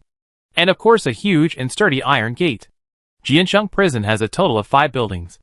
4 small buildings and a 12-story building, which can accommodate 2,100 prisoners. In addition to the facilities that a prison should have. Jiancheng Prison is one of the most solid prisons. And its famous place is the Alpha Hawkeye system. The Alpha Hawkeye system is a manual pursuit system that is covered by monitoring. The monitoring equipment of Jiancheng Prison is said to cover more than 95% of the area. If a prisoner escapes, the Alpha Hawkeye system can determine the prisoner's location through the monitoring screen, then simulate and calculate the escape route, and then connect with the prison guards to capture him. Since the establishment of Jiancheng Prison, a total of 72 prisoner escapes have occurred, all of which were successfully captured before escaping the prison. The highest record of escape time is only 19 minutes. Bai Xiling suddenly pointed to a street. Someone is fighting. Yi Sha, it's normal. The artificial island is also considered a part of the Iron Wall City. Some people will appear directly on the artificial island after leaving the Doomsday train platform. While speaking, the helicopter slowly landed on the top floor of the prison. Yi Sha looked at the time. How to arrange it? Rest for a night first? Or go directly to the prison? Little fatty, I think we need to rest temporarily. And then, I will try to get the prison structure map. Oh! Yi Sha, can you find a way to get the prison structure diagram? Of course. As long as there is an internet connection. The little fat man. The design drawings of such non-private facilities must be filed. In addition to the architectural drawings, specific construction data and construction materials can also be found. Yi Sha nodded. Then you and you stay here. Bai Xiling and I will go around and see if there are any zombies on the roof. Bai Xiling nodded, and then ran in the opposite direction with Yi Sha. There are 2 entrances and exits on the roof, both of which are completely sealed. So there are no zombies on the roof. After Yi Sha and Bai Xiling took a look around, they returned to the little fat man. Yi Sha, how is it? The little fat man, I tried it in the Iron Wall City, but I couldn't connect to the satellite network. It's okay here on the artificial island. Look, this is the prison structure diagram. The little fat man pulled out a few 3D stereoscopic pictures, which were the structure of the prison. Yi Sha, I suddenly thought of something. You started the carriage battle. But what about the ordinary missions? Bai Xiling, double standards. After the carriage battle is over, the remaining people are allowed to return to the Doomsday train. But the prerequisite is that at least a sample of polymorphic platelets is found. Otherwise, even if you win the carriage battle, you cannot return to the Doomsday train. The little fat man added, of course, even if you get a polymorphic platelet sample, but don't win the carriage battle, you are not allowed to return to the Doomsday train. Simply put, both must be achieved at the same time. Yi Sha nodded. The Doomsday train played hard enough this time. This level of standard will definitely result in a large number of casualties. If nothing unexpected happens, Yi Sha guessed that even if the survivors survived this ordeal, they would probably have to participate in the second death car battle to merge. Otherwise there would be too few people. The little fat man continued, although we found the prison structure map, there is still a problem. After the end of the world, humans completed the transfer, and Comp Corporation requisitioned the prison for research. But there is no research site marked on the map. This area. Yisha stretched out his hand to draw a circle. The 7th to 10th floors of the main building, the 3rd floor of Building A, and the 1st floor of Building C. These areas contain polymorphic platelet samples. Bai Xiling was surprised. How did you know? Yisha, of course I have prepared. And you should also know that this kind of connection back to the Doomsday train mission. There can't be only one designated item. So it's not precious. We don't need to lie to you. Bai Xiling nodded to the little fat man. This is true. Yisha, the other is the Warden Kemp's. He is not in the warden's office, but in this location. Yisha raised his hand and drew a circle on the ground of the prison.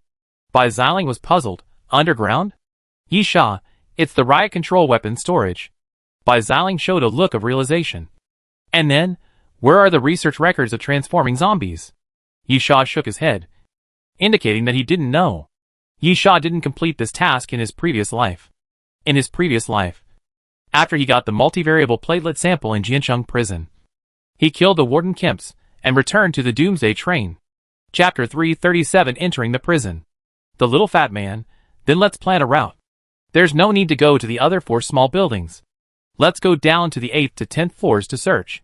After finding the variable platelet sample, we can use the elevator to go to the riot arsenal. How about that? Okay. Yisha looked at the time and said, take turns to guard the night. 3 hours a shift. And enter the prison tomorrow morning. After Yisha finished speaking, he signaled others to rest, and then walked to the edge of the building to overlook. You can see many zombies lurking on the streets outside the building. At the main gate of the prison, there are about a dozen zombies, moving forward mindlessly, constantly hitting the iron gate, making bang, bang sounds. Looking up at the distance, you can vaguely see some explosions, indicating that someone is fighting. Yisha estimated in his heart that many people will arrive at the artificial island in about 4 to 5 days. First of all, although there are 4 prisons in the Iron Wall City, the other 3 are actually not important. All the tasks are centered around the Jiancheng prison, so the artificial island is the final destination. Secondly, Tyrannosaurus is a very difficult level to pass, but it is not impossible to pass. The first method is a stupid method. Detect the area where the Tyrannosaurus is located, and then bypass it. The second method is to take the air route. It is not difficult to find a plane in the Iron Wall City. You can take a helicopter or go to the airport to find a plane as long as you can drive. The third method is to take the underwater tunnel. There is an underwater tunnel from the Iron Wall City to the artificial island, which can lead from the Iron Wall City to the artificial island. But compared with the first 2 methods, the underwater tunnel will undoubtedly take more time. In general, there should be many people blocked outside the artificial island. But as long as they are not too stupid, they can still find these ways to get to the island. So, how should I plan? Yisha couldn't help but ponder. If it was just to get the warden's note, Yisha obviously wouldn't have to worry too much.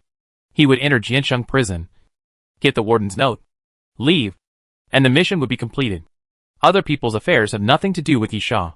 Yisha just needs to do what he should do. But the other problem at the moment is Nan Junxian. Let's not talk about Yisha's original intention to kill him. Just talking about another crew mission. The premise of getting the data backup is to kill Nan Junxian. Then, Nan Junxian must die. But the problem is that this mission is not so simple. It is very difficult to take the initiative to find Nan Junxian. The Iron Wall City is so big that it is not easy to find him. However, since Jiancheng prison is the final destination, then I think Nan Junxian will definitely arrive here. But when will they arrive? Can he find out about their arrival in the first place? Yisha felt that he needed to make some preparations, and should not wait mindlessly.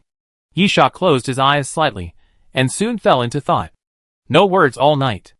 After Yisha and Bai Xiling worked 2 shifts, the sky finally brightened. When the first ray of sunlight fell, the whole prison was covered with a faint halo, which looked a bit holy.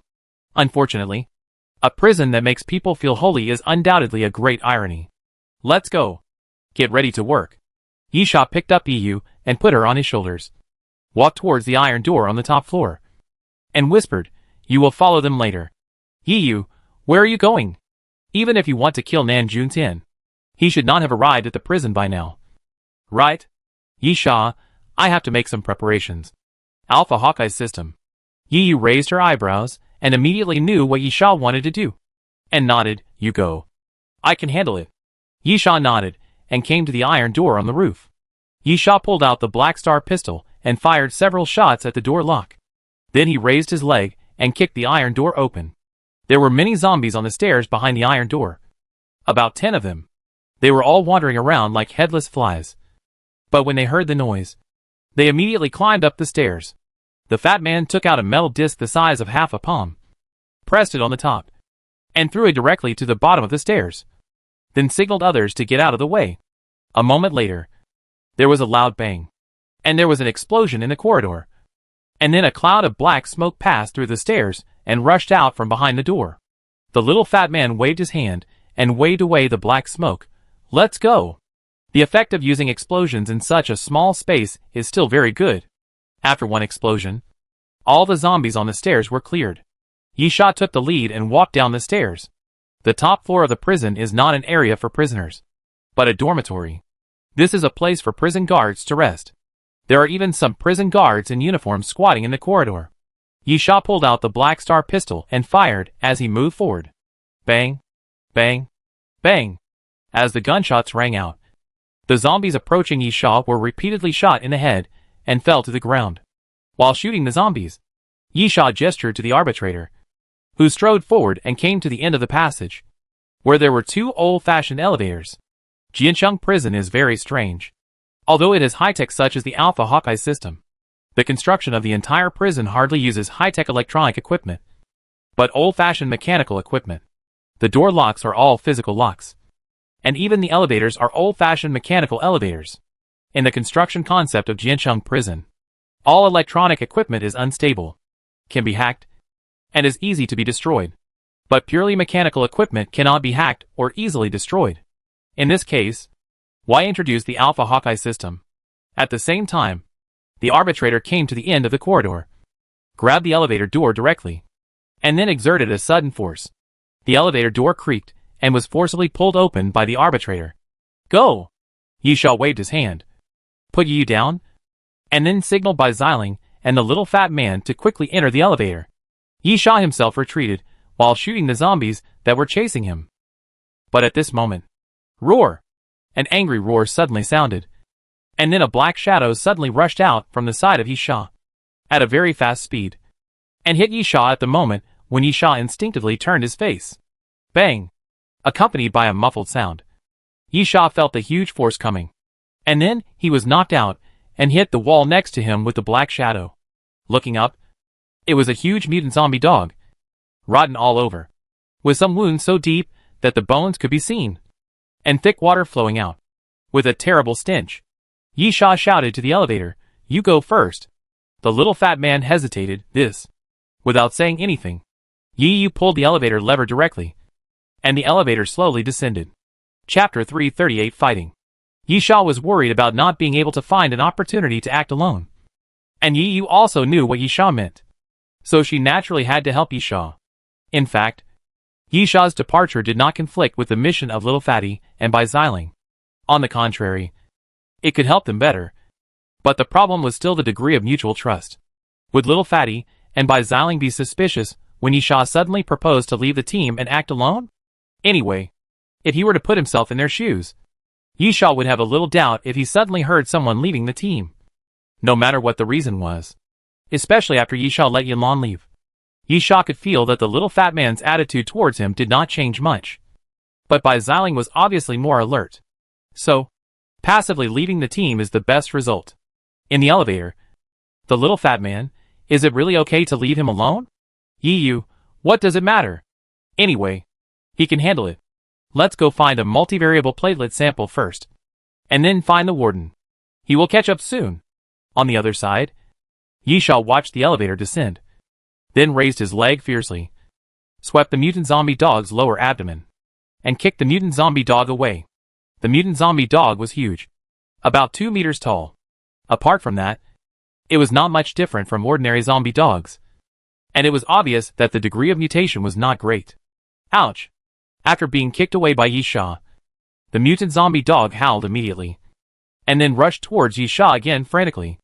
Yisha didn't waste any words, and directly raised his palm forward. Snake bite.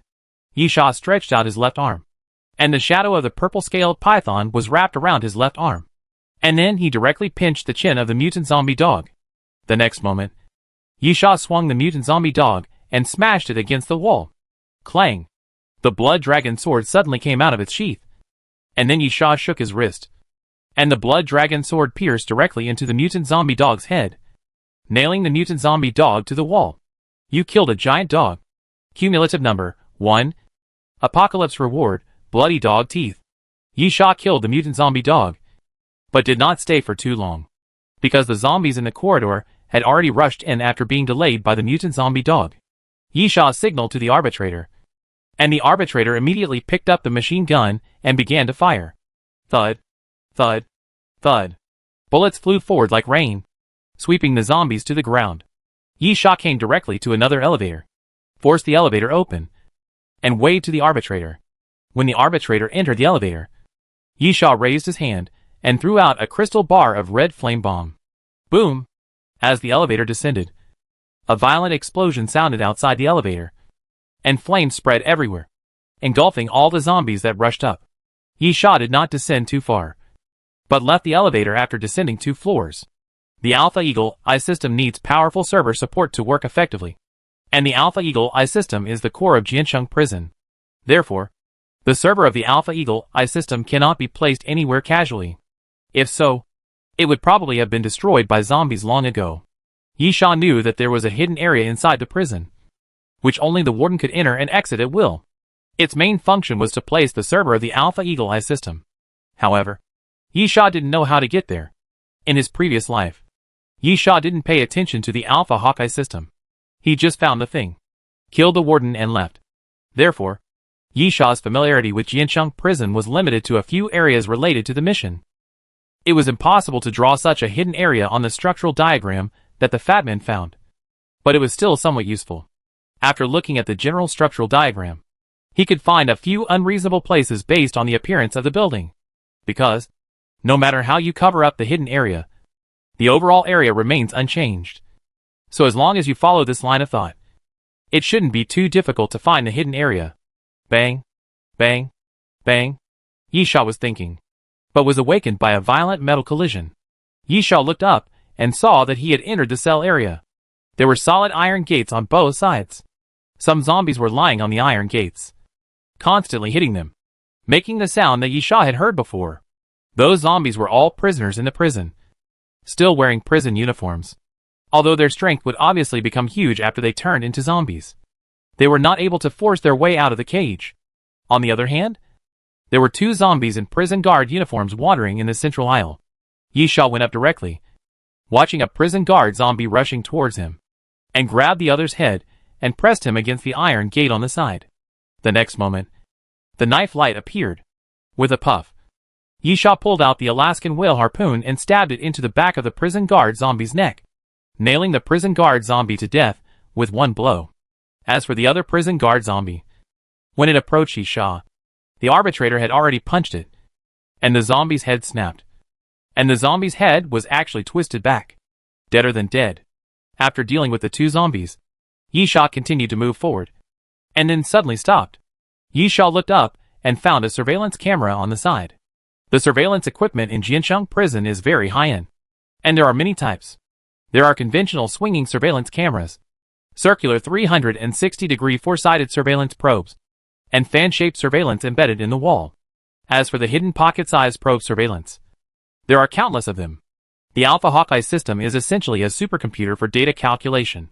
It must rely on a large number of surveillance to provide images in order to calculate the escape route of the prisoners. Therefore, the number of surveillance cameras in the prison city is so large that it makes your scalp numb. Only in this way can it cover every corner of the prison as much as possible, leaving almost no blind spots. Yisha stared at the surveillance camera for a while, then slowly retracted his gaze. Yisha had a bad feeling. Looking at the flashing lights of the surveillance camera, he always felt that he was being monitored. That feeling was familiar, just like when he was in the Dark City, in the Fortress Experimental Base. Yisha had a similar feeling when he looked at the surveillance. However, the surveillance of the Fortress experimental base was connected to a complete defense system, which would automatically respond to the target. And the Alpha Hawkeye system was obviously not that advanced. After all, Computex financial resources do have a lot of world-class technological power. As for the fact that the Alpha Hawkeye system is still running from the fact that the monitoring can still be used normally, it is not surprising. The power supply of Jiansheng prison is normal. The server is running, and the monitoring is not damaged. So it is natural that the Alpha Hawkeye system is working normally. But the Alpha Hawkeye system can only perform data calculations. Without human support, the Alpha Hawkeye system is almost useless. I hope I'm just too sensitive, Yisha whispered, and then continued to move forward. Chapter 339 Encounter. Yisha continued to walk forward. After about 10 meters, Yisha stopped again. Yisha looked at a cell on the side. There were no zombies in that cell, and the iron gate was broken, with a big hole, at least as wide as a normal man's waist. Yisha touched the edge of the fence. It didn't look like it was forcibly twisted off, but it didn't look like it was cut by a sharp weapon. What on earth is it? Yisha muttered something. And suddenly, boom, boom, boom, a dull sound suddenly sounded, like the sound of something heavy being dragged across the ground. The next moment, Yisha suddenly felt the whistling wind, and when he looked sideways, he saw a black iron ball bigger than his head flying towards him. Yisha raised his eyebrows, and immediately pressed his left hand. Snake bite. Yisha's left arm was wrapped with the shadow of the purple-scaled python, and his muscles swelled up, meeting the iron ball, and Yisha raised his palm to meet it. With a bang, the iron ball collided with Yisha's palm. Yisha actually caught the iron ball. Then a pulling force came, and the iron ball flew back. About 6 or 7 meters away, there stood a zombie with an extremely strong body. The zombie was about 2 meters tall, with extremely strong muscles, which made the prison uniform bulge. The blue veins on his arms were like earthworms. Yisha didn't know what this zombie was called, but it must have been mutated. The muscles were obviously abnormal. Normal exercise couldn't develop such muscles. It was like the giant muscles that were injected with hormones. From the perspective of body shape, it didn't look like a human at all. Therefore, this muscle is obviously a mutation. As for the iron ball, it is the shackles hanging on the ankle of the mutant zombie.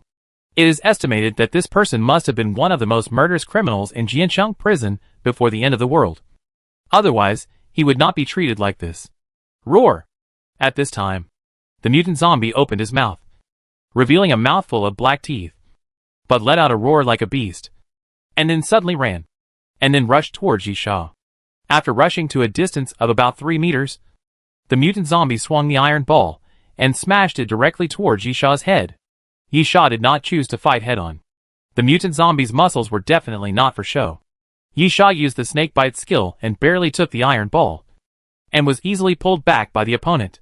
Although Yisha could not control the iron ball because it was huge, it was obvious that this mutant zombie must be a powerful type, and its strength was really not small. Secondly, zombie mutations usually mutate according to certain characteristics, such as those who are good at strength but not fast, and those who are fast but average in strength.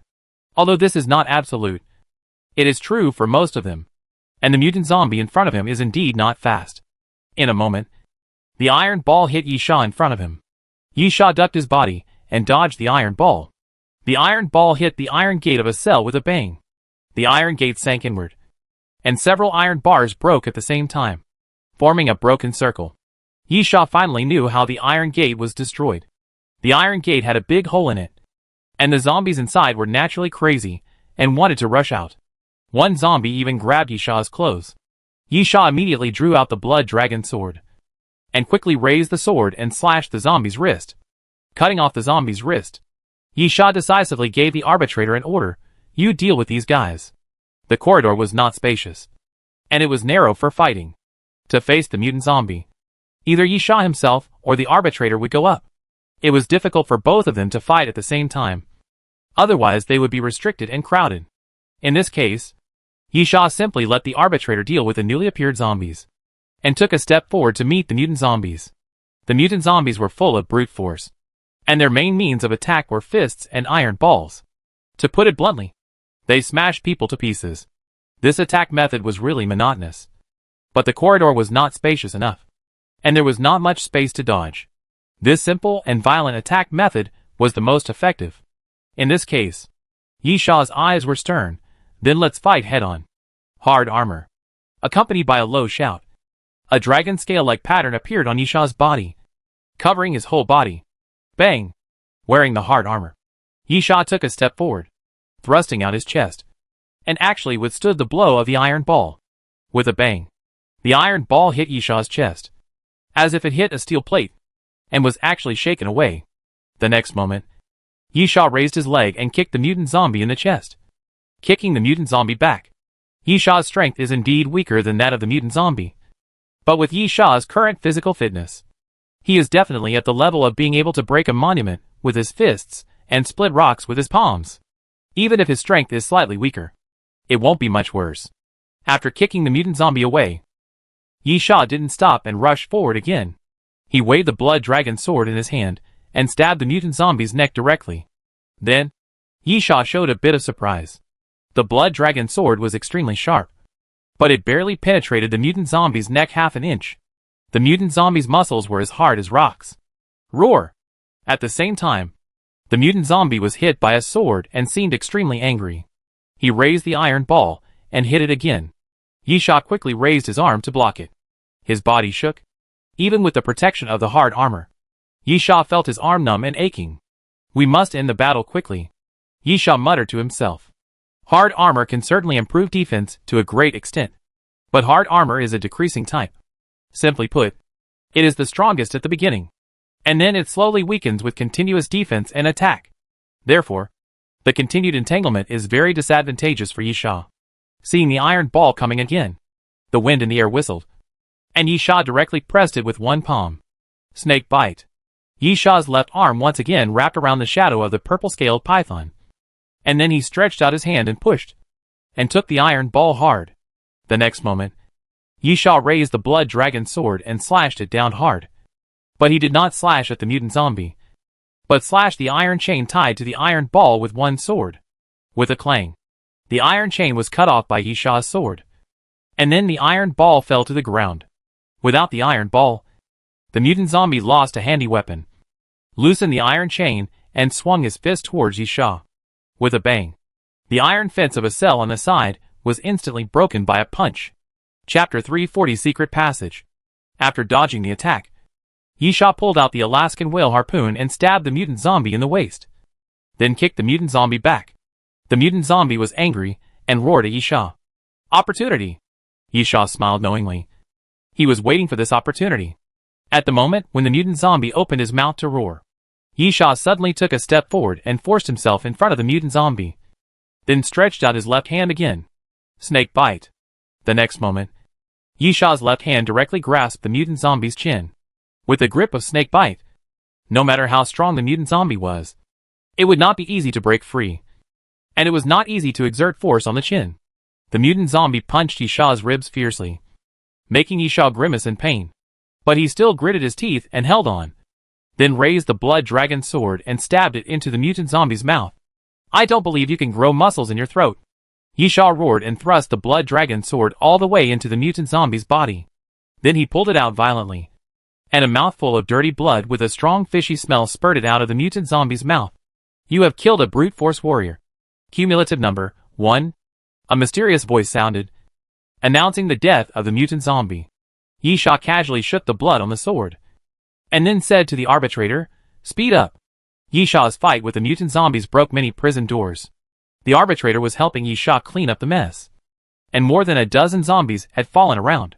After hearing Yi Sha's order, the arbiter suddenly bent his body and punched forward. The vine that replaced the arm suddenly rushed forward, and then the vine exploded violently, splitting into countless small vines, and then pierced into the necks of the surrounding zombies, strangling them. After clearing out the zombies with one blow, the arbiter took a few steps back and followed Yi Sha obediently. Yi Sha was very satisfied with this. He had worried whether the arbiter could remain completely loyal to him after evolving into a new species. It seems to be pretty good at the moment. Of course, it is also possible that the arbitrator has just completed its evolution and has not yet formed an independent personality and thinking. In short, it is an unintelligent creature or acts according to instinct. For example, dogs will instinctively identify with the person who gives them food. So as long as they are fed for a long time, they will appear very loyal. After passing through the cell area and turning around the corridor, Yisha entered a large restaurant. The scale of Jiansheng prison is really not small, and the number of prisoners accommodated is also large. So there is an independent restaurant on almost every floor. There was nothing interesting in the restaurant, so Yisha planned to leave directly. But after taking 2 steps forward, he suddenly stopped. Yisha's eyes stopped on a table, on which there were some torn food wrappers. There was nothing strange about the wrappers themselves, but the wrappers looked relatively new, probably not long after being thrown away, and there was no dust on the surface. Then Yisha picked up a piece of wrapping paper, on which there was a faint woman's lip print. Yisha smiled disdainfully. In the end times, is lipstick useful? It is completely useless. But lipstick does exist, because lipstick has a relatively long shelf life, generally about 5 years. But in the end times it can only be used as a luxury item, or to extract chemical components to make bombs? It seems that the fat man has done this. However, this leads to some women who do take some when they see a cosmetic store. For this kind of people, Yisha's evaluation is that they are mentally retarded, not caring about how to survive, and still have the mood to care about whether they look beautiful. But in the harsh living environment, many people live day by day and do not refuse the so-called luxury goods, such as cigarettes and alcohol, which are also useless in the end times. If you buy them, the price is very expensive. However, many people will put a pack of cigarettes in their arms, and after returning to the Doomsday train, they will also drink a glass of wine, get drunk, and sleep. Yisha did not refuse this, but he would not deliberately buy it. As Yi's evaluation of Yisha, Yisha is the kind of person who is so rational that it makes people feel scary. Of course, the significance of the wrapping paper has nothing to do with whether the other party is mentally retarded or not. What is important is that there are people in Jiansheng prison. In addition to Yisha and his companions, there should be other people who have arrived at Jiansheng prison. Judging from the number of wrapping papers, there are about 3 to 5 people, one of whom is a woman. These people may have appeared directly on the artificial island. As long as they can get enough information, they can indeed find Jiansheng prison in the first place. However, there are many zombies in Jiansheng prison, and mutant zombies are also often seen. If you want to shuttle freely in this place, you still need a certain strength. It's probably someone from the number 2 death carriage. Yisha murmured. There are only 2 female members in the number 1 death carriage, Xia Yuran and Gan Lin. Xia Yuran shouldn't be bored enough to put on lipstick, but it's hard to say about Gan Lin. But it could be her. But, does this have anything to do with me? Yisha threw away the wrapping paper indifferently and continued forward. Yisha's crew mission is also related to the car battle, because Yisha's target is Nan Juntian. This is in terms of interests. In terms of emotions, Yisha came from the number 1 death carriage after all. So of course he hopes that the number 1 death carriage will win. But this does not mean that Yisha must help the people in the number 1 death carriage. Nor do they need to support each other. Just do your own thing. Anyway, no matter what you do, the ultimate goal is to keep yourself alive and live better. After leaving the restaurant area and passing through a short corridor again, Yisha was stopped by an iron door. This is the only way forward. Yisha patted the iron door and wondered, didn't those people go from here? Did they go in the opposite direction? Yisha muttered as he shot at the door lock, then kicked the iron door open. There was an open small room on the side of the iron door, which was used by prison guards on duty. After Yisha kicked the iron door open, a zombie in uniform immediately rushed out with its fangs bared. Yisha walked forward, then raised the Black Star pistol and shot the zombie in the head. Then stepped over the corpse and walked forward. Then, Yisha looked fiercely at the small room on the side. There was a control console in that small room, except for the Alpha Hawkeye system. Jiansheng prison has almost no electronic equipment, and most of them use mechanical technology. What is the function of the control console? Control monitoring? But there is no screen in the room, which means it is not a monitoring room. Yisha couldn't help but walk into the room, and then tried to fiddle with the control console. After a while, suddenly, some noises came from the wall on the side of the room, and then the wall slowly opened to the outside like a door. Chapter 341 Big Trouble. After the wall opened, a passage was revealed. After entering the passage, Yisha felt that he was in 2 different worlds. The passage was white, with metal walls on both sides, and the outer layer was inlaid with white square sponges. There were bright lights, which was completely different from the dead prison passage before. "Where is the Alpha Hawkeye system?" Yi Sha's eyes lit up. And then he quickly entered the passage and went all the way forward. The passage was not long, only about 10 meters, and Yi Sha reached the end. There was no door, and there was a hall outside the passage. Then Yi Sha showed disappointment. This place is obviously used for research. There are some metal tables around, and some instruments whose names and functions are unknown. Thinking that after the humans in the Iron Wall City were evacuated to the artificial island, Compu also moved its base here and used the Jiansheng prison as a base for research. Yi Sha immediately knew what this place was used for. Then, Yi Sha drew out the Blood Dragon sword and the Black Star pistol, with the sword in the left hand and the gun in the right hand, and became careful, because there is blood here. There are bloodstains everywhere. On the table, on the instruments, on the walls. Yi Sha lowered his head towards the arbitrator, signaling the arbitrator to go around from the side, and then slowly walk forward. The presence of bloodstains means that there has been a fight. Secondly, there is a strange thing. That is, there are no corpses. Whether it is human or zombie, there should be corpses in the fight, but there are none here. Suddenly, Yi Sha felt that he stepped on something, and when he looked down, it turned out to be a piece of broken bones. Judging from the appearance, this should be a human bone. Yi Sha frowned. Zombies will not bite corpses. Generally speaking, zombies will attack, tear, and bite living things. However, after biting to a certain extent, the other party will become a zombie, or the brain will be damaged and become a corpse directly, and then the zombies will disperse. Zombies eat humans more out of instinct, not for food. Therefore, it is very rare to bite until only a piece of broken bone is left. Besides, there are no zombies in this ghost place. But at this moment, Yi Sha's PDA suddenly sounded an alarm. Yi Sha raised his eyebrows and immediately knew that the arbitrator he sent out had encountered the enemy. Yi Sha quickly ran forward and soon saw the arbitrator in the battle in the corner. The arbitrator was facing a zombie, or more precisely, a mutant zombie. Me Tree.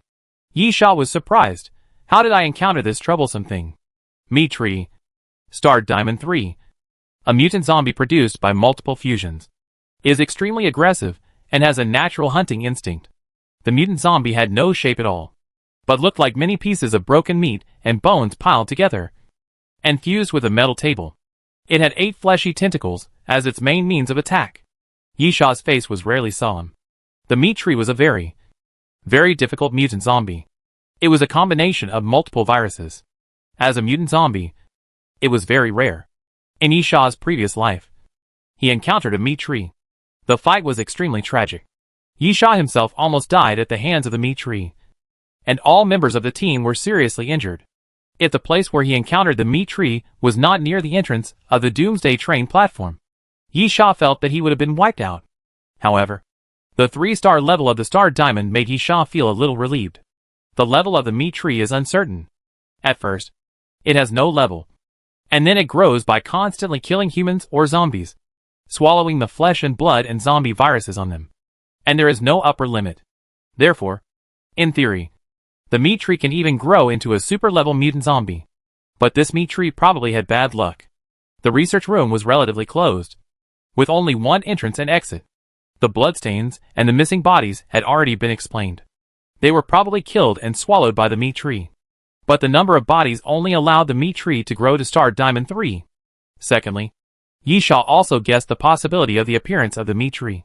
The research being conducted here was to transform zombies. Most likely, those idiot researchers injected all the collected viruses into a zombie, causing mutations and bringing out the meat tree.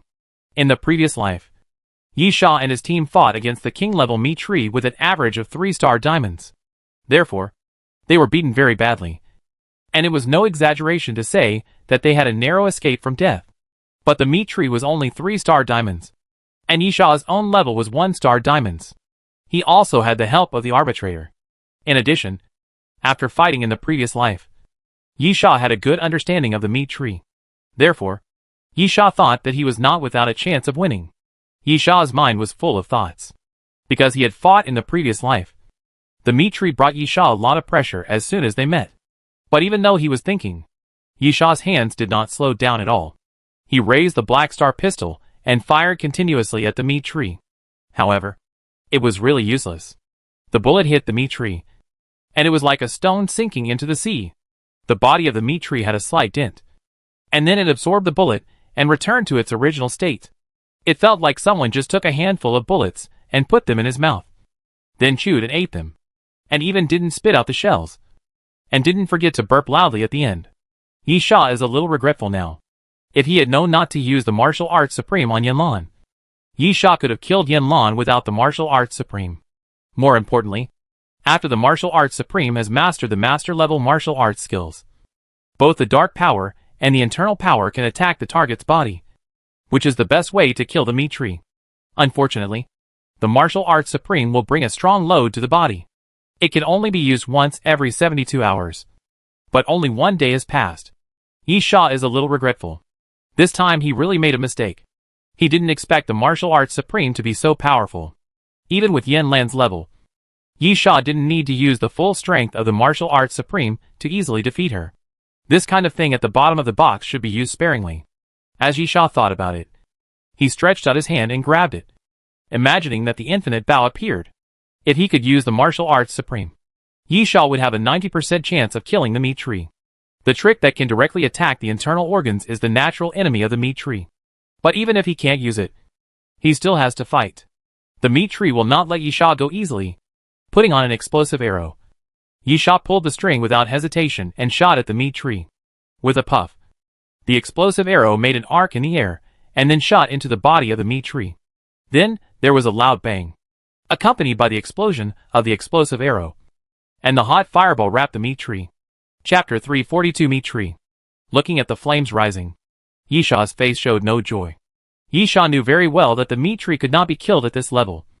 Or to put it another way, if the meat tree could be killed so easily, would Yisha still feel pressure? Sure enough, the flames gradually dissipated, and a piece of the meat tree's body was blown to pieces. Then, the broken meat slowly moved in the blown place, and soon healed again. After being attacked, the meat tree obviously discovered Yisha's existence, and with its tentacles rolled up, it quickly rolled towards Yisha. But at this moment, the arbitrator moved sideways and blocked Yisha. The vines on his arms flew forward, quickly separated, and entangled with the tentacles of the meat tree. Hiss! Hiss! White smoke quickly emerged from the tentacles, and the plant toxins in the vines were constantly eroding the tentacles of the meat tree. Yisha took a breath and hurriedly said, "Don't use toxins. The meat tree has absorbed various zombie diseases and mutated. Toxins are useless to the meat tree. Moreover, there is a high possibility that there are plant viruses in the body of the meat tree. Therefore, the plant toxins released by the arbitrator could not hurt the meat tree at all. On the contrary, those plant toxins would probably strengthen the meat tree." As expected, the tentacles of the meat tree only emitted white smoke for a while, and then returned to normal. In fact, all the plant toxins covering the surface of the tentacles were absorbed by the meat tree. Puff! Puff! Puff! At this time, a crack suddenly appeared on the body of the meat tree, and then green liquid was sprayed out. Hiss! Hiss! The green liquid fell to the ground, and immediately countless white bubbles gushed out. You can see obvious burnt marks on the floor. Obviously, the liquid is highly corrosive. Huh? Yisha looked at the ground. Good guy. Just use it directly. Puff! Puff! Puff! At the same time, the meat tree opened its mouth again and continued to spray corrosive liquid, causing the arbitrator to retreat continuously. Yisha quickly ran to the side, imagining that he could shoot with a piercing arrow, and at the same time came to the edge of the wall. Bang! The wall was inlaid with alloy plates. Yisha suddenly elbowed the metal plate on the wall beside him. After several consecutive hits, the metal plate was twisted. Then he took the whole metal plate off and threw it towards the meat tree. The alloy plate blocked the venom sprayed by the meat tree, giving the arbitrator a chance to get close again. After reaching the meat tree, the arbitrator's split vines tangled again, and at the same time became extremely hard and sharp, like a sharp knife. With a puff, the arbitrator raised his hand and fell, immediately cutting the body of the meat tree. The flesh tree had a cut at least 1 meter long, but in the next moment, Countless small flesh buds grew on the edge of the wound. And then those small flesh buds began to grow wildly, quickly turning into tiny tentacles. Entangled the wrist of the arbitrator. Yisha immediately rushed forward, raised the blood dragon sword and slashed forward, cutting off those tentacles and rescuing the arbitrator. The next moment, the meat tree changed its target of attack again, and the tentacles around its body moved instantly, swinging towards Yisha. Puff! Puff! Yisha quickly counterattacked, raised his sword and chopped at a tentacle, cutting it off. But at this moment, the floor under Yisha's feet suddenly flipped up, and a tentacle came out from below, tightly tied Yisha's ankle, and then dragged Yisha into the air. Let go! Yisha was hung upside down in the air, raised his sword and chopped at the tentacle. But at this moment, the tentacle swayed left and right, and Yisha's sword missed. At the same time, another tentacle came from the side, like a sharp thorn, and stabbed Yisha fiercely. The tentacle was extremely fast, and it reached Yisha in an instant, and it was about to pierce Yisha through the heart. Suddenly, Yisha twisted his body hard, and the whole person was hanging upside down in the air and spinning, using the rotation to twist and shake the tentacle, avoiding the attacking tentacle. Even so, Yisha was shocked and broke out in a cold sweat. The tentacle almost brushed past his body. If it was 4 or 5 inches off, it would have pierced his body. At the same time, Yisha thrust his waist violently, and the blood dragon sword danced again, cutting off the tentacle wrapped around his ankle, and then fell back to the ground. The meat tree is scary and difficult to deal with for many reasons. The most troublesome thing is that it cannot be broken. The meat tree itself is made up of a bunch of corpses. If you cut off a tentacle or dig out a piece of meat, the meat tree can be reassembled, similar to super speed self-healing. The second is those tentacles. Each one is incredibly powerful. It can be whipped, smashed, and wrapped. It can secrete toxins and grow sharp flesh thorns to attack. In addition, the body of the meat tree is also difficult to deal with. It can also spit venom or grow sharp flesh thorns. Moreover, as far as Yisha knows, this is only the attack method currently displayed by the meat tree. In the previous life, the corpse tree that fought with Yisha had more attack methods. For example, freezing, which comes from the fusion ability of a cold zombie virus, can spit out 2 forms of ice, liquid, and cold mist. Once touched, the target will be frozen, and even the nerves will be quickly necrotized. In addition, the meat tree itself cannot move, but the tentacles of the meat tree can move, drill into the ground to ambush, and suddenly launch a sneak attack. Moreover, the flesh of the meat tree can split and turn into a small thing called a meat worm, which can also burrow into the ground, come out suddenly, and then suck blood crazily when bitten, which is somewhat similar to leeches, but countless times more terrifying than leeches. Moreover, the meat tree is one of the few mutant zombies that can spread viruses through the air. Of course, this is useless to Yisha. He can just find an opportunity to stab it a few more times with the Alaskan whale harpoon. In general, the meat tree is very troublesome, with all kinds of troubles. Its attack, defense, and regeneration abilities are all outstanding. It is most appropriate to destroy it from the inside with the hidden power of the Martial Arts Supreme. But since the Martial Arts Supreme cannot be used, then we can only find an opportunity. Of course, the most important thing right now is to deal with those damn tentacles first. Suddenly, Yisha thought of something, and his eyes lit up. Yisha suddenly ran to the side. Yisha's running had no trace to be found. Sometimes in an S shape, sometimes in a Z shape, constantly circling around the meat tree, and then suddenly stopped. Yisha's actions were completely confusing, and it didn't even look like a wandering battle, because Yisha only wandered and didn't attack at all. After a while, Yisha finally slowed down, and the tentacles of the meat tree were all tangled together, looking messy, like a ball of wool. Chapter 343 Divine Punishment. Heavenly Punishment.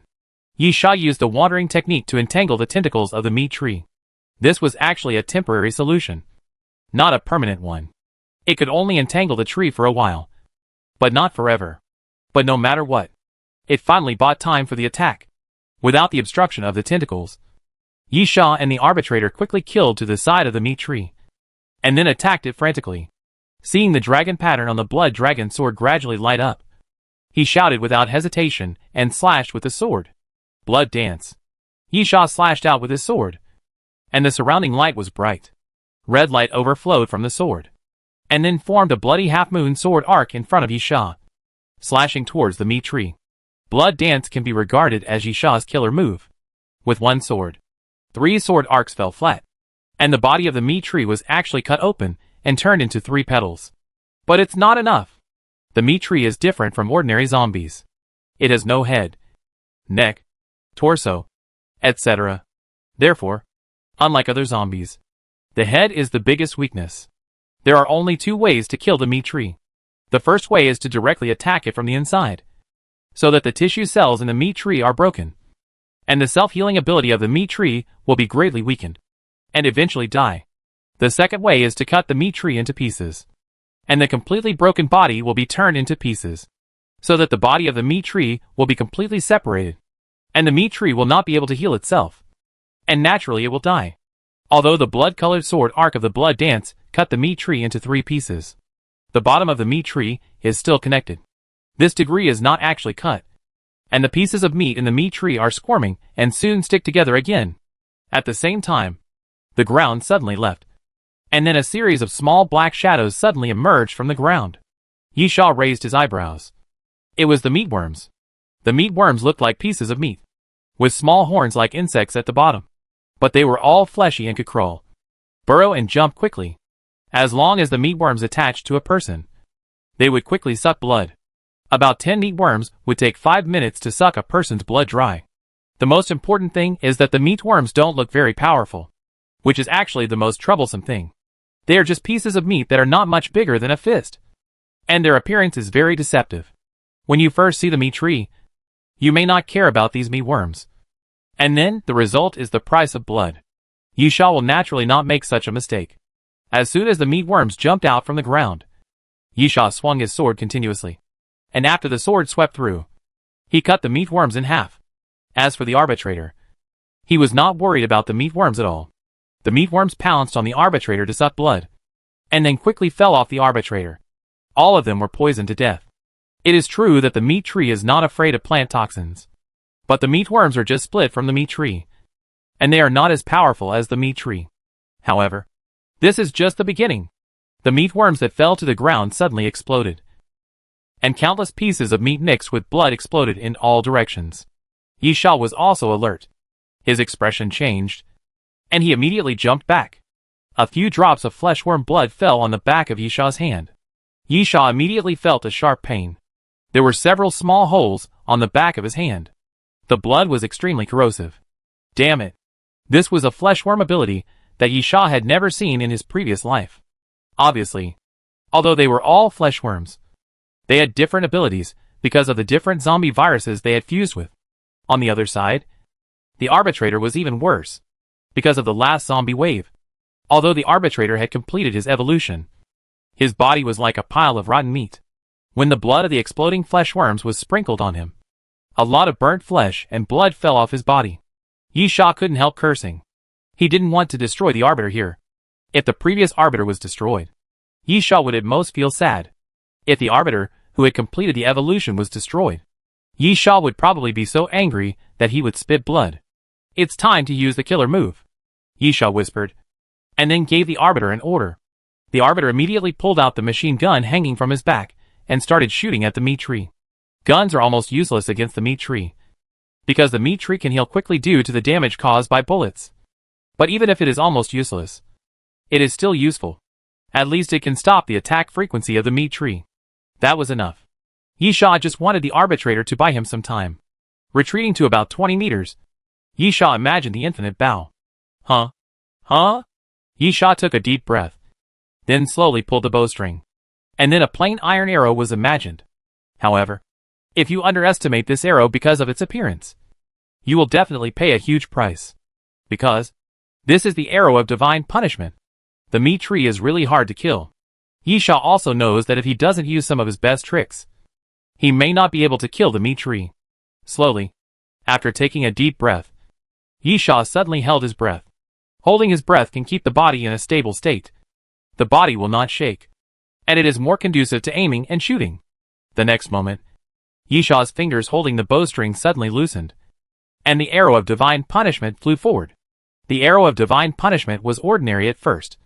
But soon, the arrow rotated, forming a spiral of energy, and finally reached the extreme speed, and turned into a stream of light, tearing the air. The meat tree seemed to feel the threat of the arrow of divine punishment, and the tentacles that kept waving towards the arbitrator suddenly turned towards Yisha. But it was useless. Puff, puff, puff, just a face-to-face. Those tentacles were all shattered by the divine punishment arrow. And then the divine punishment arrow hit the body of the meat tree. With a puff, the divine punishment arrow pierced through the body of the meat tree, opened a big hole in the body of the meat tree, and completely pierced the meat tree. However, Yisha had no joy on his face, because it was not enough. The power of the divine punishment arrow was indeed very terrifying.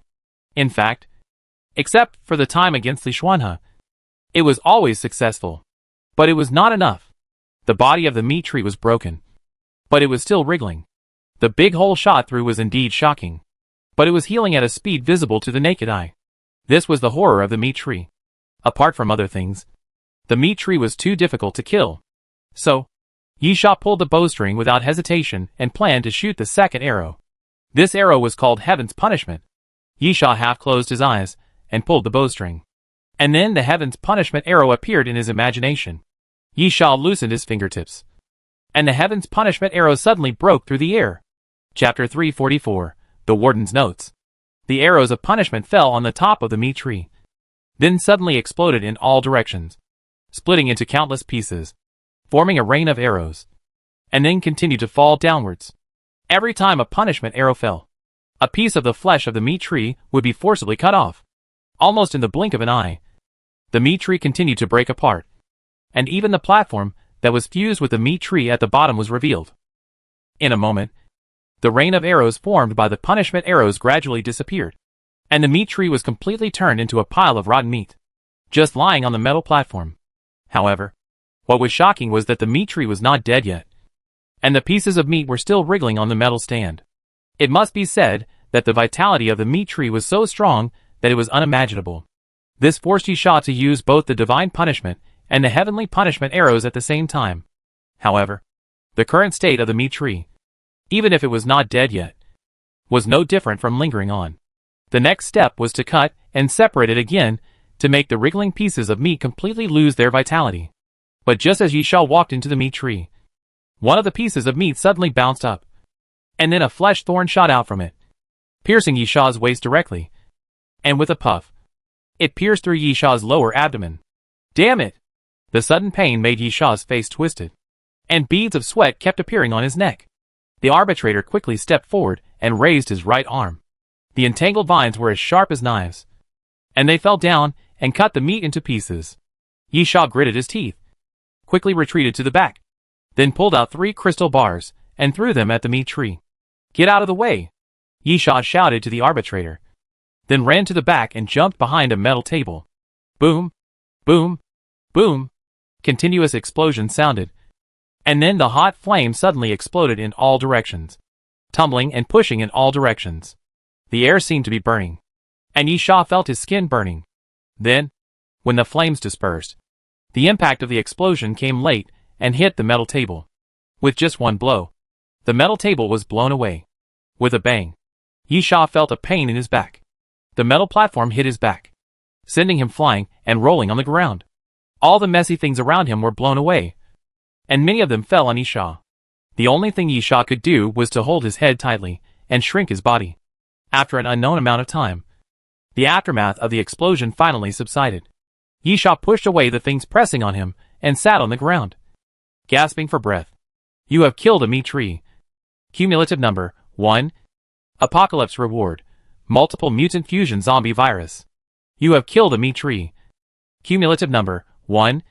Apocalypse reward. Fusion mutant cell. You have killed a meat tree. Cumulative number 1.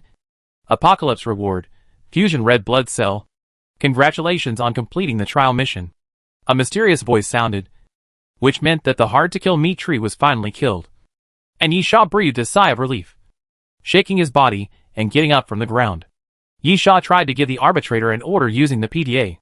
Soon, there was a noise from the other side. The arbitrator pushed aside a pile of things pressing on him and stood up. Yi Sha breathed a sigh of relief. It was good that the arbitrator was not blown to pieces. Then Yi Sha took out a gauze and wrapped it around his waist. He didn't care too much. This kind of injury could be fixed by killing a few zombies with an Alaskan whale harpoon. When he came to the body of the meat tree, Yi Sha picked up a piece of meat at random and took out a plastic bag from his backpack to put it in. This piece of burnt meat is very important to Yi Sha. Among the 3 things rewarded by Apocalypse, the multi-mutated fusion zombie virus is a cutting-edge zombie virus. Throwing it to the dining car can directly exchange for 15 gold skull coins. Yi Sha had obtained it in his previous life, so he knew the price very well. The price of fusion mutant cells is also very high. Throwing it to the dining car can reach 5 gold skull coins. More importantly, if you have something related to gene enhancement and cell enhancement, you can use it with fusion mutant cells to greatly improve the effect. Yi Sha didn't know what the last fusion blood cells were, but he estimated that they wouldn't be bad. Of course, there was also a great piece of good news. That is, the 4th trial of the 12 trials of the undead was finally completed. 12 trials of the undead, imagination ability. Every time you pass a trial, you will get a chance to revive your body. If you succeed in the 3rd trial, you will get hard armor. If you succeed in the 6th trial, you will get strength. If you succeed in the 9th trial, you will get frenzy. If you succeed in the 12th trial, you will get the will of an unyielding warrior. Currently completed trials for 12th. Number of resurrections, March 4th. The 5th trial content, kill 2,000 zombies. The number of previous kills cannot be accumulated.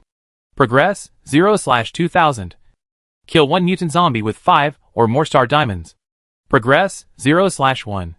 Kill 1 ancient species with 5 or more star diamonds. Progress, 0/1. Entering the 5th trial. The content of the trial has changed, but not much else has changed, except for an additional chance of resurrection. As for the immortality ability, the second one will only be available after the 6th trial is successful. Yi Sha took a deep breath and planned to leave here. But at this moment, Yi Sha suddenly stopped and looked sideways.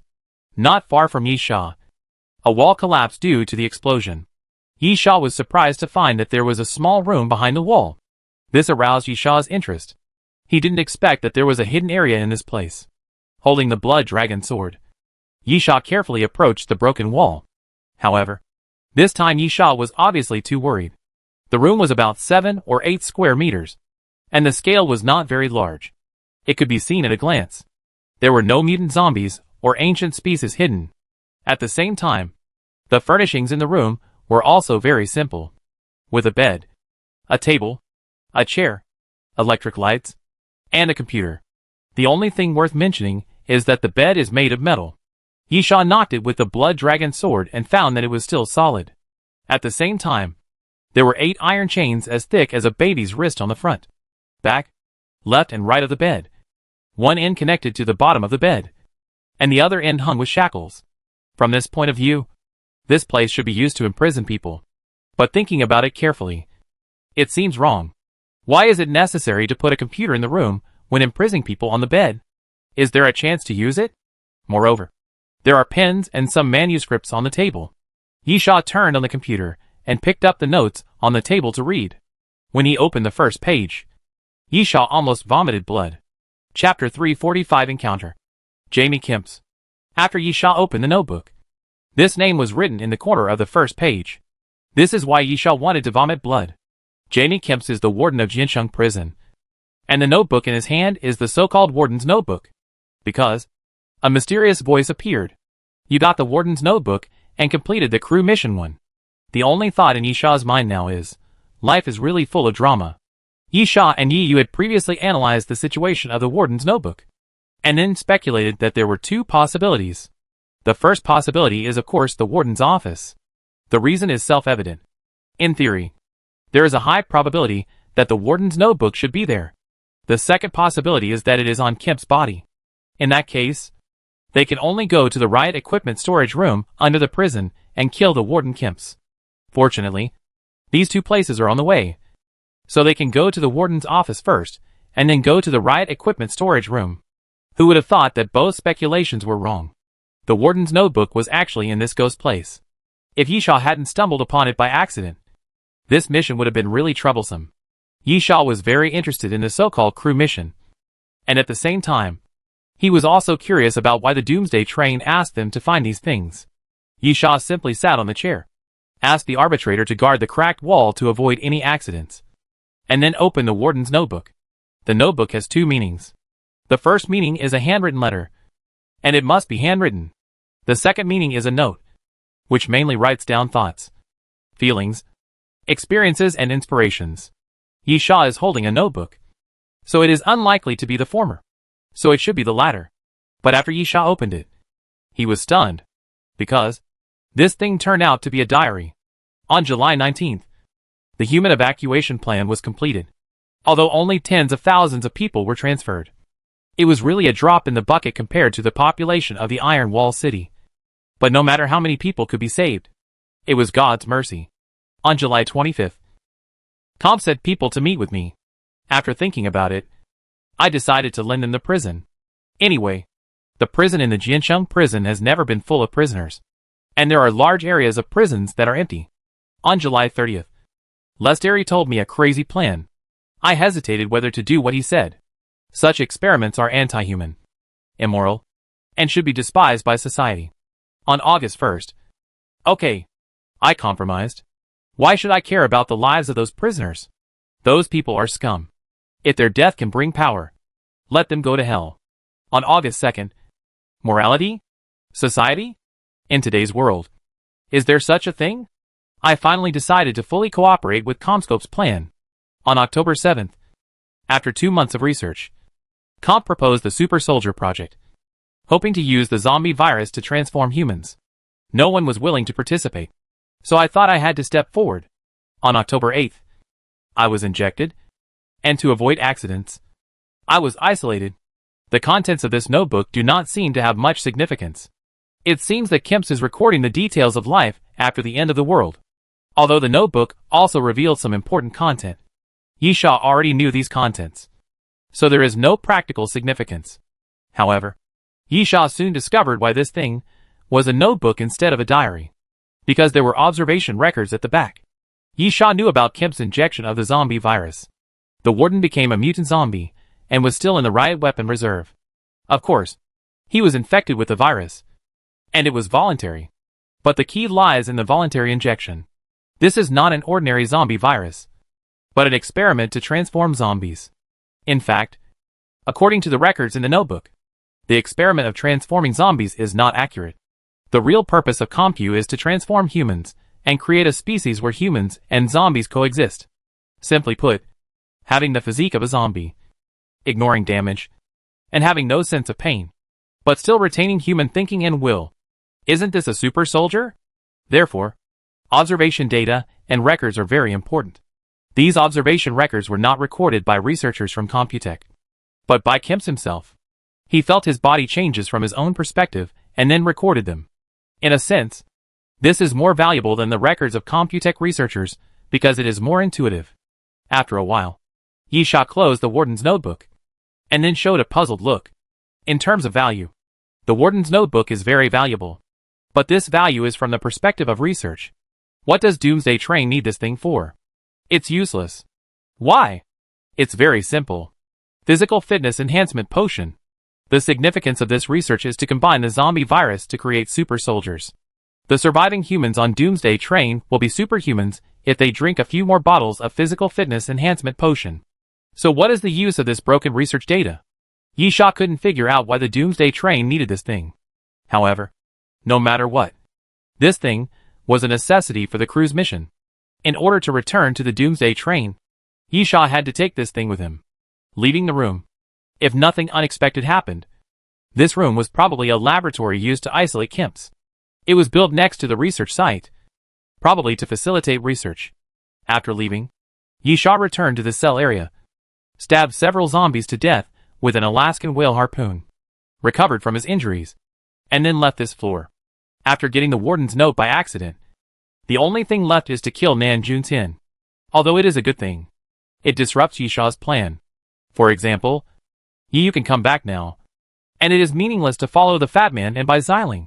It is not important to kill the warden Kemps or not. However, it is still unknown where Nan Juntian is. Yi Sha can only wait and see, waiting for Nan Junxian to find Jiansheng prison.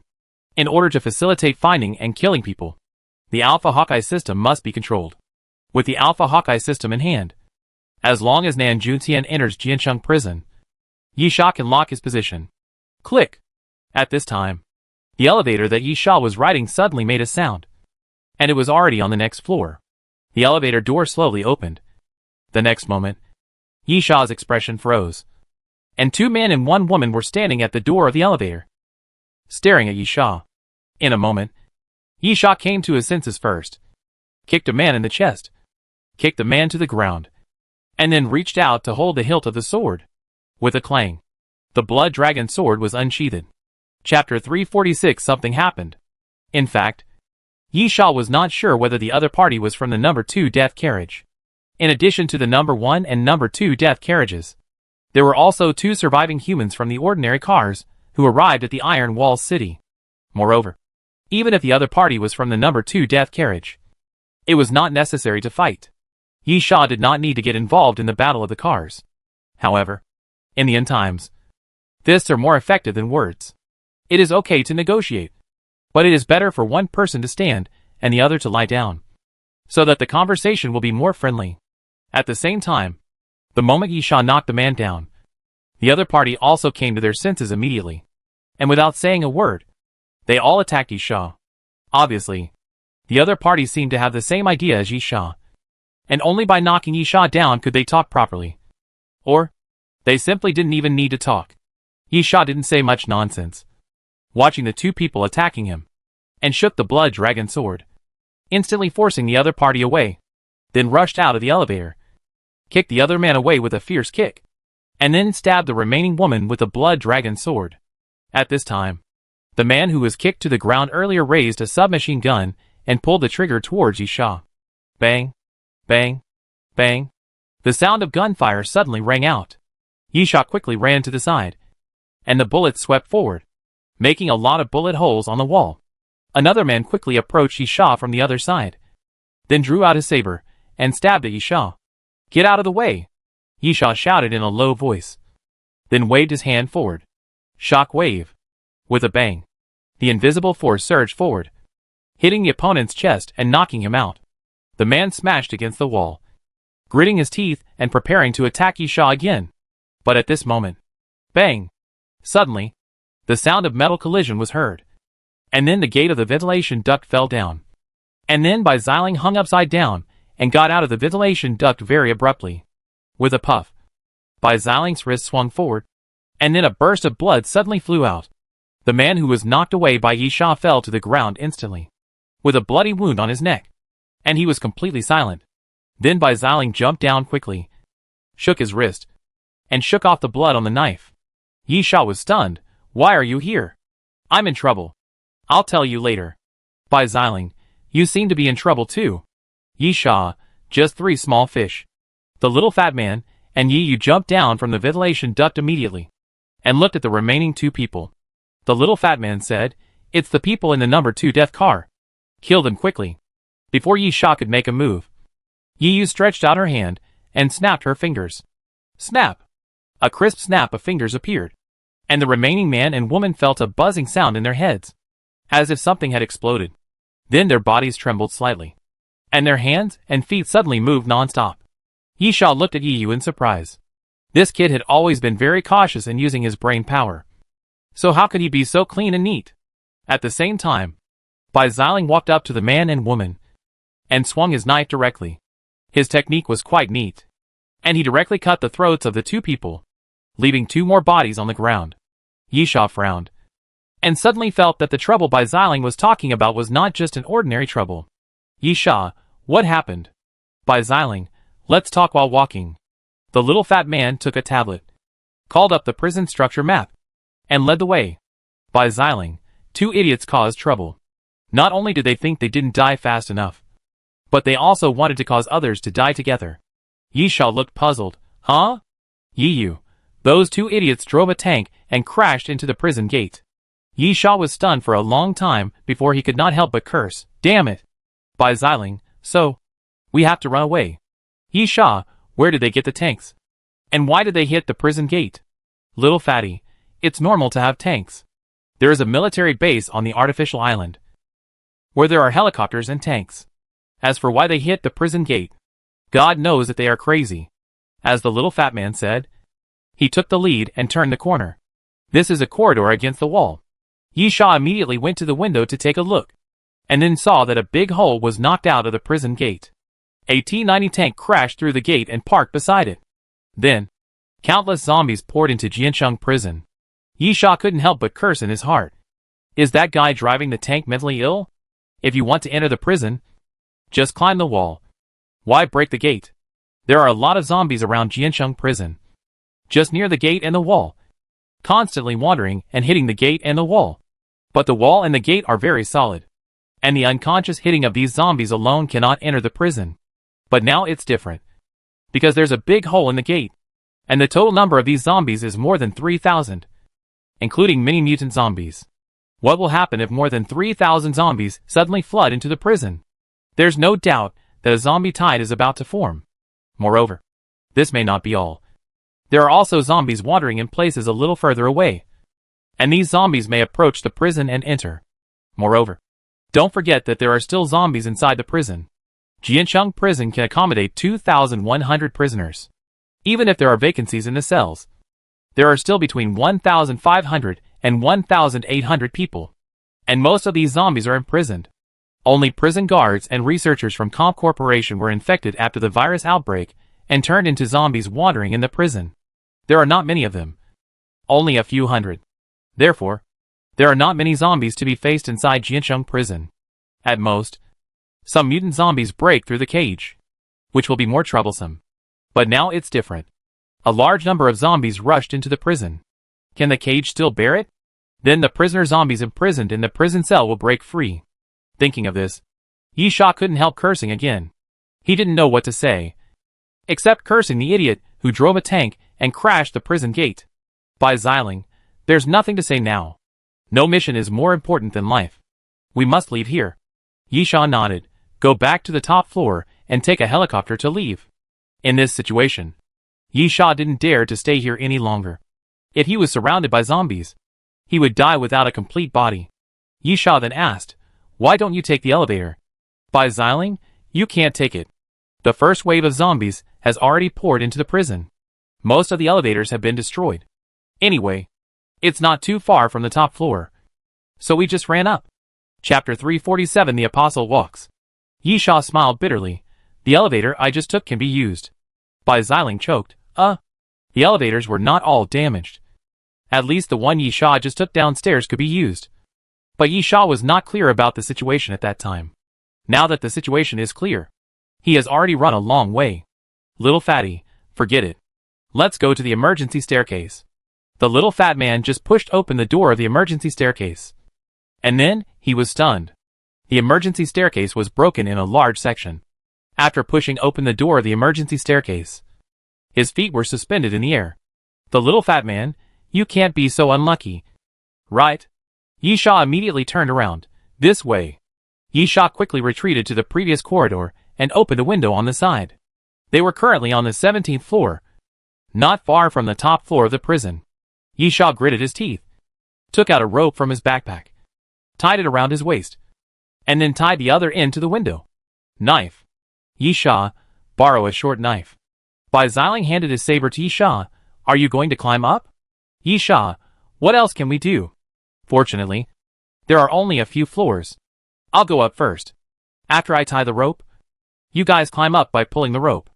As Yisha spoke, he jumped onto the windowsill, then bent his legs, jumped up suddenly, and then stabbed the Alaskan whale harpoon into the wall. And the whole person was hanging in the air. Huh? Take a deep breath. Yisha grabbed the handle of the Alaskan whale harpoon, did a back lift with one arm, and then stabbed by Xiling's saber into the wall with force. Then Yisha pulled out the Alaskan whale harpoon, did a back lift, and stabbed the Alaskan whale harpoon into the wall. Yisha continued to climb in this way. Fortunately, the sabers produced on the Doomsday train were sharp enough to pierce the wall easily. Of course, in order not to cut the wall directly, Yisha kept the back of the knife facing down. About a quarter of an hour later, Yisha finally climbed to the top floor of the prison, turned over, and rolled into the top floor platform. After tying the rope to the water pipe on the edge of the roof, Yisha shook the rope to signal others to climb. Yiyu was the first to come up, because she didn't need a rope or climb, but floated up like a ghost. Yisha was surprised. Can the brain power fly? Yiyu, the ability to move objects with the mind is just like me manipulating random things to throw out. But now I am manipulating my own body. Yisha nodded. This brain power is indeed useful. Yiyu landed. Are you really leaving like this? Yisha, do you have the confidence to destroy the zombie tide? Yiyu rolled her eyes. This was simply a joke. The zombie tide was definitely the most terrifying thing in the end times. And the degree of terror depended entirely on the number of zombies. As long as there were enough zombies, even the powerful kings would be drowned. This was simply the principle that many ants can kill an elephant. Yiyu, but we haven't got the warden's notebook yet. That thing is a unique item. Even if we escape now, we will need to come here again when we go back. Yisha took out the warden's notebook and shook it. The problem is that I got it. Yiyu was stunned for a moment. Then her face showed joy. At this time, the arbitrator had already climbed up, and Yisha waved his hand, signaling the arbitrator to prepare to start the helicopter. Bai Ziling's speed was not slow. This guy was good at assassination, climbing over walls, and he did not do too many things. But the little fat man was trembling. Obviously not good at such things. Yisha and Bai Ziling had to pull him up by the rope. When the little fat man reached the roof, everyone could already hear the sound of the propeller flapping. Obviously the arbitrator had already started the helicopter. Yisha waved his hand. Let's go! Several people quickly walked towards the direction of the helicopter. Suddenly, Yiyu's face changed. Someone. Yiyu's induction is better than Xingyu goggles. As long as they are within a certain range, no one can escape Yiyu's induction, even if they stand still. The only drawback is that when there are too many targets, the induction ability is not very useful. And just as Yiyu's voice fell, a fireball suddenly appeared in the air, flew towards the direction of the helicopter, and hit the top of the propeller. With a loud bang, the sound of an explosion suddenly sounded. Yisha and his companions instinctively raised their arms to cover themselves. Then, in the blazing flames, the propellers spun and flew, and directly hit the distance. Yisha and his companions were stunned. The helicopter was destroyed? The little fat man suddenly pointed to a fire pool on the side of the roof and shouted loudly. Yisha and Yiyu looked at it, and their eyes were stern. The Apostles' Walk. There was a person standing on the edge of the fire pool, covered in a gray-brown cloak, wearing a robe and a hat, with a white mask on his face. Only his eyes and mouth were exposed, and a triangular red scarf was tied on his left wrist. This is the typical dress of the apostle. Yiyu stamped her feet. Why did you provoke these bastards again? Yisha was more straightforward. Without saying anything, he punched out. Shock wave. With a bang, the fire-water pool was hit by the shock wave and suddenly exploded. The water exploded and scattered in all directions like rain. However, the apostle had already jumped up first, flipped backwards, and fell to the ground. Yisha bent his legs and rushed forward like a cheetah. The wind was strong on the rooftop, and the Son of Wind's ability could be exerted to the limit. Almost in an instant, Yisha's figure flashed, leaving a residual image in the air, and then quickly approached the opponent. Before the person arrived, the fist arrived first. Yisha raised his hand and punched, and then another shock wave blasted forward. The Apostle Walker did not dodge or evade, but raised his hand directly in the direction of Yisha, and then a fireball flew out again. Boom!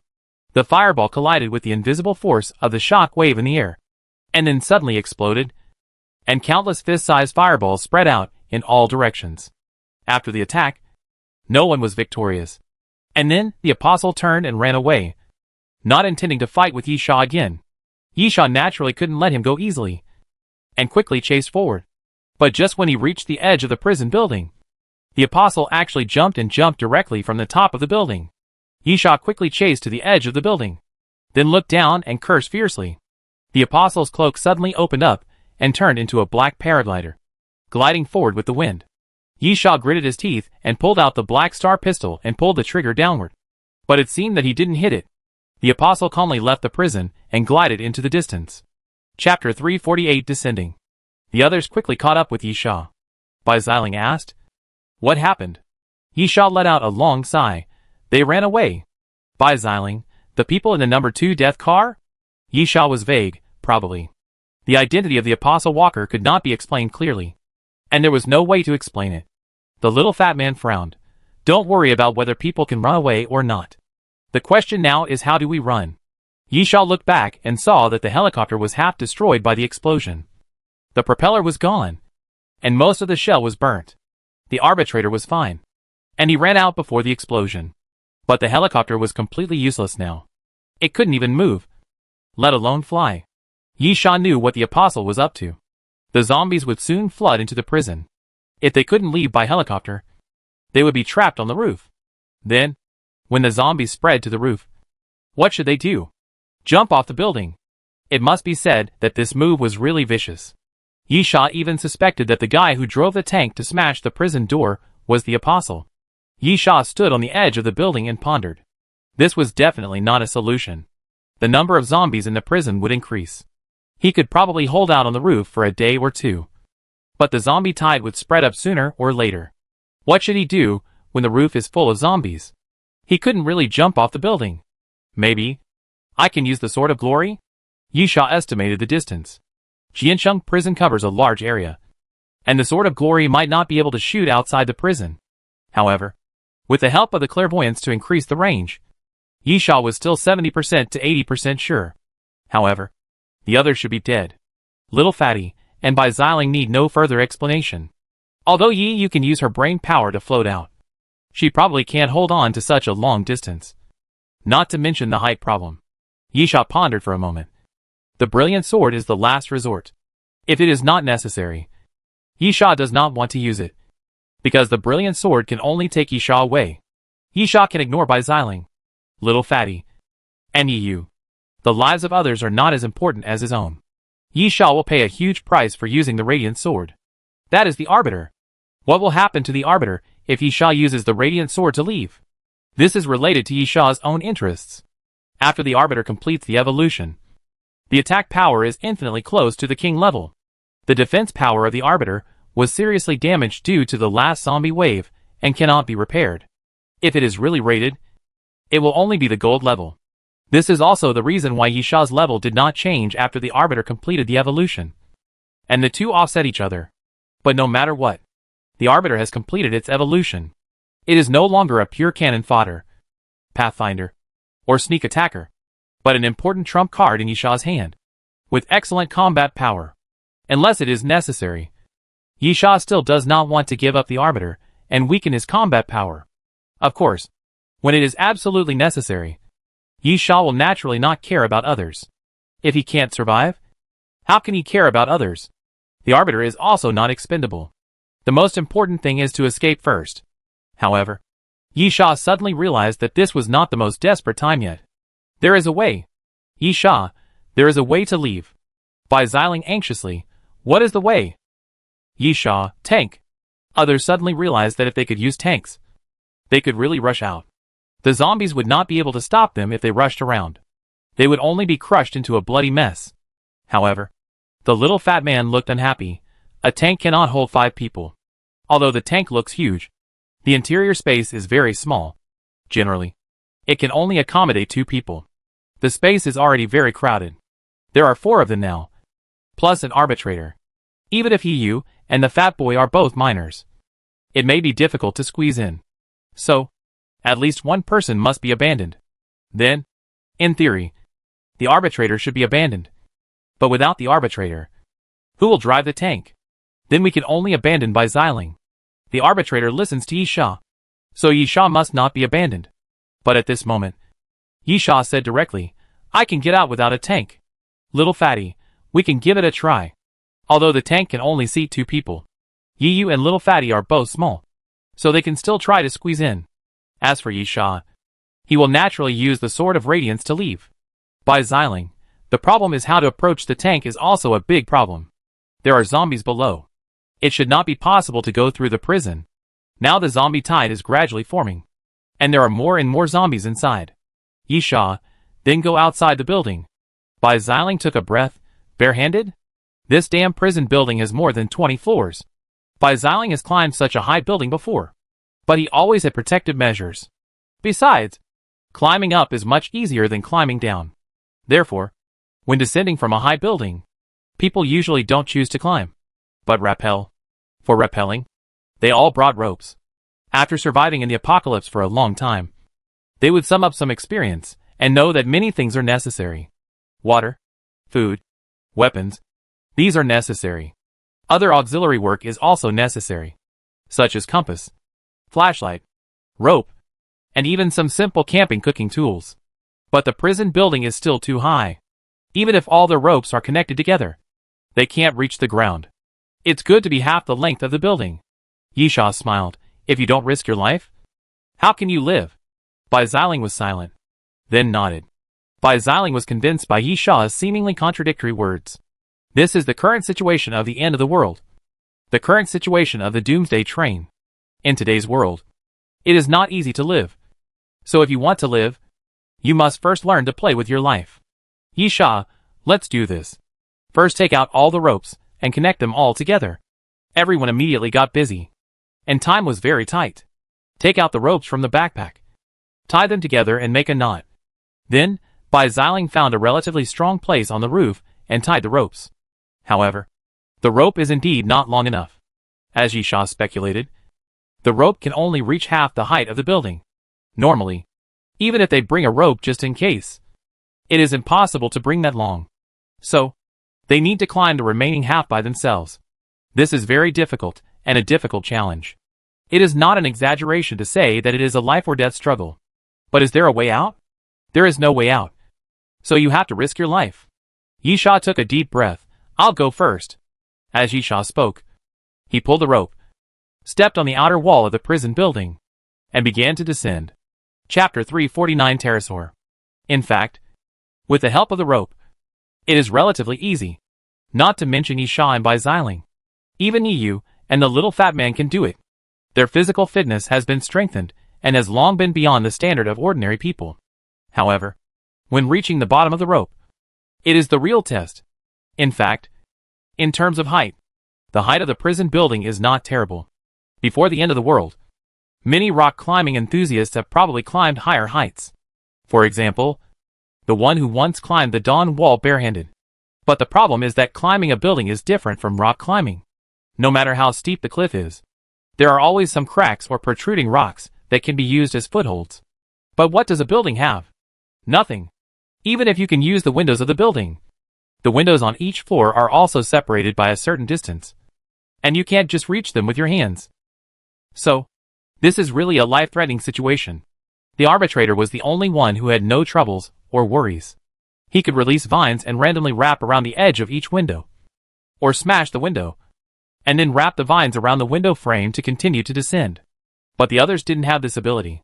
After Yisha reached the bottom, he pulled out the Alaskan whale harpoon, stabbed it into the wall, and then the whole person was hanging in the air. Yisha still used the old method. After hanging with the Alaskan whale harpoon, he stabbed the saber borrowed from Bai Xiling further down, then pulled out the Alaskan whale harpoon, and the whole person fell downwards, using the saber to hang again. This method is purely brute force, and only Yisha's physical fitness can do this kind of thing by relying on arm strength. Bai Xiling used a skill that was completely incomprehensible, although he also used a saber to fix himself. Bai Xiling's body was twisted against the wall, and he was always able to move his body down little by little, and then sit by the window on each floor to rest for a while. I'm afraid only Bai Xiling himself knows the danger. Yu's problem is not big either. She uses her brain power to control herself to float, and she can also land by the window on each floor, so she won't fall. The only problem is whether she can hold on to the bottom of the building. After all, with the continuous use of brain power, Yu's face has gradually turned pale and bloodless, and it is obvious that the consumption is also extremely great. The little fat man is the only one with a big problem. Or to put it bluntly, if no one helps him, he will fall to death. So Yisha asked the arbitrator to help the little fat man. The arbitrator still has spare power, but he can only help the little fat man, and it is impossible to help 4 people. Moving down little by little, everyone tensed their nerves and dared not be negligent, because even a little slackness and mistake could lead to death. But at this moment, a sharp beast cry suddenly sounded, and Yisha and the other 4 were startled, and then looked sideways. and their hearts skipped a beat. It was a pterosaur, wandering around the prison, but it was obviously approaching at high speed. Yisha gritted his teeth. If nothing unexpected happened, it might be a Quetzalcoatlus. Quetzalcoatlus is an ancient species that appeared at the end of the Cretaceous period. The largest Quetzalcoatlus, with a wingspan of more than 15 meters, is the largest flying creature known to humans. Of course, the one in front of him was not so huge, with a wingspan of about 8 or 9 meters. But it was already huge. This was definitely not good news. If it was on the ground, he could still fight against the pterosaur. But now it was hanging on the outer wall. How could he fight it? Yisha looked down and shook his head. It was too high. Although the shock wave could alleviate the force of falling, it was not possible to jump from any height. If he jumped from this height, even if he used the shock wave, Yisha felt that he would not get any good result. At the same time, the pterosaur was gradually approaching. The pterosaur didn't seem to notice Yisha and the others, but just passed by from a little further away. Even so, it made them feel very uncomfortable.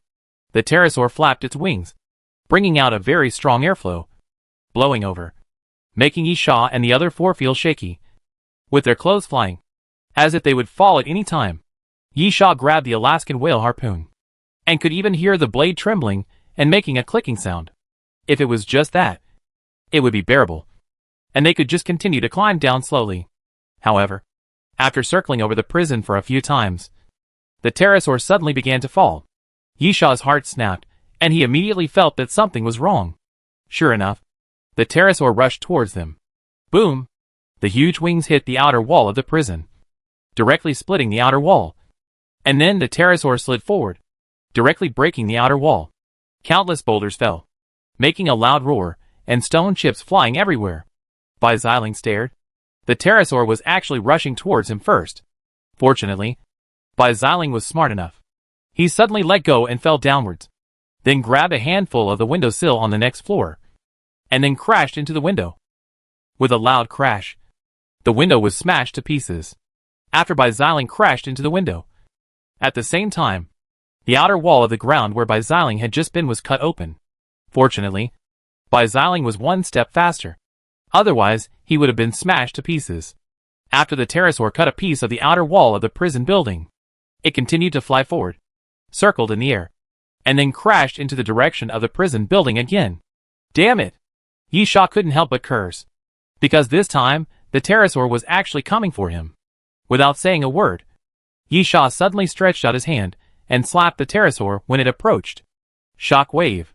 The invisible force surged forward and hit the pterosaur, and the pterosaur's body suddenly tilted and crashed directly into the edge of the building.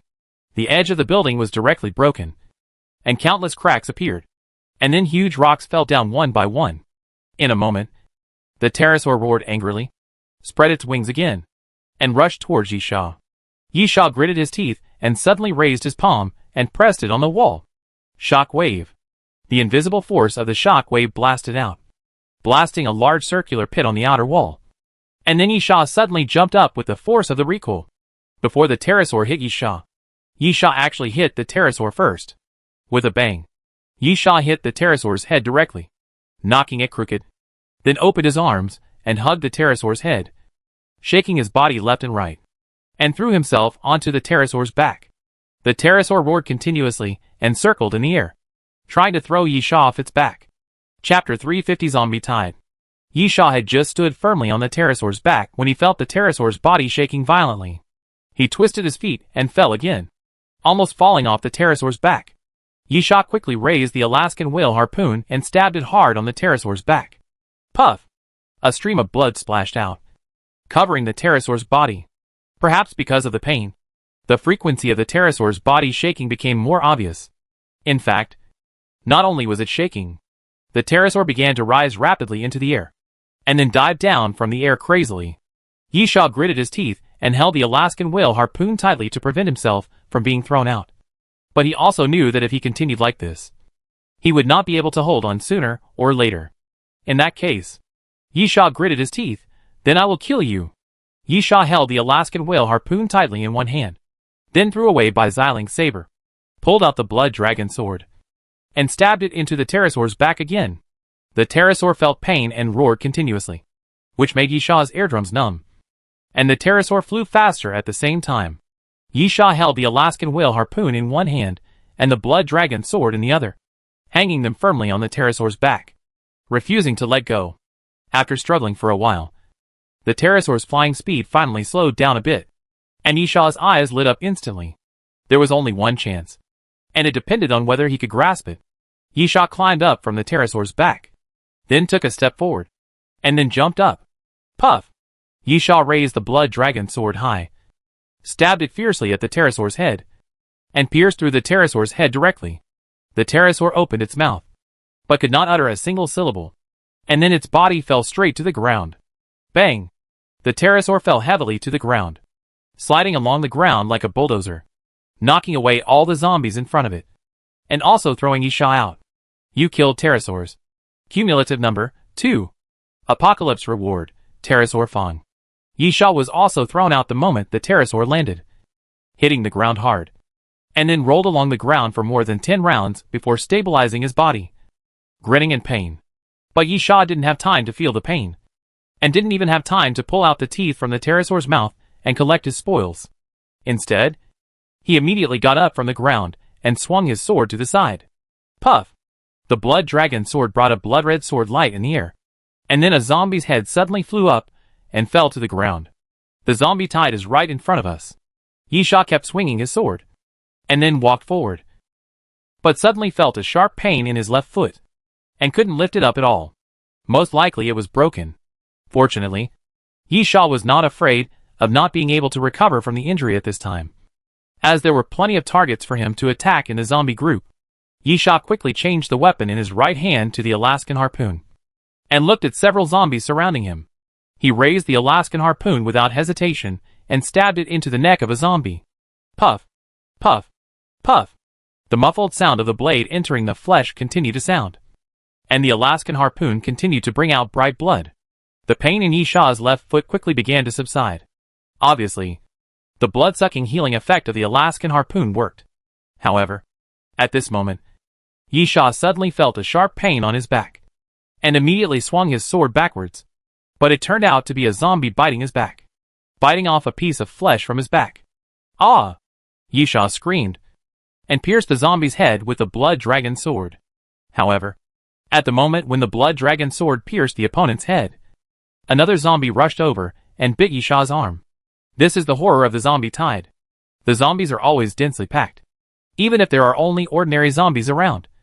The speed of killing zombies will never be faster than the speed of zombies rushing up. The final result is injury, drowning, death, or becoming one of the zombies. Yishaw growled, endured the severe pain, waved his arms, and threw the 2 zombies away. However, it was useless. Just as Yishaw threw the 2 zombies away, new zombies surged up and tore at Yishaw's arms. Suddenly, Yishaw felt a pain in his calf. A zombie bit his calf directly, and the teeth were completely embedded in his flesh. Yishaw was in so much pain that he broke out in a cold sweat. He could kill a zombie with one sword, but now he was forced to not even have the chance to swing his sword. Shock wave.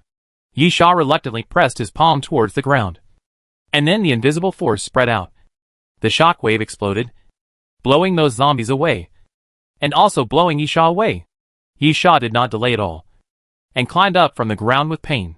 Because of the shock wave, a vacuum zone appeared around Yishaw, but it could not last too long. Before those zombies that were blown away could get up, new zombies rushed over, stepped on the bodies of those zombies, and continued to pounce on Yishaw. Yishaw pulled out the crystal bar of the red flame bomb from his waist and threw it out in a hurry. Boom! Boom! Boom! As the crystal bars of the red flame bomb were thrown out continuously, the sound of explosions rang out one after another, and then the fireball exploded and engulfed the zombies. While throwing the crystal bars of the red flame bomb, Yishaw ran out quickly. Don't let those zombies get close. Absolutely not. This is the only way to survive in the zombie tide. If you are constantly surrounded by zombies, there is no other outcome at all. You will definitely be bitten to death. Yishaw moved forward. His goal was the tank. As long as he could hide in the tank temporarily, he would be safe. However, things would not be so easy after all. A black shadow suddenly flew out from the flames and hit Yishaw's back. knocking Yisha away. It turned out to be a burnt and bloody crawler. The initial mutated crawler was not very powerful, at least for Yisha now. But the time when the crawler appeared was too wrong. Even if Yisha could easily kill the crawler, it would take some time, and the zombies around would definitely come again. Lifting the Alaskan harpoon, Yisha thrust it into the creeper's neck. Roar! The next moment, Yisha roared, and lifted the creeper up with brute force, and then smashed it to the ground. The Alaskan harpoon also pulled at this moment, cutting the creeper's neck directly. You killed the creeper. Cumulative number, 109. Yisha's speed was not slow, and he killed the creeper in almost an instant. However, after such a delay, the zombies around him still rushed over, and the encirclement had approached to 4 or 5 meters around Yisha. Chapter 351 Life and Death Fight. At a distance of 4 or 5 meters, Yisha certainly did not dare to throw the crystal bars of the red flame bomb crazily anymore. The explosion at this distance would most likely affect Yisha. Void Snake Spear. Before the zombies closed in, Yisha shouted, and then the Void Snake Spear appeared in his palm. And then he threw it forward with force. The Void Snake Spear rushed forward, advancing crazily in a straight line. Wherever it passed, all the zombies were pierced by one blow, and even many zombies had their bodies split in two. Although the neck and head are the zombies' weaknesses, as long as the power is strong enough, the zombies can be killed by completely destroying their bodies like this. At the very least, the zombies can lose their ability to move. Yisha got a chance to breathe. But unfortunately, the Void Snake gun can't be used indefinitely, and there are intervals. Yisha is also in pain at the moment, and all his tricks can't be used. First of all, the corpse flower can't go into battle. Otherwise Yisha's pressure will be greatly reduced. The corpse flower is not afraid of zombies biting at all, and can sweep zombies over a large area. Unfortunately, because of the battle with Gao Hongmin, the corpse flower can hardly move now, let alone fight. The second is the martial arts supreme, whose ability is much more terrifying than Yisha imagined. If it can be used, it may really be able to fight a bloody way with fists and feet alone. The problem is that only half of the 72 hours have passed. There is no need to say more about the heavenly punishment and divine punishment. The divine punishment arrow may not have much effect at this time. After all, although the power is huge, only one arrow can kill a limited number of zombies. But the arrows of the heavenly punishment were different. They rained down arrows on an area, which could quickly kill a large number of zombies in the zombie tide and quickly open a gap in the zombie tide. However, both the heavenly punishment and the divine punishment arrows were used on the meat tree. The infinite bow was Yisha's more conventional combat weapon, and it was also very good. But using a bow and arrow in the zombie tide was simply seeking death. There was no chance for him to keep drawing the bow and string. He was afraid that he would be surrounded again after shooting a few arrows. Yisha could only fight in close combat, but he couldn't keep up with the speed of the zombies. He finally used the Void Snake gun to open a path, but he didn't go far before he was surrounded again. Hard armor. Yisha gritted his teeth and shouted, and scale-like patterns appeared on his body, covering his whole body. A zombie bit him, and he broke his teeth when he opened his mouth. Then Yisha waved the Alaskan whale harpoon and stabbed it directly into the zombie's neck. The Alaskan whale harpoon went in and out, directly bringing out a blood flower. And then Yisha raised his foot and kicked the zombie to the ground. With the hard armor, Yisha didn't have to worry about the zombies biting him for the time being. But Yisha still had a hard time, and his advancement was quite slow. Moreover, as the hard armor gradually consumed, its effect would continue to weaken. Yisha gritted his teeth, and then suddenly took out a test tube, which contained a blood-colored crystal. The blood core of the Blood King. The blood core of the Blood King is very precious, and the price in the dining car is 5 gold skull coins. After Yisha got it, he didn't use it, nor did he sell it. In fact, Yisha originally intended to use it, but because he got the dragon-catching crane, which made up for the weakness of the melee ability to a certain extent, Yisha thought that he no longer needed the blood ability. At that time, Yisha felt that his strength was enough to deal with various situations. Of course, it is necessary to continue to strengthen himself, but Yisha thinks that he needs more specific abilities. Abilities that can be needed by himself or can make up for his shortcomings.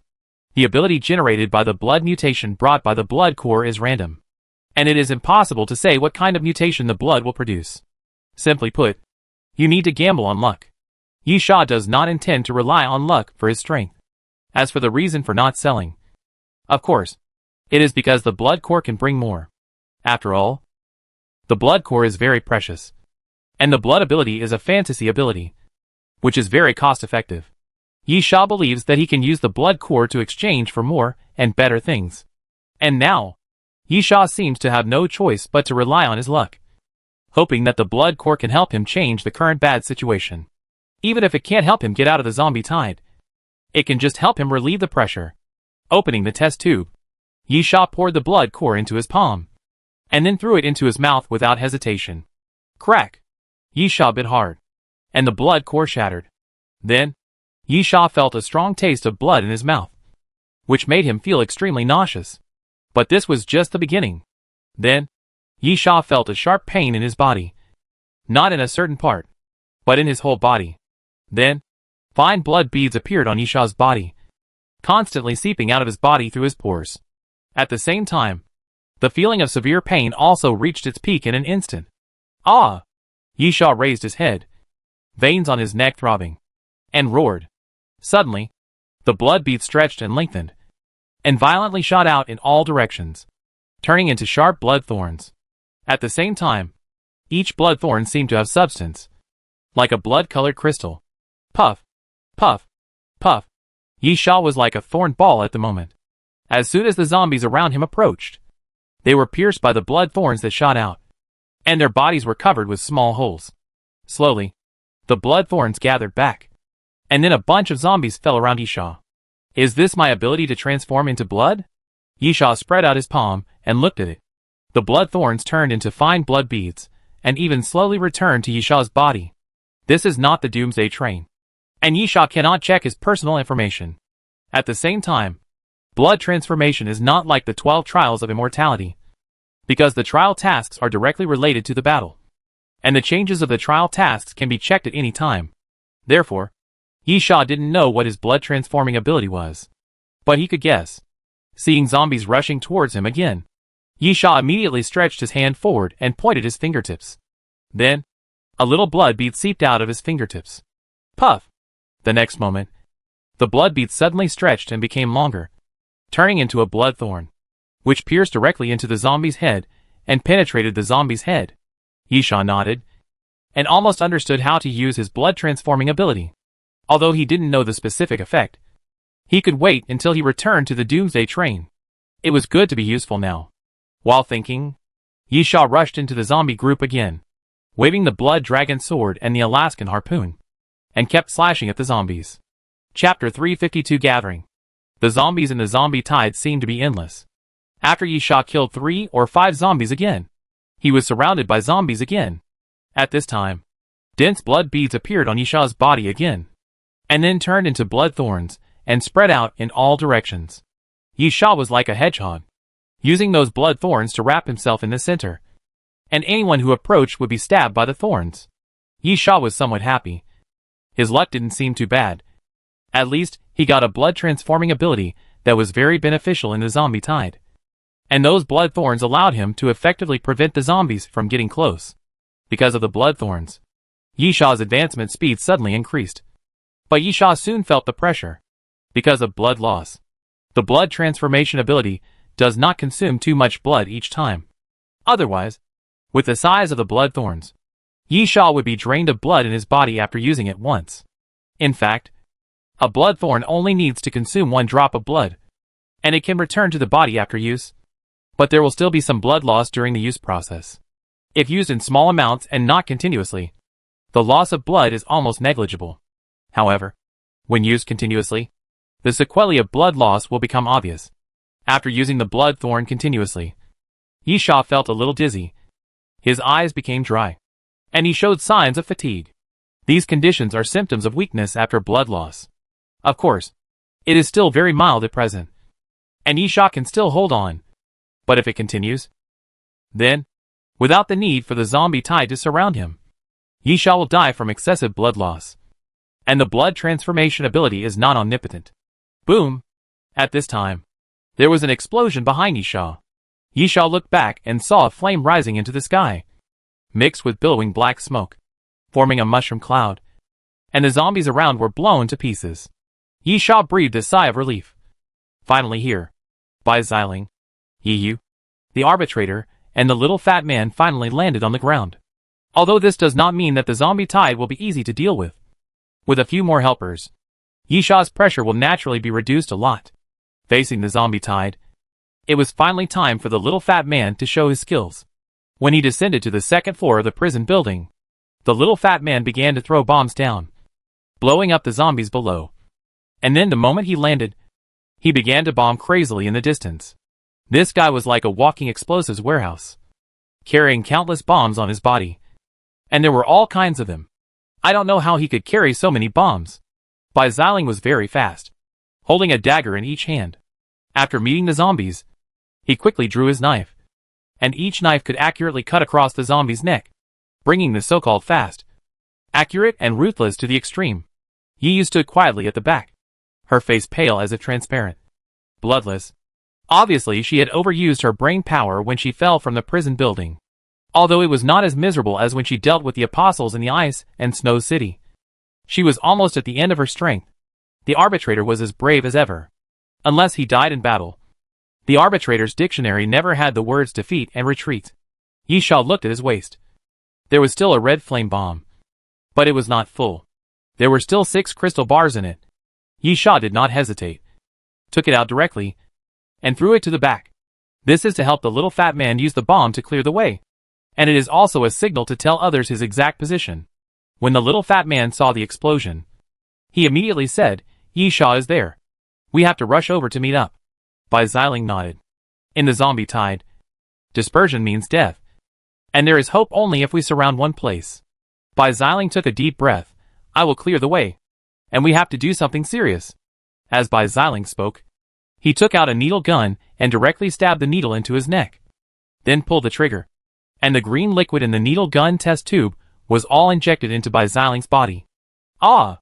Bai Xiling let out a low cry, and his muscles suddenly swelled up, completely pushing up his clothes, and his eyes turned light green, flashing with ferocity. Clang! The daggers in Bai Xiling's hands collided with each other, making a crisp sound. And then, Bai Xiling stabbed one of the daggers into the ground. Puff! Puff! Puff! When the dagger stabbed into the ground, blood suddenly gushed out of the zombies around them, and countless wounds appeared on their bodies for no apparent reason. And then, they slowly fell to the ground. After clearing a gap, Bai Xiling drew out his dagger without hesitation and rushed forward. Extremely fast, Bai Xiling rushed forward like a ghost. And then the dagger in his hand kept dancing, and the zombies around him fell one by one. The medicine injected by Bai Xiling was obviously something like adrenaline, which could indeed improve his strength in a short period of time. And the extent was very terrifying. However, this kind of thing could not be used for a long time, and the surge in strength could only improve for a period of time. Secondly, there were usually considerable sequelae. But in this situation, Bai Xiling obviously couldn't care less. Bai Xiling took out the treasure from the bottom of the box, and he was indeed more courageous as the battle went on. He actually fought his way out of the bloody road with his own strength. Yisha's eyes lit up, and he also felt that there was a chance. He immediately took out his PDA and ordered the arbitrator, "Cooperate with Bai Xiling and attack with all your strength." The arbitrator raised his left arm, and the red vines flew forward, and at the same time continued to split into more than a dozen vines, which spread to both sides and continuously pierced the zombies' heads. The next moment, the arbitrator suddenly bit his waist. Behind the arbitrator, along the spine, there was a huge crack, and a sticky liquid kept flowing down, with strong corrosiveness and a faint fishy smell. Puff! Puff! Puff! Suddenly, countless red seeds suddenly spurted out from the crack behind the arbitrator. Those seeds were about the size of a baby's fist. After being ejected into the air, they fell rapidly downwards like rain. And then at the moment of landing, those red seeds suddenly exploded one by one like bombs. The seeds contained a strong acid with severe corrosiveness. When it fell on the zombies around, the flesh and blood of the zombies quickly rotted and fell off piece by piece. After a while, Yisha finally took the lead to meet up with Bai Xiling. Yisha breathed a sigh of relief. There was only one goal left, and that was the T-70 tank. Distance: 250 meters. Chapter 353 Breakout. After Bai Xiling was injected with the drug, he had completely fallen into madness. Although he had not lost his mind, he was not sober. Yi Sha originally wanted to open the gap little by little after the four of them gathered together. But Bai Xiling ignored Yi Sha and just rushed forward madly. Yi Sha hesitated for a moment, then followed him. Opening the way was the most dangerous, since Bai Xiling had already gone up. It seemed that there was nothing wrong. Yi Sha quickly met the remaining people and then chased after Bai Xiling. After Yi Sha approached, he asked directly, "How many bombs do you have?" "Countless." "Okay. No bragging." "The little fat man, there are still more than 20 conventional bombs. But I have this thing." As the little fat man spoke, he took out a disc and pressed the center of the disc. Storage racks popped out on both sides, and many metal capsules were densely placed inside. The little fat man, micro-reactor bombs. Don't look at them so small. The power of each one is not weaker than 1 kilogram of TNT. And the most important thing is that they are easy to carry. One storage disc can hold 120 bombs. I have 3 storage discs. Enough. Yi Sha nodded. Don't bomb forward. Throw to the sides to prevent the zombies from getting closer. It is indeed very difficult to open a gap in the zombie tide and fight your way out. But what is more difficult? It is to maintain the gap. Yi Sha and Bai Xiling both have the ability to open a gap in the zombie tide for a short time. But the key is that with the continuous influx of zombies, the gap will soon be submerged. How to maintain the open gap is the key to rushing out of the zombie tide. At present, Bai Xiling relied on the power of the potion, and it can be said that he was getting braver and braver. There was no need to worry about opening a gap. But how to maintain the gap opened by Bai Xiling was the key. At this time, the little fat man's bomb was the biggest killer. The little fat man nodded, grabbed the micro-reactor bomb, and threw it around. These micro-reactor bombs were not cheap, and they cost the little fat man a lot of his belongings. But how could he care so much at the moment? Bai Xiling's charge, and the little fat man's bomb finally stopped the zombies from closing in. Even if there were occasional escapees, Yi Sha and the arbitrator would quickly kill them. Yi Sha and his men finally saw hope. 250 meters. 200 meters. 150 meters. When he was 100 meters away from the T-70 tank, Bai Xiling suddenly knelt on the ground. His body suddenly withered like a deflated balloon, and his muscles softened. Puff! Bai Xiling half knelt on the ground, opened his mouth and spat out a mouthful of blood, staining the ground red. As Yi Sha guessed, the effect of this kind of medicine is indeed amazing, but it is impossible to use it continuously, and it is accompanied by quite strong side effects. Bai Xiling felt that all the strength in his body was drained away. Even if he moved his fingers, he could feel the soreness coming from his fingers. However, he couldn't stop. Bai Xiling knew very well that stopping would mean death. But Bai Xiling had just struggled to get up when he felt his legs go weak, and he was about to fall to the ground again. But at this moment, an arm passed through Bai Xiling's ribs and supported Bai Xiling. You've done a great job. Yi Sha, let me do it next. Yi Sha said, as he let go of Bai Xiling and walked forward. The dragon pattern on the blood dragon sword had already lit up. Yi Sha slashed forward with force without hesitation. Blood dance. The sword came out, and the sword light was bright. The blood dragon sword was filled with dazzling blood-colored sword light. And then 3 blood-colored sword arcs flew forward. Where the sword arc passed, the zombies in front were instantly dismembered on the spot.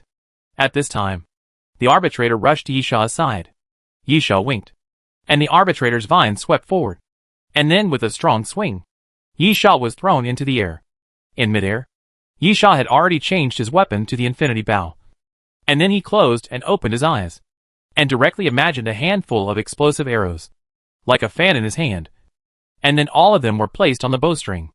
The next moment, Yi Sha pulled the bowstring of the infinity bow into a full moon. And then the explosive arrows fell to the ground like rain. Boom, boom, boom. Continuous explosions sounded, and fireballs continued to explode, engulfing the surrounding zombies. Charge! The little fat man shouted loudly, rush out now. If you charge now, you may be affected by the explosion of the explosive arrows, and you will also have to face the rolling flames. However, in the field of bombs, or in other words, in the field of explosions, the little fat man is definitely a leader. He only took a glance to know that even if Yi Sha's bombardment of explosive arrows could not cover a range of 100 meters, It would definitely cover a range of 70 to 80 meters. This is the best time to charge. As long as they charge forward under the explosion, the T-70 tank will be within reach, without taking risks. How can we survive? The little fat man shouted, and supported by Xiling to move forward quickly. A large area of zombies around had been cleared. The flames were surging, making the air extremely hot. Everyone's skin was burned and even painful. However, there was no choice but to move forward. At this time, Yisha fell to the ground and ran forward. This round of crazy bombing was enough to prevent the zombie tide from gathering for a short time. And it was also their hope to survive. 70 meters. 50 meters. 30 meters. The T-70 tank was already in sight. But the power of the explosion gradually weakened. The flames were no longer continuous, and the aftermath of the impact had dissipated. The terrifying zombies began to gather together like a wave and reformed. Everyone's face was ugly. Just a little bit away. Just at this time, Yiyu suddenly made a move. Yiyu pushed his hands forward, and the scattered flames unexpectedly gathered together again, forming a semicircle, blocking the zombies in front, and forcibly creating a vacuum zone. Yiyu said with difficulty, "Hurry up." Yiyu's condition was not very good. Her face was covered with sweat, and she was still coughing up blood while talking. It was obvious that she was forcing herself to use her brain power again. Yisha immediately reached out and picked up Yiyu. When he passed by the fat man, he also clamped the fat man under his ribs. The arbitrator carried by Xiling and quickly passed through the vacuum zone to the side of the T-70 tank. The arbitrator entered first and prepared to drive the tank. Then Yisha stuffed the rest of the people in like stuffing clothes, filling the small space in the tank. Then, with a bang, the hatch of the tank closed with force. Chapter 354 Pause. After closing the tank's hatch, Yisha did not hesitate to draw out the radiant sword, put it on the string, and shot it out fiercely. The radiant sword was extremely fast, and it turned into a stream of light, drew a parabola, flew over the outer wall of the prison, and disappeared in the blink of an eye. Then Yisha felt the surrounding scenery flowing wildly, turning into thin lines, which made him dizzy. When the scenery settled down again, Yisha found that he was about 300 or 400 meters outside the prison. There were some zombies around, because they were alarmed by the explosion in the prison, and they came from farther away. Yisha pulled out the Black Star pistol, fired continuously, killed the zombies, and then walked forward along the street. After walking about 100 meters, the T-70 tank finally broke through the prison gate and rushed out. Yisha leaned on the side of the road for a while, waited for the tank to come out, jumped on it, and sat on the top of the tank. At this moment, Yisha felt that his whole body was limp. He was really too tired. On the one hand, he was tired from losing blood due to the continuous use of his blood transforming ability. On the other hand, the zombie tide was indeed terrifying. Climbing the stairs, fighting, and fighting for 2 hours. Yisha's clothes were already soaked with sweat. This battle seemed to have lasted for 2 days, and he was really exhausted. Bang, bang. At this time, there was a sound under Yisha. After Yisha stood up, he opened the hatch. The little fat man looked up. "What should we do now?" "Yisha, go into the town, rest, and recover your strength. The tank must be abandoned. Tanks are good, but they are too eye-catching. They make a loud noise when driving, which will attract zombies and other surviving humans. The carriage battle is still going on. Death Carriage number 1 is fighting with Death Carriage number 2. If the people in Death Carriage number 2 really encounter it, they will most likely be finished in their current state." The fat man hesitated for a moment. "We didn't get the variable platelet samples. Yisha, Warden Kemps must be in Jiancheng prison. In the current situation, he definitely can't go back. But the variable platelet samples are still a necessity for returning to the Doomsday train. And there are still a lot of them." The little fat man thought for a while. "You mean other prisons?" "No. Yisha, other prisons were abandoned when the end of the world came. And no one from Comp Corporation was conducting research there. It was just misleading." "Ah, that's it." The little fat man slapped his head. Because of the killing mission of the Warden Kemps, everyone instinctively focused on the prison. In fact, the key point is not the prison, but Comp Corporation's research in Jiancheng prison. Yisha smiled and nodded. The little fat man already knew what he meant. "Fatty, so, if we go to the Compu Company building, we may be able to find a sample of polymorphic platelets." "Yisha, that's it. Fatty was embarrassed. Then we have to leave the artificial island. We don't have a helicopter now. So we have to find a helicopter on the island first. Yisha, don't worry. Don't forget. You still have to fight the carriage battle. Kill the number 2 death carriage.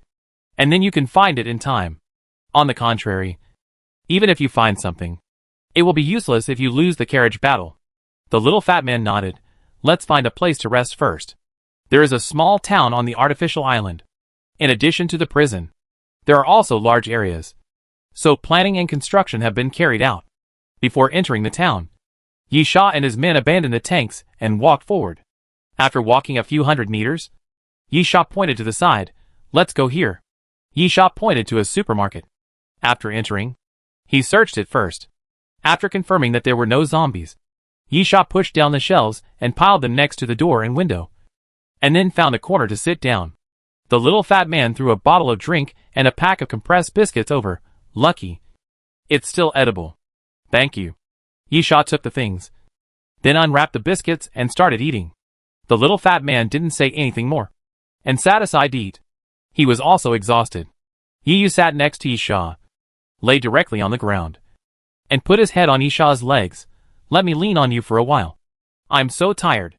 Yisha didn't object. He knew very well that Yiyu came over not only to make him sleep more comfortably. So he lowered his voice and said, Apostle walk? Yiyu, well, the apostle's appearance must be to destroy the crew's mission. Yisha, the warden's notebook is already in my hands. How can he destroy it? Unless he kills me. Of course. If he really comes to my door, I don't mind settling accounts with him. Yiyu, don't forget. We have more than one mission. The apostle in the ice and snow city was killed by us, and they didn't get what they wanted. Yisha pondered for a moment. Nan Junxian? Yiyu, of course. Since there are apostles going to the ice and snow city, it means that they also want the ancient gene samples of the ice demon's resurrection. So they will naturally be interested in the backup data. Yisha, that is indeed a problem. But judging from the fact that the apostles are hiding in the Jiancheng prison, they probably didn't succeed. They are planning to wait and see like us. Yiyu, seriously, he wants to use the zombie tide to kill us. So he must be looking for Nan Junxian now. Yisha, it's not that easy to find him. Otherwise, I would have killed him long ago. Yiyu, but we are behind now. After all, and it is not ruled out that the other party has some way to find him. Yisha did not say anything. If nothing unexpected happened, the apostle should have gone to find Nan Junxian. But Yisha had no experience in finding people. Secondly, in their current state, even if they found someone, what would they use to fight? Yiyu's brain ability was almost useless. Although Yisha could still fight, he was seriously injured and had used up all his trump cards. If he only dealt with Nan Junxian, it would be fine. But if he ran into the apostle again, he would definitely be in danger of death. You can only recover first. Yisha thought for a while, then think about how to find Nan Junxian. Yiyu, do you have any good ideas? Yisha pondered for a moment, and suddenly said to the little fat man, You said last time that almost everyone in the number 2 car listened to Nan Junxian? Ah? The little fat man came back to his senses. And then, this is what we speculated. Yisha, speculation? The little fat man, we became enemies with the number 2 death car because Nan Junxian and his men robbed our mutant virus antibody serum. There were a total of 13 people who took action at that time, commanded by Nan Junxian, and they cooperated well with each other. Chapter 355 Plan. The number of people in a death carriage should be around 20. Of course, usually less than 20, because of the issue of death. Then, Nan Junxian can command 13 people, which is almost 2/3 of the entire carriage. Of course, this involves a problem. That is, the team was formed temporarily. But considering that the fat man said that they cooperated well, the possibility of temporary formation became smaller. If you want to cooperate well, you naturally need to form a team for a long time. Or multiple times. Yisha pondered for a while. First of all, Nan Junxian. Yisha hated him very much. In his previous life, Yisha was betrayed by 2 people, one of whom was Nan Junxian. In terms of strength, Nan Junxian was at the bottom of the team at that time. But Nan Junxian was very good at talking. Nan Junxian contributed a lot to Yisha's team formation. Secondly, the transactions in the team at that time, including communication and cooperation with others, were all negotiated by Nan Junxian. In general, Nan Junxian has good social skills, so Yi Sha didn't find it strange that he could gather a team. However, 13 people is still too many. For a simple reason. It is very difficult to gather so many people after leaving the Doomsday train platform. Therefore, Yi Sha came to two conclusions. The first is that Nan Junxian privately assigned small teams to act in teams when necessary. The second is that Nan Junxian has a fixed team of a few people. About 5 to 7 people is more reasonable. But he has a high prestige in Doomsday Train number 2, and is a leader-like figure. When necessary, he can spend time to gather more people. Yi Sha said to Yi Yu, "What is the range of your sensing ability?" Yi Yu, "There is no fixed range limit. The larger the range, the greater the consumption. Theoretically, my brain is strong enough to cover a city." Yi Sha, "What about the artificial island?" Yi Yu, "Yes, but it is meaningless, without considering the consumption issue. The sensing circle covers the entire artificial island. I can sense all the active targets on the artificial island. I can't even distinguish between zombies and humans. How can I distinguish Nan Junxian?" Yi Sha, "It's very simple. Sense a team of 5 to 7 people. These people must act together. Can you sense this?" Yi Yu frowned. "That's possible." Yi Sha, "In terms of strength, the first 4 carriages to arrive at the artificial island must be the number 1 and number 2 death carriages. How many of them are in a team? Assuming there are 5 people in a team, the 4 teams will reach 20 people. Considering the ratio of the number of people, and excluding those who act alone, there will not be many teams on the artificial island. If nothing unexpected happens, one of them must be Nan Junxian's." Yi Yu pondered for a moment, then said, "This is indeed a solution. But to cover the entire artificial island with an induction circle, do you know how much I will consume? I can't hold on for long." Yi Sha closed his eyes. "You don't need to do anything." Yi Yu, "But..." "No buts. I was planning to deal with him by myself. I don't need anyone's help." Yi Sha suddenly opened his eyes, showing a bit of ferocity. "Whoever obstructs me, I will kill him." Yi Yu took a deep breath. "Okay. I'll do as you say. I need at least a day to recover." Yi Sha, "Okay." Yi Sha actually needs time too. The Divine Punishment Arrow takes 72 hours. And the Martial Dao Supreme also takes 72 hours. But a day and a half has passed, and there are about 30 hours left. The Heavenly Punishment Arrow only takes 6 hours. But the Heavenly Punishment Arrow is not for single combat. Having made up his mind, Yi Yu stopped talking and rested peacefully. No words were spoken that night. Early the next morning, Yi Sha woke up the little fat man and by Xiling, "How did you two rest?" "Little fatty, I'm fine." Little fatty was responsible for throwing bombs, hiding in the back all the time, and didn't get hurt at all. It was mainly physical exhaustion, and at most the consumption of bombs. By Xiling, I injected a cell activation agent, which can speed up the recovery of injuries and physical strength. I can barely recover 60% to 70%, so I shouldn't be too much of a drag. Yi Sha nodded. "Let's make a new plan." By Xiling, "You say." Yi Sha, "First of all, your mission. Don't even think about killing the Warden Kemps. The current state of Jiansheng prison is a dead end for anyone who goes in." By Xiling nodded helplessly. But fortunately, this was an additional mission, not the Doomsday Train return mission. It was nothing more than the loss of special rewards, which was not unbearable. Staying alive was the most important thing. Yi Sha continued, "I have discussed with the little fat man about the variable platelet samples. We can try to find them in the building of Compu, but that requires leaving the artificial island. Therefore, we will not make any plans for the time being. Then, the problem at hand is the carriage battle." By Xiling, "Yes." Yi Sha, "The carriage battle cannot rely on individual strength alone, but requires the strength of the entire carriage. My plan is to try to gather the people in the number 1 death carriage and finish the carriage battle first." Little fatty, "Do you mean to start the battle directly?" Yi Sha, "Yes. I don't know what the Starlight Mold is, so I can't provide you with information. But the other task is to reduce the number of members by half. So let's go straight to it, and let the people in the number 2 death carriage die directly without a chance of a comeback. Just kill them until only a few people are left." By Xiling took a breath of cold air. Yi Sha's plan was really cruel and ruthless. It was a full-scale war, and intended to massacre.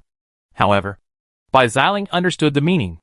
As long as the number 2 death car was made powerless, The remaining task of finding the Starlight mold would not be urgent. He could go ahead and find it without worrying about the people in the number 2 death car stabbing him in the back. Bai Xiling hesitated for a while. This method is good, but it is not easy. Yi Sha casually used the Alaskan whale harpoon to scratch the ground and wrote Nan Junshian's name. He is the key. Little fatty, what do you mean? Yi Sha, if a team has a leader, under long-term leadership, individual thinking and independent ability will inevitably decrease, because they are used to obeying orders and acting according to the instructions of the leader. Little fatty suddenly realized so. If Nan Junxian is killed, the combat power of Death Car number 2 will inevitably decrease sharply. And there will even be panic and confusion. Yes, once he dies, this matter will be half successful. And the winning rate of Death Car number 1 will increase greatly. Yi Sha, and I will help you kill him. Chapter 356 Execution. Bai Xiling, what do we need to do? Yi Sha, I just said. Gather the people in the number 1 death car and explain the situation. Even if I kill Nan Junxian, can I help you kill all the people? You must work together. So if you have a way to contact them, contact them. If you don't have a way, go out and look for them. The little fat man spread his hands. I only have Xia Yuren's phone number. And now when I use the phone, there is no signal from time to time. So it depends on luck. Yi Sha, let's try. Xia Yuren is definitely strong enough. If she participates, she will definitely be a great help. I only have 3 people. Bai Xiling, but one of them is Gonlin. Yi Sha narrowed his eyes. Oh? Bai Xiling, don't underestimate that woman. Since you disappeared, I always think that the most difficult person in the number 1 death carriage should be that woman. She has the contact information of everyone in the entire carriage. Interesting. Yi Sha smiled. Let's contact them.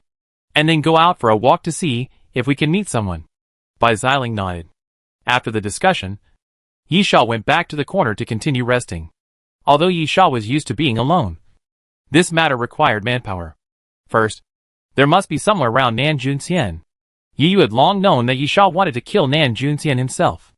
This was a tacit understanding between the two. Yi Yu was responsible for the others, and Nan Junxian belonged to Yi Sha. But according to Yi Sha's method, Yi Yu could definitely not be counted on. Just in case, Yi Sha needed other people to help. Second, it was the Apostle Walk.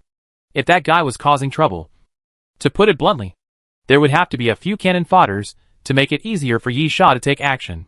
Bai Xiling and the little fat man discussed it on the side, and then made up their minds, said hello to Yi Sha, and prepared to contact while going out to find someone. From their point of view, contact was necessary. In the current situation of Jiansheng prison, no one could help. So don't rush in stupidly. Bai Xiling and the little fat man didn't care about the lives of others. But too many people died, and the carriage battle could not be fought. Therefore, Yi Sha's plan was exactly what they wanted. Yi Sha and Yi Yu were still resting in the convenience store. When Yi Yu recovered, it was already night. Considering that it would take time to use the martial arts supreme, and it was not suitable for action at night, Yi Sha decided to rest for another night. Before that, Yi Sha received a call from Gonlin. I thought you were dead. Gonlin's laughter came from the other end of the phone. I heard everything. Yi Sha, how many people do you have? Gonlin, not counting me. 7. I'm not as good as you guys. Yi Sha was surprised. So many? Gonlin, I didn't say they were all from the number 1 death car. Yi Sha suddenly realized that he had almost forgotten what this woman was good at. With her ability to deceive people, she probably got a few more idiots to protect herself and send them out as cannon fodder when necessary. Yi Sha, location. Gonlin, we will reach the artificial island in 5 hours. I'm in the undersea tunnel. Yi Sha, contact me anytime. After hanging up Gonlin's phone, Yi Sha was very satisfied. Gonlin had a team of people, which was definitely more convenient, and there was still enough time. Yi Sha said to Yi Yu, I have contacted some people. Continue to rest and start the action tomorrow. Yi Yu nodded and closed her eyes again. The two of them dozed off until midnight, when a slight noise woke Yi Sha up. Yi Sha suddenly drew out the blood dragon sword and swept forward. With a clang, a crisp metal sound rang out, and the blood dragon sword was held by someone. The little fat man's voice came, Don't fight. It's us. Xia Yuren pushed the blood dragon sword away with a dagger. Long time no see. Yi Sha nodded. As a greeting, Only found her? By Xiling? There is another one. On the east side of the artificial island. We agreed to meet tomorrow. In addition, we also heard that there are at least 10 people in the number 2 car on the artificial island. Yi Sha raised his eyebrows. Oh? Are you sure? Xia Yuran, I saw it with my own eyes. The one called Nan Junxian was a team of 5. I couldn't beat them. So I ran away. Then I saw 3 people in the number 2 death car. As for the remaining 2, I followed them to the underwater tunnel. Yi Sha showed some joy. This news is too important. First, it can be confirmed that Nan Junxian is on the artificial island, which is important information. Otherwise, everything that follows will be useless. Secondly, it can be confirmed that there are 4 people around Nan Junxian, and 5 people after Nan Junxian is included. Of course, this cannot be completely accurate. Maybe Nan Junxian will gather more people later. But at least the approximate number of people in the team can be determined. Yi Sha, then take action tomorrow morning. Bai Xiling and the little fat man agreed. No problem. The 5 of them sat down to rest. Everything was settled for now. They just had to wait until tomorrow. Yi Sha closed his eyes. Some accounts should be settled. You were lucky not to run into them in the ice and snow city. This time, I'm afraid you won't be so lucky. Nan Junxian. The next day, Yi Sha and Yi Yu climbed a tall building. Although this didn't help Yi Yu to sense, it helped to confirm the location. Yi Yu, are you sure you want to do this? Let me make it clear first. I'm definitely not able to help you fight. Yi Sha, let's start. Yi Yu stopped talking nonsense, looked into the distance, and then closed her eyes. However, in front of Yi Yu, it was not pitch black. The entire artificial island seemed to have become a reduced 3D model at this moment, clearly displayed in front of Yi Yu. At the same time, there were dense red dots, marking everything. The invisible force spread out to the surroundings, exploring the artificial island. And Yi Yu's face gradually turned pale. Southeast direction. Yi Yu, near a department store. Yi Sha picked up the intercom and repeated Yi Yu's words. Confirm. This is also the reason why Yi Sha needs manpower. Yi Yu's sensing can only confirm the location, but cannot sense whether the other party is Nan Junxian.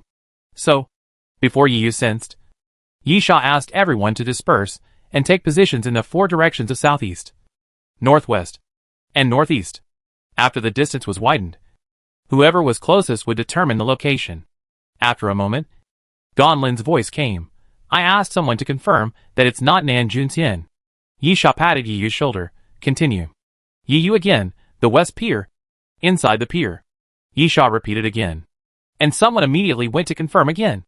And then Bai Xiling's voice came. No. A 3-person team is dealing with 2 mutant zombies.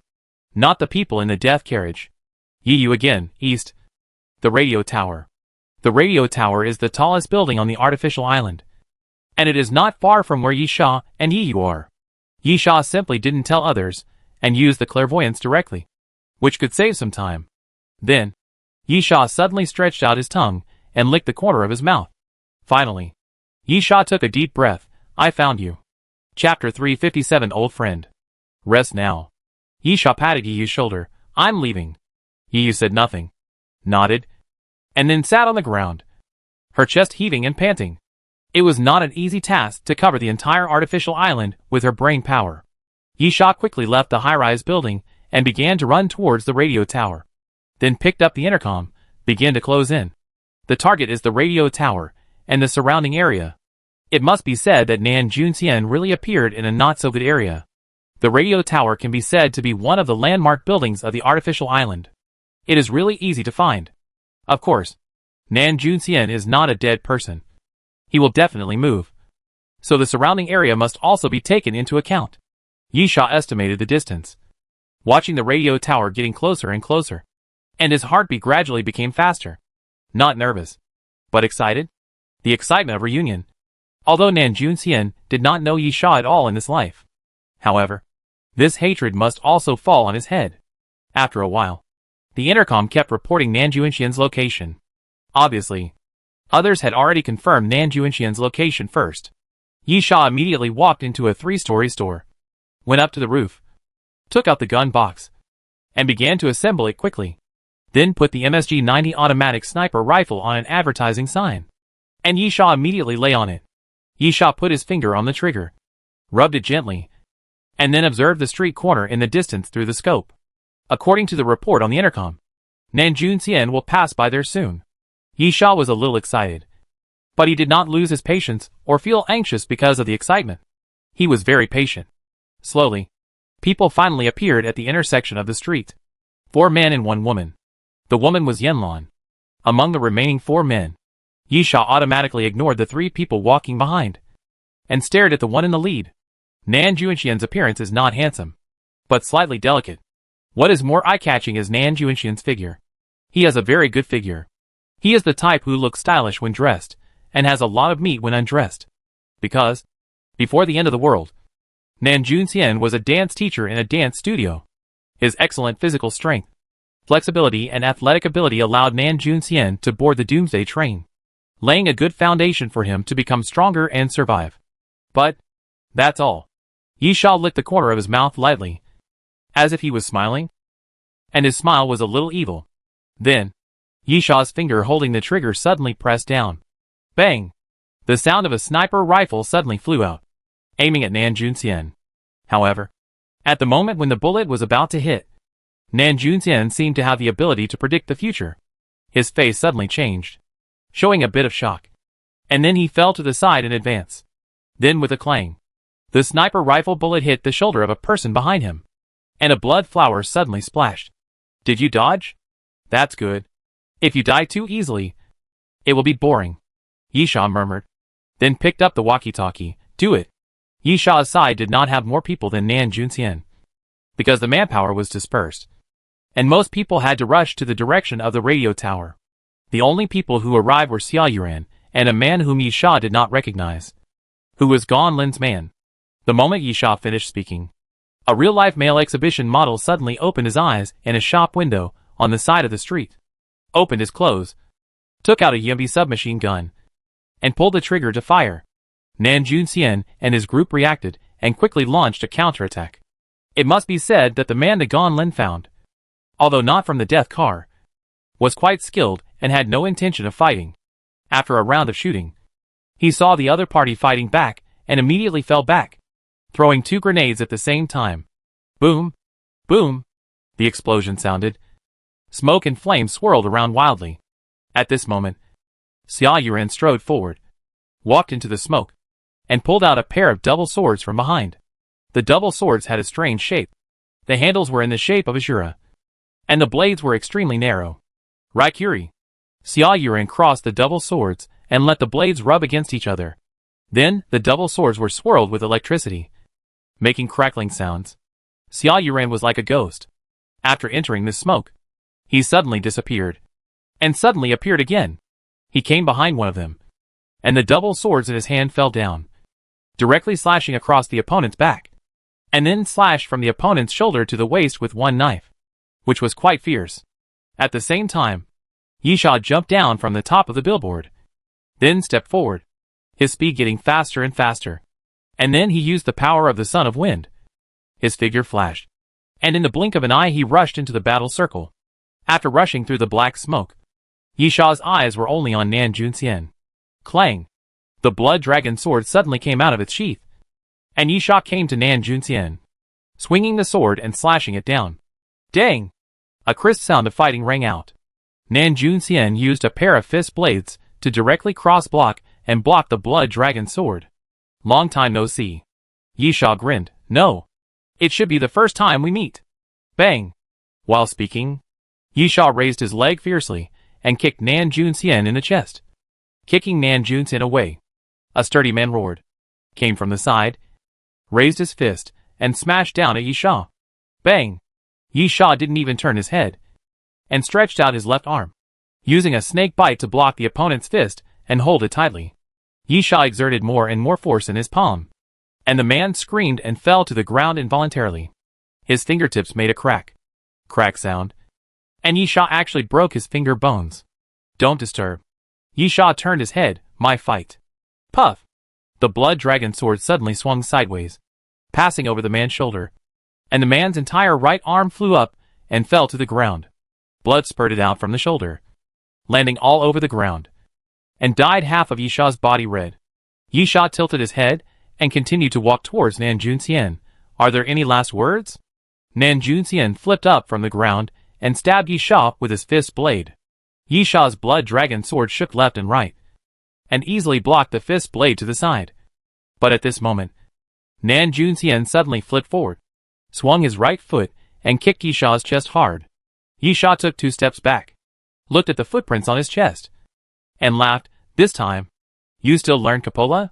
Sure enough, most of the time, people don't change. Nan Junxian ignored Yi Sha, but slowly stood up. He didn't know what Yi Sha was saying, but he had already classified Yi Sha as a member of the number 1 death car. In this case, is there any other reason besides fighting? Isn't this the meaning of the car battle? Chapter 358 Fighting. Nan Junxian tapped his toes and suddenly jumped up on the spot. Capoeira, also known as capoeira, or war dance, was popular in the 16th century. It is a kind of fighting technique that combines dance and martial arts, with kicking as the main means. It uses a lot of somersaults and roundhouse kicks, which is very entertaining. In the previous life, Nan Junxian was a dance teacher before the end of the world. In terms of physical fitness, he was very flexible, and his legs were very powerful. Therefore, Nan Junxian chose to learn the elementary mastery of capoeira, a fighting skill that was very suitable for him to play. And then he practiced it to the master level. At present, it seems that Nan Junxian's choice in this life has not changed much, and he still chooses to learn capoeira. Nan Junxian took out a music player, and then the music with a distinct rhythm sounded. This is also a feature of capoeira. Usually, the attack rhythm is adjusted with the rhythm of the music, and the effect will become better. At the same time, with the sound of the music, Nan Junxian's jumping frequency became obviously faster. And then he took a step forward, and his body swayed, as if he wanted to punch. However, in the next moment, Nan Junxian's body suddenly twisted around, and a back kick swept towards Yi Sha's head. The previous punching posture was simply a bait. Yi Sha sneered and whispered, "Hard armor." Dense scales appeared on Yi Sha's body, like the scales of a giant dragon, quickly covering Yi Sha's whole body. Bang! At this time, Nan Junxian also kicked Yi Sha's head. Yi Sha stood there, completely indifferent, and then suddenly raised his foot and kicked Nan Junxian in the chest, kicking Nan Junxian and rolling out on the ground. Yi Sha walked towards Nan Junxian. "You better show some real skills." Yi Sha raised his foot and stepped on Nan Junxian, who wanted to stand up. Otherwise, Yi Sha's face showed a ferocious look. "You will die." Nan Junxian gritted his teeth and swung his fist blade fiercely, slashing at Yi Sha's ankle. However, Nan Junxian's fist blade could not destroy the solid armor at all, and was blocked and fell directly before the scale pattern. Yi Sha's foot continued to increase the strength, and Nan Junxian immediately roared in pain. Suddenly, a light slap came from Yi Sha's side. Yanlan had come to Yi Sha's back without knowing when. She held the saber in her hand and stabbed Yi Sha's back with all her strength. Yi Sha turned his body to avoid Yanlan's attack and suddenly attacked. As fast as lightning, Yi Sha grabbed Yanlan's neck and lifted her up in the air. "I let you go last time." Yi Sha closed his fingers and looked at Yanlan. "So, you should get out of here. Do you understand?" Yanlan couldn't answer at all. Yi Sha kept pinching her neck. The feeling of suffocation quickly swept through her body, and her face gradually turned purple. "Let her go." Nan Junxian got up from the ground and yelled at Yi Sha, "Did you hear me?" Yi Sha looked at Nan Junxian again and suddenly laughed. "Are you angry? She is your woman? Do you care about her?" Yi Sha asked 3 questions in a row, and then without waiting for Nan Junxian to answer, Yi Sha suddenly raised the blood dragon sword and stabbed it into Yanlan's thigh, piercing through Yanlan's thigh. Yi Sha looked at Nan Junxian. "Do you feel bad?" "Hey!" Nan Junxian growled like a wild beast, as if he was completely enraged by Yi Sha. "This is more interesting." Yi Sha licked the corner of his mouth, swung his arm, casually threw Yanlan aside, and went to meet Nan Junxian again. Clang! The blood dragon sword collided with Nan Junxian's fist blade again, making a crisp sound. At this moment, Nan Junxian suddenly raised his hand and slapped his wrist.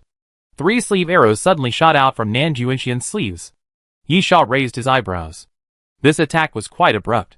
He quickly swayed his body left and right to avoid 2 arrows. Seeing that the 3rd arrow was unavoidable, Yi Sha suddenly raised his left hand. Puff! The blood arrow pierced into Yi Sha's hand, bringing out a trace of blood. Shock wave. Yi Sha took advantage of the situation and blasted out a shock wave, knocking Nan Junxian away. Looking at the sleeve arrow in his palm, Yi Sha gritted his teeth, pulled out the arrow, and threw it on the ground. On the other side, Nan Junxian stood up again and suddenly opened his right hand. There was a black iron ring on Nan Junxian's ring finger, and a ruby was inlaid on the black iron ring. When Nan Junxian raised his palm, the ruby lit up, and then a red halo appeared under Nan Junxian's feet. The red halo was about 2.5 meters in diameter, but there was nothing unusual. Yi Sha narrowed his eyes, as if he was recalling something. Nan Junxian's choice was exactly the same as in his previous life. The name of the black iron ring is Invisible Sword Edge. Its function is very simple. Any attack will be extended to 2.5 meters by the Invisible Sword Edge, which is the range of the light circle. Doesn't it sound powerful? No. On the contrary, it is a very powerful item, because the blade of the Invisible Sword Edge is invisible. For example, when Nan Junxian swings his fist blade, the attack distance is only 1.5 meters, but at a distance of 2.5 meters, he will also be hurt, and nothing can be seen at the extra 1 meter. Of course, the premise is that if you don't know the effect of the invisible sword, then you will be constantly injured by the invisible sword. But since Yi Sha knows the effect of this thing, it's another matter. Yi Sha didn't hesitate at all, and stepped directly into the light circle. Nan Junxian's face obviously flashed a trace of joy. And then he swung the fist blade towards Yi Sha. The fist blade was clearly still a long way from Yi Sha. If you stand from the perspective of a third person to watch this attack, you will definitely think that Nan Junxian made a mistake, because this attack must have missed. But Yi Sha knew very well that the sword was coming. Suddenly, Yi Sha swept the blood dragon sword to the side. Although there was nothing in the air, there was a slight clang sound. Nan Junxian was stunned. Yi Sha, put away this little trick. Is that all you can do? Nan Junxian gritted his teeth and attacked Yi Sha again, his fist blade dancing towards Yi Sha. The invisible sword is actually very useful, but the premise is that the opponent does not know the trick, and will definitely fall into the trap. But if you know the effect, it will not be difficult to crack it. It's very simple. Just stare at the direction of Nan Junxian's fist blade attack. The direction of the invisible sword blade extension must be along the direction of the fist blade attack. Clang! Clang! Yi Sha waved the blood dragon sword continuously, taking all of Nan Junxian's attacks, and then raised the sword fiercely, and swept it across Nan Junxian's chest. Chapter 359. Neither Human Nor Ghost. Poof! Nan Junxian was hit by a sword in the chest, leaving a wound, and blood soon seeped through his clothes. Fear finally appeared on Nan Junxian's face. This fear did not come from Yi Sha's strength, but from the feeling of powerlessness. First of all, as soon as they fought, Nan Junxian found that his skills were definitely not Yi Sha's opponent. But this was not a big deal, because skills were not the only factor that determined victory or defeat. Nan Junxian's sense of powerlessness comes from the fact that Yi Sha seems to be very familiar with him, as if he knows everything about him. Nan Junxian chose the fighting technique of Capoeira, in addition to being suitable for his own characteristics. Another very important reason is that it is unpopular. Capoeira is a very obscure fighting technique, and most people only regard it as a performance, which is flashy and superficial.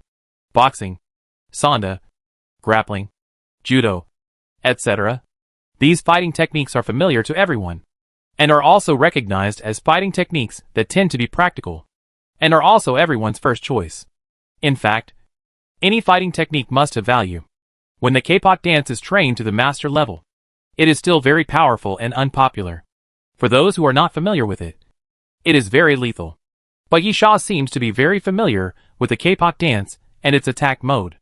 It is not unreasonable to say that the K-pop dance is not practical, because it is too gorgeous. The amplitude of each movement is too large, and the attack interval is very long. This is the biggest disadvantage of the K-pop dance. People who are not familiar with it may not be able to accurately grasp the opportunity, but Yi Sha can. Nan Junxian's K-pop dance cannot be used at all. Before each attack, Yi Sha kicked him away. The second is the invisible sword edge, which is one of Nan Junxian's most valuable items. It is very useful, and can cause severe damage to the opponent in every battle. Even the opponent does not know how he was injured. Inexplicably, there are wounds on his body. However, it is completely useless to Yi Sha. Yi Sha's eyes seem to be able to see through the sword edge that has no substance at all. These are the pressures of Nan Junxian. He feels like he is being stripped naked and showing everything to Yi Sha. So, he felt very powerless. But, so what? Even though Nan Junxian was under great pressure from Yi Sha, he knew in his heart that he could only fight. Otherwise he would die. Ah! Nan Junxian roared, and rushed towards Yi Sha again. His fist blade stabbed forward continuously, attacking Yi Sha madly. Yi Sha took small steps lightly, swayed his body left and right, and dodged Nan Junxian's attack. This had nothing to do with the memory of the previous life, but the difference in physical fitness between the two. Yi Sha was better, had faster reactions, and had better five senses, and could easily see through all of Nan Junxian's movements. This is a gap in hard power, which cannot be made up by roaring twice. Puff! Yi Sha drew his sword again, and the blood dragon sword was poked at Nan Junxian's waist, piercing another wound on Nan Junxian's body. Nan Junxian gritted his teeth and quickly retreated, then raised his arm forward, and the sleeve arrow wrapped on the other arm suddenly activated, shooting out 3 exquisite sleeve arrows again. After suffering a loss once, Yi Sha would never be hit again. This time, he did not dodge or evade, allowing the sleeve arrow to pierce him. And then the 6-flower shield suddenly appeared less than half a meter in front of him. 3 sleeve arrows were blocked by the 6-flower shield. Yi Sha stretched out his leg again and kicked Nan Junxian in the waist, forcing Nan Junxian to retreat. The dragon pattern of the blood dragon sword was about to light up. Yi Sha narrowed his eyes. If you have no other skills, then say your last words. I've had enough fun. Nan Junxian's face seemed to be struggling.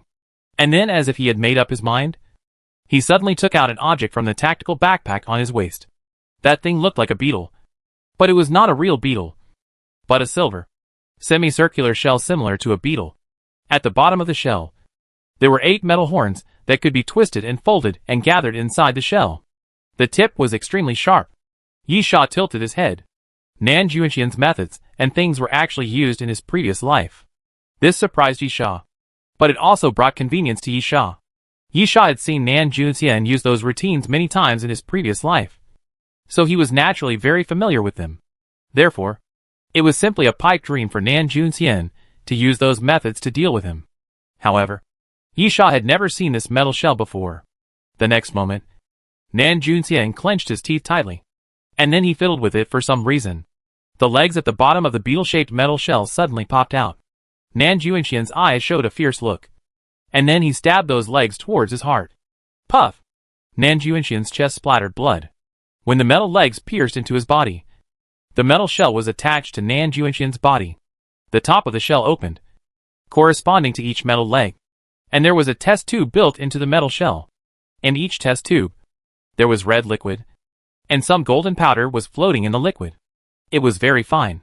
If you look at it under a microscope, you will find that it is full of densely packed cells.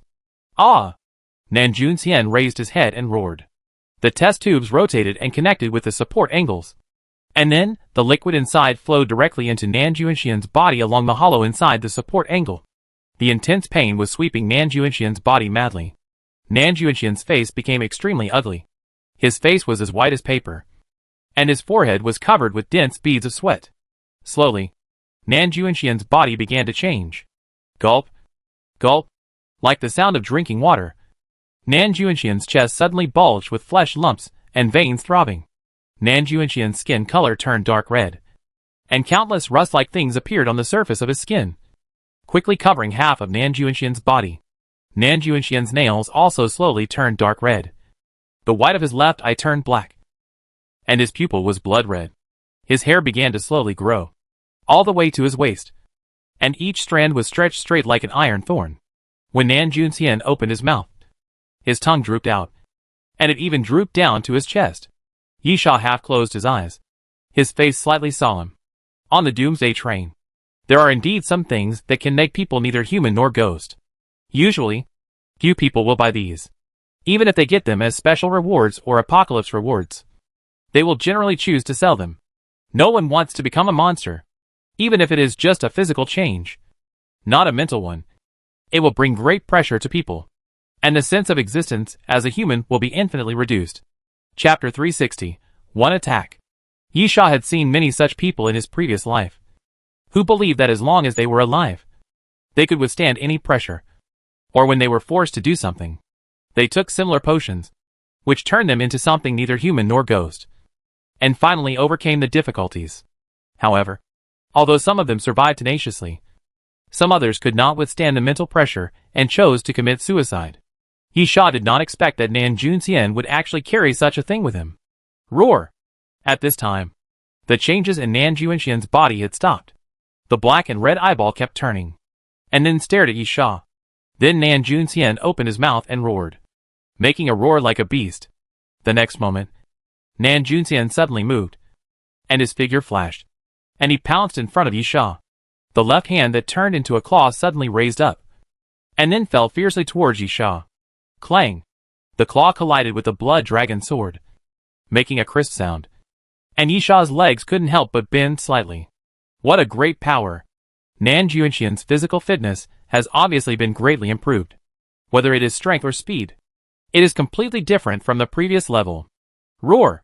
Nan Junxian opened his mouth and roared again, spraying Yisha with saliva. The tongue hanging outside suddenly rolled towards Yisha's neck. That tongue looks very much like the tongue of a creeper. The thing that Nan Junxian just injected into his body is most likely mixed with the genes of a creeper. After Yisha quickly twisted his body to avoid the tongue, he immediately reached out and pressed Nan Junxian's chest. Shock wave. The invisible force overflowed, like a heavy hammer, hitting Nan Junxian's chest hard, knocking Nan Junxian away. Nan Junxian flew back 2 meters, then suddenly raised his arm and slapped the ground. With a bang, the ground was cracked by Nan Junxian. Then Nan Junxian jumped up again and flew towards Yisha. The claw grabbed Yisha again, and when Yisha blocked it with the blood dragon sword, Nan Junxian suddenly opened his mouth and bit Yisha's shoulder. Yisha felt pain, but he was not in a hurry to push Nan Junxian away. Instead, he raised the blood dragon sword and stabbed it into Nan Junxian's lower abdomen. With a puff, the blood dragon sword directly pierced Nan Junxian's body. Yisha's eyes were fierce. Isn't it just a competition of who is more fierce? Then let's see who dies first. Yisha shouted and pulled the blood dragon sword out of Nan Junxian's body. Although Nan Junxian roared like a beast, he was obviously still rational. Moreover, only half of his body was alienated, and the other half was still human. When Yisha pulled out the blood dragon sword, the half of his face also showed pain, and then he raised his palm and scratched, leaving 3 scratches on Yisha's chest. Yisha stretched out his finger to wipe the wound, then put his finger to his mouth and licked it lightly. This is called fighting. Suddenly, Yisha ran forward. This is the best time to attack, because there is wind. There was a sudden wind around, and it was a tailwind. Yisha's wind sun ability will play the best effect at this moment. Duh, duh, duh, duh, duh. The sound of running. Yisha's speed was incredibly fast. One could only hear his voice but not see him. His figure flashed left and right like a ghost, and quickly approached Nan Junxian. Nan Junxian had no time to react, and his left arm was hit by a sword, and a cut appeared on his shoulder. The next moment, the blood-colored dragon pattern on Yisha's blood dragon sword also lit up, and Yisha swung the sword without hesitation.